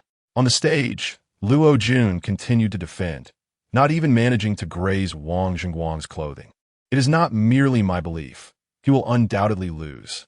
He has gone all out from the onset, and if he cannot subdue Luo Jun in a short span, his stamina will wane, presenting an opportunity for Luo Jun to counterattack. Although Luo Jun appeared to be in a defensive posture, he was adeptly utilizing the solidity of his spear to withstand assaults, every thrust executed with precision. In this ebb and flow, Wang Jingguang is destined for defeat. Su Qingxin expressed her opinion candidly, causing Lin Yuan's expression to grow notably serious. The head of the Supreme Academy had a keen eye, and his assessment aligned with Su Qingxin's. As anticipated, shortly after Su Qingxin voiced her judgment, the dynamics of the battle on the stage began to shift. Prolonged high-speed movement was a considerable drain on Wang Jingguang. He could not help but slow down slightly. In that moment of diminished speed, Luo Jun sprang forth like a tiger that had long been lying in wait. Clutching his black spear tightly, he unleashed a torrent of black spear shadows aimed at Wang Jingguang's vital points. This strike was the opportunity Luo Jun had awaited for an extended period, leaving Wang Jingguang no chance to react. Wang Jingguang's expression changed as he attempted to defend himself. However, in a direct confrontation, how could he possibly rival Luo Jun? The black spear surged towards Wang Jingguang like a great black dragon, which he managed to deflect into the air, yet Luo Jun swiftly seized the spear's tail. Shadow break. The black spear descended upon Wang Jingguang like a colossal pillar. He raised two daggers to block, but the force was so overwhelming that he was driven to his knees. Crack! The sound of Wang Jingguang's knee-shattering echoed, sending a shiver down the spines of those who heard it. Wang Jingguang emitted a piercing scream, curling up on the ground with his knees drawn to his chest. A wave of unease washed over the onlookers, who were taken aback by the severity of Luo Jun's actions. Soon, two doctors ascended the stage to carry Wang Jingguang away. His injuries were grievous, necessitating immediate medical attention to avoid jeopardizing his future career transition. Luo Jun descended the stage with an impassive expression, marking the conclusion of the fourth round. With Yi Lin included, only 7 individuals remained, indicating that one contestant would be exempt from this round, advancing directly into the semifinals. Could it truly be so fortuitous? Standing before the lottery box, Yi Lin wore a peculiar expression as he reached inside and grasped a small ball. His intuition suggested that this ball might very well be the one to grant a bye, yet Yi Lin dismissed superstition and extracted it without hesitation. The outcome confirmed his instincts. Upon glancing at the ball, Lin Yuan promptly announced, "Candidate Yi Lin, in the 5th round, receives a bye." Chapter 60. Ji Lingyu and Zhuge and Yi Lin fell into silence, astonished that he had managed to receive byes in consecutive rounds. The audience, engrossed in a live broadcast of the examination, was equally bewildered. They began to refer to Yi Lin as the god of drawing lots, as he emerged as the most unexpected dark horse of this year's exam. Without lifting a finger, he advanced into the semifinals, a record unparalleled in history. and it seemed improbable that anyone could replicate such a feat in the future. First, he terrified his opponent into tears. In the second and third rounds, his adversaries withdrew. And in the fourth and fifth rounds, he received buys. Such an extraordinary narrative would be deemed too fantastical even for fiction. "Boss, your luck is simply astounding," Ji Lingyu exclaimed, unable to contain his astonishment. "If you relish the idea of receiving buys, then by all means," Yi Lin replied nonchalantly. No, I certainly do not." Ji Lingyu hastily shook his head. Receiving a buy can be both advantageous and disadvantageous, for it does not accrue points. Should one receive a buy in the fourth round, they would then face the 6 strongest contenders in the subsequent round. Only by overcoming one of them could they earn additional points. Yi Lin had endured 2 consecutive buys, and at that moment, his score stood at 130 points. The 6th round was the semifinals, followed by the finals in the 7th round. This indicated that if he aspired to attain the perfect score of 150 points, he must triumph in the next 2 battles to claim the title of Qingqing's top scholar. Lacking sufficient strength, the consequence of 2 buys would undoubtedly lead to a mere offering of his head in the semifinals. "Who is your opponent in the 5th round?" Yi Lin inquired. At this juncture, Ji Lingyu had already secured a score of 136 points, a mark that afforded him the privilege of selection among the nation's premier institutions. Thus, the outcome of the 5th round held little significance for him, unless he aimed to contend for the title of Qingqing's top scholar. "Guess." Ji Lingyu winked, a mischievous grin spreading across his face. Observing Ji Lingyu's expression, Yi Lin raised an eyebrow. "It wouldn't be Zhuge and I, would it?" "Boss, you are remarkably astute. You guessed correctly at once." Ji Lingyu nodded. "She is quite formidable. If it proves too challenging, consider withdrawing," Yi Lin advised. Though Ji Lingyu's level surpassed that of Zhuge and I, Yi Lin understood better than anyone how Ji Lingyu had achieved his rank. At present, Ji Lingyu struggles to master the sudden surge of power brought by his elevated rank, especially since his professional level remains modest. Thus, despite Ji Lingyu's higher level, his chances against Zhuge and I are quite slim. "Back down? That woman has been targeting you relentlessly. I may not be able to defeat her, but I must teach her a lesson." "Don't worry, boss," Ji Lingyu declared, thumping his chest. Yi Lin intended to say more, but at that moment, the voice of the chief examiner, Lin Yuan, resonated through the air. "All right, the 5th round of the arena competition is about to commence. All candidates, please take the stage. I'll await good news." Ji Lingyu gave a thumbs up and strode towards the arena without looking back. In this 5th round, aside from Yi Lin, who had a bye, only 6 candidates remained. The most anticipated match, without a doubt, was the one between Zhuge and I and Ji Lingyu. Both parties had already entered the stage to showcase their professions and levels. Zhuge and I, Fire Mage, level 14, Ji Lingyu, Shadow Swordsman, level 15. This astonishing level difference elicited gasps from the crowd. A level 14 against a level 15 was a rarity, typically seen only during the peak of the competition in previous years.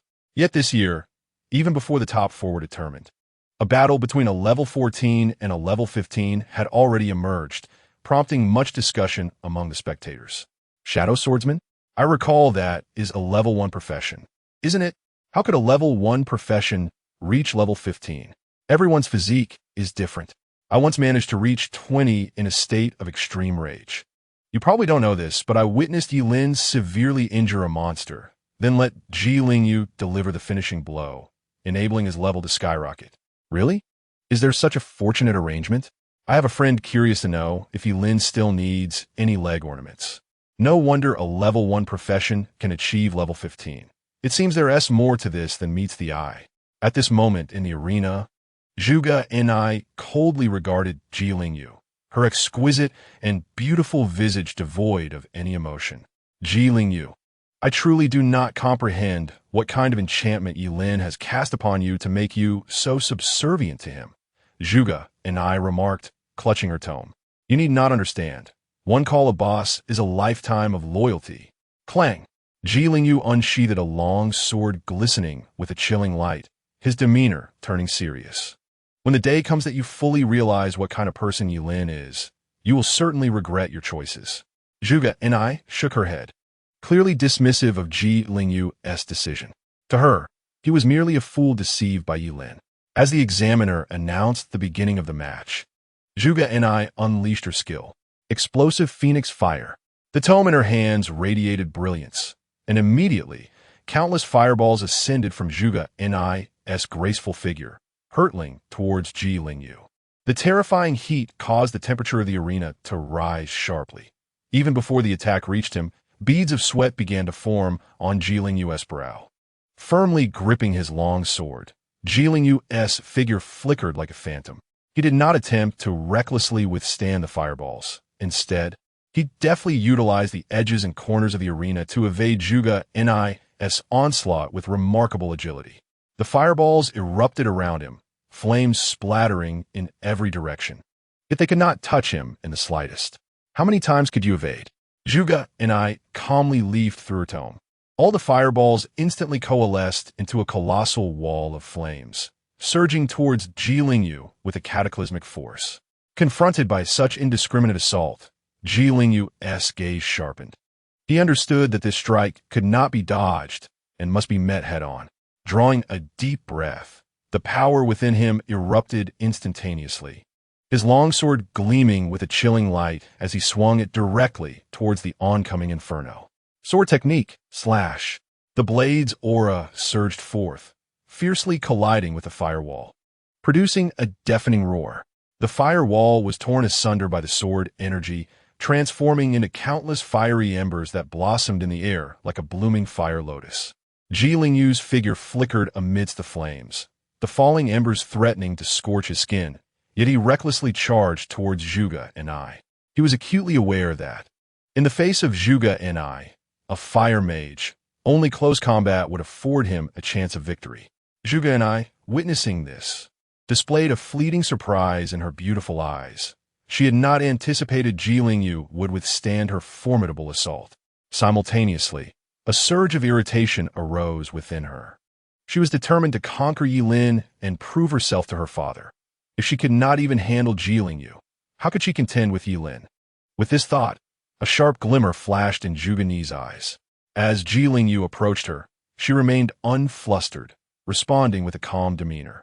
Once more, she flipped through her tome, and fiery arrows ascended, hurtling towards Ji Lingyu at an alarming speed. Ji Lingyu moved like the wind, an elusive shadow weaving through the fiery projectiles, leaping and diving skillfully to evade Zhuge Ni's attacks. When faced with an unavoidable arrow, he would wield his longsword, unleashing a fierce sword aura to sever the flaming missiles. After several agile maneuvers, Ji Lingyu reached Zhuge Ni, successfully closing the distance. At that moment, rather than panicking, Zhuge Ni smiled, a smile that caused Ji Lingyu's heart to skip a beat. In the next instant, her tome began to turn pages of its own accord, her long hair swirling as if caught in an unseen tempest. Crimson Sea of Flames. Chapter 61. Ji Lingyu's unexpected action on the arena. The air abruptly became scorching hot. Ji Lingyu felt a terrifying wave of heat wash over him, nearly suffocating him, each breath searing his nostrils. He looked up to see Zhuge Ni enveloped in roaring flames, which were no longer mere red, but radiated a profound crimson-golden hue, seemingly imbued with world-destroying power. In swift succession, the flames coalesced into a terrifying sea of fire, encompassing him entirely. The infernal energy contained within threatened to consume the entire world. As the fiery ocean surged, the entire arena trembled violently, as if unable to withstand this dreadful force. A legendary skill. To unleash such a skill at merely level 14, her talent was indeed extraordinary. The chief examiner, Lin Yuan, was momentarily dazzled by a flash of brilliance in his eyes. Although somewhat opportunistic, the magic book in her hands was indeed an epic piece of equipment, reflecting her extraordinary talent. Su Qingxin couldn't help but exclaim in admiration.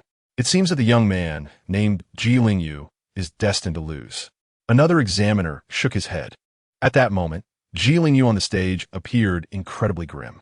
He finally understood that Zhuge Ni had deliberately lured him in close, all for this very moment. Withdraw. You cannot break through my sea of scarlet flames, Zhuge and I declared, enveloped in flames, her long hair flowing like a goddess of fire. At this moment, with a mere thought, the endless sea of fire surrounding her could consume Ji Lingyu whole. Despite having the victory seemingly assured, Zhuge and I felt no joy within her heart. This technique was originally reserved for dealing with Yilin, but unexpectedly, she was forced to use it against Ji Lingyu. Hey, you haven't won yet. Don't act as though victory is already yours.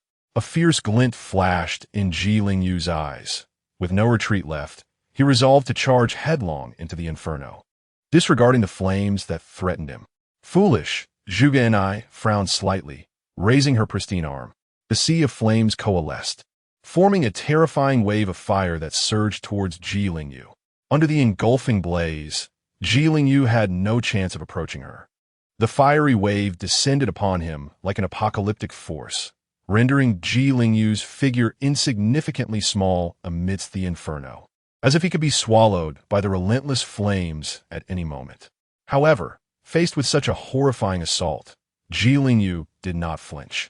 He charged directly into the massive wave of fire. This sudden act stunned everyone present, with Ji's father rising abruptly in shock. Has this boy lost his mind? Examiner, prepare to rescue him, Lin Yuan shouted, swiftly moving toward the arena. At the moment the flames made contact with his skin, Ji Lingyu felt a searing pain enveloping his entire being, as if countless fiery blades were slicing through his flesh. His clothing ignited instantaneously, turning to ash and exposing his charred skin, yet he showed no signs of retreat. As a privileged young master, death was his greatest fear, but at this moment, Ji Lingyu cast aside all notions of life and death. With a whoosh, a charred figure erupted from the flames, and to Zhuge Ni's astonishment, he lunged at her with his sword. She never anticipated that Ji Lingyu would withstand the full force of the sea of scarlet flames and continue his assault. However, she remained remarkably composed, quickly reacting to evade the strike. Yet, Ji Lingyu's sword was swift, leaving a wound on her left arm, from which blood began to seep. Ha! Ji Lingyu let out a cold chuckle upon successfully injuring Zhuge and I. Now resembling a figure of charred coal, only his eyes remained bright. Let me warn you, my boss is the person I respect most after my father. If you dare to speak ill of him again, do not blame me for being unkind. As soon as the words left his lips, Ji Lingyu succumbed to his grave injuries, his eyes rolling back as he collapsed. Without hesitation, Yilin rushed onto the stage, harnessing the power of the yin-yang dual bracelets to commence treatment on Ji Lingyu, whose body was marred by burns, some of the flesh even cooked. I didn't mean to. I had no idea he would go to such lengths. Observing Yilin's grim expression, Zhuge and I inexplicably found herself explaining. I know it's not your fault, Yilin replied coldly. Witnessing his indifferent demeanor ignited an inexplicable fury within Zhuge and I. What else with the pretense? If you hadn't deceived Ji Lingyu, he wouldn't have ended up like this. Ultimately, I at you who bears responsibility for his plight? Yilin cast a fleeting glance at Zhuge and I before averting his gaze, disinterested in further dialogue. The impression of her being mentally unstable had firmly taken root in Yilin's mind, and he saw no point in continuing the conversation. Had she not been the daughter of his mentor, Zhuge Qinqing, he would have unleashed a forbidden spell upon her. Once the medical personnel carried Ji Lingyu away, Yilin departed the arena without a backward glance. Zhuge and I, staring at his retreating figure, clenched her silver teeth, her beautiful eyes shimmering with a complex light. She recalled Ji Lingyu's earlier words. The coward she deemed him had pushed himself to such extremes for the sake of Yilin. She could not comprehend why Ji Lingyu would go to such lengths for someone she perceived as a self-serving fraud. Her father believed in him. Ji Lingyu believed in him. Why, then, did no one place their trust in her? A surge of inexplicable emotions welled up within her. Was it envy or jealousy? Zhuge and I could not discern. Yet, at this moment, her desire to defeat Yilin had reached its zenith. She could not tolerate Yilin's facade of calm indifference, despite his evident cowardice and deceit. Only a resounding victory could purge the turmoil within her heart. Moreover, there was her wager with her father. she was determined to oust Yi Lin from his tutelage. Such a person did not deserve to be her father's disciple. A chilling resolve etched itself on Zhuge Ni's face. Yi Lin, I shall unveil your true nature. Chapter 62. Do you think only you can cast forbidden spells? In the 6th round of the arena competition, only 4 candidates remained. Yi Lin, Luo Jun, Zhuge and I, and a contestant named Lin Linglin. The other candidates had already completed their 5 rounds, concluding their current examination ordeal. And this year, top scholar from Qingsheng would emerge from these 4. Zhuge and I yearned to face Yi Lin, but after the draw, she found herself matched against Lin Linglin, while Yi Lin was pitted against Luo Jun. This outcome exhilarated the crowd. They all recognized Yi Lin's strength. Yet none had witnessed his true capabilities in action. Luo Jun, having recently defeated Wang Zhenglin unscathed, also proved to be an exceptionally formidable contender. The recent battle between Zhuge and I and Jilin Yu had demonstrated that a lower level did not equate to weakness. Consequently, many began to favor Luo Jun in this matchup. The principals of Qingsheng High School were feeling a surge of excitement at this moment. For them, the match between Luo Jun and Yi Lin was even more significant than the finals themselves. Unless Lin Linglin experienced an unexpected surge in power, she could not possibly rival Zhuge and I. Should Yi Lin emerge victorious against Luo Jun, it would signify a climactic showdown between 2 students from Qingsheng High School, ensuring that the top scholar of Qingsheng would indeed hail from their institution. Conversely, if Luo Jun were to win, Yucai High School would still have a chance to retain the title of top scholar. After all, for the past 3 years, Qingsheng's top scholars had all come from Yucai High School. Principal Su, do you believe Luo Jun has a substantial chance of winning? One principal could not help but inquire.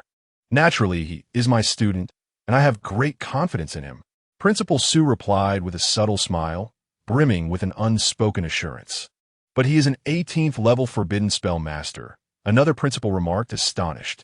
The combat prowess of a Forbidden Spellmaster is formidable, especially considering the opponent's level surpasses Luo Jun's.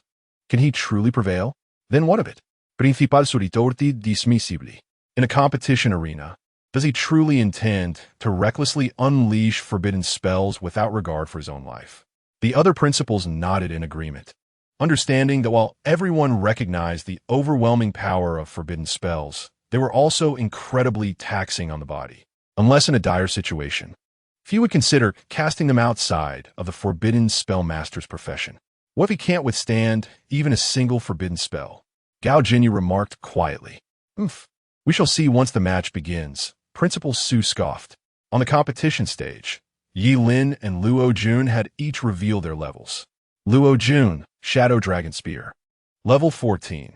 Yi Lin, Forbidden Spell Master. Level 18. Luo Jun's black spear pointed menacingly at Yi Lin, glistening with an eerie black light under the sun, as if a true dragon lay in wait within. His eyes were filled with fierce determination, and one could almost hear the echo of a dragon's roar. Yi Lin, it is finally my chance to face you. Among all, you're the only one I regard as a worthy opponent. Defeating you will guarantee that I become this year's top scholar. This declaration darkened Zhuge Ni's expression, for it was clear that Luo Jun dismissed her entirely. Yi Lin remained silent, resolutely gripping his starfall sky mark. As all awaited with bated breath, the proctor announced the commencement of battle, and thus the fight began. This was also Yi Lin's first match since entering the arena.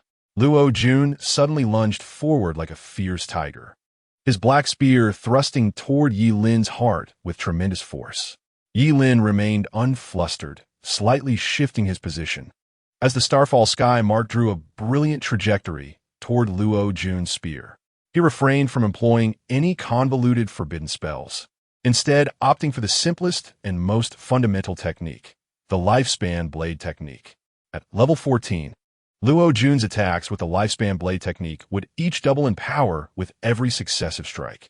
If all went as expected, reaching about 20 layers of accumulation would render the power of the starfall sky mark beyond Luo Jun's capacity to withstand.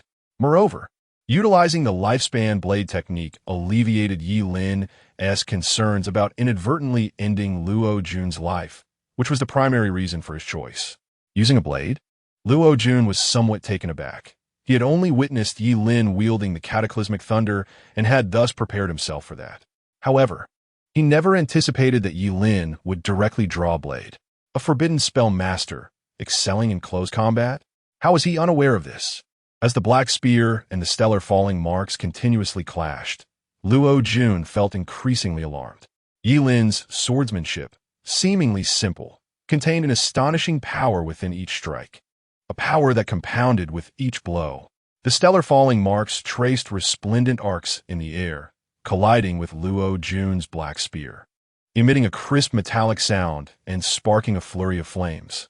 Initially, the black spear held an undeniable advantage, but as Yi Lin's strikes multiplied, Luo Jun found himself increasingly at a disadvantage, cold sweat beginning to bead on his forehead. One force shatters myriad techniques.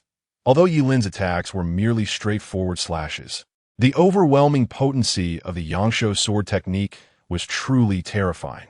The spectators surrounding the arena were left in sheer astonishment. This was no mere duel between a forbidden spell master and a warrior. It appeared to be two warriors engaged in a fierce confrontation. Was this how forbidden spell masters fought? Was he not a forbidden spell master? Why had he not cast a single spell, yet was able to clash with Luo Jun? How absurd. I too was curious. I had anticipated a flurry of spells, yet instead, this was the scene unfolding before us. Those watching the live broadcast were left dumbfounded. This battle seemed rather different from their expectations. Meanwhile, the principals of Qingcheng High School had begun to discern the truth. Was it that forbidden spell? It must be. By sacrificing his own lifespan, each of his strikes grew stronger than the last. How many strikes had he unleashed? Was it worth trading his lifespan for victory in this arena? The principals engaged in fervent discussion, while Principal Su's expression had darkened considerably. He had never imagined that Yi Lin would fight so fiercely, wagering his very lifespan. Principal Su, did you not say that Luo Jun might not necessarily lose? From the current situation, it seems he is destined to lose. Gao, Jinyu laughed joyfully. Do not celebrate too soon. Principal Su ground his teeth in frustration. On the stage, Yi Lin's Yangshuo sword technique had accumulated to 15 layers, each strike imbued with terrifying force. Luo Jun felt an unprecedented pressure. Even his grip was beginning to fracture. Blood streaming forth. This could not continue. He was certain to lose. A glimmer of panic flashed in Luo Jun's eyes as Yi Lin's every strike grew exponentially more potent. As if boundless, he had to take a desperate gamble for any chance of victory. Shadow break strike. Luo Jun tightened his grip on the end of the spear, which surged forth like a colossal pillar aimed at Yi Lin. Yi Lin, reluctant to block, nonetheless positioned his blade horizontally to deflect the blow, causing him to stagger back. Seeing his strike connect, a fierce glint flickered in Luo Jun's eyes. Yi Lin, do you think you are the only one capable of forbidden spells?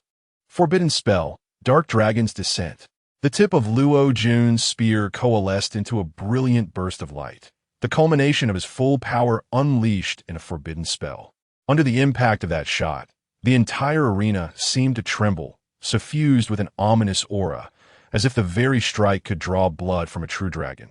The moment the black spear was thrust forth, it erupted with a blinding radiance and an ear-splitting roar. Yi Lin felt an overwhelming force surge towards him, causing his body to uncontrollably stagger back several steps, while a gaping wound in his chest gradually expanded, staining his garments with crimson. Lowering his gaze, he beheld the spear's tip piercing through his heart, while Luo Jun regarded him with a cold, disdainful stare, rife with pride and mockery. Chapter 63. The complete performance in that fleeting instant, all of Qingcheng fell into a profound silence, as if someone had pressed the pause button on time.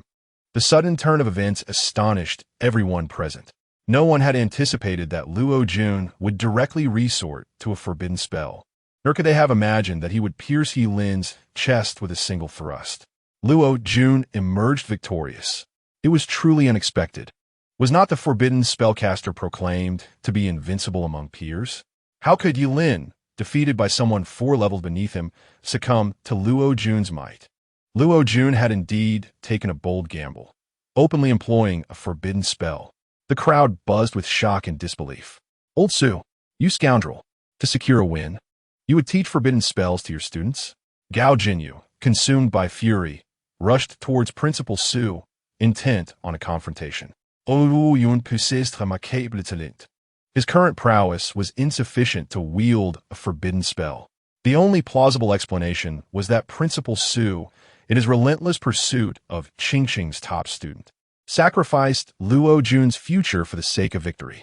With the outcome seemingly sealed, Principal Su wore a smug smile, casually declaring, "What's the matter? There is no rule against teaching forbidden spells to students, is there? A loss is a loss. Are you unwilling to acknowledge it?" Shameless. Gao Jinyu erupted in anger, and the expressions of the other principals reflected their discontent. The use of a forbidden spell imposes a significant burden on the body, especially for Luo Jun, who was still at the novice level with an unlimited future ahead of him. To secure the title of top student, sacrificing a future genius was evidently at odds with their educational principles. Luo Jun himself acquiesced, indicating that there was no need for concern. Principal Surimant composed, brimming with confidence. What the forbidden spellcasters? This year's top student will still emerge from Yutsai High School. Zhuge and I stared blankly at the arena, her emotions in turmoil. She had never expected Yilin to be defeated by Luo Jun. Nonetheless, the power of that spear was undeniably terrifying. Zhuge and I felt uncertain of her ability to evade it. Initially, she had fervently hoped to vanquish Yilin, but now, witnessing his impending demise, she could not help but sigh. With life extinguished, there was no longer a need to hold a grudge. She had previously warned Yilin that the power of forbidden spellcasters came at the cost of one's future and life, yet he had disregarded her counsel. Had you heeded my advice, perhaps you would not find yourself in this predicament, Zhuge and I murmured, shaking her head. On the arena, Luo Jun gasped for breath, his complexion pale, clearly exhausted from unleashing the dark dragon's fall, a forbidden spell of immense cost. What significance does level 18 hold now? Yet, he shall still succumb beneath my gun, Luo Jun proclaimed with triumph. Who told you I have been defeated? Yilin calmly raised his gaze. Even with your heart pierced, you still dare to speak defiantly? Luo Jun scoffed disdainfully. It seems that the absence of curse masters for too long has led the world to forget the terror of this vocation. Yilin opened his arms with tranquility. No one can slay a curse master. A curse master only meets their demise beneath their own forbidden spells. The forbidden spells are eternal and indestructible.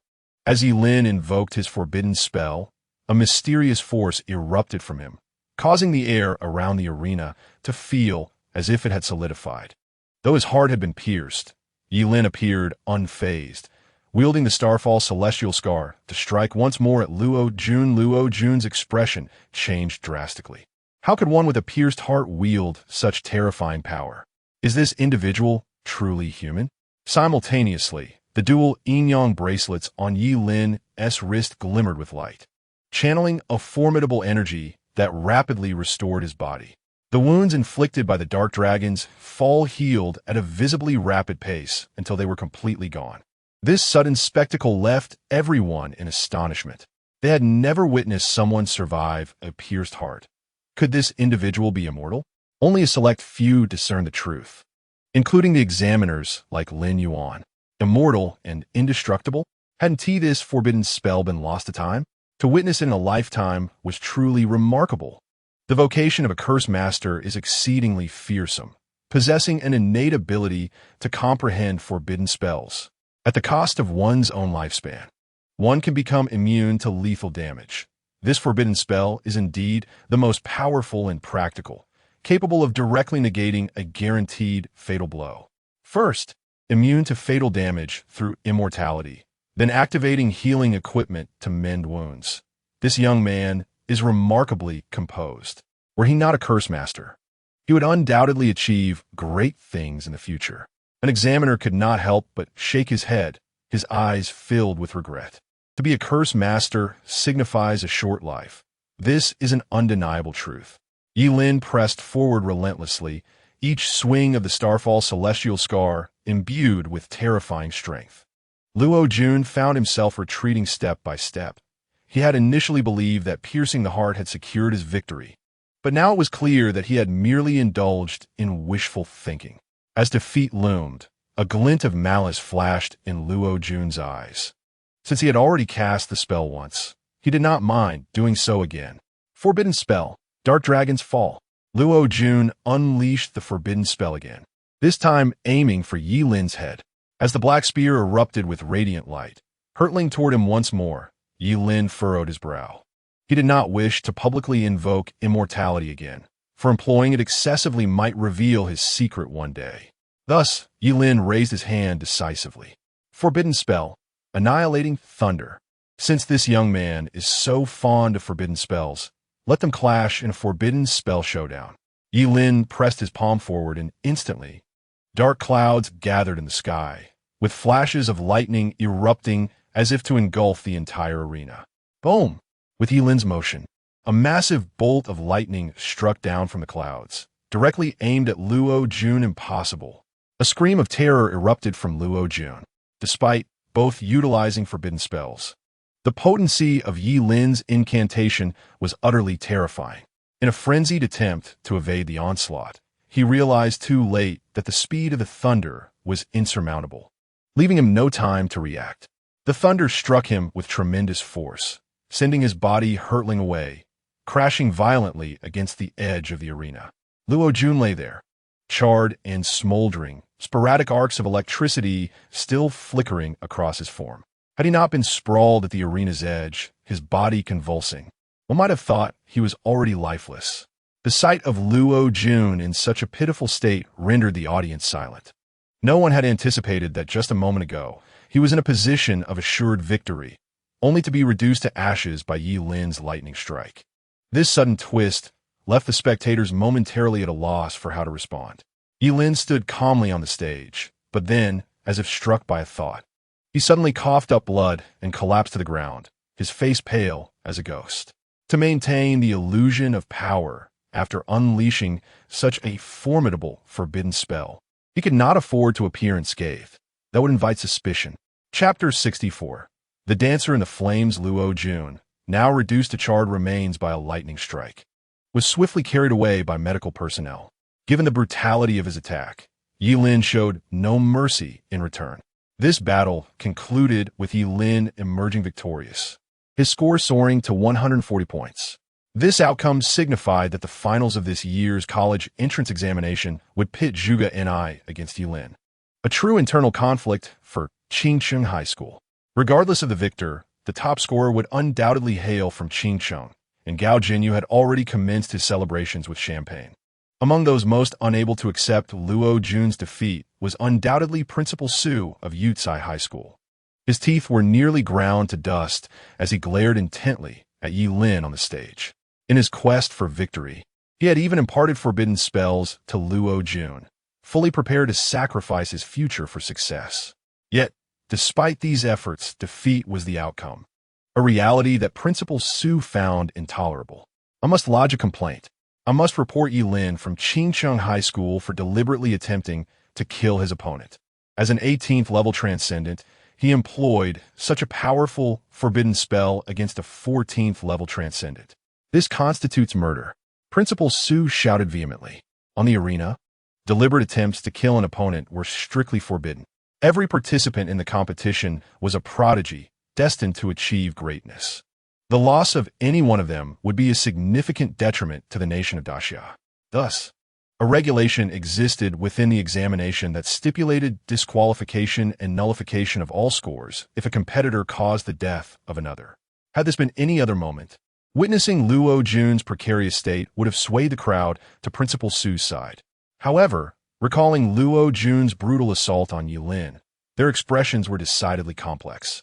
If anyone were guilty of attempted murder, it was indeed Luo Jun. Had Yi Lin not been a forbidden spellcaster, but rather another profession, he would have been left either dead or severely incapacitated. Take your complaint to the examination officials. Shouting here is futile. Gao Jinyu scoffed, regarding Principal Su as one might a jester.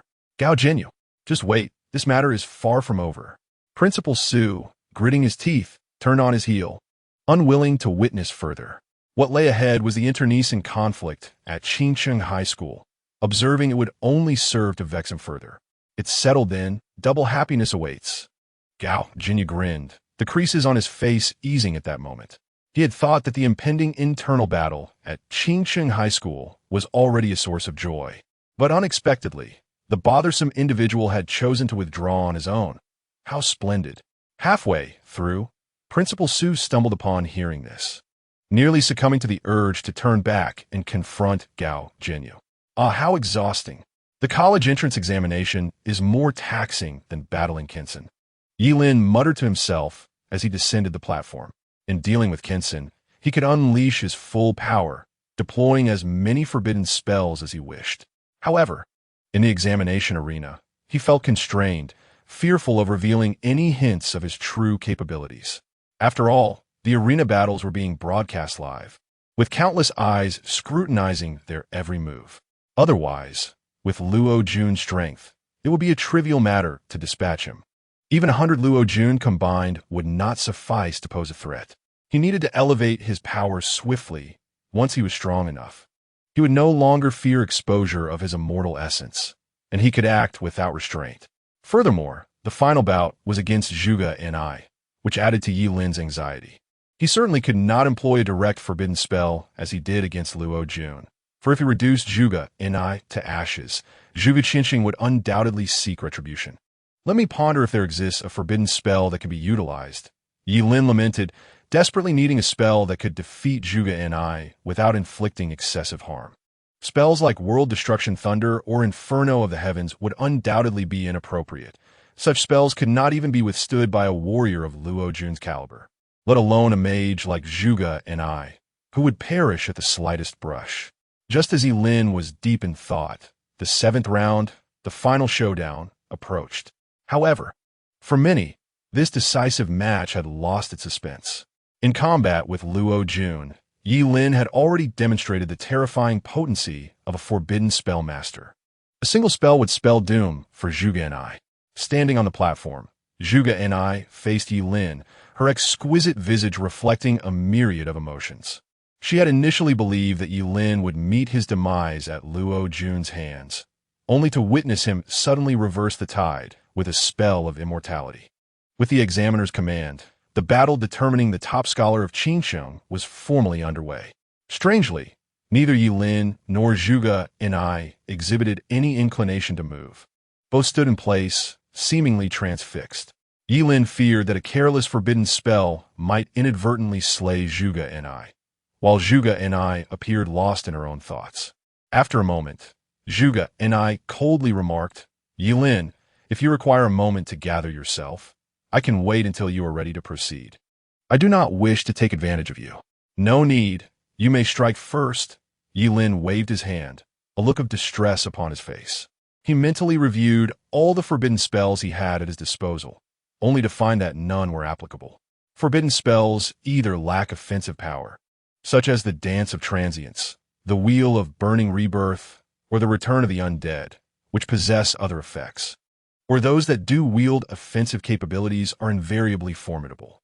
Very well, do not blame me for my lack of courtesy, for I possess an imperative to triumph. A glimmer of determination flashed in Zhuge Ni's eyes as she opened the ancient tome and unleashed her skill. Explosive phoenix fire. Flames erupted upon the arena, transforming into clusters of terrifyingly high-temperature fireballs that hurtled towards Yilin. Forbidden spell, Dance of Transience. Faced with the onslaught of fireballs, Yilin immediately sacrificed a kidney, gaining a 5-fold increase in agility. If he could not attack, he would resort to evasion until Zhuge Ni's mana was depleted. Currently, he stood at a mere 140 points. To gain entry into the Supreme Academy, he must achieve a perfect score, which meant he could not afford to lose this match. Yilin's figure flickered through the flames, akin to a specter navigating a sea of fire. His movements were executed with such swiftness that his position changed with every fleeting moment, allowing the incoming fireballs to narrowly miss him, failing to make contact. Amidst the roaring flames of the arena, Yilin moved with an ease reminiscent of flowing water. This spectacle left the onlookers in awe. For a forbidden spellcaster to possess such agility was simply unbelievable. Yet, they soon sensed something amiss. Why was Yilin merely evading without launching a counterattack? Had he not just used that thunderous forbidden spell to secure victory? Perhaps the consumption of that thunderous spell was too immense, rendering him unable to cast it again so soon. That would explain his reluctance to engage. If I were to venture a guess, Yilin must have taken a liking to Zhuge Ni's beauty, choosing to show restraint. Your information is woefully outdated. I've heard whispers that Yilin has been taken as a disciple by Master Zhuge, and he intends to concede the top position to her. Chapter 65. The Sighing Wall of Forbidden Spells. Observing Yilin's evasion, Zhuge Ni gritted her silver teeth, her delicate face flushed with humiliation. Yilin, is evasion all you can do? Zhuge Ni seethed, perceiving Yilin's avoidance as a deliberate affront to her dignity. It was akin to a powerful stallion playfully tormenting a frail lamb with a mouth full of fragrant seasoning. Is there a rule against evasion? Yilin shuruk. Very well. I shall see how you evade. Crimson Inferno! Zhuge Ni cried out, her long hair seemingly animated by an unseen wind, and in an instant, the air on the arena became unbearably scorching, the temperature soaring rapidly. Flames radiated from Zhuge Ni, showcasing a dazzling scarlet-golden hue that was breathtaking. The scarlet-golden flames coalesced into a sea of fire, encircling Yilin. Yilin furrowed his brow and promptly began to leap sideways, evading the fiery onslaught. The inferno blazed fiercely, yet Yilin moved through it with an elegance akin to flowing water, his motions executed with unparalleled swiftness. Each evasion was precise, as the terrifying crimson flames failed to graze him, even slightly. In an instant, Yilin sacrificed a portion of his liver, amplifying his agility sevenfold. This sudden surge propelled his already formidable speed to new heights, transforming him into a streak of light racing toward Zhuge Ni. Caught off guard, Zhuge Ni could hardly comprehend that Yilin's speed had increased further, leaving her no time to react. With a crisp sound, Yilin struck Zhuge Ni's head with the heavy back of his weapon, the Starfall Celestial Scar. She crouched down, clutching her head, tears springing to her eyes as the pain overwhelmed her. Having been pampered since childhood, she was not accustomed to such humiliation. A large bump formed atop her head, a testament to the blow. You have lost, Yilin stated calmly, the disparity in their strengths becoming glaringly apparent. Had he used the blade instead of the flat side, Zhuge Ni's head would likely have been cleaved in two by the razor-sharp edge of the Starfall Celestial Scar. Those simple 3 words shattered Zhuge Ni's psychological defenses. Humiliation. This was a blatant affront. She would rather be carried off the stage like Luo Jun than endure such a disgraceful defeat. Who says I have lost? I have neither forfeited nor lost my combat capability. This match can continue. Zhuge Ni exclaimed angrily, refusing to concede. With a swift motion, she hurled several fireballs toward Yilin. He furrowed his brow, surprised by Zhuge Ni's obstinacy. In that case, he resolved to simply kick her off the stage next time. To avoid accidentally harming Zhuge Ni, he refrained from using any other forbidden spells and relied solely on the Dance of Moments. As she watched Yilin slip and dodge like an elusive eel, Zhuge Ni's fury intensified. I cannot lose. I refuse to lose. I absolutely will not be defeated by this insufferable wretch. The pride within her fueled an explosive surge of power, her flames reaching their zenith. With a fierce cry, she swiftly formed seals with her hands, unleashing a wave of even greater fiery power that erupted from her being, causing the tome before her to flutter wildly. On the arena, the air seemed to warp under this force, manifesting crimson patterns reminiscent of ancient incantations. Yilin, since you are so adept at evasion, let's see you evade this. Zhuge Ni's voice brimmed with seething rage. Tornado Flame Spell, with a decisive push of her delicate hands.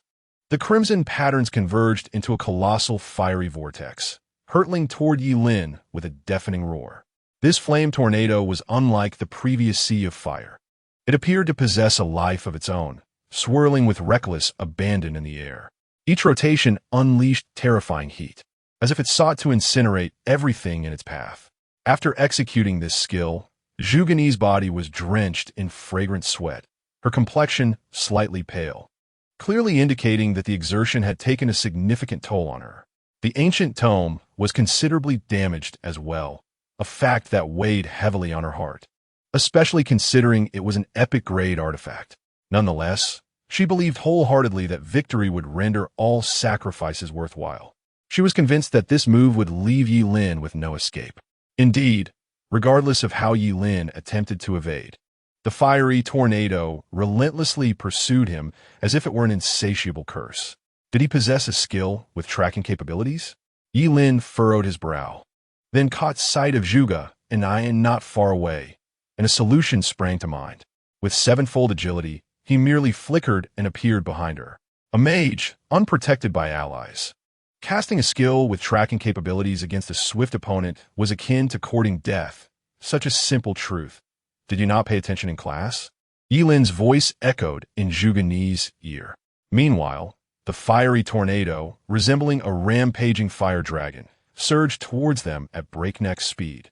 At this rate, the fiery tornado would undoubtedly strike Zhuge Ni before it reached Yi Lin. Stand down, Yi Lin spoke calmly. Once Zhuge Ni ceased her skill, he would swiftly remove her from a stage, thereby concluding this farce. As the fiery tornado approached, Zhuge Ni's face paled, and a flicker of humiliation crossed her beautiful eyes. You shall not. Instead of retracting the fire tornado spell, Zhuge Ni intensified the output of her mental energy, rendering the fiery tornado even more ferocious. It was evident that she was prepared to perish alongside Yi Lin. Nini. Outside, Zhuge Qinqing was startled into standing at this scene. He had never anticipated that his daughter would display such resolve. Did she truly prefer to win, even at the cost of her life? Lin Yuan and the other examiners were equally taken aback, prepared to rescue her.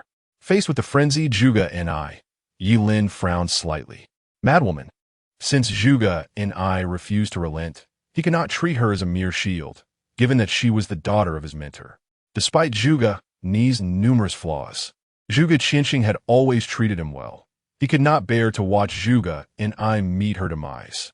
Yi Lin reached out, pulling Zhuge Ni behind him, and then raised his hand, unleashing a terrifying force from his palm. The arena trembled violently beneath him, producing a deafening roar. Forbidden spell, Wall of Size. A stone wall surged into existence between Yi Lin and the fiery tornado, an enigmatic barrier that seemed not to be composed of solid matter. This was one of the forbidden spells Yi Lin had unlocked upon leveling up. Forbidden spell, Wall of Size. The Forbidden Spellcaster sacrifices their own vitality to summon the Wall of Size from the deepest realms of the underworld, intercepting incoming attacks. If the attacker's level does not exceed that of the Forbidden Spellcaster by 20 levels, the attack will be rendered ineffective. The effect of this skill is as straightforward as its name suggests. The Wall of Size, summoned at level 18 by Yellen, is impenetrable to any job changer below level 38, leaving them to gaze at it in despair. The ferocious fire tornado collided with the Wall of Size, producing no sound. The raging flames were gradually devoured by the wall, ultimately dissipating into nothingness. As the Wall of Size faded, Yellen remained steadfast, with Zhuge Ni securely shielded behind him, untouched.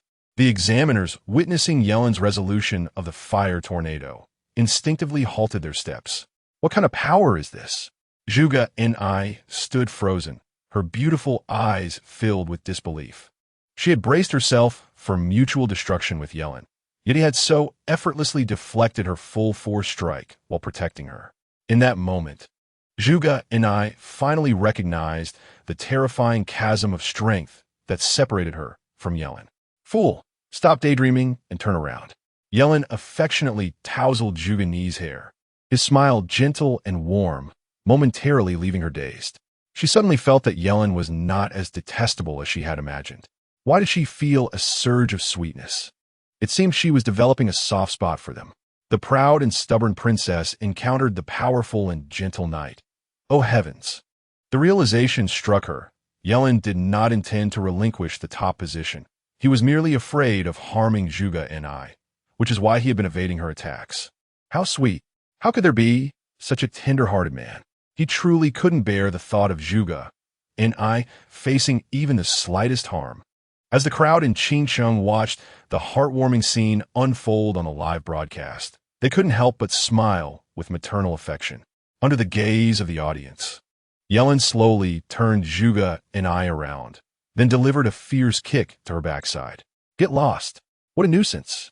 Zhuge and I, completely unprepared, was sent soaring into the air by Yelin's powerful kick, her form tracing a graceful parabola before crashing to the ground outside the arena, landing in a most undignified manner. The crowd in Chingcheng and the examiners were left in stunned silence. A clear imprint of a size 43 shoe marked Zhuge knees pert posterior, visible for all to see. With the live camera capturing the moment in close-up, the audience gaped in disbelief. How did the atmosphere shift from sweet hormones to such violent reprimand in the blink of an eye? Was it reasonable to kick the beautiful girl so brutally? Yelin, Zhuge and I scrambled to her feet, spitting out the dirt from her mouth, her face flushed with anger. Just as she had begun to soften her impression of Yelin, this kick had undoubtedly shattered any lingering fondness. Yilin showed no mercy whatsoever. Zhuge and I could distinctly feel that one side of her bottom had been kicked and swollen, one cheek larger than the other, with the larger one throbbing in pain. This matter is far from over. Just you wait, Zhuge and I declared vehemently before turning to leave. However, as she lifted her leg, a sharp pain shot through her backside, causing her to gasp in discomfort. Observing Zhuge and I limp away, the proctor on the platform cast a peculiar glance at Yilin, astonished that such a beautiful young girl could endure such brutality. Nonetheless, putting aside his thoughts, the proctor announced, in the final round of the competition, candidate Yilin emerges victorious, earning an additional 10 points. With this, Yilin's score reached 150, securing him the title of the top scholar of Chingcheng. This should be sufficient to gain admission to the Supreme Academy, right? Yilin murmured to himself. Achieving a perfect score along with the title of top scholar was indeed the pinnacle of success in the college entrance examination. A host clad in black stockings and high heels swiftly ascended the stage, microphone in hand, addressing the camera with a sweet smile. Greetings to all the viewers watching the live broadcast. I am Wei Benlu, the host for Chingcheng Vision. After a day filled with breathtaking battles, we have crowned the top scholar of the 886 college entrance examination, and that is none other than our very own Yilin. In previous years, this moment would have been met with jubilant cheers throughout Chingcheng, yet this year, an eerie silence prevailed. Yilin, as this year's top scholar, do you have any words for the audience behind the camera? Wei Benlu inquired, glancing at Yilin. No, Yilin responded candidly. None at all. Wei Benlu was taken aback momentarily, but quickly regained her professional demeanor, her smile returning. Yilin, you truly are an enigmatic figure. So, having achieved this remarkable feat, do you have any thoughts or individuals you wish to express gratitude towards? I thank the examiners for allowing me to skip 2 rounds, Yilin replied straightforwardly. Don't you want to thank your parents? Wei Benlu pressed. I am an orphan, Yilin stated plainly. A cold sweat trickled down Wei Benlu's forehead. How could this interview continue? This could potentially become a significant blemish on her professional career. She hastily changed the subject, asking, Do you have any aspirations, Yilin? I wish to enter the Supreme Academy, Yilin replied truthfully. Upon hearing this, many viewers watching the live stream wore expressions of confusion. Wasn't the best academy the Daxia Academy? Where did this Supreme Academy come from? Relieved, Wei Benlu seized the opportunity to continue the conversation. How coincidental. Today, the representative of the Supreme Academy for the Chingcheng region, teacher Su Qingxin, is present at the college entrance examination venue. Let's welcome teacher Su. As Wei Benlu's words faded, the camera focused on Su Qingxin, dressed in a flowing azure gown. Su Qingxin appeared on screen, captivating many viewers with her graceful presence, prompting admiration for her timeless beauty. The allure of this mature and sophisticated woman captivates men of all ages. Allow me to elucidate for the audience. The Supreme Academy enrolls only the top 100 candidates from the annual college entrance examination, akin to a specialized training camp within the realm of academia, as explained by Wei Benlu. Teacher Su, this year the top scorer from Chingcheng, Yilin, aspires to join the Supreme Academy. You are responsible for the admissions in the Qingqing region. Might this aspiration of Yilin be realized? Wei Benlu inquired sweetly. Upon hearing this, Su Qingxin furrowed her brows slightly and then shook her head. Yilin, do not take my words too harshly, but I fear your wish may go unfulfilled. Chapter 67. The One Who Defeats You, Yin Guanlu. At Su Qingxin's words, both Yilin, the subject in question, and Wei Benlu, as well as the entire audience watching the live broadcast, were momentarily taken aback. What could this possibly mean? While the Supreme Academy indeed sounds formidable, it seemed implausible that they would disregard the top scorer of an entire city. Even Zhuge Qianxing, with his golden-rimmed glasses, slightly furrowed his brows, as he had begun to piece together the implications. Conversely, the expressions of the examiners, including Lin Yuan, revealed no surprise, indicating they were already aware of Su Qingxin's lack of regard for Yilin. Why? Yilin could not help but ask.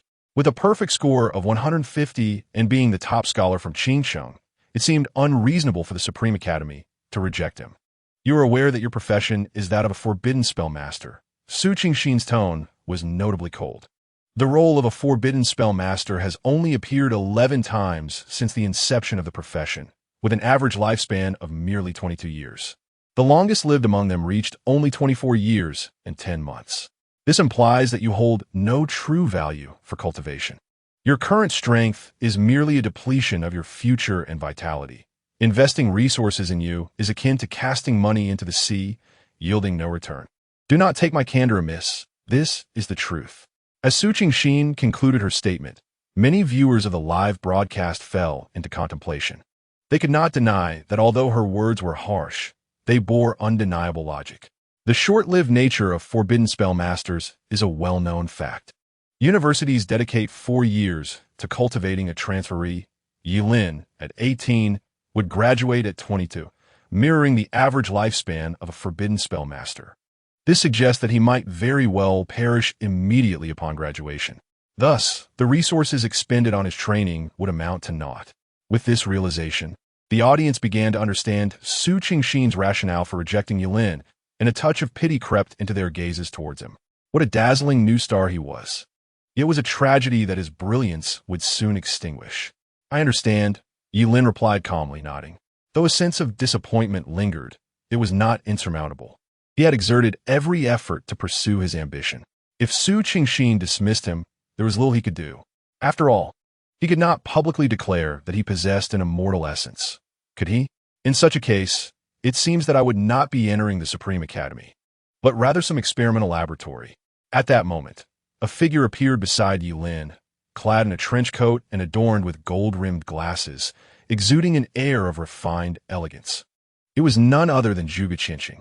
Upon witnessing Zhuge Qianxing's unauthorized intrusion into the examination hall, several examiners, including Lin Yuan, furrowed their brows but chose to remain silent. After all, the name of Mr. Zhuge was known far and wide, and since the Gaokao trials had concluded, his presence would not cause any disruption, prompting them to turn a blind eye. However, Su Qingxin's expression grew exceedingly complex upon seeing Zhuge Qianxing, and his demeanor appeared somewhat awkward. It seemed they had a past acquaintance. Teacher Su, the concerns you harbor may have already been resolved, Zhuge Qianxing remarked, adjusting his glasses while placing a warm hand on Yilin's shoulder. In that instant, a surge of stellar energy coursed into Yilin's body, wreaking havoc within him. Yilin bore the onslaught in silence, remaining stoic. Even if Zhuge Qianxing intended to harm him, he would not do so under the watchful eyes of the crowd. Yilin is my disciple. I have devised a method that significantly mitigates the adverse effects of casting forbidden spells on the spellcaster themselves. If you doubt my words, you may take Yilin for a physical examination, and the truth will be revealed, Zhuge Qianxing asserted. As his words fell, many viewers of the live broadcast turned pale, while some influential figures from Qingcheng with daughters regarded Zhuge Qianxing with heightened fervor. Rumors had indeed circulated about Mr. Zhuge taking on an apprentice, and his public acknowledgement in such a prominent setting undoubtedly solidified Yilin's status as his disciple. Yilin felt a surge of gratitude. Zhuge Qianxing had undoubtedly drawn the attention to himself, shielding Yilin from scrutiny. As time passed, His identity as a forbidden spellcaster would inevitably arouse suspicion from those with ulterior motives. By making this declaration before all, Zhuge Qianxing had effectively placed himself in the line of fire, redirecting any doubts towards his own credibility. The gazes of Lin Yuan and the others became fervent with interest. If Zhuge Qianxing could indeed lessen the impact of casting forbidden spells on their wielders, then Yi Lin could truly become a shining star of tomorrow. Setting aside other considerations, as long as he could reach the age of 30, his circumstances would be drastically altered. An additional 8 years of life as a forbidden spellcaster would instill dread in many. Yet, Su Qingxin's expression remained unchanged, her gaze growing notably colder. Mr. Zhuge, while you are indeed adept in astrology and divination, can you claim to possess a deeper understanding of the research on transitioners than the professors at the Supreme Academy? If even the professors of the Supreme Academy have yet to uncover such knowledge, what makes you believe I would trust you? You expect me to cultivate a forbidden spellcaster at the Supreme Academy, and what if he does not survive past the age of 25? Will you compensate for the lost resources? Confronted by Su Qingxin's pointed inquiry, Zhuge Qianxing furrowed his brow slightly before exhaling a sigh. Qingxin, could you refrain from infusing personal emotions into this discussion? I am earnestly engaging with you on this matter. All you need to do is examine Yilin's health, and the truth will become apparent. He had just damaged Yilin's body to an exquisitely precise extent, and Zhuge Qianxing was confident that deceiving Su Qingxin would be a trivial matter. Mr. Zhuge, I am devoid of personal emotions and am earnestly discussing this matter with you. Su Qingxin replied with an icy demeanor. At that moment, countless gazes sparkled with the glint of gossip. Even the dim-witted could discern that there was a story between Zhuge Qianxing and Su Qingxin. Our Supreme Academy will not admit a forbidden spellmaster, Mr. Zhuge. So please refrain from your unwarranted entanglements, Su Qingxin stated coldly. Zhuge Qianxing furrowed his brow in exasperation. He discerned that Su Qingxin had resolutely decided to reject Yi Lin. So be it, teacher. If the Supreme Academy is not to be, then so be it. I am indifferent. It is merely an institution, Yi Lin interjected, wishing to alleviate Zhuge Qianxing's predicament. At that moment, a voice laced with mockery suddenly rang out. What audacity! Merely an institution? As the words fell, the cameraman dutifully directed the lens toward the source of the voice. A young man clad in a white robe approached with a mocking smile, his gaze sweeping over Yi Lin with a hint of disdain. A cold smirk curled at his lips, and then, with a sudden step forward, an overwhelming aura erupted forth, directly targeting Yi Lin. Yi Lin felt an immense force collide with him, as if struck by lightning. His internal energy surged violently, and he could not help but spit out a mouthful of blood. He could distinctly sense that the young man's strength was not inferior to that of Kenshin. Merely a forbidden spell master, a fleeting moment in time, daring to speak so boldly here? Just because you achieve the top score, you think you know no bounds? Who among those admitted to the Supreme Academy is not a prodigy? The young man scoffed repeatedly. Remember, it was I who defeated you, Yin Guantang, a first-year student at the Supreme Academy, soon to advance to the second year. Chapter 68. The relationship between Su Qingxin and Zhuge Qianxing. Silence. Whether in the Qingshi Plaza or among the spectators watching the live broadcast in Qingxing, there was a profound stillness. The crowd was dumbfounded, their eyes gleaming with astonishment. They had only just heard the host, Wei Binlu, extolling the might of the Supreme Academy, yet they had no concrete understanding of its magnitude. However, when Yin Guantang struck and made Yi Lin cough up blood with a single blow, they finally comprehended the terrifying nature of the Supreme Academy. It is worth noting that Yin Guantang was merely preparing to advance to his second year, meaning he had only studied for a year at the Supreme Academy. And Yi Lin, the top scorer of the Qingxing College entrance examination, the strongest individual in all of Qingxing, and still a forbidden spell master. Despite this, before Yin Guantang, Yi Lin was struck down and left coughing blood. How utterly terrifying! No wonder Zhuge Qianxing spared no effort to personally ensure Yi Lin's admission into the Supreme Academy. Many students in their third or even fourth years at other academies do not possess such formidable strength as Yin Guantang. A prestigious academy undoubtedly lays the foundation for a transmuter's future. Yin Guantang, if you dare to act recklessly and harm others again, I shall require you to write a self-reflection upon your return. Su Qingxin pretentiously declared, "Understood, Teacher Su. I never intended to harm him. I merely wished to greet him. Who would have known he was so feeble?" Yin Guanzhou chuckled derisively, completely dismissing Yilin.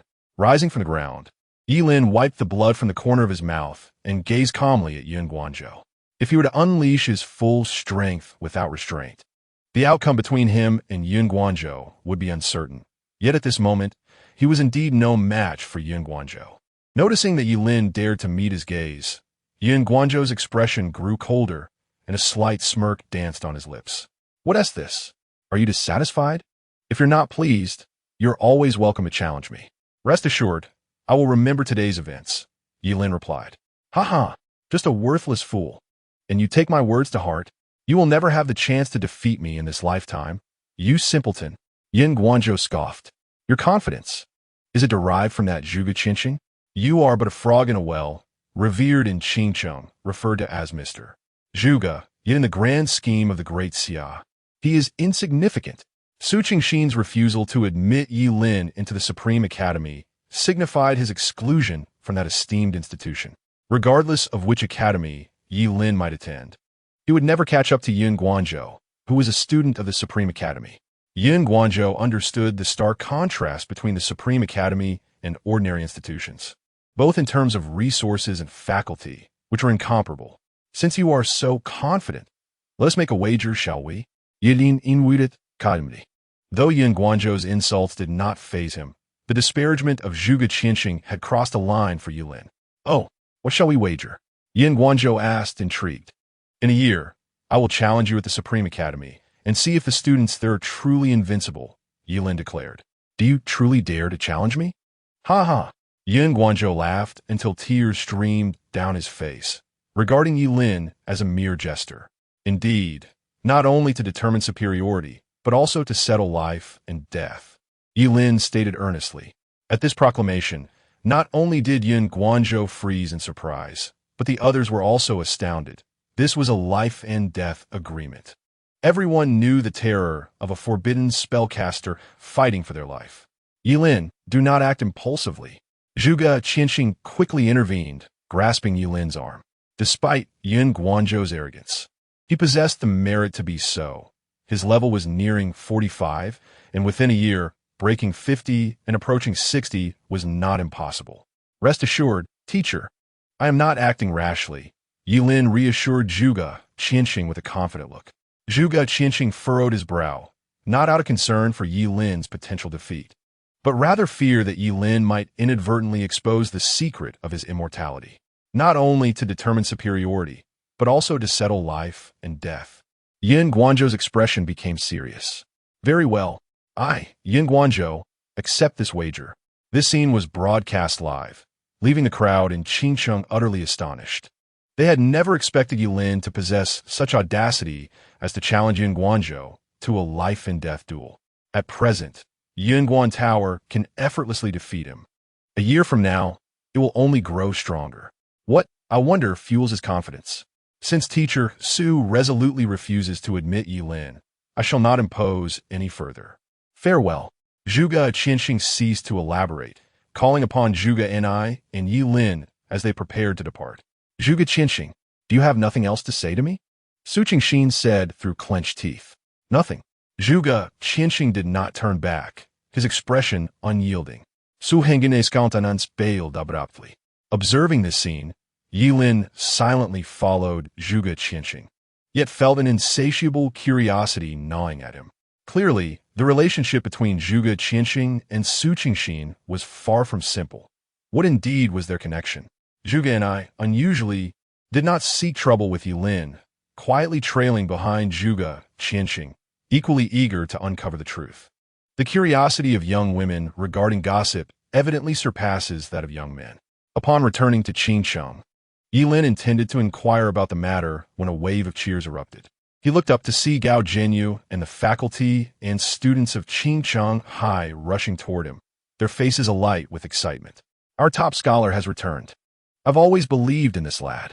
Taking out a loan to change careers. How daring. Qin Shanghai has finally produced a top scholar. Surrounded by a throng, Yilin was lifted and tossed into the air by the exuberant crowd. Top scholar, top scholar, top scholar. In such an atmosphere, Yilin felt profoundly uncomfortable. He was both exhilarated and embarrassed, akin to a rat pulled from the sewers and exposed to the glaring sun. After all, for the previous 17 years, he had lived in a slum, rarely encountering anyone to converse with. Experiencing this newfound adulation felt exceedingly alien to him. Finally managing to escape the jubilant crowd, Yilin returned to Zhuge Qianqing's small courtyard. Upon seeing him, Zhuge and I furrowed her brow and disdainfully huffed, turning her gaze away. Yilin paid her no mind and directly approached Zhuge Qianqing, taking a seat before him. He understood that since he could not attend the Supreme Academy, Zhuge Qianqing must have something significant to convey. However, before Zhuge Qianqing could speak, Yilin took the initiative to ask, "Teacher, I know you have something to say, but first allow me to pose a question. What is your relationship with that Su Qingxin?" This inquiry had lingered in Yilin's mind throughout the journey. If the head of the Supreme Academy's Qingqing region were not Su Qingxin, he might have had a chance to enter the esteemed institution. Alas, it seemed fate had other plans. "I knew you would ask that," Zhuge Qianqing replied with a resigned smile. At that moment, Zhuge and I could not help but perk up her ears to listen intently. "Well, there's nothing I cannot disclose. Su Qingxin was my first love." Chapter 69. The Tale of First Love, First Love. As Zhuge Qianqing's words hung in the air, all three exclaimed in unison. Even Guqin, concealed in the shadows, could not restrain himself from jumping out, astonished to learn that Zhuge Qianqing had such a history with Su Qingxin. Yilin's expression turned peculiar as he remarked on the oddity of the two, suggesting that they did not seem like adversaries. Shouldn't first love be akin to a pure and cherished memory? "Teacher, why do I perceive an underlying tension in your relationship?" Zhuge Qianqing let out a wry smile, removing his glasses to massage his temples. "The matter is rather intricate. At that time, I was merely a naive freshman, fortuitously encountering Su Qingxin. We quickly developed mutual affections and soon established our relationship. Following that, we experienced a blissful period of romance, during which I discovered a flaw in Su Qingxin. She had a penchant for bottling up her feelings, leading to prolonged silent treatments. I urged her to voice her concerns, yet she insisted that true understanding required no words. One day, after a quarrel, she deleted all my contact information and ignored my attempts to reach out. I assumed we had parted ways, only for her to message me nearly 6 or 7 years later, asking if I had recognized my mistakes after a long silence. She suggested that if I apologized, we could reconcile. It was then that I realized she had never truly moved on to another relationship. Zhuge Qianqing's face was etched with helplessness, a sight that even Zhuge and I had never witnessed before. In her memories, Zhuge Qianqing had always faced challenges with a serene demeanor. "Mr. Zhuge, what were you doing at that time?" Guqin couldn't resist her curiosity. Zhuge Qianqing, wearing a strange expression, replied to Zhuge and I, "At that time, and I had just been born, and I was holding the baby." Yilin, Guqin, and Zhuge and I found themselves momentarily at a loss for words. Should they discuss Su Qingxin? Indeed, she had remained virtuous for 6 or 7 years out of loyalty to Zhuge Qianqing. Should they address Zhuge Qianqing's issues? Who could fathom that someone might endure a silent treatment lasting 6 or 7 years? Even if Zhuge Qianqing refrained from elaborating, they could surmise the ensuing events. It was no wonder that matters escalated. Su Qingxin had always looked down upon Yilin, a forbidden spellcaster, and with Zhuge Qianqing's connection, her disdain only deepened. "Enough of that," Zhuge Qianqing declared, donning his glasses once more, resuming his composed demeanor. He turned to Zhuge and I, with your talent and capabilities, you should be able to gain admission to the Supreme Academy. There is no need for you to decline for my sake. The Supreme Academy is indeed the most prestigious institution in Daxia. Very well, Zhuge and I replied obediently. As for you, Yilin, your best option remains Daxia Academy. Zhuge Qianqing sighed. Zhuge and I cast a sidelong glance at Yilin, her eyes tinged with a hint of pity. Though Yilin had triumphed over her and secured the top score in the college entrance examination, he still could not be compared to her. The accomplishments he had achieved were but a fleeting gain at the expense of his future. Once admitted to the Supreme Academy, Zhuge Ni's prospects would undoubtedly shine even brighter. Despite her defeat to Yilin, Zhuge Ni's opinion of him remained unchanged. His cowardly act of abandoning her to face the dragon blood behemoth alone haunted her thoughts, leaving her unable to forgive. Upon reflecting on this, Zhuge Ni recalled Ling Yi, pondering why that fellow had not participated in the college entrance examination. Could it be that he had ventured to another city? Nevertheless, it mattered not. Someone as exceptional as Ling Yi would undoubtedly find his way to the Supreme Academy. A flicker of fervor sparkled in Zhuge Ni's beautiful eyes. Perhaps, upon arriving at the Supreme Academy, she would finally encounter Ling Yi. It's all right, dear teacher. The Daxia Academy is commendable in its own right. Yilin maintained a carefree demeanor, having resided in the slums for over a decade. Surely, the Daxia Academy surpassed the impoverished quarters of Qingshan. Then you both should prepare yourselves. The admissions office will be arriving shortly. Just as Zhuge Qinsheng's words fell, a knock echoed on the wooden door of their small courtyard. Before Zhuge Qinsheng could respond, the door swung open, revealing Su Qingxin accompanied by Yin Guanluo. Upon hearing Zhuge Qinsheng recount the tale involving Su Qingxin, the expressions of Yilin and the others were quite remarkable. Su Qingxin, however, appeared oblivious to any peculiarities, striding directly towards Zhuge Ni. From her exquisite leather folder, she extracted a gilded admission letter and, with a gentle smile, presented it to Zhuge Ni. Fuheni, on behalf of the Supreme Academy, I formally extend an invitation for you to join our esteemed institution. Thank you, Teacher Su. Zhuge Ni accepted the admission letter, her gaze drawn to the embossed golden characters, a glimmer of brilliance illuminating her eyes. The Supreme Academy, revered even by her father, surely possessed extraordinary merits. With the admission letter in hand, Zhuge Ni subtly waved it before Yilin, almost as if to flaunt it. Indeed, that was her intention. The opportunity that Yilin had strived for yet could not grasp was now in her possession. Was this not a form of victory? Well then, I shall take my leave. Remember to report to the academy. Su Qingxin smiled faintly, not sparing Zhuge Qinsheng a glance before departing. As Yin Guanluo exited, he gestured a throat-cutting sign towards Yilin before following Su Qingxin out. Yilin maintained an unperturbed expression, slightly narrowing his eyes. No sooner had Su Qingxin left than a throng of people arrived, led by a commanding man, the principal of Qingchang High School, Gao Jinyu, accompanied by a multitude of journalists and photographers. Yilin, come here. This is our city lord, Hu Wang. Gao Jinyu hastily introduced. Greetings, Yilin. The top scholar certainly exudes an extraordinary presence. Hu Wang extended his hand, prompting the photographers behind him to capture a close-up. Yilin remained still, a look of confusion knitting his brow. Principal, what is the purpose of this? The city lord has come to present you with the top scholar award. The cash prize alone amounts to 500,000, Gao Jinyu whispered.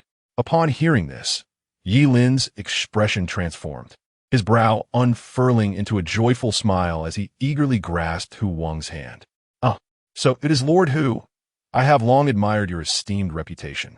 Meeting you in person is indeed a privilege. The corners of Hu Wang's mouth twitched slightly.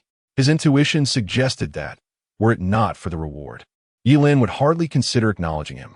The moment their hands clasped, the nearby photographer hurriedly captured the moment with a flurry of clicks.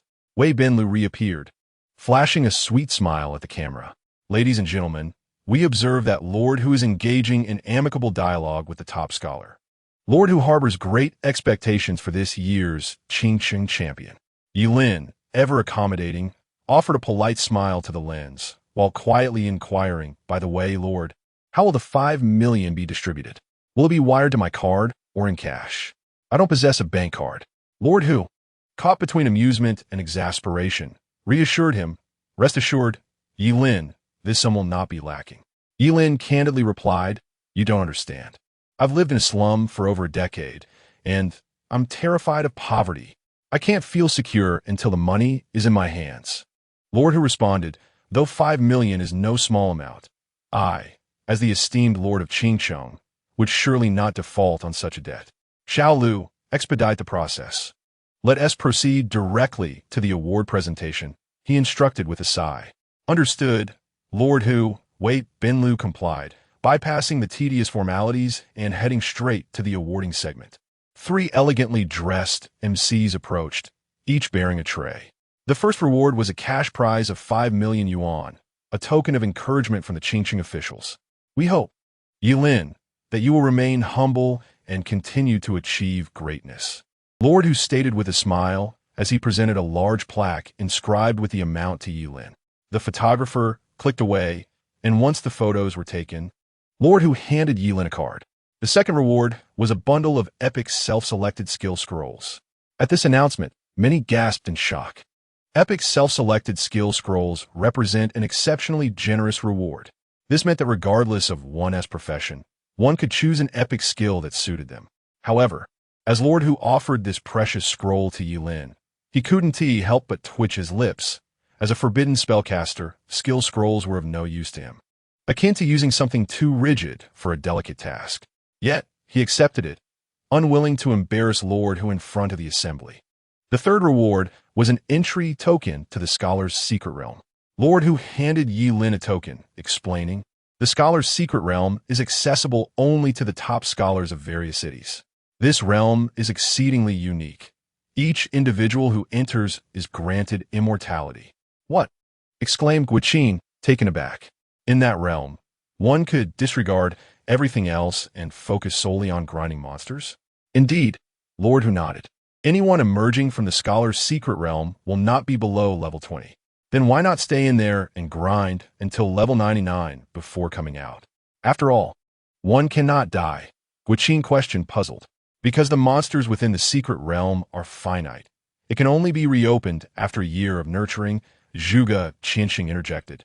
Then turned to Yilin. This realm is exceptionally suited for you. Yilin nodded, a glimmer of fervor igniting in his eyes. If he could unleash his full potential, he would not hold back. Hu Weng patted Yilin's shoulder with enthusiasm, exclaiming, Yilin, give it your all. Strive to bring back the title of national champion for our Qingcheng. Is there really such a title as national champion? Yilin inwided. Certainly. The individual with the highest rank upon exiting the champion's secret realm is deemed the national champion. Hu Weng clarified, what rewards accompany the title of national champion?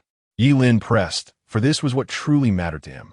That, I cannot say for certain, as Qingcheng has never produced a national champion before. However, one thing is for sure. The rewards will undoubtedly be far more generous than those for the Qingcheng champion. Hu Weng patiently explained, believing that with Yilin's presence, this year would undoubtedly be the most promising for Qingcheng. All right, with Hu Weng's words igniting his interest, Yilin felt invigorated. After Hu Weng departed, Zhuge Qianxing summoned Yilin to a private chamber. Yilin, you must remember one crucial thing. Do not employ any forbidden spells that may deplete your lifespan within the champion's secret realm. Is it because, although the champion's secret realm can grant one immortality, it cannot slow the aging of the body? Yilin countered it. Precisely. You are quite astute. Furthermore, upon exiting the champion's secret realm, return to Qingcheng as swiftly as possible. Zhuge Qianxing gazed out the window, where a verdant mantis leapt, capturing its prey with its powerful pincers. Those individuals may soon discover the gate of revelation. Understood, teacher. Yilin gently placed his hand on his abdomen, where a key lay quietly within. The following morning, Hu Weng reappeared, escorting Yilin to the heart of Qingcheng, where a teleportation array lay in serene repose. All cities within the realm of the Great Xia were interconnected by these arrays, for outside the city walls lurked terrifying monstrosities. Previously, high-speed trains and airplanes were utterly impractical, often intercepted by these creatures midway. Activating the teleportation array required an immense expenditure of resources, making it uncommon for ordinary individuals, let alone many transmuters, to ever leave their birthplace. Were it not for Yilin's status as a champion, Hu Weng would have hesitated to utilize the teleportation array. Yilin, give it your utmost. With Hu Weng's encouragement, the teleportation array emitted a brilliant light, dazzling and resplendent. as the scene before him shattered like a puzzle. Yi-Lin felt as if he were soaring through the air, engulfed by a disconcerting sensation of weightlessness. When the fragmented images coalesced once more, Yi-Lin found himself in a completely unfamiliar place. Having been in this world for some time, this was Yi-Lin's first departure from Qingqing. Blinking, he looked up to behold a towering city wall that pierced the clouds, resembling a colossal mountain stretching across the horizon. Upon the wall, flags fluttered, adorned with the image of a fierce dragon, imposing and formidable. Beyond the walls lay an endless swarm of monsters, roaring and crashing against the barriers, yet unable to breach the threshold. Yi-Lin stood transfixed, never having witnessed such a magnificent sight. This was a world he had never imagined during his time in Qingqing. The splendor of the grand city, the terror of the monstrous beings, and the overwhelming sense of the otherworldly left him utterly awestruck. He took a deep breath, striving to calm the tumultuous emotions that surged within him. At that moment, a gentle voice resonated behind Yi-Lin. "You must be the top scholar of Qingqing, Yi-Lin. Welcome to Shunsheng. Please come over here to register." Chapter 71. The violent little girl Yi-Lin turned to see a poised woman approaching him, adorned with frameless glasses. A white blouse, a black skirt, and high heels, exuding an air of competence. Noticing Yi-Lin's gaze upon her, the woman offered a soft smile. "Forgive my lack of introduction. I am Bai Lin. Huang has briefed me on the situation. The top scholar's secret realm has yet to commence, so you may take a couple of days to rest." "Thank you," Yi-Lin replied, offering no further comments as he complied with the registration process. After completing the formalities, Bai Lin led him into a tall building. Upon reaching the front desk, she facilitated his check-in and handed him a card. "Here you go. This is your room key. Your room number is 6099. The restaurant is located on the first floor and operates 24 hours, providing meals. Should you wish to dine out, that is also an option. You will be notified when the secret realm opens." With that, Bai Lin presented him with a business card. "If any urgent matters arise, feel free to contact me directly." "All right," Yi-Lin nodded in agreement. After Bai Lin departed, he found his room. Though not spacious, it appeared impeccably clean, with a subtle aroma of essential oils wafting through the air. From the window, he had a perfect view of the entire Shunsheng.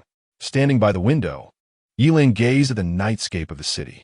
Towering skyscrapers stood in orderly fashion, each emanating its own radiant glow, dazzling to behold. The streets bustled with vehicles and pedestrians, a stark contrast to Qingqing. In the distance, the flag of the giant dragon on the city wall fluttered in the wind, seemingly narrating the glory and splendor of the city. A desire to explore the city stirred within Yi-Lin. After all, with time to spare, he might as well wander through this unfamiliar metropolis. Just as he prepared to rise, a sudden commotion at the door caught his attention, followed by the melodious voice of a girl. "How strange. Why won't this room card open the door? Let me in." With a resounding crash, Yi-Lin's door lock was compromised. Stunned, he wondered how someone could so brazenly break in. Creak. The door swung open, revealing a sweet-looking, petite girl at the threshold. She blinked her large, expressive eyes in confusion as she surveyed Yi-Lin. Her hair was a delicate shade of pink, adorned with two charming bows, and she carried a small bear backpack, dressed in a lovely pink dress that swayed gracefully with her movements, exuding an irresistible cuteness. "Who are you? What are you doing in my room?" the girl inquired, hands on her hips.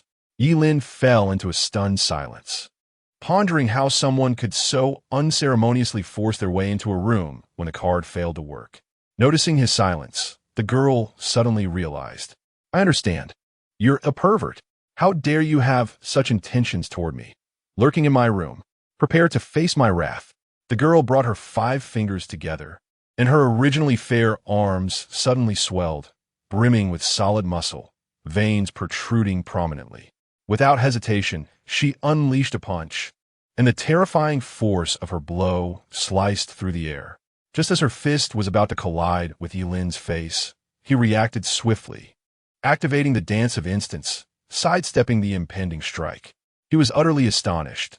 This delicate girl, resembling a porcelain doll, possessed such formidable strength. "Wait, I'm not a pervert," he hastily explained. Which pervert would admit to being one? Do you think I would believe your nonsense? She retorted, raising her fist once more to launch another fierce attack at Yilin. Realizing words would not suffice, Yilin had no choice but to retaliate. Would domain descend? In an instant, the cramped room was filled with a myriad of verdant plants, green vines shooting up like tentacles, ensnaring the girl's fist. She attempted to break free with brute strength, but the tenacity of the vines was astonishing. She was utterly unable to escape. Before long, she found herself bound, suspended in the air in a most humiliating position. What is this absurdity? Why can't I break free? The girl's eyes widened in disbelief as she looked at Yilin. He could only shake his head in resignation. Now, can you believe I'm not a pervert? If I were, you would be in quite a predicament right now. The wood domain was a forbidden spell primarily aimed at capturing. Thus Yilin had rarely employed it. But in the face of this violent girl, it proved to be perfectly fitting. After a moment of silence, she gritted her teeth and confessed, I'm sorry. I misunderstood you. My name is Mi Shui, and I'm here to participate in the champion's secret realm. Being the champion of her city, she had not anticipated such a blunder upon arriving in Shin City. It seemed that those who achieved such titles were indeed not to be underestimated. Seeing Mi Shui apologize, Yilin retracted the spell and inquired, How did you end up in my room? This is clearly my space. The girl, dissatisfied, produced her room card. Look, 6th floor, 6099. Yilin extended his hand to take the card, then turned it around 180 degrees. Could it be possible that your room number is actually 6609? Did you not feel even a hint of doubt when the card failed to open the door? Mi Shui was rendered speechless, and, as she realized her blunder, she lowered her head, feeling somewhat embarrassed. I'm really sorry. It's my first time traveling far from home. Not a problem. It's just a door. Yilin replied, choosing not to hold a grudge against her sincere apology. By the way, what is your profession? Upon hearing the question about her vocation, Miju pro de liftet herchin. Level 1, Savage Berserker. Yilin remarked, that's quite impressive. A petite girl, standing at 5 meters, carrying a teddy bear backpack, dressed in a dress, adorned with a bow, and sporting pink hair, turned out to be a Savage Berserker. How astonishing. Could it be that the legendary notion of the more vibrant the hair, the fiercer the fighter held true? Upon arriving at room 6609, Mi Shui tested the door, which responded with a series of beeps and opened, intensifying the awkwardness upon her face. I sincerely apologize. It was not my intention. Allow me to treat you to a meal as a gesture of atonement for the door mishap. Mixuiastidi exclaimed. That sounds agreeable, Yilin nodded. As he had intended to venture out himself, the two exited together, and as they passed the front desk, Yilin casually called for someone to repair the door. During their conversation, Yilin learned that Mi Shui was the top scorer in the college entrance examination from Haicheng and had been accepted into the prestigious Supreme Academy. At this juncture, Mi Shui inquired about his own background. By the way, which city are you from? You must be preparing to enter the Supreme Academy as a freshman as well, right? In Mi Shui's eyes, Yilin possessed formidable strength, capable of subduing her with a single skill, leading her to believe he must be a top scorer from a large city. Despite all being top scorers, distinctions existed among them. For instance, those from a city like Deep City undoubtedly exhibited superior prowess compared to their counterparts from smaller cities. I hail from Qingsheng, and while I aspire to attend the Supreme Academy, they have no interest in me, Yilin lamented, shrugging his shoulders. What? Mi Shui gasped, startling those around them.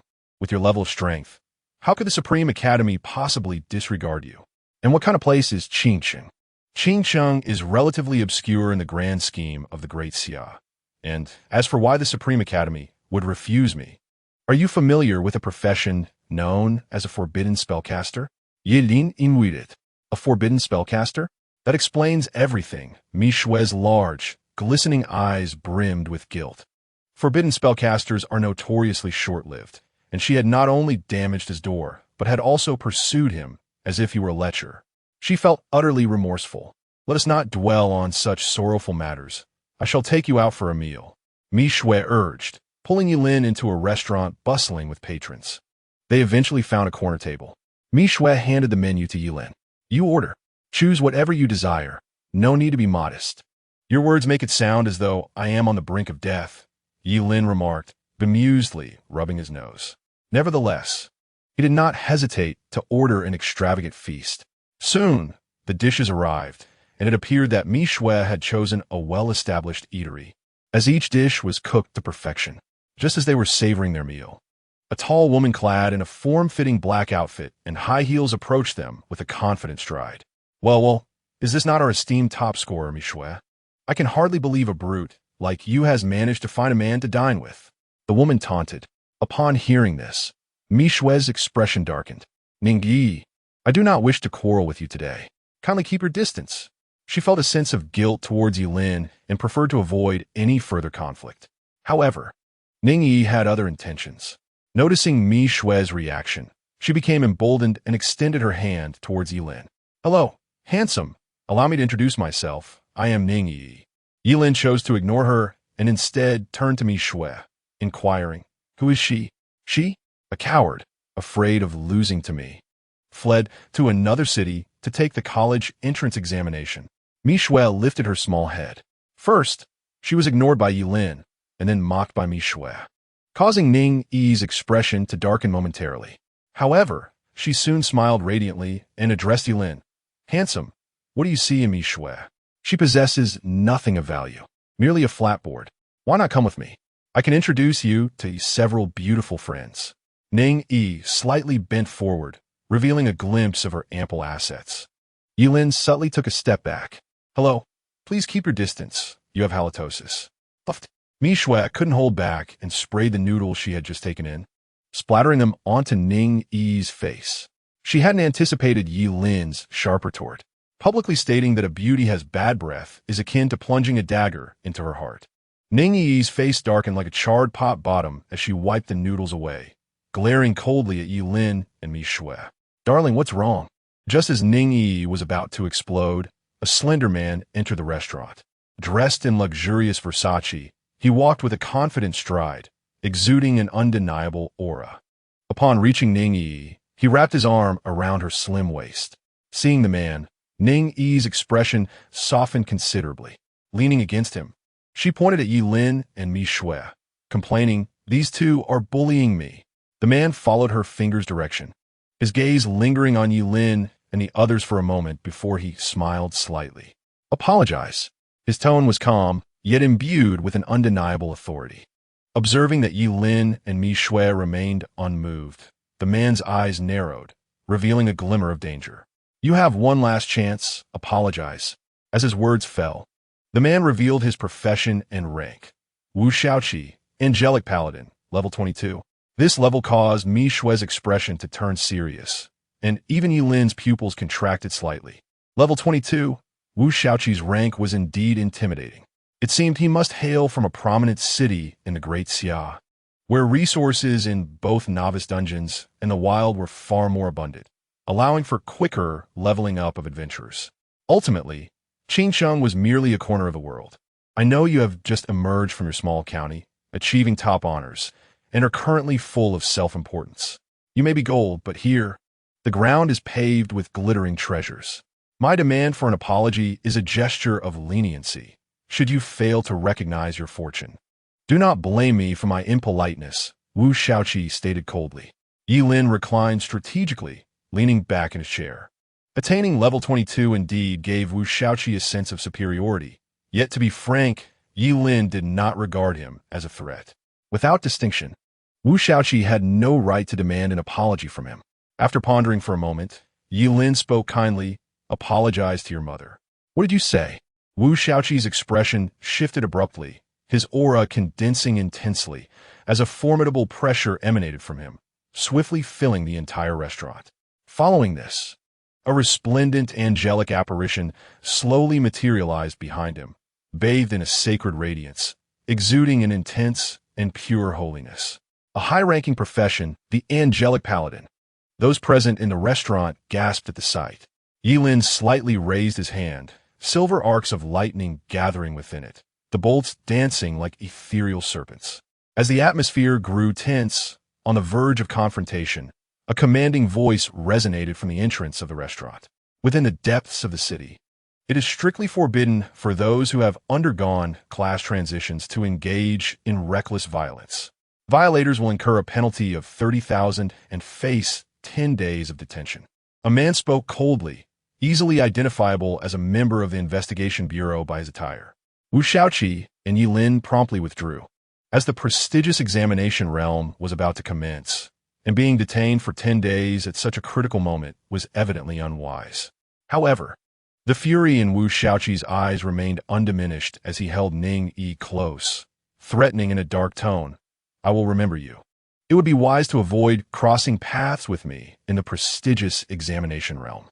Although it does not permit death, it offers many ways to make life more unbearable than death." Chapter 73. The opening of the prestigious examination realm. Yi Lin's expression turned somewhat peculiar. If Wu Xiaoqi were to confront him outside, he would tread carefully, wary of drawing unwanted attention. However, within the prestigious examination realm, Yi Lin could only say he had never encountered such an odd request. Within that realm, everyone possessed immortality, meaning Yi Lin could wield forbidden spells without hesitation. To put it modestly, even all the top scholars combined would not suffice to match Yi Lin alone. As Wu Xiaoqi made his menacing exit, Mi Shui, feeling somewhat embarrassed, turned to Yi Lin and said, "I'm sorry. I seem to have caused you trouble." "It's nothing. It's not your fault," Yi Lin replied, unable to resist asking, "How do you know her? Why did she come in biting like that?" "She is my sister," Mi Shui sighed. "Of course, she is my half-sister, born of my stepmother. Ever since we were young, she has always looked down on me, competing with me in everything: profession level, skills, equipment, appearance, and figure. Fearing that we might be in the same city for the college entrance examination and that I would overshadow her, my father arranged for her to take the exam in a smaller city. There, she inexplicably met Wu Xiaoqi, and since then, she has been insufferably arrogant in front of me." Mi Shui spoke with resignation. "Is Wu Xiaoqi really that formidable?" Yi Lin inquired. "Very much so." Mi Shui nodded earnestly. "Not only is he a genius himself, but the family forces backing him are also exceedingly formidable. The Wu family is among the most prominent in the city." As the meal concluded, Mi Shui's mood evidently soured. She had intended to treat Yi Lin to a meal as an apology, yet instead, it resulted in Yi Lin offending Wu Xiaoqi and Ning Yi, deepening her sense of guilt. Yi Lin, however, did not dwell on the matter. Upon returning to the hotel, he found that the door had been repaired. He lay down on the bed and promptly fell into a deep slumber. The following morning, his door was rapped upon. Yi Lin initially assumed it was someone from Bai Lin's group come to inform him of the commencement of the scholar's secret realm. Yet upon opening the door, he was greeted by a delightful array of food piled at his doorstep. The vibrant packaging and enticing aroma immediately filled the corridor. Yedim bilinkit in bewilderment. Contemplating the scene before him, had the food gained sentience? In this day and age, was food capable of knocking on doors? Just as Yi Lin pondered this, a pink little head emerged from the mound of food. "Mi Shui, what are you up to?" Yi Lin asked, perplexed. Mi Shui's small face bore a hint of embarrassment and apology. "Since we'll be staying in the scholar's secret realm for a month, I thought there was nothing better to bring you than a bounty of food, so you wouldn't go hungry," she whispered, her eyes glimmering with anticipation. Yi Lin couldn't help but chuckle, and instead of rejecting Mi Shui's thoughtful gesture, he graciously accepted all the provisions she had brought. Seeing that Yi Lin did not decline, Mi Shui's face lit up with a smile, her eyes narrowing into crescent shapes. Time swiftly passed, and on the third morning of Yi Lin's stay in Deep City, Bai Lin made her entrance once more, this time clad in high heels. However, she was not the center of attention. Instead, she followed closely behind a man dressed in a tailored suit, holding a registration form with great respect. "Yi Lin, is it? I am Zeng Kanki, the person in charge of the secret realm. The scholar's secret realm will soon commence. Please gather downstairs in 10 minutes, the man in the suit said, offering a polite smile. Yi Lin nodded, quickly tidying up before packing all the food Mi Shui had purchased into his backpack and leaving his room. As he descended to the square below, Mi Shui approached him, struggling under the weight of an oversized bag that appeared incongruous with her petite frame, drawing the attention of several male onlookers. Had he not witnessed Mi Shui's prowess firsthand, Yilin might have been easily deceived by her adorably clumsy demeanor. The square was already bustling with people, each exuding a remarkably steady aura. Yilin surmised that none among them were below level 12. Suddenly, he sensed a chilling gaze fixed upon him.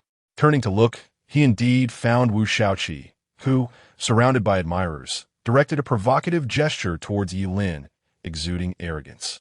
Yilin chose to ignore him, redirecting his attention. With the gentle morning sunlight bathing the scene, Zheng Kanki reappeared, wearing a warm smile. Good morning, esteemed scholars. I am the head of the Scholar's Secret Realm. As we prepare for the upcoming opening of the realm, I have a few important points to share with you. First and foremost, you are likely aware that within the confines of the Scholar's Secret Realm, under the rules in place, you shall possess immortality. However, this immortality is only effective within the realm. Therefore, if you sustain a fatal injury, remember, you must not leave the realm. At the exit of the Secret Realm, I will arrange for 5 priests, each above level 50, who have undergone their class transition. Should you sustain fatal injuries, it is imperative that you receive treatment before departing the Secret Realm. Otherwise, there would be no need for further elaboration from Zheng Kanki. As everyone present understood his unspoken warning, departing the realm without treatment could indeed result in dire consequences. Secondly, should you find yourselves with severed limbs, remember to bring your dismembered parts as much as possible. Regenerating lost limbs is significantly less troublesome than reattaching them, and the regenerated limbs may not function as well as your original ones. Thirdly, Zheng Kanki's expression grew grave. Do not allow yourselves to be consumed by the monsters. If you are swallowed whole, your body will be digested. Even if you possess an undying form, the experience will undoubtedly be excruciating. The crowd's expressions shifted slightly at the thought of being crushed in the gaping maw of a monster, then digested in stomach acids akin to strong sulfuric acid. All while remaining conscious throughout the ordeal, simply contemplating this was chilling. Lastly, I recommend forming simple teams, as within the top Scholar's Secret Realm. Monsters can reach levels as high as 35. Teamwork will provide greater safety. You're all top scholars hailing from various cities. Remarkable talents who will become the pillars of the Great Xia in the future. Thus, I sincerely wish for each of you to return safely. Zheng Kanki bowed deeply to the assembly, then called out, "Activate the teleportation array." Chapter 74. Sorry Lang. Sorry Lang. As Zheng Kanki's voice fell, a massive teleportation array materialized behind him. The intense spatial fluctuations caused many to focus intently, for it was clear that this array led to the entrance of the top Scholar's Secret Realm. You now have 20 minutes to find suitable teammates. However, if you possess sufficient confidence, you may also choose to venture alone, Zheng Kanki remarked, glancing at his watch. The top Scholar's Secret Realm is one of the most extraordinary realms, granting the gift of immortality within its confines, allowing one to safely hunt monsters and swiftly level up. Thus, when this secret realm was first discovered, all class transitioners were elated, rushing in to engage in fervent hunting of the monsters. It was not long before the monsters of the secret realm were nearly hunted to extinction. Fortunately, the Great Xia authorities intervened, regulating access to the secret realm and allowing the monsters to recuperate, thereby preserving this invaluable realm. Subsequently, this realm became a benefit for each generation of top scholars, with the monsters akin to crops harvested annually. Yilin, shall we form a team? Mi Shui inquired, looking towards Yilin. Certainly, just follow my lead, Yilin replied, nodding in agreement. He had a favorable impression of Mi Shui, and he regarded her as an excellent companion, especially since the Berserker class possessed considerable strength. Yilin casually handed over his Starfall Celestial Mark and a backpack brimming with provisions to Mi Shui. Naturally, Mi Shui accepted with a cheerful demeanor, for the weight of such items was of no concern to her. However, while Mi Shui was pleased, others were not so inclined. Her petite and adorable appearance had already captured the attention of several boys present, and upon witnessing Yilin's nonchalant act of giving everything to the diminutive Mi Shui, they furrowed their brows in disapproval. Hey, do you possess no sense of gentlemanly conduct? How could you burden a girl with such things? A tall and slender boy admonished Yilin, then turned to Mi Shui with a gentler tone. Why not team up with me instead? I assure you, I would never let you handle such heavy tasks. Get lost. Mi Shui clenched her fist, her fair, delicate arm suddenly displaying impressive muscle, akin to white jade encasing steel, exuding an undeniable aura of strength. The tall boy was taken aback by this sudden display, his eyes widening in disbelief as he gazed at Mi Shui's unexpectedly robust arm. The surrounding air seemed to freeze, all eyes riveted on the unexpected clash. No one had anticipated that the pink-haired girl with her whimsical bond, appearing so adorably naive, could exhibit such formidable power. The stark contrast left many with twitching lips. Mi Shui effortlessly seized the starfall, celestial mark, and the backpack from the ground, slinging it over her shoulder with ease. The tall boy, observing her nonchalant demeanor, could only helplessly close his mouth. For Mi Shui seemed capable of delivering a single punch that could incapacitate him. 20 minutes passed. Nearly everyone opted to form teams. For within the realm of the top scholars, the levels of magical beasts could reach upwards of 30. Moreover, the number of magical beasts was finite.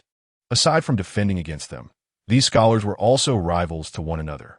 A solitary individual encountering a group of 3 or 5 would likely find themselves at a disadvantage, potentially even captured and discarded into a corner until the end of the realm, gaining not a single point of experience, an occurrence not unheard of in previous years. As the top scholar of Deep City, Wu Shaoqi boasted a level of 22, attracting a steady stream of individuals seeking to join his team. Deep City, being one of the most powerful cities within the Great Xia realm, had afforded Wu Shaoqi the finest education and privileges from a young age, resulting in his abilities far surpassing those of scholars from smaller cities. Before long, Wu Shaoqi's team had swelled to over a dozen members, including the tall boy who had just been bested by Mi Shui. Once Sing Kanki announced the commencement of entry into the realm of top scholars, Wu Shaoqi, with Ning Yi at his side, led his entourage grandly past Yilin. The members of this group were among the most elite of their cohort, yet at that moment, they followed Wu Shaoqi with a respectful demeanor. As they passed by Yilin, Wu Shaoqi's steps faltered slightly. "I've done my research on you, Yilin, is it?" Hailing from Qincheng, a minuscule county, his smile was laced with malice. In such a small county, attaining an 18th level is indeed a remarkable talent. However, a country bumpkin remains just that, an unsophisticated individual unworthy of the limelight. I shall grant you one final opportunity. Kneel before me, bow 3 times, and utter an apology. Let us then dismiss the events of that day. Otherwise, should you enter the scholar's secret realm, you shall bear the consequences of your actions. Wu Shaoqi stood with his arms crossed, his chin slightly raised, awaiting Yi Lin's submission. The newly formed teammates behind him glared at Yi Lin, clearly indicating that if Yi Lin refused to apologize, he would face their collective wrath within the scholar's secret realm. In Wu Shaoqi's eyes, despite Yi Lin's offense, his willingness to offer a chance was a testament to his own mercy. However, Yi Lin's response was exceedingly simple. He rolled his eyes and calmly uttered a single phrase, "Foolish." Wu Shaoqi's smile instantly froze on his face, his expression gradually darkening like a brewing storm. His eyes deepened and turned frigid, an aura of dread emanating from him, oppressive and terrifying. The very air around him seemed to quiver under his formidable presence, quickening the heartbeats of those nearby. Is this the true worth of a scholar emerging from a great city? Many faces shifted as they, once the elite scholars of their respective towns, now felt an overwhelming sense of inadequacy in the face of Wu Shaoqi's prowess. He advanced toward Yi Lin, each step imbued with a weight that demanded attention. "You shall know what it means to suffer, Yi Lin, once you enter the secret realm." Wu Shaoqi leaned menacingly into Yi Lin, his tone icy as frost. In that moment, all held their breath, anxiously observing the scene, fully aware that Wu Shaoqi was genuinely enraged, and Yi Lin was likely to suffer dire consequences. As anticipated, the next moment, Yi Lin's expression changed drastically. He clutched his abdomen, retreating in pain, his face a mask of terror as he glanced at Wu Shaoqi. The crowd soon noticed the ghastly wound that had appeared on Yi Lin's stomach, blood gushing forth, revealing glimpses of his internal organs through the gaping injury. "Quick! Someone save him!" Zhang Kanki's face paled, and he rushed toward Yi Lin accompanied by 3 priests. Originally, these priests were intended to heal the scholars at the exit of the secret realm, but now their assistance was urgently required. It was only when an elder priest nodded reassuringly that Zheng Kanki's anxious heart settled. This meant Yi Lin could be healed, and his life was not in jeopardy. The thought of a scholar perishing before even entering the secret realm would spell immense trouble for Zheng Kanki. With that in mind, he cast a cold, icy glare toward Wu Shaoqi. The sudden turn of events stunned everyone present. No one could have anticipated that Wu Shaoqi would actually resort to such violence against Yi Lin.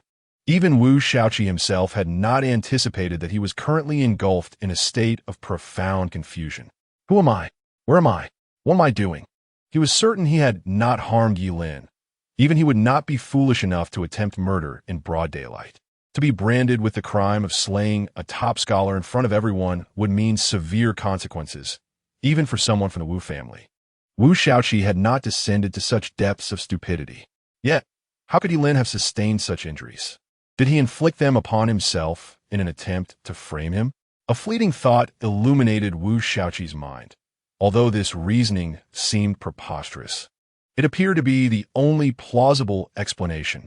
You despicable villain, Wu Shaoqi shouted, pointing an accusing finger at Yi Lin. At that moment, Yi Lin was slowly recovering under the care of 3 priests, and upon hearing Wu Shaoqi's accusations, his eyes reddened with emotion. He tugged at Zheng Kanki's trousers, a look of grievance on his face. Teacher Zheng, please let it go. I come from a small county and cannot compare to someone from a prestigious family like Wu Shaoqi. In any case, I'm still alive, so let us not dwell on this matter. Zheng Kanki felt a tremor in his heart as he gazed into Yi Lin's sincere eyes, sensing a stirring in the softest part of his soul. Initially, he had been hesitant about how to deal with Wu Shaoqi. Logically, attempting to harm another top scholar before entering the secret realm should warrant disqualification. However, given Wu Shaoqi's powerful family backing, revoking his qualification would bring Zheng Kanki considerable trouble as well. Upon witnessing Yi Lin's demeanor, Zheng Kanki's resolve solidified. While he could not disqualify Wu Shaoqi, he would ensure the latter faced consequences. Wu Shaoqi, unable to endure Yi Lin's seemingly innocent facade, exploded with rage. Damn it, you treacherous scoundrel, still pretending? Don't you wish for death? I shall grant you that wish. Wu Shaoqi revealed his angelic paladin class, radiating with brilliant golden light. Enough. Zheng Kanki's voice boomed like thunder, resonating in the ears of all present and sending shivers down their spines, akin to a waking tiger, exuding overwhelming authority. Wu Shaoqi's complexion paled slightly. Teacher Zheng, listen to me. It is not as you think. This insidious villain. Before he could finish, Zheng Kanki interrupted him. Wu Shaoqi, I have said enough. This is not the Wu family. You cannot act recklessly here. Zheng Kanki's gaze was icy. Everyone present could see the situation clearly. Do you still wish to argue? Wu Shaoqi leaned toward Yi Lin, and in the next moment, a deep wound appeared on Yi Lin's abdomen, blood gushing forth like a fountain. Wasn't the truth already evident? It is truly not as you perceive. Just as Wu Shaoqi attempted to explain, he was interrupted again, this time by Yi Lin. Under the diligent care of the 3 priests, Yi Lin's wound had begun to heal, though his face remained pale from excessive blood loss. Teacher Zheng, please do not put him in a difficult position. Otherwise, he may seek revenge against me. In truth, I inflicted this wound upon myself, Yi Lin exclaimed, his face awash with terror. Upon witnessing this, Zheng Kanki felt an even deeper pang of compassion for Yi Lin. Compared to the audacious yet cowardly Wu Shaoqi, it was the humble Yi Lin, hailing from a small county, who garnered Zheng Kanki's respect. Rest assured, Yi Lin, the truth shall prevail as it ought to. Zheng Kanki pledged, his gaze electrifying as it fixed upon Wu Shaoqi. Wu Shaoqi, you are to apologize to Yi Lin. Damn! At this moment, Wu Shaoqi felt an overwhelming sense of indignation on the verge of bloodshed, despite the fact that it was Yi Lin who had orchestrated this self-inflicted misfortune to frame him. No one present believed his claims. Do you trust me? I truly did not lay a hand on him, Wu Shaoqi implored, turning his eyes towards Ning Yi. Perhaps you should just apologize to him? It could diffuse the situation. Ning Yi gently suggested. Wu Shaoqi clutched his chest, feeling a wave of darkness wash over him. As the pampered heir of the Wu family, he had never been wronged in such a way. The most disheartening aspect was that no one seemed to believe him. Wu Shaoqi, I shall give you one final opportunity. Apologize. Otherwise, do not blame me for revoking your qualification to enter the champion's secret realm. Zheng Kanki, now thoroughly incensed by Wu Shaoqi's obstinacy, declared. Under the scrutiny of the crowd, he had afforded Wu Shaoqi numerous chances, but if he chose to persist in his folly, then the cancellation of his qualification would be unavoidable, and the Wu family would have no recourse. Wu Shaoqi clenched his fists, his entire being trembling with palpable resentment. Yet, considering the potential revocation of his entry to the secret realm, he gritted his teeth and managed to utter 3 words through clenched jaws. I am sorry. His voice was scarcely audible, leaving Yi Lin bewildered. What did you say, Wu Shaoqi? You bastard. Wu Shaoqi erupted in fury once more, ready to charge at Yi Lin. But the frigid glare from Zheng Kanki forced him to suppress his rage. Apologizing felt akin to sacrificing one's dignity. It was painful at first, but with repetition, it became easier to bear. Taking a deep breath, Wu Shaoqi closed his eyes and shouted, Yi Lin, I, Wu Shaoqi, apologize to you. I am sorry. As Wu Shaoqi finally uttered his apology, Zheng Kanki's expression softened somewhat. Since you are willing to apologize, we shall let this matter rest. However, you must be the last to enter the secret realm as punishment. Upon hearing this, Wu Shaoqi felt a wave of despair wash over him. With his abilities, he could have been the first to seize the initiative in the secret realm. Yet now, due to Yi Lin, he was relegated to the last position. He cast a venomous glare at Yi Lin, vowing that once inside the secret realm, if he did not make Yi Lin's existence a living hell, he would no longer be worthy of the name Wu Shaoqi. At that moment, Yi Lin also noticed Wu Shaoqi's gaze fixed upon him. Seizing the opportunity, he made a face at Wu Shaoqi from a vantage point unseen by others, accompanied by an impudent gesture. Wu Shaoqi was already seething with suppressed rage. When he saw Yi Lin daring to provoke him further, he could no longer contain himself. His eyes turned crimson as he charged forward, uttering the same 4-character incantation as Lu Haizhu. Ayu. Chapter 76. Yi Lin's second occupational talent. Observing Yi Lin's mocking expression, Wu Shaoqi was filled with fury and lunged toward him once more. However, this time, Zheng Kanki had been forewarned. Halfway through his charge, Wu Shaoqi was pinned to the ground, rendered immobile. Wu Shaoqi, do you still dare to act out? Do you truly wish to be disqualified? Zheng Kanki admonished sternly. Yes, making faces at me. That scoundrel is all an act. Wu Shaoqi bellowed in a frenzied state, his eyes ablaze. Zheng Kanki turned his head in confusion to look at Yi Lin, only to find an expression of innocence and bewilderment on Yi Lin's face, which unmistakably suggested he was a straightforward individual. Enough.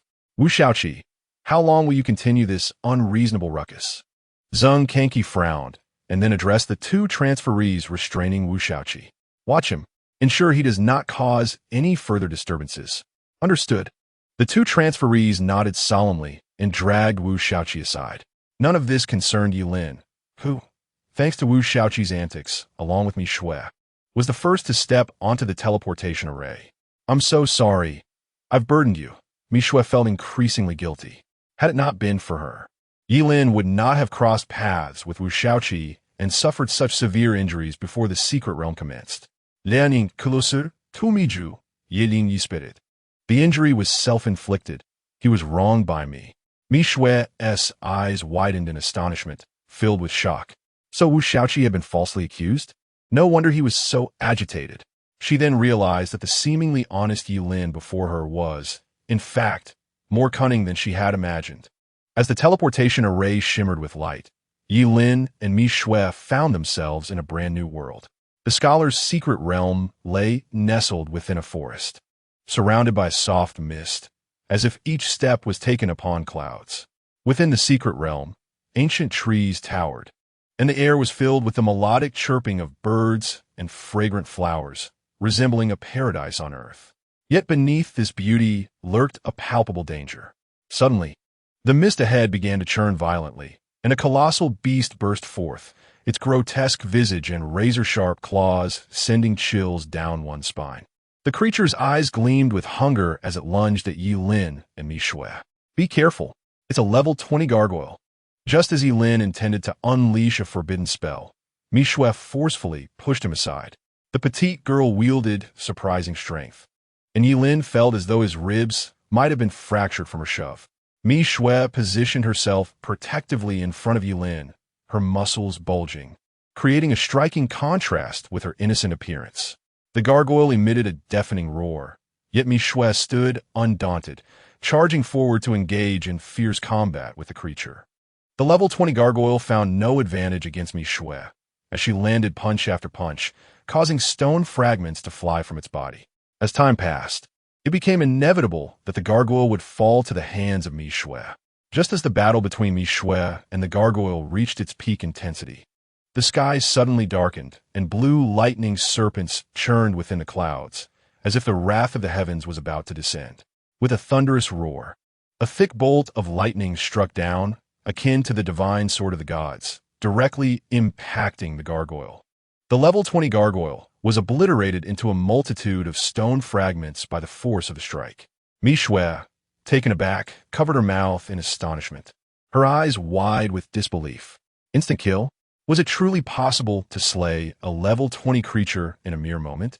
Surely, only a transcendent being of level 25 or above could accomplish such a feat at that moment. A notification echoed in Mi Shui's mind. Team kill of a level 20 gargoyle. Reward, 70 experience points. She turned, stunned, to face Yi Lin behind her. Did you slay the gargoyle? How do you wield lightning magic? Mi Shui pondered, utterly perplexed. Because I am a forbidden spellcaster, Yi Lin replied candidly, revealing the truth to Mi Shui. A forbidden spellcaster? I had thought you were a nature mage, Mi Shui murmured to herself.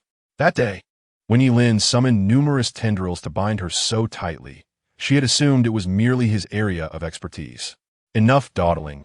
We must proceed deeper, Yi Lin urged, pulling Mi Shui along into the depths of the scholar's secret realm. Wait. The monsters grow stronger the deeper we go. We could be killed if we wander aimlessly. Mixu exclaimed in alarm.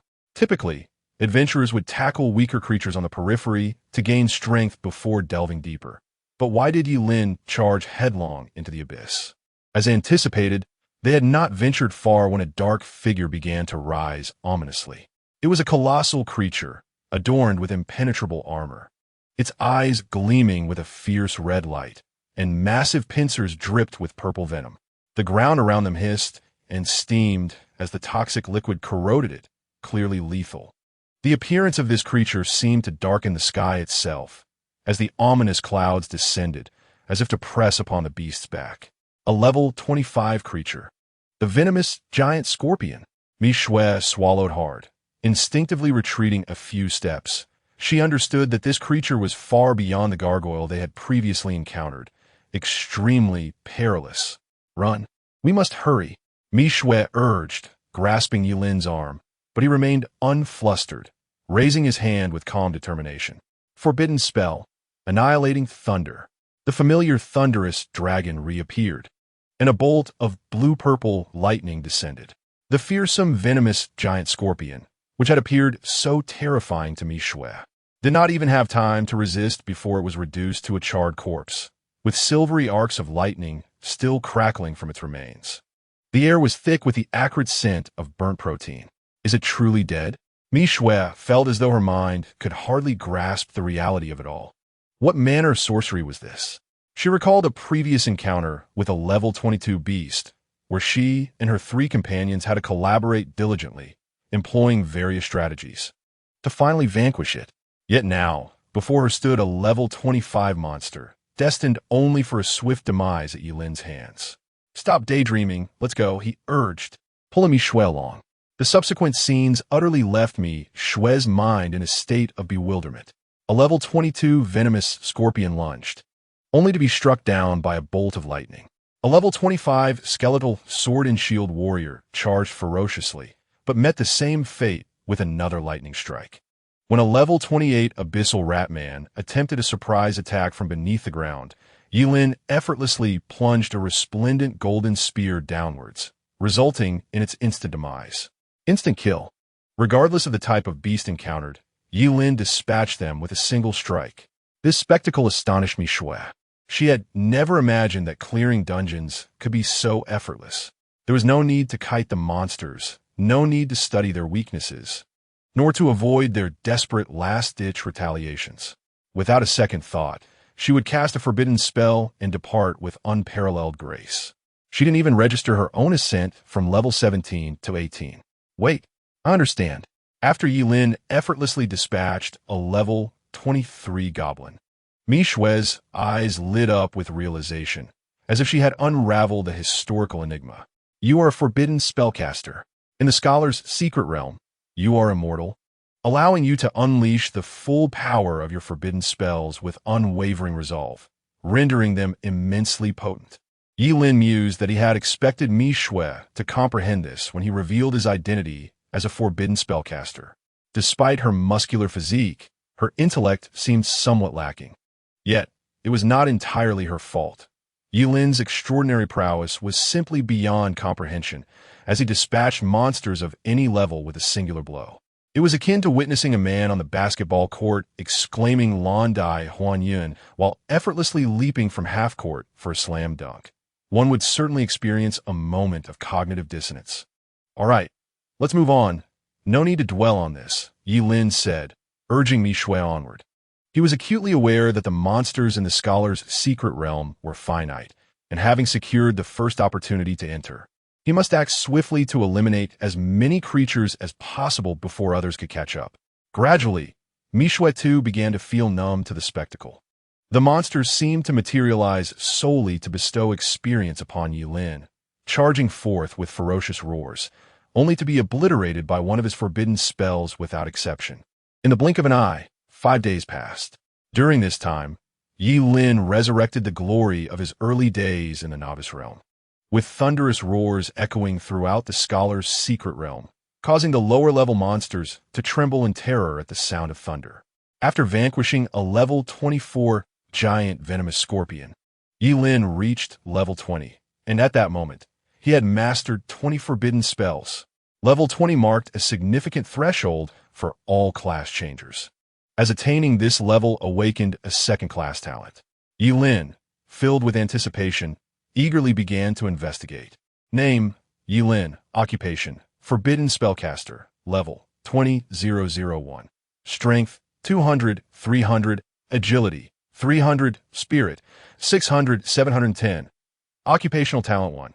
Endless incantations. Each level gained by the Forbidden Spellcaster unlocks a forbidden spell. Occupational Talent 2. Ultimate Ascendancy. All skills employed by the Forbidden Spellcaster are automatically elevated to forbidden spells. Skills: Cataclysmic Thunder, Dance of the Instant, Fiery Rebirth, Infernal Blaze, Undying, Eye of Eternal Frost, Return of the Undead, Longevity Blade Technique, Eternal Metal of Gung, Wall of Size, Emergence of the Wood Realm. Casting a glance at his second occupational talent, Yilin's pupils suddenly constricted. Ordinarily, he would be incapable of utilizing skill scrolls, be they common, rare, epic, or legendary. This limitation arose from the fact that the skills unleashed by a forbidden spellcaster are solely forbidden spells. Consequently, he could master a maximum of 100 skills, a significant drawback in the later stages. For instance, a fire mage like Zhuge Ni, upon reaching a high level, could command thousands of fire spells to adapt to various combat scenarios and foes. However, with the acquisition of his second occupational talent, Yilin was liberated from such concerns. Every skill he employed would now be enhanced into a forbidden spell. Quick, hand me that fireball spell. Yilin eagerly directed his gaze towards Mi Shui. Throughout their journey, he had indiscriminately entrusted Mi Shui with the skill scrolls dropped from monsters, deeming them useless for himself. That fireball spell is merely a common skill. Are you certain you want it? Mi Shui inquired with some doubt. Indeed, Yilin unhesitatingly accepted the fireball skill scroll, promptly learning it before activating the spell. Occupational Talent Ultimate Ascendancy activated. Fireball has been enhanced to Sai of the Flame God. Forbidden Spell Sai of the Flame God.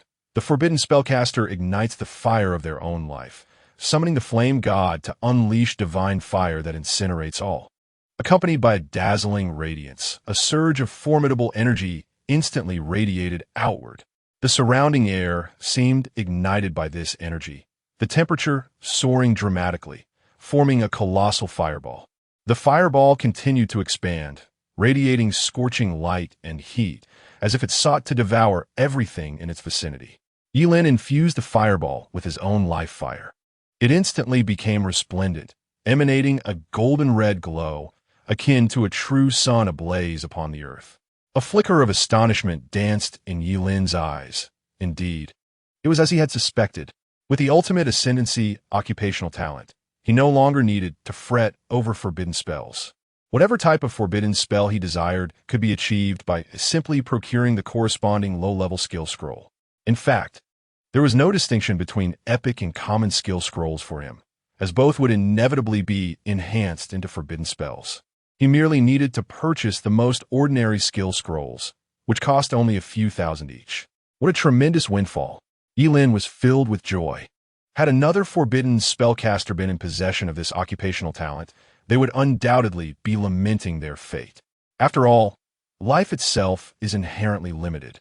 Granting more forbidden spells is less valuable than bestowing an additional life.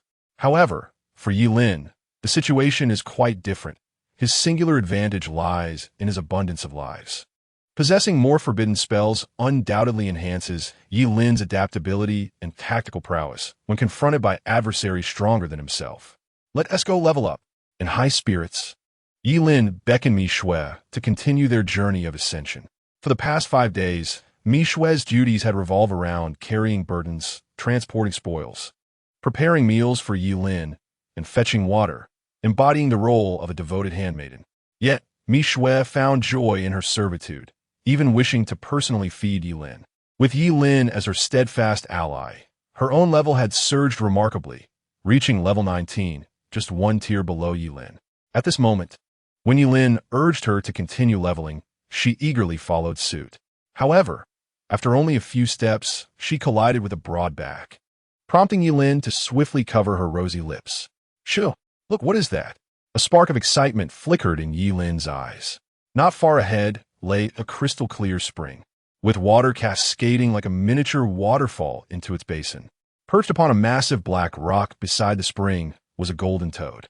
Its skin shimmered under the sunlight, seemingly coated in a delicate layer of gold dust. This toad was extraordinarily large, towering at 4 to 5 meters, its vertical pupils gleaming with an enigmatic aura. Mi Shui leaned in for a closer look, her beautiful eyes widening in shock. It's a treasure toad. Chapter 77. The power of a fireball spell. The treasure toad is a uniquely special magical creature, its name resonating like thunder among every class-changing individual. The treasure toad consumes treasures, storing them within its vast belly. The higher the level of the treasure toad, the more valuable the treasures it conceals. It is no wonder Yilin and Mi Shui were elated. The treasure toad before them boasted a formidable level of 26. If they could capture it alive, the loot it could yield would surpass that of 100 lesser magical creatures combined. Creep closer. I'll control it. You catch it, understood? Yilin whispered to Mi Shui. She nodded rapidly, her petite head bobbing like a chick pecking a grain. Greedy, timid, and astonishingly swift. These were the traits of the treasure toad. Moreover, the treasure toad could only be captured alive, not slain, if it sensed imminent danger. It would immediately secrete a highly corrosive gastric fluid, digesting all treasures within, leaving its pursuers empty-handed. Mi Shui crawled along the ground, inching closer to the treasure toad. The creature was exceedingly alert. Any hint of disturbance would send it fleeing. Fortunately, Mi Shui possessed remarkable patience, taking an entire hour to stealthily maneuver beneath the toad's very eyelids. Quietly, she extended her hand behind her back, signaling to Yilin that he could make his move. As Yilin observed the situation, he discreetly began to invoke a forbidden spell, preparing to ensnare the elusive golden toad with the manifestation of the wood realm, followed by allowing Mi Shui to pounce like a ravenous hound to secure their catch. The power attributes of the barbaric warrior class were indeed formidable. Once the golden toad was bound by the wood realm and subsequently embraced by Mi Shui, it would surely find itself unable to flee.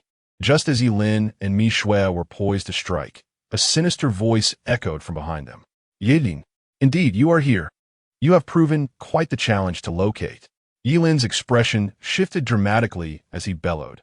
Attack. Forbidden spell. Wood realm manifestation. The incantation unleashed within the jungle was infinitely more terrifying, with countless resilient green vines slithering toward the golden toad like ethereal serpents. Mi Shui seized her stealthy approach and lunged directly at the golden toad. However, it was too late. The sudden voice alerted the creature, and with a croak, its massive form vanished from sight, leaving only a golden afterimage. Blast it! Yi Lin's countenance darkened, and Mi Shui, having missed her target, gritted her teeth in frustration. The duck that was nearly hers had inexplicably flown away, and anyone would be disheartened by such a turn of events. A rustling sound ensued, and soon, Wu Shaoqi and his entourage emerged from the lush thicket, followed by a throng of onlookers eager to witness the spectacle, regardless of the time or place. The penchant for spectacle was ingrained in the very essence of the people of Xia. You've hidden yourself well. It took me quite some effort to find you. I assure you, I shall settle the score with you, and you will understand the meaning of a fate worse than death. Wu Shaoqi's eyes glinted with malice as he fixed his gaze upon Yi Lin. TSK, TSK, TSK, this lad is in dire straits. Caught squarely by Wu Shaoqi and his companions, with no avenue for escape. Having elevated his status within the scholar's secret realm to level 23, Wu Shaoqi was now a formidable opponent, and few could stand against him in single combat, especially with the support of his team. It could only be said that Yi Lin's luck was indeed unfortunate. In such an expansive secret realm, encountering Wu Shaoqi was an exceedingly rare misfortune. The crowd of onlookers murmured among themselves, their gazes toward Yi Lin tinged with sympathy, as they recognized that facing the wrath of Wu Shaoqi would surely spell disaster for him. Nevertheless, Yi Lin's expression remained icy, akin to a volcano on the verge of eruption. A fate worse than death? Fear not. I shall ensure that each of you experiences it. With the golden toad now eluding capture, apprehending it would prove exceedingly difficult. Ha, have you lost your wits? Are you suggesting that you alone can contend with us? A dozen strong? Scoffed a tall, slender man who had previously been rebuffed when he invited Mi Shui to form a team. He had long harbored disdain for Yi Lin, and now he was the first to step forward. In the face of this provocation, Yi Lin calmly retrieved a skill scroll from Mi Shui, raising his hand as a surge of energy coursed through him. Fireball spell. The tall, slender man, upon witnessing this, laughed derisively. The fireball spell was the most rudimentary and commonplace of skills, easily learned by any transferee. It was utterly ludicrous for this fellow to believe he could challenge him with such a trivial incantation. But soon, his smile froze upon his face. With a subtle lift of his fingers, Yi Lin's seemingly ordinary fireball suddenly surged in size, transforming into a radiant sun of several meters in diameter, exuding terrifying heat, and hurtling towards the tall, slender man with the force of a thunderclap. This scene resembled a divine fire descending from the heavens, leaving onlookers in awe, as if faintly echoing a melancholic sigh. No, this cannot be. Save me. The tall man screamed in terror, frantically attempting to flee. But the speed of the fireball was simply too swift, leaving him with nowhere to escape. The blazing orb struck him violently, exploding upon impact, its searing heat and shockwave engulfing him instantly. He could not even utter a cry before he was reduced to a charred corpse. The sudden turn of events left everyone in stunned silence, mouths agape, unsure of what to say. Is this truly a fireball technique? Why does it feel so amiss? The tall man was a top scholar of the city, at level 18. How could such a person be obliterated by a mere fireball? It was akin to entering a competition only to hear the opponent exclaim they had already won. The charred remains twitched slightly, revealing a pair of blood-red eyes. His expression twisted in agony. Though the laws of the scholar's realm could protect him from death, the pain of his burns was all too real. He must be the first person to sustain 100% burn area, yet still cling to life. Yi Lin, we are all pillars of the future of the great Xia. How could you resort to such ruthlessness? Are you still human? Ning ni, beset Wusaoki immediately rebuked Yi Lin. Rest assured, I am a kind-hearted person, unable to bear favoritism. I advocate for equality among all, hence what he has experienced. You shall soon experience as well. Yi Lin spoke calmly, simultaneously retrieving another skill scroll. Ice Spiral Spell. Chapter 78. A dozen piles of flesh. Those marked by Yi Lin suddenly felt a chilling sensation at their backs, as if they were being targeted by a primordial beast. Like the fireball technique, the Ice Spiral Spell was also a rather ordinary skill, specifically conjuring a sharp, spiraled ice cone that spiraled towards the enemy. Yet in Yi Lin's hands, the Ice Spiral Spell underwent a cataclysmic transformation. Countless sharp ice spikes, each several dozen feet thick, materialized in mid-air, resembling crystalline pillars that radiated a bone-chilling cold.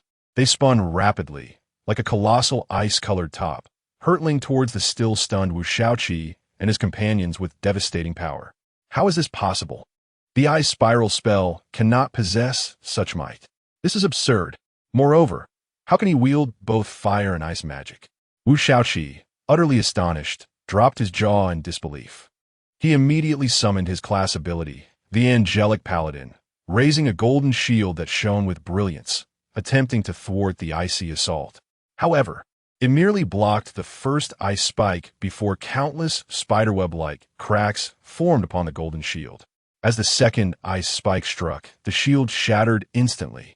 Golden Ten-Fist Sword. As Wu Shaoqi's expression shifted dramatically, he promptly unleashed his ultimate technique.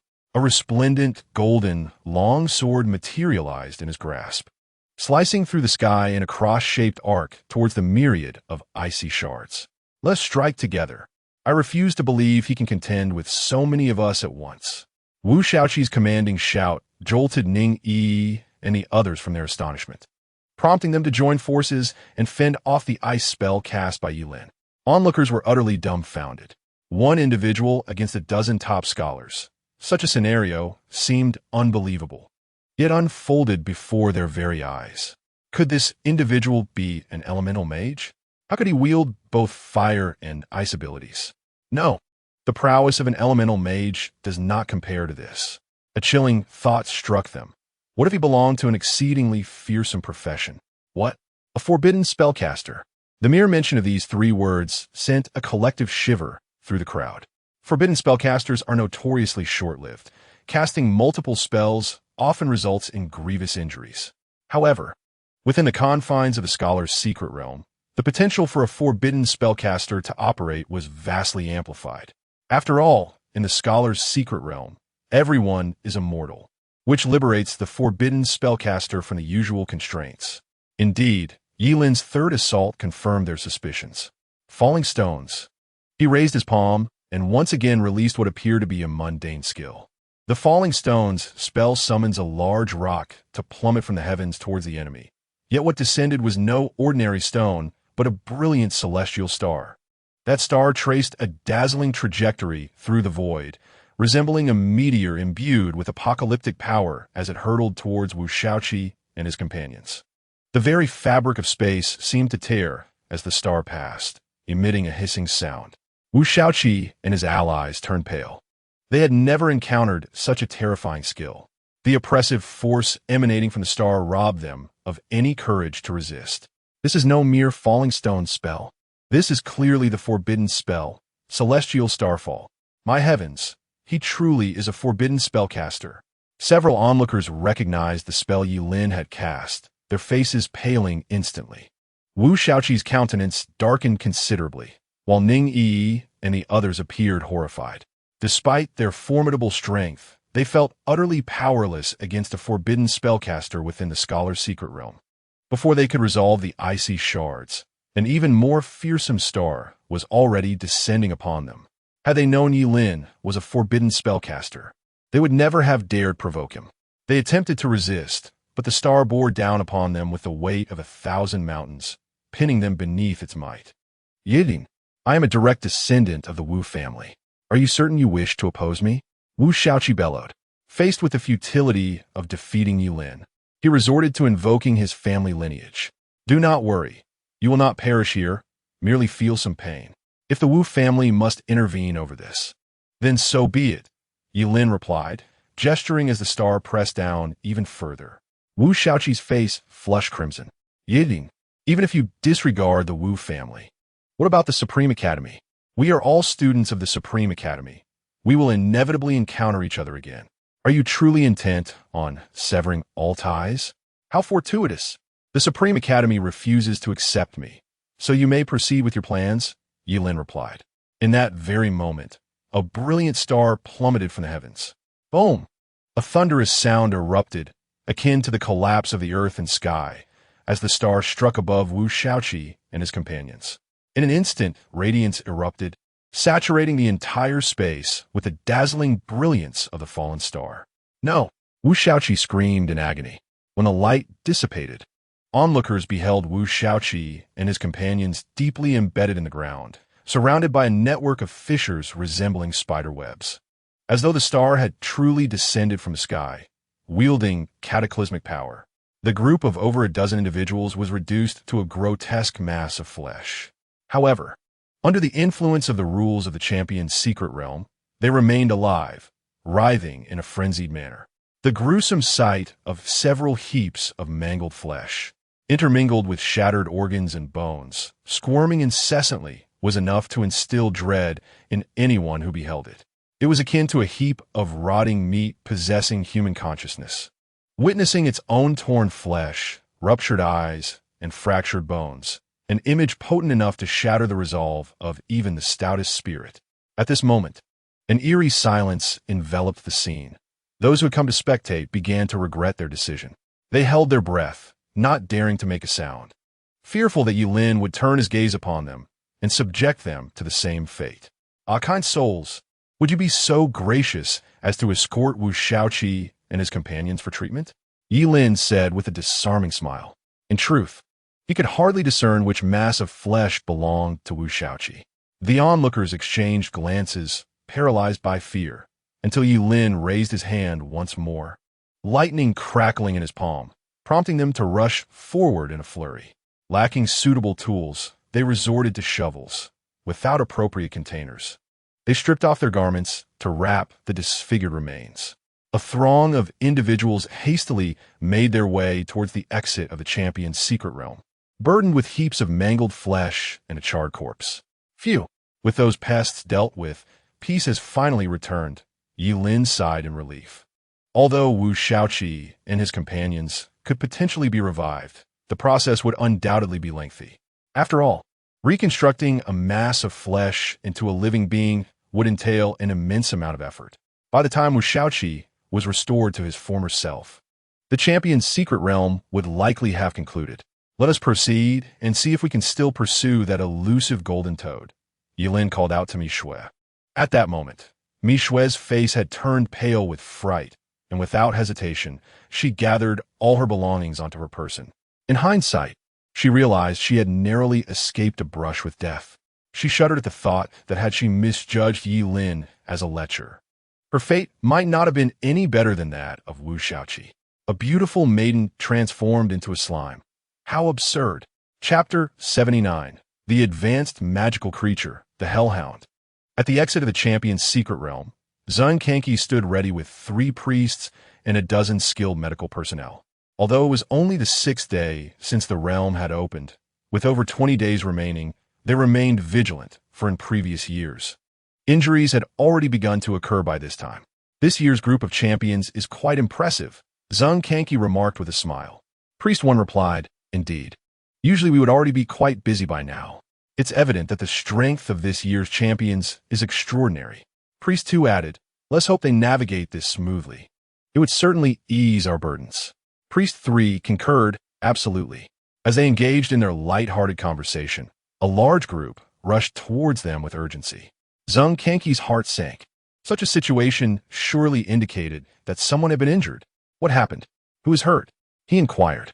We cannot ascertain who is injured. The crowd responded as they laid a charred, emaciated man before Zung Kanki. By heavens! Zung Kanki gasped in shock. Is the injury this severe?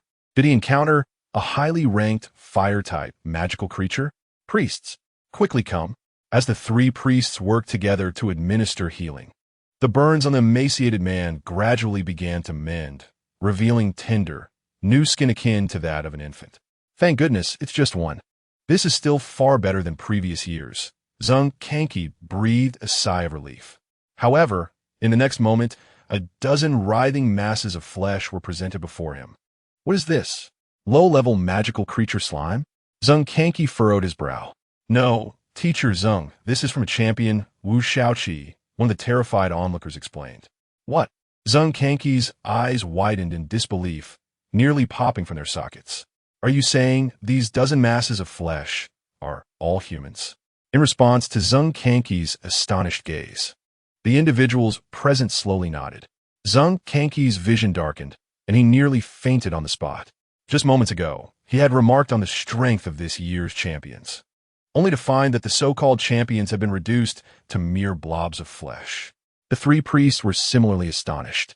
Priest 1 exclaimed, "What on earth happened to reduce them to this state?" Priest 2 pondered, "Were they trampled by some enormous magical beast? This is truly pitiful." Priest 3 agreed, "Indeed. To restore these dozen masses of flesh into fully functional human beings was an undertaking of monumental proportions." Zhang Kanki hastily summoned several high-level healing priests from Deep City to assist. Upon examining the grotesque forms, their eyes brightened. If they succeeded, it would undoubtedly be a significant highlight in their professional careers. Soon, the exit of the champion's secret realm bustled with activity. Meanwhile, on another front, Yi Lin and Mi Shui were equally engrossed in their pursuits. They chased after the escape route of the elusive golden toad, yet found nothing, not even a single hair of the creature. It seems those wretched beasts have gotten off too easily. Yi Lin frowned deeply. Had it not been for Wu Xiaoqi and his companions causing disturbances, the elusive golden toad would have never escaped his grasp. The creature had already been startled once and was likely hiding in some obscure corner of the secret realm, making its retrieval an arduous task. Never mind, let it be. Time to level up. Reluctantly, Yi Lin abandoned his pursuit of the golden toad. The vastness of the scholar's secret realm rendered their search futile, akin to finding a needle in a haystack. Accompanied by Mi Shui, he began to forge deeper into the heart of the realm. After awakening his second vocational talent, Yi Lin grew increasingly fond of utilizing the fireball spell, a seemingly trivial skill. After all, forbidden spells required incantation and possessed a certain wind-up time, prompting caution from both humans and magical creatures alike.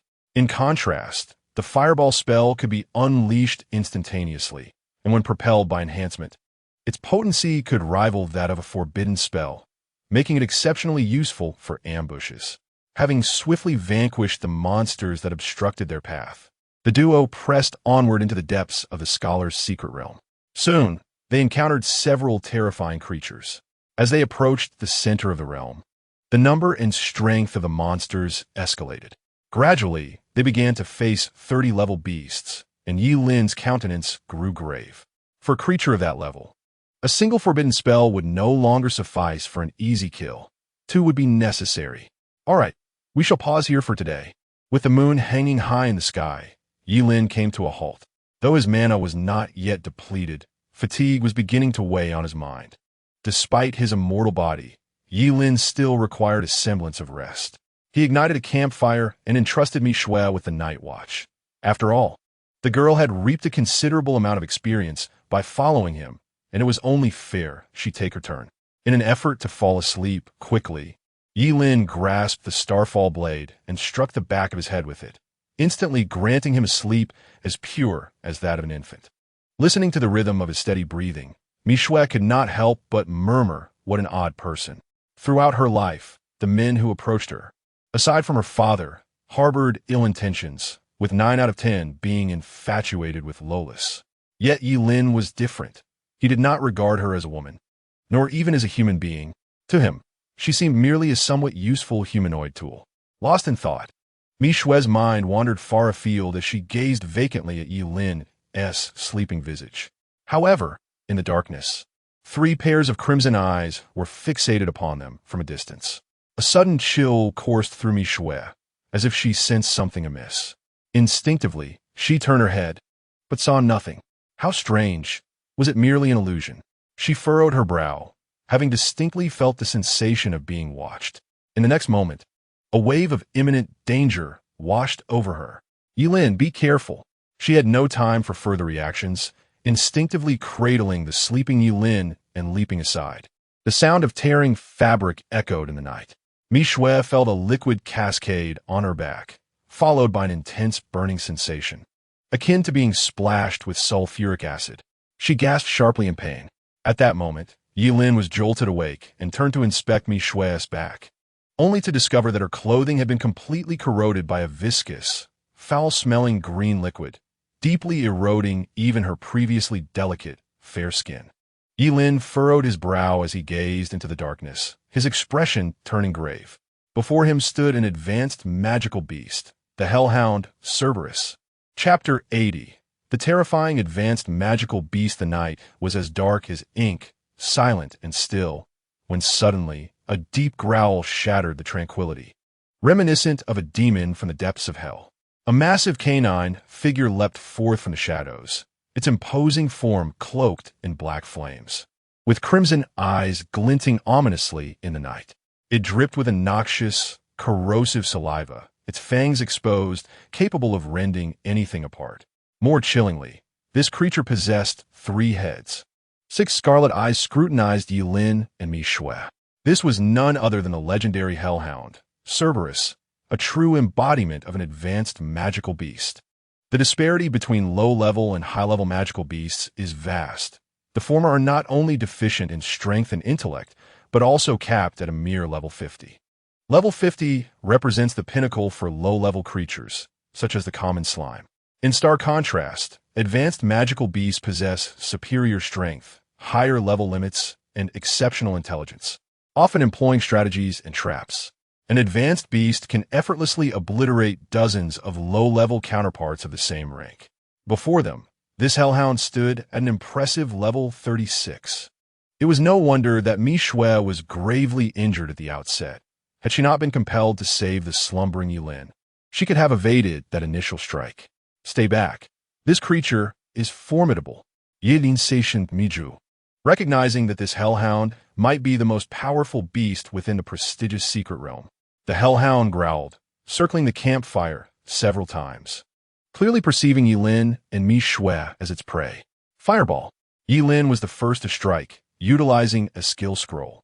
The fireball, enhanced to its utmost potential, transformed into the sigh of the flame god. A colossal, golden-red fiery sun hurtled towards the hellhound. Yet in that moment, Yilin discerned an emotion in the creature's 6 enormous eyes: contempt.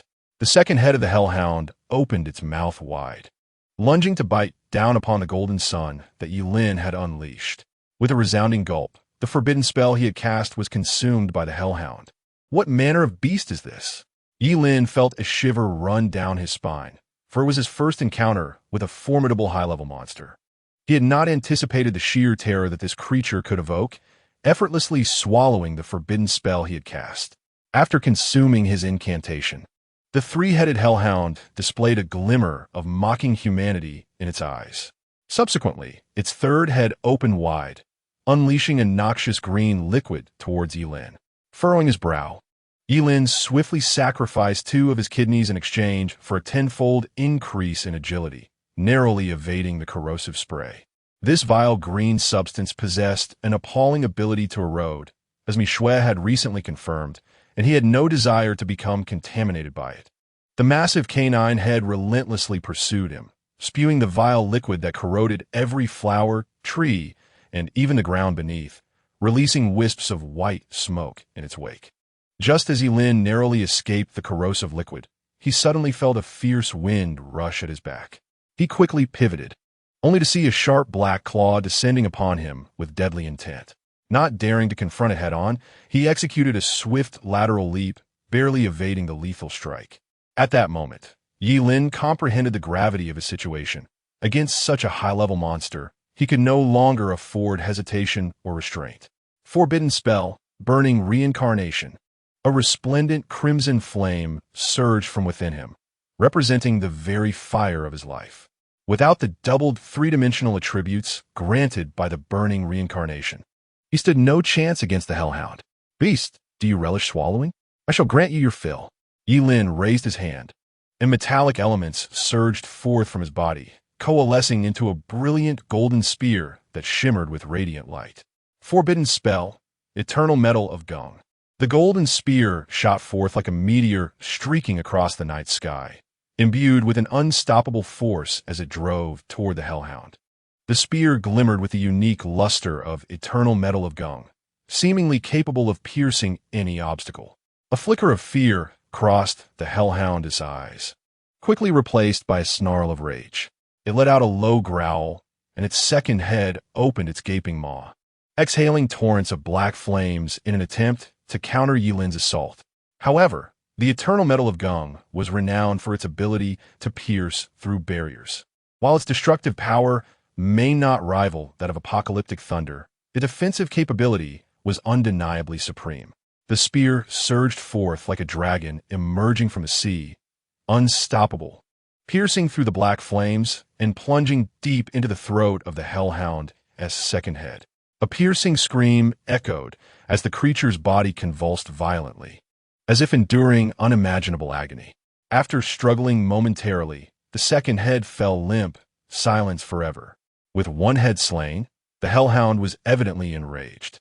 The first head, which had remained silent thus far, erupted with fury, opening its gaping maw to unleash an eerie black aura. This aura carried an overwhelming sense of desolation and decay, as if it heralded the end of all things in the world. As this ominous aura emerged, everything along its path succumbed to decay. Flowers wilted and green leaves withered.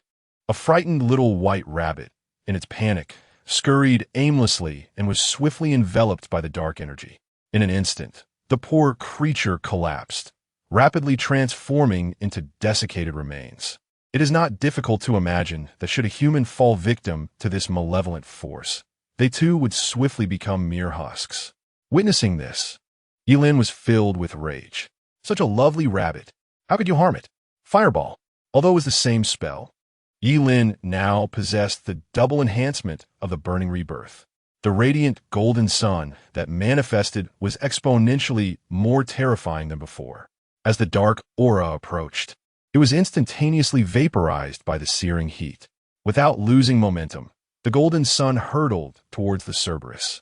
The three-headed hound roared, its massive claws swiping at the approaching golden sun.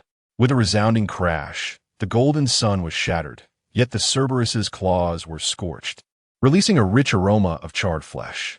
At that moment, Yi Lin had already positioned himself at the side of the Cerberus, invoking the forbidden spell, Eternal Metal of Heaven, summoning a golden spear into his grasp.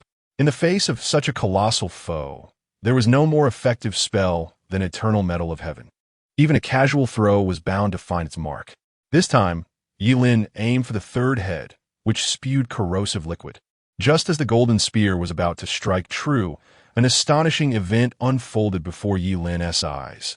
The second head, which should have perished, suddenly revived and clamped its jaws around the speeding golden spear. Had it risen from the dead?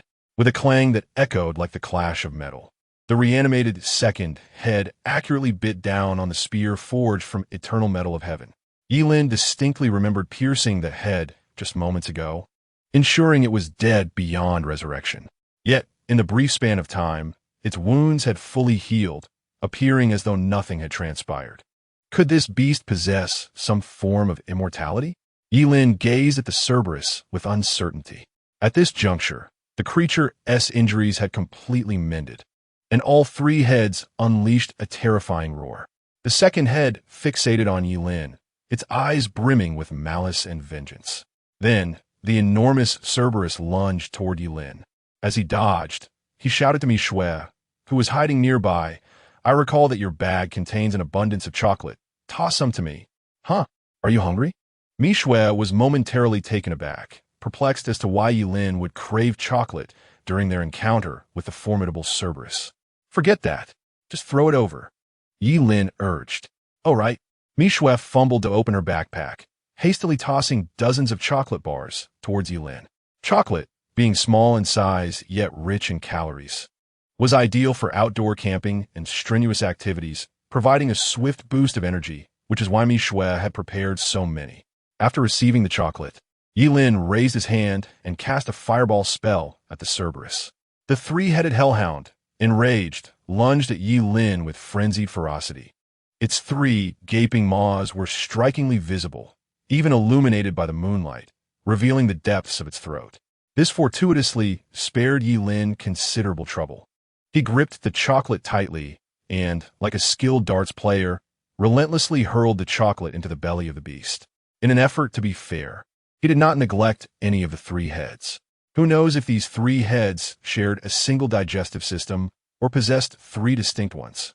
The Cerberus, ever compliant, devoured every morsel as if it could consume everything in existence.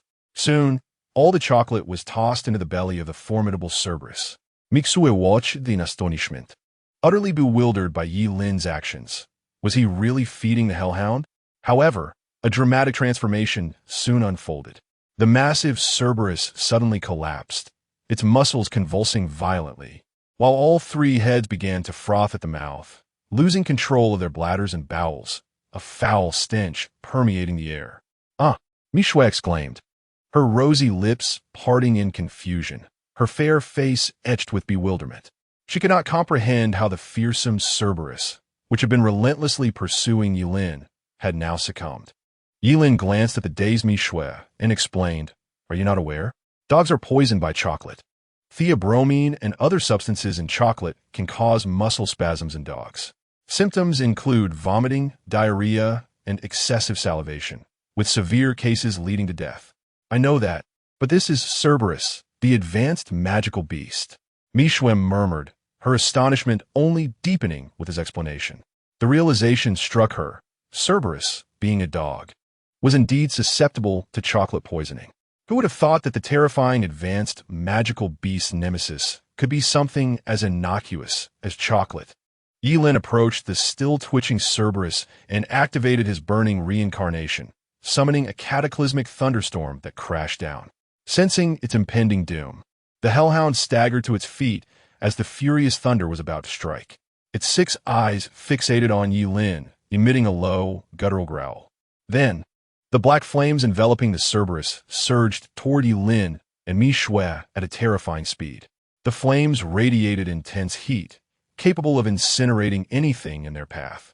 Infused with the hellhound's wrath and madness as it faced death, Yilin swiftly pulled Mishue behind him, raising a hand to conjure a sturdy wall that shielded them both. Forbidden spell, Sighing Wall. Yilin has now reached level 20. Unless faced with creatures or transfigured beings above level 40, it is nearly impossible to breach the defenses of the Sighing Wall. Otherwise, the only option is to circumvent the Sighing Wall to launch an attack on Yilin. Although the hellhound's desperate retaliation was exceedingly terrifying, it could only shake its head and sigh when confronted by the Sighing Wall. The black flames collided with the Sighing Wall, utterly extinguished, leaving not even a single crack upon its surface. At this moment, the storm Yilin summoned had already descended. With a deafening roar, the hellhound was struck down, reduced to a charred corpse. Slaying the level 36 advanced creature, Hellhound, rewards 720 experience points. Advanced creatures yield experience points that are double that of lower tier ones. And bolstered by this influx, Yilin ascended to level 21. However, before he could relish this achievement, he discerned another pressing issue: the black flames unleashed by the Hellhound. Though obstructed from inflicting direct harm upon Yilin and Mishue by the Sighing Wall, rapidly spread around them, igniting a catastrophic fire. The surroundings instantly transformed into chaos and peril, with trees, grass, and nearby shrubs turning to ash in the raging inferno. Quickly, Yilin reacted swiftly, grasping Mishue's hand and dashing away from the encroaching flames. Yet, barely had he moved when Mishue winced in pain. It dawned on Yilin that Mishue had been corroded on her back by the Hellhound as saliva while carrying him as he slept. Without a moment's hesitation, disregarding Mishue's protests, he scooped her up in his arms and hurried toward the periphery of the secret realm. Mishue's cheeks flushed as she felt the scorching ground beneath her, the air thick with the acrid scent of burning and smoke. Yet, in that moment, she wished time could freeze. Just then, amidst her reverie, a clear croak echoed through the air. Yilin turned to see a massive golden toad frantically leaping about, its rear ablaze with black flames. It was the fabled golden toad from last time. Yilin was overjoyed, astonished that after slaying the hellhound, a delightful surprise awaited him. The black flames released in the hellhound's final act had indeed drawn forth the golden toad. Chapter 82. The Delectable Mushroom Soup Forbidden Spell, Burning Reincarnation. Forbidden Spell, Wood Realm Descends. Without a moment's hesitation, Yilin raised his hand to unleash 2 forbidden spells. Under the state of burning reincarnation, the vines summoned by Wood Realm Descends would become more resilient and difficult to escape. Moreover, being in the forest, the execution of Wood Realm Descends would yield its utmost enhancement. It was evident that Yilin had no intention of sparing the golden toad this time. The verdant vines, akin to serpents, slithered towards the golden toad. Terror flickered in the toad's vertical pupils. It clearly had not anticipated such ill fortune today, first being inexplicably scorched, and then encountering Yilin. The multi-treasure golden toad struggled wildly, attempting to free itself from the constraining vines that ensnared it. Yet those vines appeared to possess a life of their own, tightly coiling around it, rendering its efforts futile. The more it fought, the tighter the bindings became. The toad opened its wide mouth, inhaling deeply, and in an instant, its body swelled, stretching the vines apart, while a transparent slime oozed from its skin. With the lubrication provided by this viscous secretion, the multi-treasure golden toad momentarily broke free from the grip of the wood domain's descending vines and sought to flee. I had no intention of harming you, but your obstinacy leaves me no choice. Yilin's gaze sharpened as the vines released by the wood domain lunged once more toward the golden toad. This time, the vines shimmered with a faint golden light and bore numerous sharp thorns. They surged toward the toad like a serpent pursuing its prey, swiftly ensnaring it once again, the vines gradually tightening and slowing its movements. The toad emitted frantic cries, its body becoming increasingly constricted by the vines, as if it were being crushed into a ball. Yet, regardless of how fiercely it struggled or how much slime it secreted, it could not escape the grasp of those binding vines. On the contrary, its violent thrashing only drove the thorns deeper into its skin, causing it to cry out in pain. In a flash, Yilin appeared before the multi-treasure golden toad, visibly delighted to reclaim his quarry. He positioned the Starfall celestial mark above the toad's head. "I know you can understand me. Spit it out, and I shall spare your life," Yilin commanded. The multi-treasure golden toad, being a high-level magical creature, possessed intelligence on par with that of humans. After a moment of hesitation, it expelled a peculiar stone roughly the size of a fist from its mouth. The surface of this stone glimmered with a soft golden hue, seemingly infused with boundless magical energy. Its emergence rendered the surrounding air almost palpable, exuding a sense of oppressive awe. Yilin picked up the stone, feeling an icy heaviness in his palm. The small object weighed down his hand to the point of numbness, adorned with unique patterns reminiscent of dragon scales. "This is dragon scale, or..." A glimmer of excitement flickered in Yilin's eyes, thankful that he had paid attention during geography class in high school. Dragon scale, or, is an exceedingly precious forging material. In the hands of master craftsmen, it could undoubtedly be forged into an epic piece of equipment. Indeed, the multi-treasure golden toad proved that seeing is believing. It could even regurgitate dragon scale Oregon. "Is this all?" Yilin asked, a smile playing on his lips as he gazed at the toad. The toad nodded vigorously. "I do not believe you." Yilin was convinced that the toad harbored treasures even more precious than dragon scale or within it. Otherwise, it would not have so readily relinquished such a valuable item. Although high-level magical creatures possess intelligence comparable to humans, they still lack a certain cunning that humans possess, making it relatively easy to discern their thoughts with a bit of intuition. Yilin did not release the precious golden toad. Instead, he carried it along with me, Shui, to a location far from the black flame. Subsequently, Yilin cast the precious golden toad aside and removed his yin-yang twin birth bracelet, adorning Mi Shue's wrist with it to mend the wounds on her back. Under the influence of the bracelet, Mi Shue's back, previously ravaged by the hellish three-headed hound, began to heal gradually. However, the scars remained rather grotesque. This was a matter that could only be addressed later, once they exited the top scholar's secret realm, by seeking the assistance of a beautician or a similar profession. After healing Mi Shue, Yilin hung the precious golden toad on a towering tree and assigned Mi Shue a task. Every 3 minutes, she was to strike the toad's pale belly with a punch. If it regurgitated anything, she would allow it to rest for 5 minutes. If not, she was to continue striking. Upon hearing Yilin's instructions, the precious golden toad croaked in protest. Yet Yilin was indifferent to the grievances of a mere toad. He hummed a tune and proceeded to prepare a meal. A young girl, gathering mushrooms, carried a large bamboo basket, her bare feet traversing the forest and hills in the early morning light. Along the way, Yilin indiscriminately collected every colorful fungus he encountered.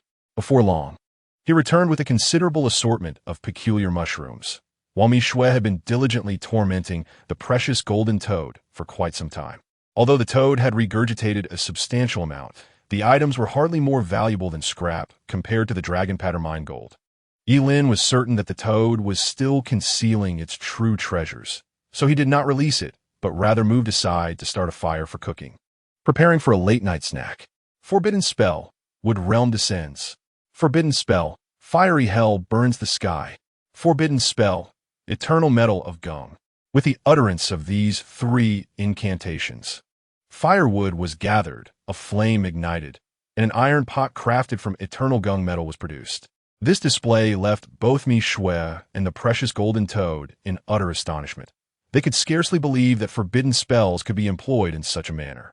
Using a forbidden spell to ignite a fire was one thing, but to forge a pot with it? Was that reasonable? As Yilin observed the water in the pot beginning to boil, he nodded in satisfaction and sliced the vibrant mushrooms, tossing them into the bubbling liquid. Some mushrooms, initially white, transformed into a striking green. The boiling water tossed the fungi about, making Yilin's mouth water with anticipation. Brother, these cannot be eaten, can they? They look toxic. Mi Shue could not help but exclaim. What do you know?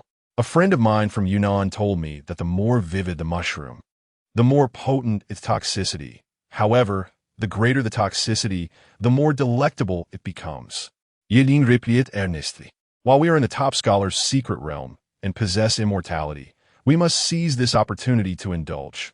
Otherwise, we may never have the chance again. Is that truly the case? Mi Shue blinked her large eyes, clearly skeptical. But soon, the unique, refreshing aroma of the mushrooms wafted from the pot, causing Mi Shue to involuntarily swallow her saliva. Just eat it. 1 bite, and you won't say a word. After 5 minutes of boiling, Yilin eagerly ladled the mushrooms into bowls. He and Mi Shue each took a bowl, soup and fungi included, and swallowed them without hesitation. The sweet fungi glided down the root of the tongue into the stomach, a delight only those who have experienced it can articulate. Mi Shue's small face flushed a rosy hue from the steaming broth, rendering her utterly adorable. How is it? Delicious, isn't it? Yilin wiped his mouth and ladled another bowl for himself and Mi Shue. It's delightful, but why do I see 2 little people fighting on your head? Mi Shue inquired, perplexed. It's nothing, just a minor issue. The poison has merely taken effect. No sooner had he spoken than Yilin collapsed with a thud, his head plunging into the still boiling mushroom soup, the bubbling sound echoing as his head was cooked. Oh, so the poison has taken effect. I thought the fungi weren't cooked enough. Mi Shue chuckled foolishly, her beautiful eyes rolling back as she too succumbed to unconsciousness. As Chapter 83, the hard days come to an end unfolded, Yilin awoke to find the pot of broth incessantly boiling, cooking his very brain. His head was thoroughly cooked, resembling a sheep's head placed on a table, ready to be served. Due to the nerves having been boiled, he felt no pain whatsoever. After confirming Mi Shue was still in a state of poisoning and unresponsive, he focused his thoughts, and the terrifying regenerative ability of his undying form began to manifest. The overcooked flesh began to peel away, revealing a fresh skull, from which new muscle fibers, blood vessels, and skin emerged. Even the dislodged eyeballs regenerated. The fungi are indeed delicious. Next time, I should find a spot further from the pot. Yi Lin mused with a wry smile. He was no masochist, after all, and certainly did not enjoy having his head boiled. This chilling scene unfolded clearly before the eyes of the Debajan Chan, which had been suspended upside down for an entire night. Its already round, slitted pupils nearly popped from their sockets. Do humans possess such terrifying regenerative abilities? Even magical beasts would surely perish if their heads were boiled. Observing Mi Shui, still unconscious, Yi Lin approached the Debajan Chan and flicked its pale belly. I say, you've been hanging here all night, yet you still refuse to relinquish the treasure? Must you die here to be satisfied? The Debajan Chan remained silent, evidently unwilling to comply. Faced with its stubbornness, Yi Lin decided against further coercion. After awakening Mi Shui, he entrusted both the Debajan Chan and their belongings to her before embarking on another monster hunting journey. With 24 days remaining until the closure of the scholar's secret realm, he was skeptical that the Debajan Chan could withstand such rigorous torment for the entire duration. As they progressed, Yi Lin and Mi Shui worked in seamless coordination, with Yi Lin casting binding curses on the monsters while Mi Shui tormented the Debajan Chan to extract items from it. They wreaked havoc throughout the scholar's secret realm, swiftly accruing experience points. In the blink of an eye, more than half a month had passed, leaving only 5 days until the closure of the realm. At that moment, 3 priests emerged from the operating room, their faces marked by dark circles and exhaustion, relieved as they spoke to Zheng Kanki. With great satisfaction, the surgery was deemed a success, and Wu Shaoqi and his companions had nearly reverted to their former selves. Zheng Kanki's face lit up at the news. Thank you for your hard work, esteemed colleagues. Rest assured, I, Zheng, will faithfully report your contributions during this time. Just then, Wu Shaoqi and his group were wheeled out of the operating room by medical staff. Teacher Zheng, I feel as though my face has an odd shape. It seems a bit square, one of the top scholars remarked. A square face conveys stability, Zheng Kanki replied, waving his hand dismissively. But could it be a tad too square? The scholar sat up, revealing a perfectly square visage, sharp and angular. Zheng Kanki was taken aback and promptly seized the collar of a priest nearby. What is the meaning of this? The priest sighed in resignation. Boss, they've been squashed into a meat patty. It's remarkable that they can regain human form in such a short time. Any issues with facial shape can be addressed later by a cosmetic surgeon. Zheng Kanki nodded in agreement. Teacher Zheng, what about my situation? One of my arms is shorter. Another scholar interjected. It's natural for everyone's arms to vary in length. You'll adapt, Zheng Kanki reassured him. But it shouldn't be this outrageous. The scholar angrily raised his arm, revealing one hand of normal length while the other was merely a few inches long. Zheng Kanki's eyes widened in disbelief as he grasped the priest's collar once more. Are you mocking me? After such a transformation, you dare to declare the surgery a success? Boss, we stitched together over a dozen people in just half a month, averaging 1 person a day. It's only natural for some discrepancies to arise. I'll fix his arm. Please remain calm. The priest hastily replied. Soon, various peculiar symptoms emerged among the others. Some had extra taste buds in their intestines, others sported steel doors on their palms, and some had tongues protruding from their armpits. Complaints echoed around the entrance of the operating room. Wu Shaoqi, witnessing this chaos, broke into a cold sweat. He checked his own body and, relieved to find no such bizarre afflictions, exhaled deeply. However, a flicker of resentment crossed his eyes as he threw off the covers, intent on confronting Yi Lin. He had not forgotten who had subjected him to the ordeal of bodily reconstruction. Yet, as he stood up, he immediately sensed something was amiss. To his astonishment, he discovered that he possessed 2 left feet. Yi Lin, this is far from over. Wu Shaoqi seethed, his eyes aflame with fury. If Yi Lin could wield forbidden spells infinitely within the top scholar's domain, what would happen outside its confines? Without the immortality granted by that realm, would he not revert to being a helpless lamb at the mercy of others? At that moment, he vowed to make Yi Lin pay dearly, ensuring he understood the consequences of crossing Wu Shaoqi. Meanwhile, within the confines of the top scholar's domain, Yi Lin remained oblivious to Wu Shaoqi's wrath, diligently searching for magical beasts. After 2 hours of searching, he had encountered but 2 living individuals and not a single magical creature. Ultimately, Yi Lin had to confront the stark reality. The monsters within the top scholar's secret realm appeared to have been eradicated by him. At this juncture, Yi Lin had ascended to level 25, while Mi Shui had reached level 23. It is noteworthy that the treasured golden toad remained obstinately silent. Its once pristine belly had been battered to a mosaic of bruises by Mi Shui, yet the creature's defiance persisted. Yi Lin once again suspended the golden toad upside down, then calmly caressed its belly. "Ah, small toad, it seems today we must part ways." Upon hearing this, the toad's round, glistening eyes brightened. Its arduous days were finally coming to an end.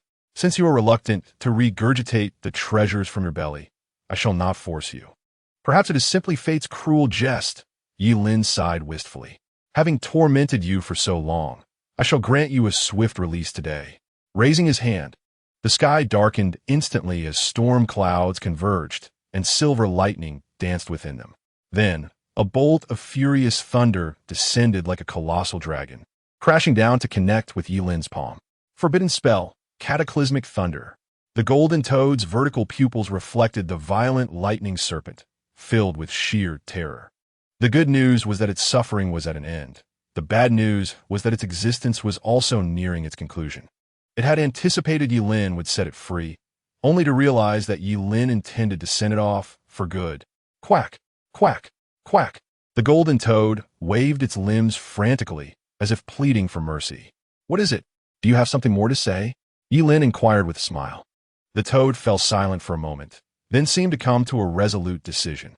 Over time, it had discerned that this human was nothing short of a lunatic. It could neither provoke nor evade him. As long as the green hills remain, one need not fear a lack of firewood. The more intelligent a creature, the more it fears death. Suddenly, the toad's massive mouth began to slowly undulate, as if mulling over something. Then, accompanied by a deep, resonant croak, it astonishingly expelled a shimmering weapon from its maw. The weapon traced an elegant arc in the air before embedding itself at an angle into the ground before Yi Lin. It was a staff, radiating a faint golden glow, seemingly imbued with boundless power. Intricate patterns adorned its shaft, reminiscent of flames dancing, each detail exuding an air of mystery and nobility. Yi Lin was taken aback. He had never anticipated that the treasure the golden toad had concealed for so long would be his staff. He hastily examined the attributes of his staff. Crimson Flame Staff, level, epic, attribute, 50 increase in mental power, can be refined. Skill, Crimson Flame Devastation. Crimson Flame Devastation, when casting fire spells with the Crimson Flame Staff, reduces mana consumption by 30 and increases power by 50. Yi Lin gasped in astonishment. This staff was indeed an epic-grade artifact. No wonder the golden toad had guarded it so jealously. However, the enhancements provided by this epic-grade equipment are truly astonishing. The benefit of a single piece of epic gear is equivalent to the combined total of 3 high-grade items. If only you had coordinated sooner, you could have spared yourself such hardship. Yi Lin grasped the Crimson Flame Staff and, with a decisive swing, unleashed a basic skill, Flame Blade. The class talent has reached its pinnacle. Flame Blade has been empowered to God of Flame's fury / Yi Lin wielded the Crimson Flame Staff, and a tempestuous force converged at its tip, forming a colossal vortex of fire.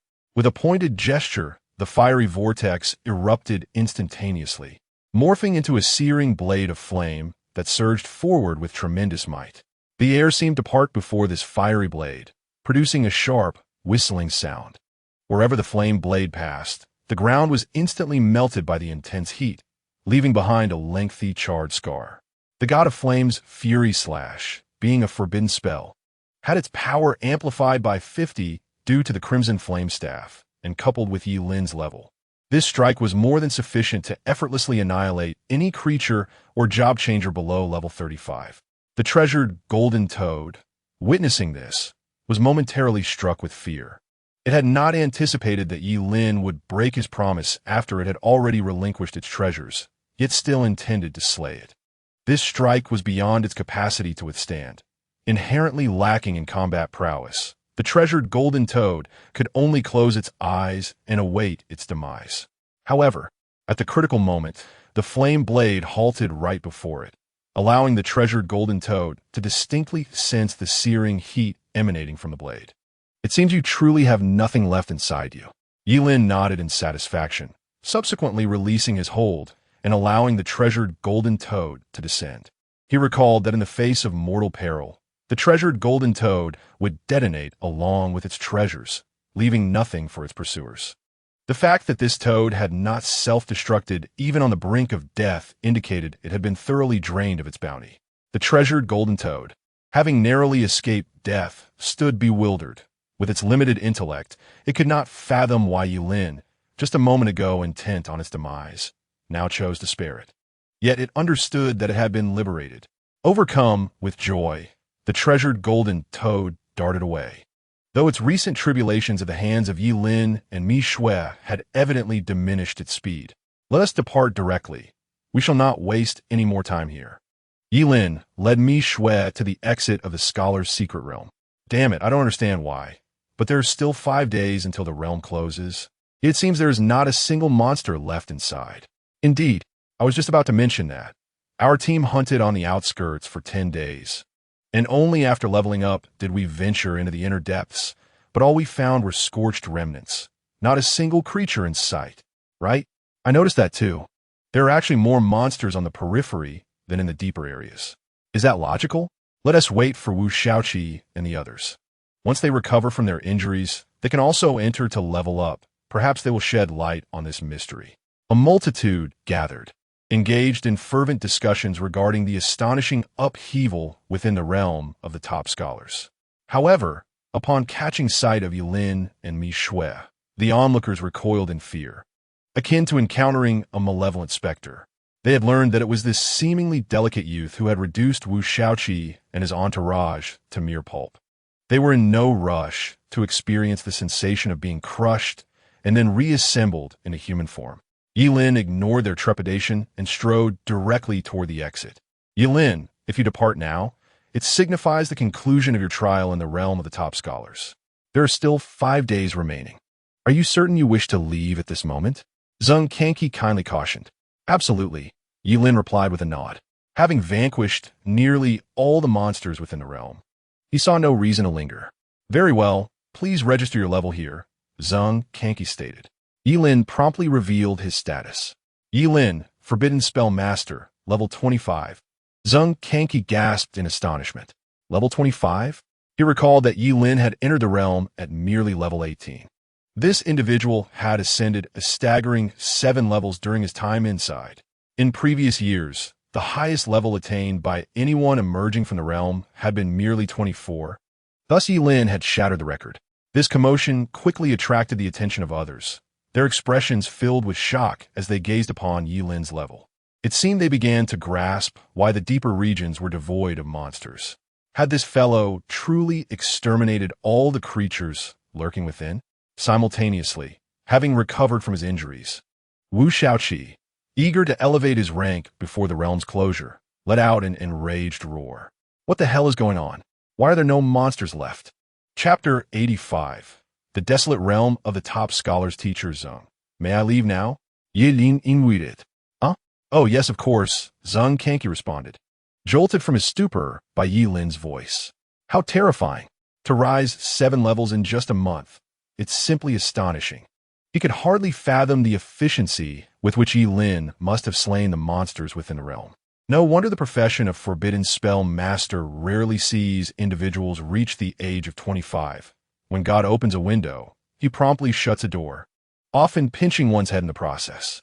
If Forbidden Spell Masters enjoyed the same longevity as other professions, those others would be rendered obsolete, better off seeking an early demise. Wait, you cannot leave. Zheng Kanki suddenly realized as Yilin passed by. Your level is currently the highest, and you may very well be this year's national champion. So you must remain until the realm closes. What rewards a company being the national champion? Yilin asked directly. Certainly there are rewards. Zheng Kanki nodded affirmatively. In addition to the honor, the Daxia government will bestow generous prizes. How generous? Yilin's eyes sparkled with curiosity. perhaps rewards as substantial as 3 to 4 stories high. Upon hearing Zheng Kanki's explanation, Yilin decisively chose to stay, having initially intended to return to Qingcheng at once. After all, he had thoroughly offended Wu Shaoqi, a local tyrant in Deep City, and it was prudent to avoid unnecessary trouble. However, the prospect of a reward altered the situation significantly. Yilin settled in with a sense of assurance, and before long, 5 fleeting days had passed. The top scholars from the secret realm began to emerge one after another. Yet their expressions were dire, as though they had consumed something exceedingly unpleasant. During those 5 days, some teams of 5 had managed to slay a mere 4 magical beasts collectively, averaging less than 1 per person. Some had not encountered a single beast, merely wandering aimlessly within the secret realm. It seemed as if the magical creatures had mysteriously vanished due to some irresistible force. For instance, Wu Shaoqi and Ning Yi, along with their group of more than 10, had only crossed paths with 2 magical beasts in 5 days. They had killed one, while the other was a treasured golden toad. They exerted immense effort, chasing and cornering it before finally capturing it alive. However, a more bizarre incident unfolded. The golden toad's belly was utterly empty, devoid of any treasure. This was entirely contrary to the nature of the golden toad, which was known to covet riches and would typically swallow any treasure in sight. The only plausible explanation was that someone had beaten them to it, taking all the treasures from within the toad's belly. Wu Shaoqi's expression darkened considerably, resembling an imminent volcanic eruption, instilling fear in those around him. He had entered the secret realm at level 22 and emerged at the same level, which implied he had gained nothing from the experience and had merely endured a brutal beating, requiring over half a month to heal. Clearly, the culprit behind his misfortune was Yilin. Upon stepping out, Wu Shaoqi nearly charged at the calm-faced Yilin. Had it not been for Yilin, he could have easily leveled up 3 or 4 times over the past month and even contended for the title of the national top scholar. Yet, Wu Shaoqi restrained his inner turmoil, casting a cold glance at Yilin before averting his gaze. Engaging in combat within the secret realm would undoubtedly place him at a disadvantage against Yilin. He was not foolish enough to stumble twice in the same place. Nevertheless, this matter could not simply be brushed aside. As everyone exited the secret realm, their levels were meticulously tallied, revealing that Yilin was undeniably the highest ranked among them, having vanquished all the magical beasts within the realm. Congratulations, Yilin, you are the highest-ranked individual in this secret realm, Zheng Kanki praised. Even though this outcome was anticipated, the astonishment in Zheng Kanki's eyes remained palpable. Historically, the title of national top scholar had been monopolized by students from prestigious cities, where scholars often entered the secret realm at levels exceeding 20, far surpassing the mere teens of those hailing from smaller counties. Yilin undoubtedly defied this norm. For Qingcheng is indisputably a small city. Once this news spreads, it will undoubtedly leave countless people astounded. What? Level 25. Wu Shaoqi could no longer maintain his composure. Glaring at Yilin with an expression of deep resentment, he distinctly remembered that before entering the secret realm, Yilin was merely at level 18, and yet he had ascended a staggering 7 levels in one breath.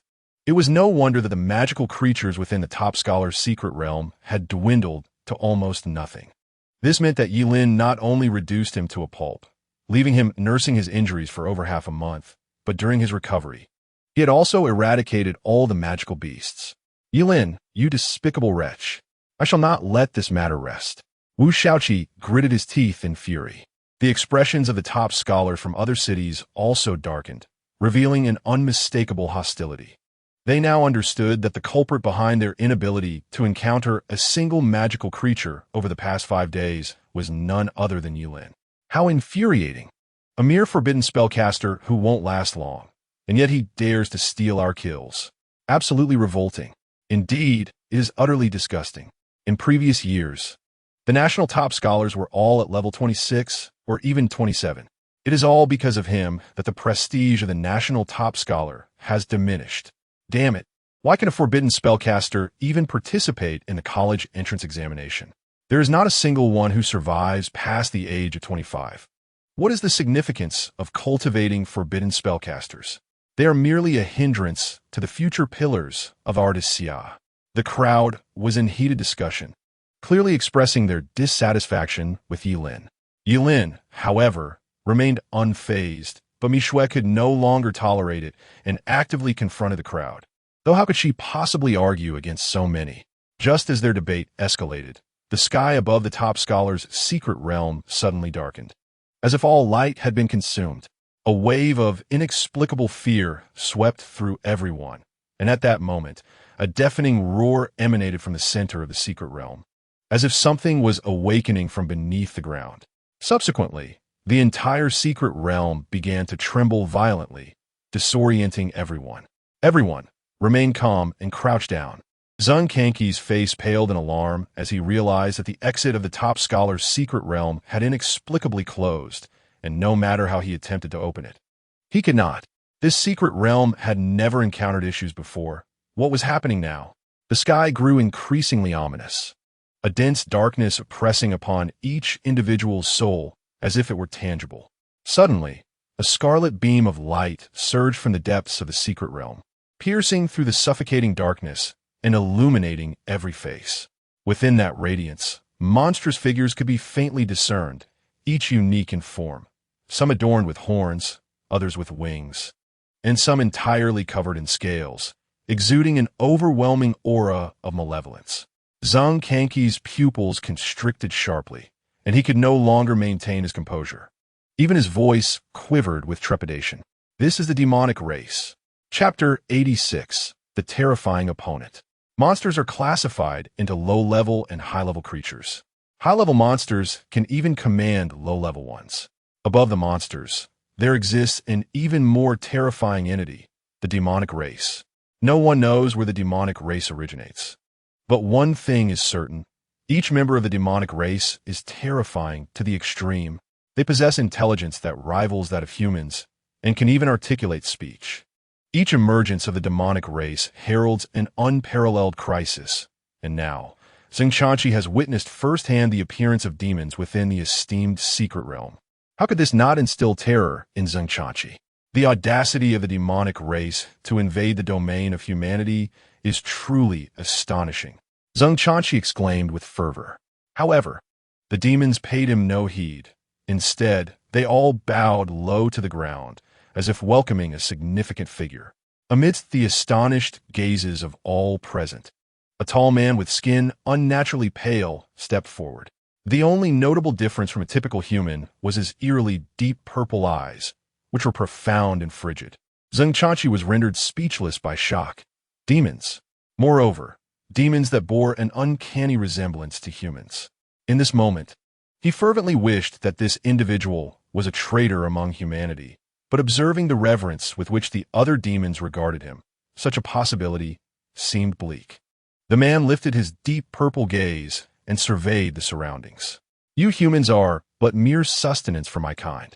How dare you now attempt to cultivate our lowly servants for your own sport? You truly are oblivious to the peril that awaits.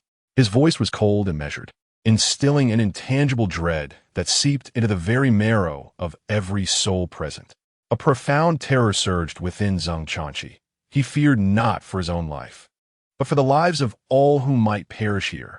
These individuals were the top scorers from across the nation, the finest of the younger generation poised for career advancement. Should they all meet their demise here, it would undoubtedly cripple the entire realm of Daxia. All of you, take shelter behind me. Do not worry.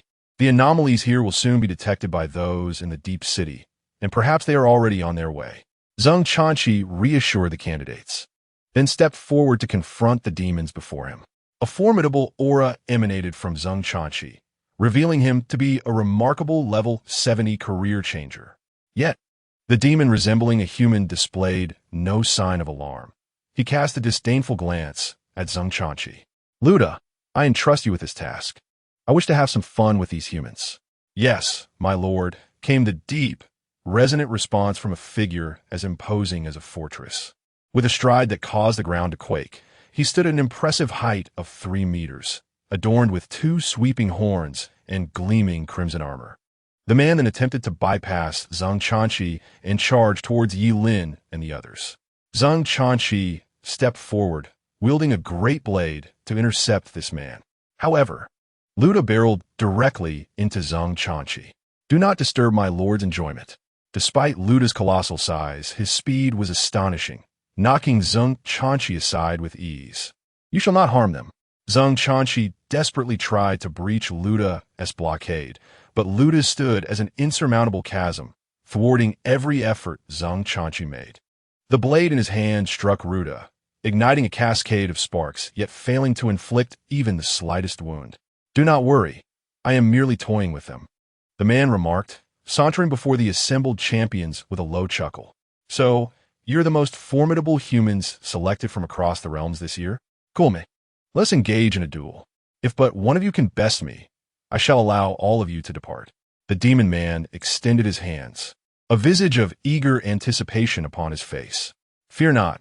According to your hierarchy, I possess a mere level 20.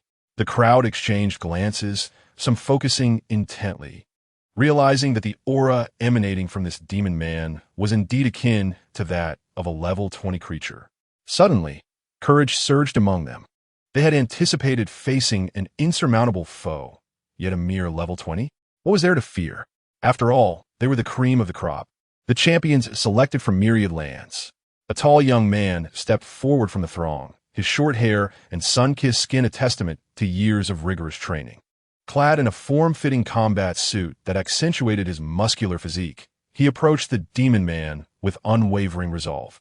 I shall fight you, he declared, his voice resonating with determination and confidence. I am Lin Zian, the champion of Chao City. With Lin Zian in the fray, hope blossomed. He was a divine knight, boasting a level of 21. Indeed, a level 21 against a level 20 would surely tip the scales in their favor. Yet, before his declaration could fully resonate, Lin Zian launched himself into the crowd like a cannonball, bowling over 7 or 8 individuals before he finally came to a halt. Everyone stood in stunned silence. 4 Lin Zian had been effortlessly dispatched by the demon man in an instant. Coughing violently, Lin Zian expelled blood, mingled with fragments of his own innards. Were it not for the life-preserving force of the champion's secret realm, he would surely have perished, as a clear footprint marred his chest. Champion? Preposterous. You are as feeble as ants, the demon man scoffed disdainfully. Who shall be next? This time, none dared to answer his call. Though he appeared to be merely a level 20, the demon man's displayed prowess was utterly terrifying. Many had scarcely perceived how he had struck before Lin Zian lay gravely injured. What? Are you so frightened that none will step forward? The demon man mocked. Indeed, humans are nothing but cowardly wretches. This taunt ignited the spirit of the young champions, prompting several to charge at the demon man, only to find themselves swiftly incapacitated. The so-called champions crumbled before the might of this demon, appearing utterly ineffectual. Wu Shaoqi swallowed hard, his legs trembling as he slowly retreated. He was among the few capable of discerning the trajectory of the demon man's attacks. However, it is precisely because he could see clearly that he understood the terrifying nature of the demon man before him. Although the man was only at level 20, even those at level 30 or 35 would likely find themselves at a disadvantage against him. Suddenly, Wu Shaoqi seemed to recall something. He abruptly halted and, with a righteous demeanor, turned to face Yi Lin, exclaiming loudly, Yi Lin, what are you waiting for? With great power comes great responsibility. You hold the highest level and strongest combat ability here. Why not take action? Chapter 87. The unusual illumination spell. Wu Shaoqi's commanding voice drew everyone's attention to Yi Lin. They were instantly filled with joy. Indeed, they had a forbidden spellcaster among them, within the confines of the scholar's secret realm, under the protection of the laws. One would not perish. Even a level 25 spellcaster could stand their ground against a level 35 or even 40 class changer. Yiding, why are you still hesitating? You've nearly vanquished all the creatures here. Do you dare to remain silent in the back? You alone can confront that demon. Do you intend to cower, like a turtle? With Wu Shaoqi leading the charge, others in his team began to morally pressure Yi Lin as well. Mi Shui was nearly fuming with indignation. She angrily pointed at the group and rebuked, You just called Yi Lin disgusting, claiming he affects the pillars of our great Xia. And now you expect him to save you? How shameless can you be? I find you truly repulsive. Feeling a twinge of guilt for Mi Shue's words, the others furrowed their brows and retorted, "What do you know? If it weren't for Yi Lin injuring us and slaughtering the creatures, leaving us unable to level up, we wouldn't be struggling against that demon. Ultimately, it is Yi Lin's fault. How dare you utter such words? Shameless." Mi Shue could no longer contain her anger and exploded, unable to fathom the depths of their audacity. Forget it. Why waste your breath on these people? They would blame gravity if they couldn't produce anything. Yi Lin consoled Mi Shue before addressing Wu Shaoqi. "I can take action, but I cannot work for free, can I? Here's the deal. Each member of your team must provide me with a piece of high-level equipment as compensation." "What do you say? One piece of high-level equipment each? Yi Lin, you truly overreach." Wu Shaoqi scolded angrily. "What? I am risking my life to confront the demon, and you all are unwilling to part with even a single piece of high-level equipment? Do you value that equipment more than the lives of everyone present?" Yi Lin retorted sarcastically. "Isn't this just moral coercion? As if no one else would do the same." Upon hearing this, the other scholars cast glances filled with hostility towards Wu Shaoqi and his companions. Wu Shaoqi's expression darkened instantly. The wrath of the masses was not to be trifled with. He gritted his teeth, glared at Yi Lin, and removed a ring from his hand, thrusting it into Yi Lin's palm. "Kid, take care. You may have your life, but you might not make it out alive. You need not worry about that." Yi Lin accepted with a smile. Witnessing Wu Shaoqi surrender an item, his entourage, despite their immense reluctance, begrudgingly handed over their equipment to Yi Lin with scowls etched on their faces. As Yi Lin gazed upon the array of high-level gear before him, a grin spread wide across his face, nearly reaching his ears. Selling these valuable items, coupled with the 5 million reward from Qingqing, would elevate him to the status of a bona fide millionaire, an amount that would require him to sell several hundred kidneys to amass otherwise. Observing Yi Lin's exuberant delight, Wu Shaoqi's expression twisted with irritation. "Yi Lin, you've taken your share. Why do you hesitate to act?" Yi Lin ignored him, instead transferring the collection of equipment to Mi Shue. "Please hold on to these for me." "Be careful," Mi Shue replied, her beautiful eyes filled with concern. Yi Lin nodded and approached the demon man, who regarded him with interest. "You humans are indeed amusing, even in times of crisis. You do not forget to squabble among yourselves." Yi Lin disregarded the demon's remarks, raising the Qian staff and concentrating his mental energy at its tip. Fireball spell. At the moment he unleashed the incantation, everyone stiffened in disbelief. What was he doing? Casting a forbidden spell? Why resort to the most basic fireball? Did he not comprehend the might of the demon before him? Even the demon man's lips twitched in disbelief. "You dare use a fireball against me? How utterly ridiculous." He lifted his hand, preparing to crush the diminutive fireball, but at that instant, the small sphere expanded violently, transforming into a radiant sun of crimson gold in the blink of an eye. Boom! The blazing sun descended, engulfing the demon man entirely. While the temperature around them surged dramatically, a torrential wave of heat crashing upon them. The onlookers were momentarily stunned. Why did Yi Lin's fireball differ so drastically from their own? Yet, whether it was the incantation or the magical fluctuations, they could ascertain that Yi Lin had genuinely cast a fireball spell.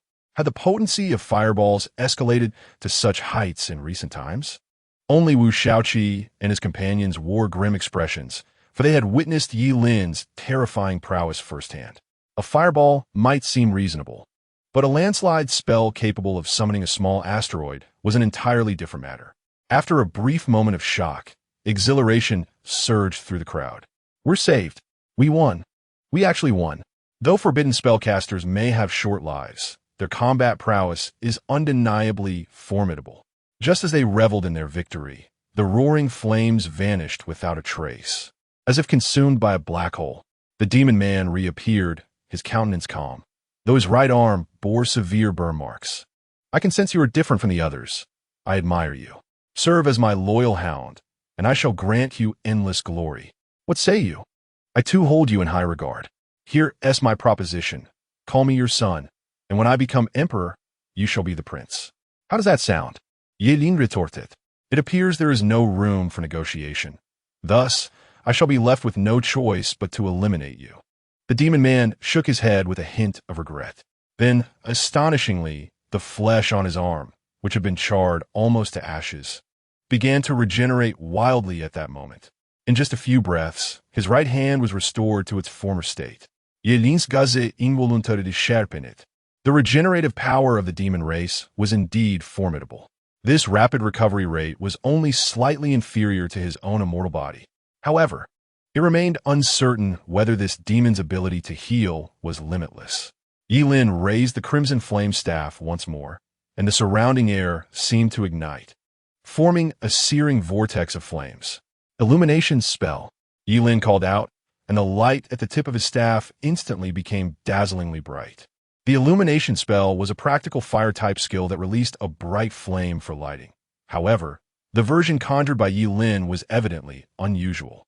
Amidst the spectators' astonishment and fear, a surge of even more violent fiery energy erupted from the staff, transforming into a colossal fire dragon that roared toward the demon man. The fire dragon writhed through the air, incinerating the atmosphere in its wake and leaving a long trail of flames. Everyone was left in shock. Who uses such a thing for illumination? Chapter 88. Stay for a good meal as the fire dragon surged toward him. The demon man had learned to be more prudent this time. When facing Yilin, he could not merely observe his casting movements or incantations. Those were mere distractions. Instead, he focused on the actual might of the skill. A surge of magical energy swirled around him, coalescing into a massive black magical shield before him. The fire dragon collided with the shield, unleashing a deafening roar as flames and magic clashed, creating a tempest that distorted the surrounding air.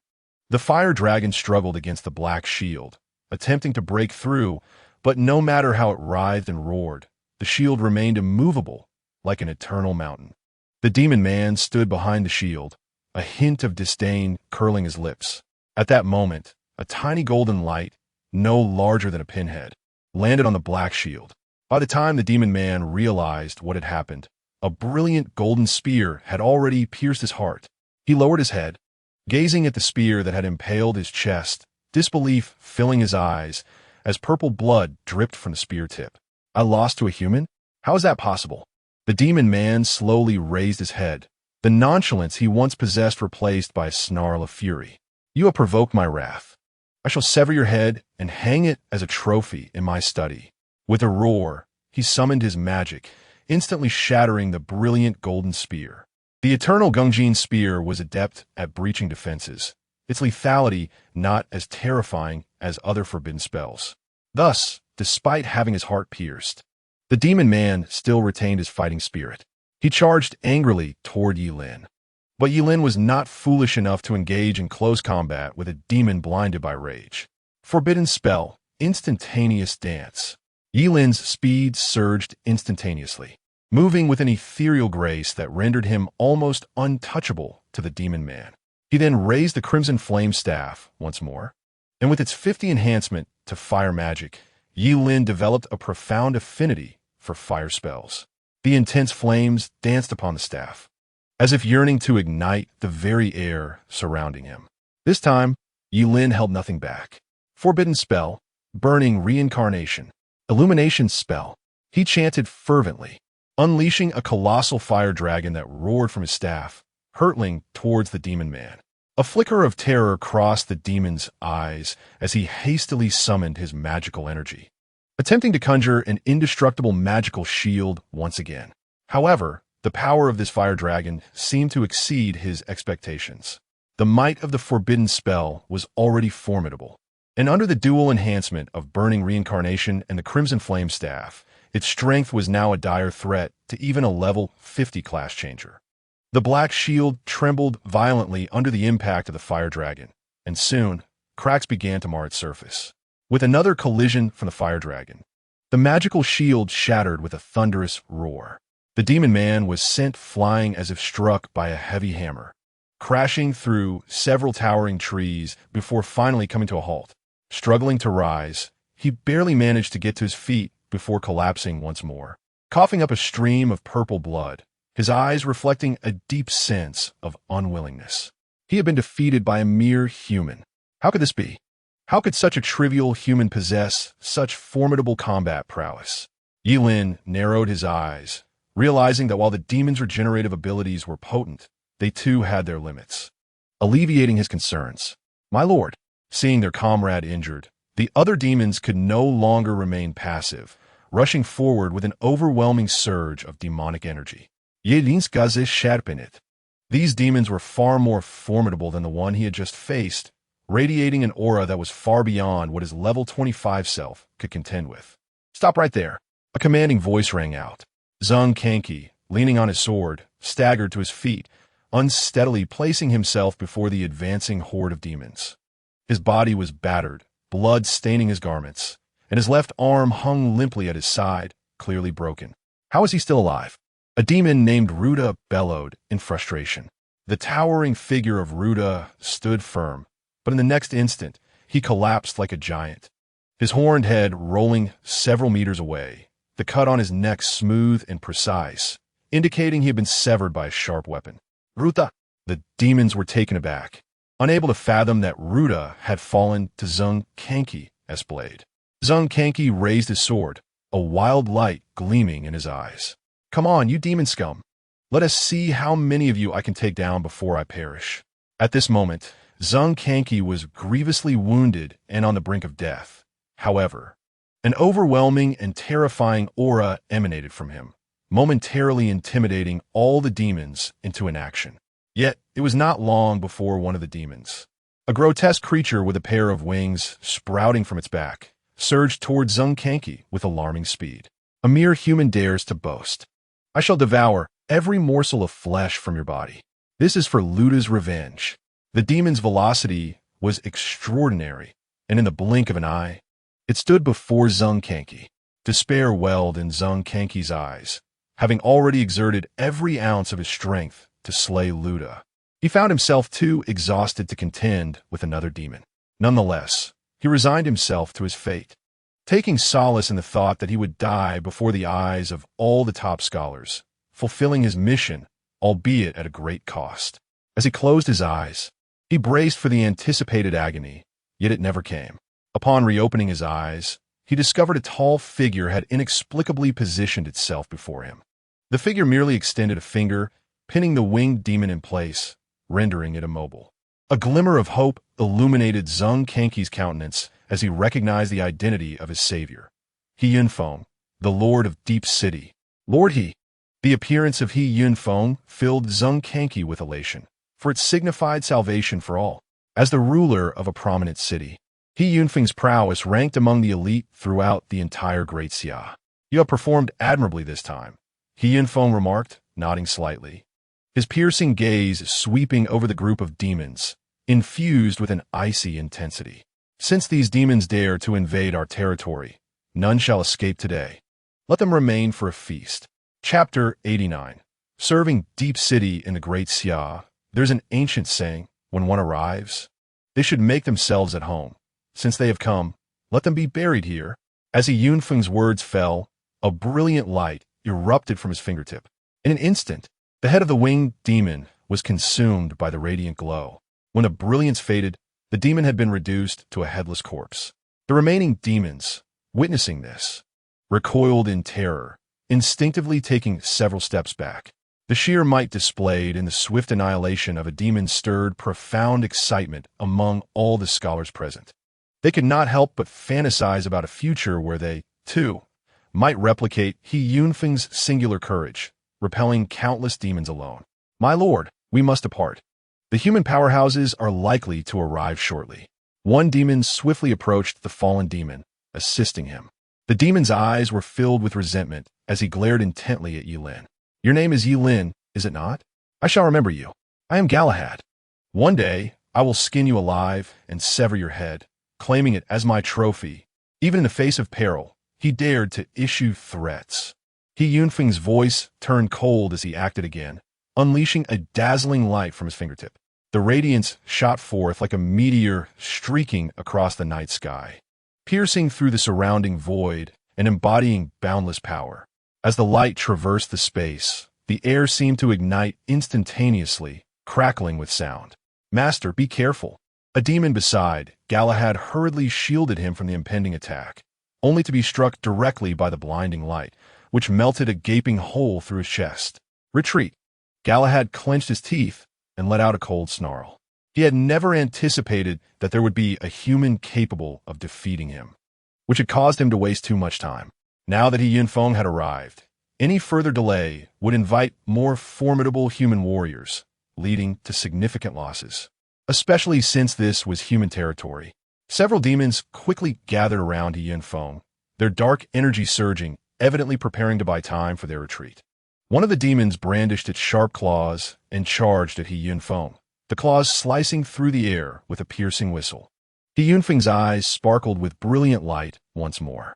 With a gentle flick, a beam of light shot forth, piercing through the demon's body in an instant.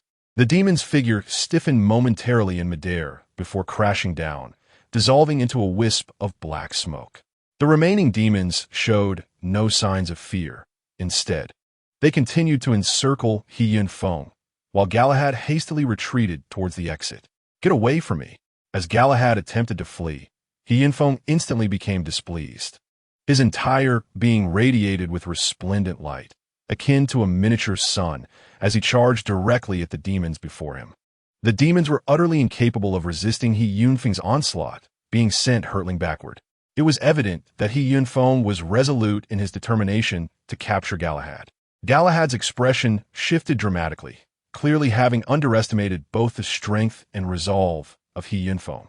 At that moment, from the crack in the secret realm of the top scholar, a pale hand suddenly reached out, colliding with the rushing He Yunfeng.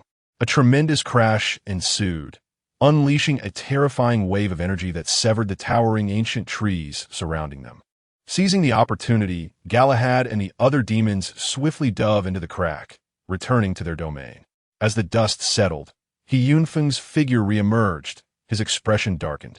"Your kind may lack in many aspects, but your speed in fleeing is truly remarkable," He Yunfeng scoffed. "Words are futile. If you have objections, feel free to pursue us." A hoarse and aged voice echoed from within the black crack.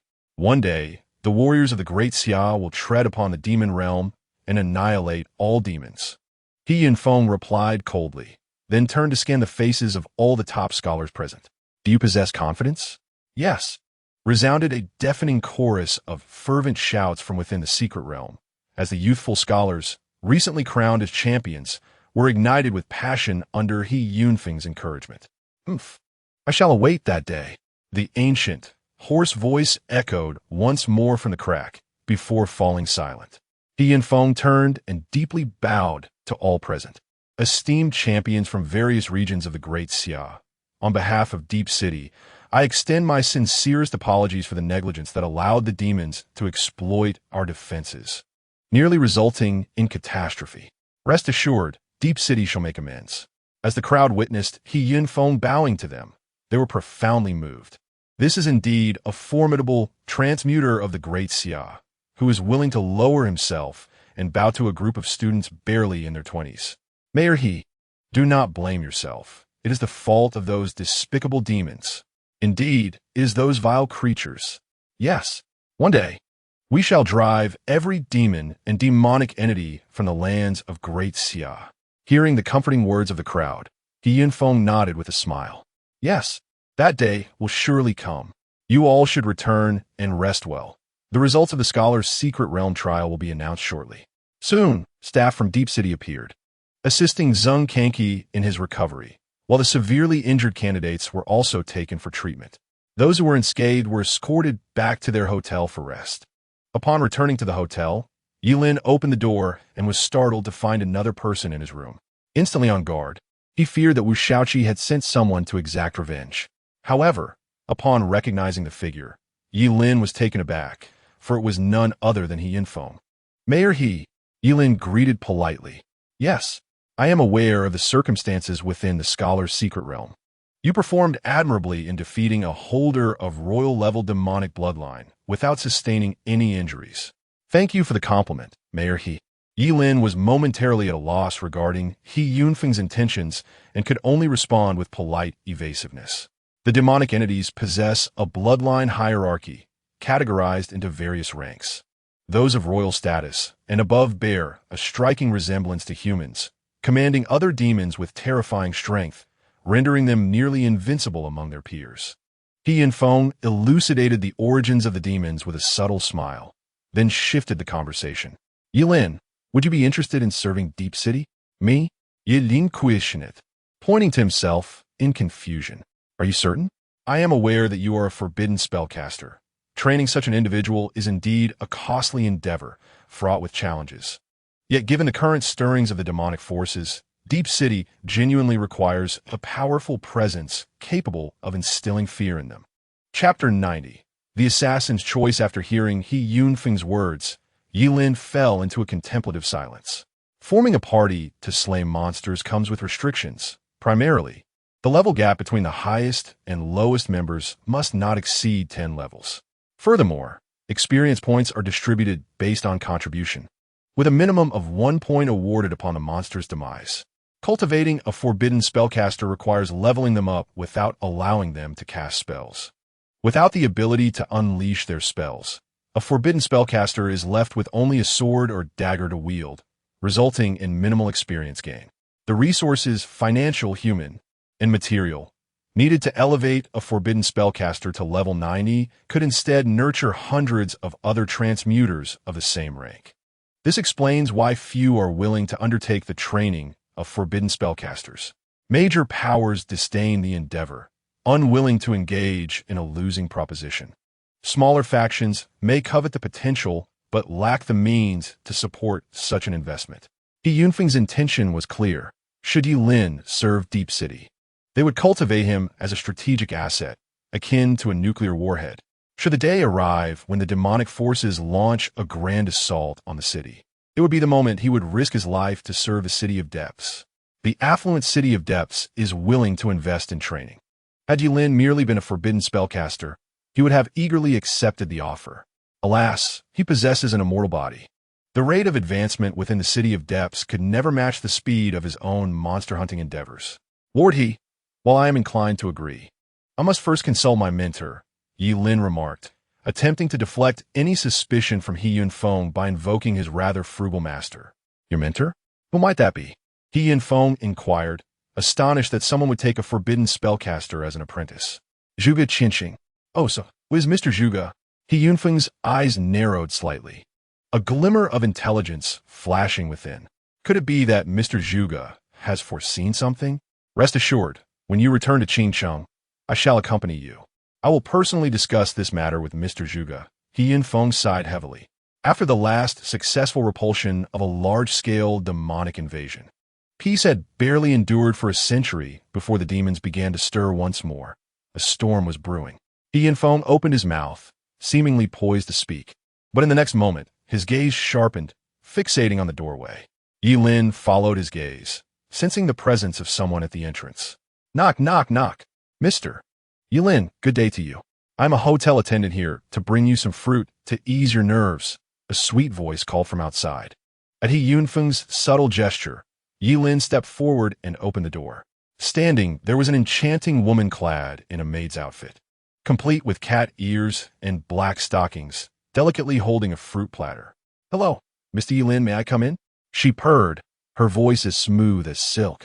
And Yi Lin had no doubt she was currently in a state of heightened allure. However, drawing from his years of experience in the slums, Yi Lin quickly surmised her intentions. If he were to allow her entry, he would soon find himself confronted by an otherworldly being asking, "Can you guess how high I can jump?"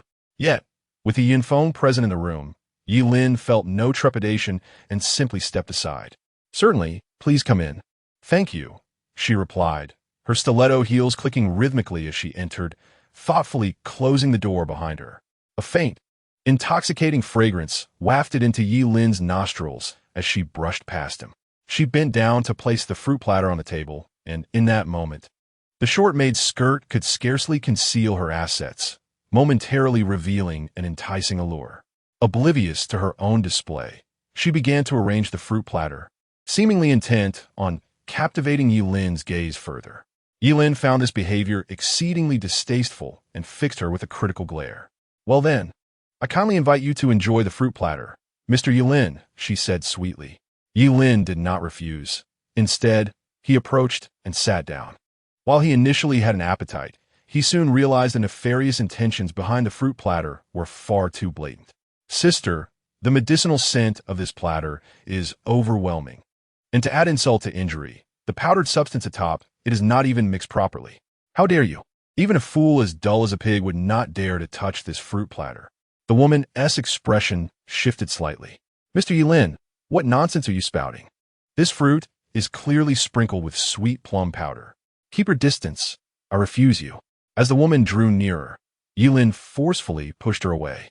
"But since you lack appreciation, you might as well perish," she exclaimed fiercely, thrusting a sharp dagger toward Yilin's heart with blinding speed. The dagger glimmered with a faint purple hue, evidently laced with potent poison. In that instant, Yilin realized that this woman was a formidable assassin, boasting a level over 50. For the sake of eliminating him, Wu Shaoqi had indeed spared no expense. Alone, he could have fought her to a standstill. However, today, it was clear that he would not be the one to take action. Before the dagger could reach Yilin, a large hand seized her wrist like an iron clamp, and He Yunfeng emerged with a frigid countenance. "Who sent you?" His tone was chilling, revealing his genuine fury. He the city lord?" The woman initially appeared impatient, but upon recognizing the man's face, her expression drained of color. "He Yunfeng, the man who stands as the pinnacle of combat prowess in Deep City. How could he be in Yilin's chamber?"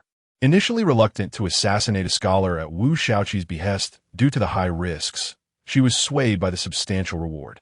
Yet, had she known He Yunfeng was present, no amount of compensation would have compelled her to comply, not even if Wu Shaoqi had groveled before her. Pale and stricken, the woman understood that being caught red-handed by He Yunfeng meant certain death or a fate worse than death. "Do not make me ask a third time. Who sent you?" He Yunfeng's voice grew increasingly severe. The woman's face was a mask of conflict. Offending the Wu family would lead to dire consequences, just as with crossing the city lore of Deep City. Faced with no viable escape, she resolved that her best option was to die before He Yunfeng, believing that death would absolve her debts. As for whether He Yunfeng might uncover her backers, that was a concern for him alone. There was no choice. A good person should not be threatened with a gun.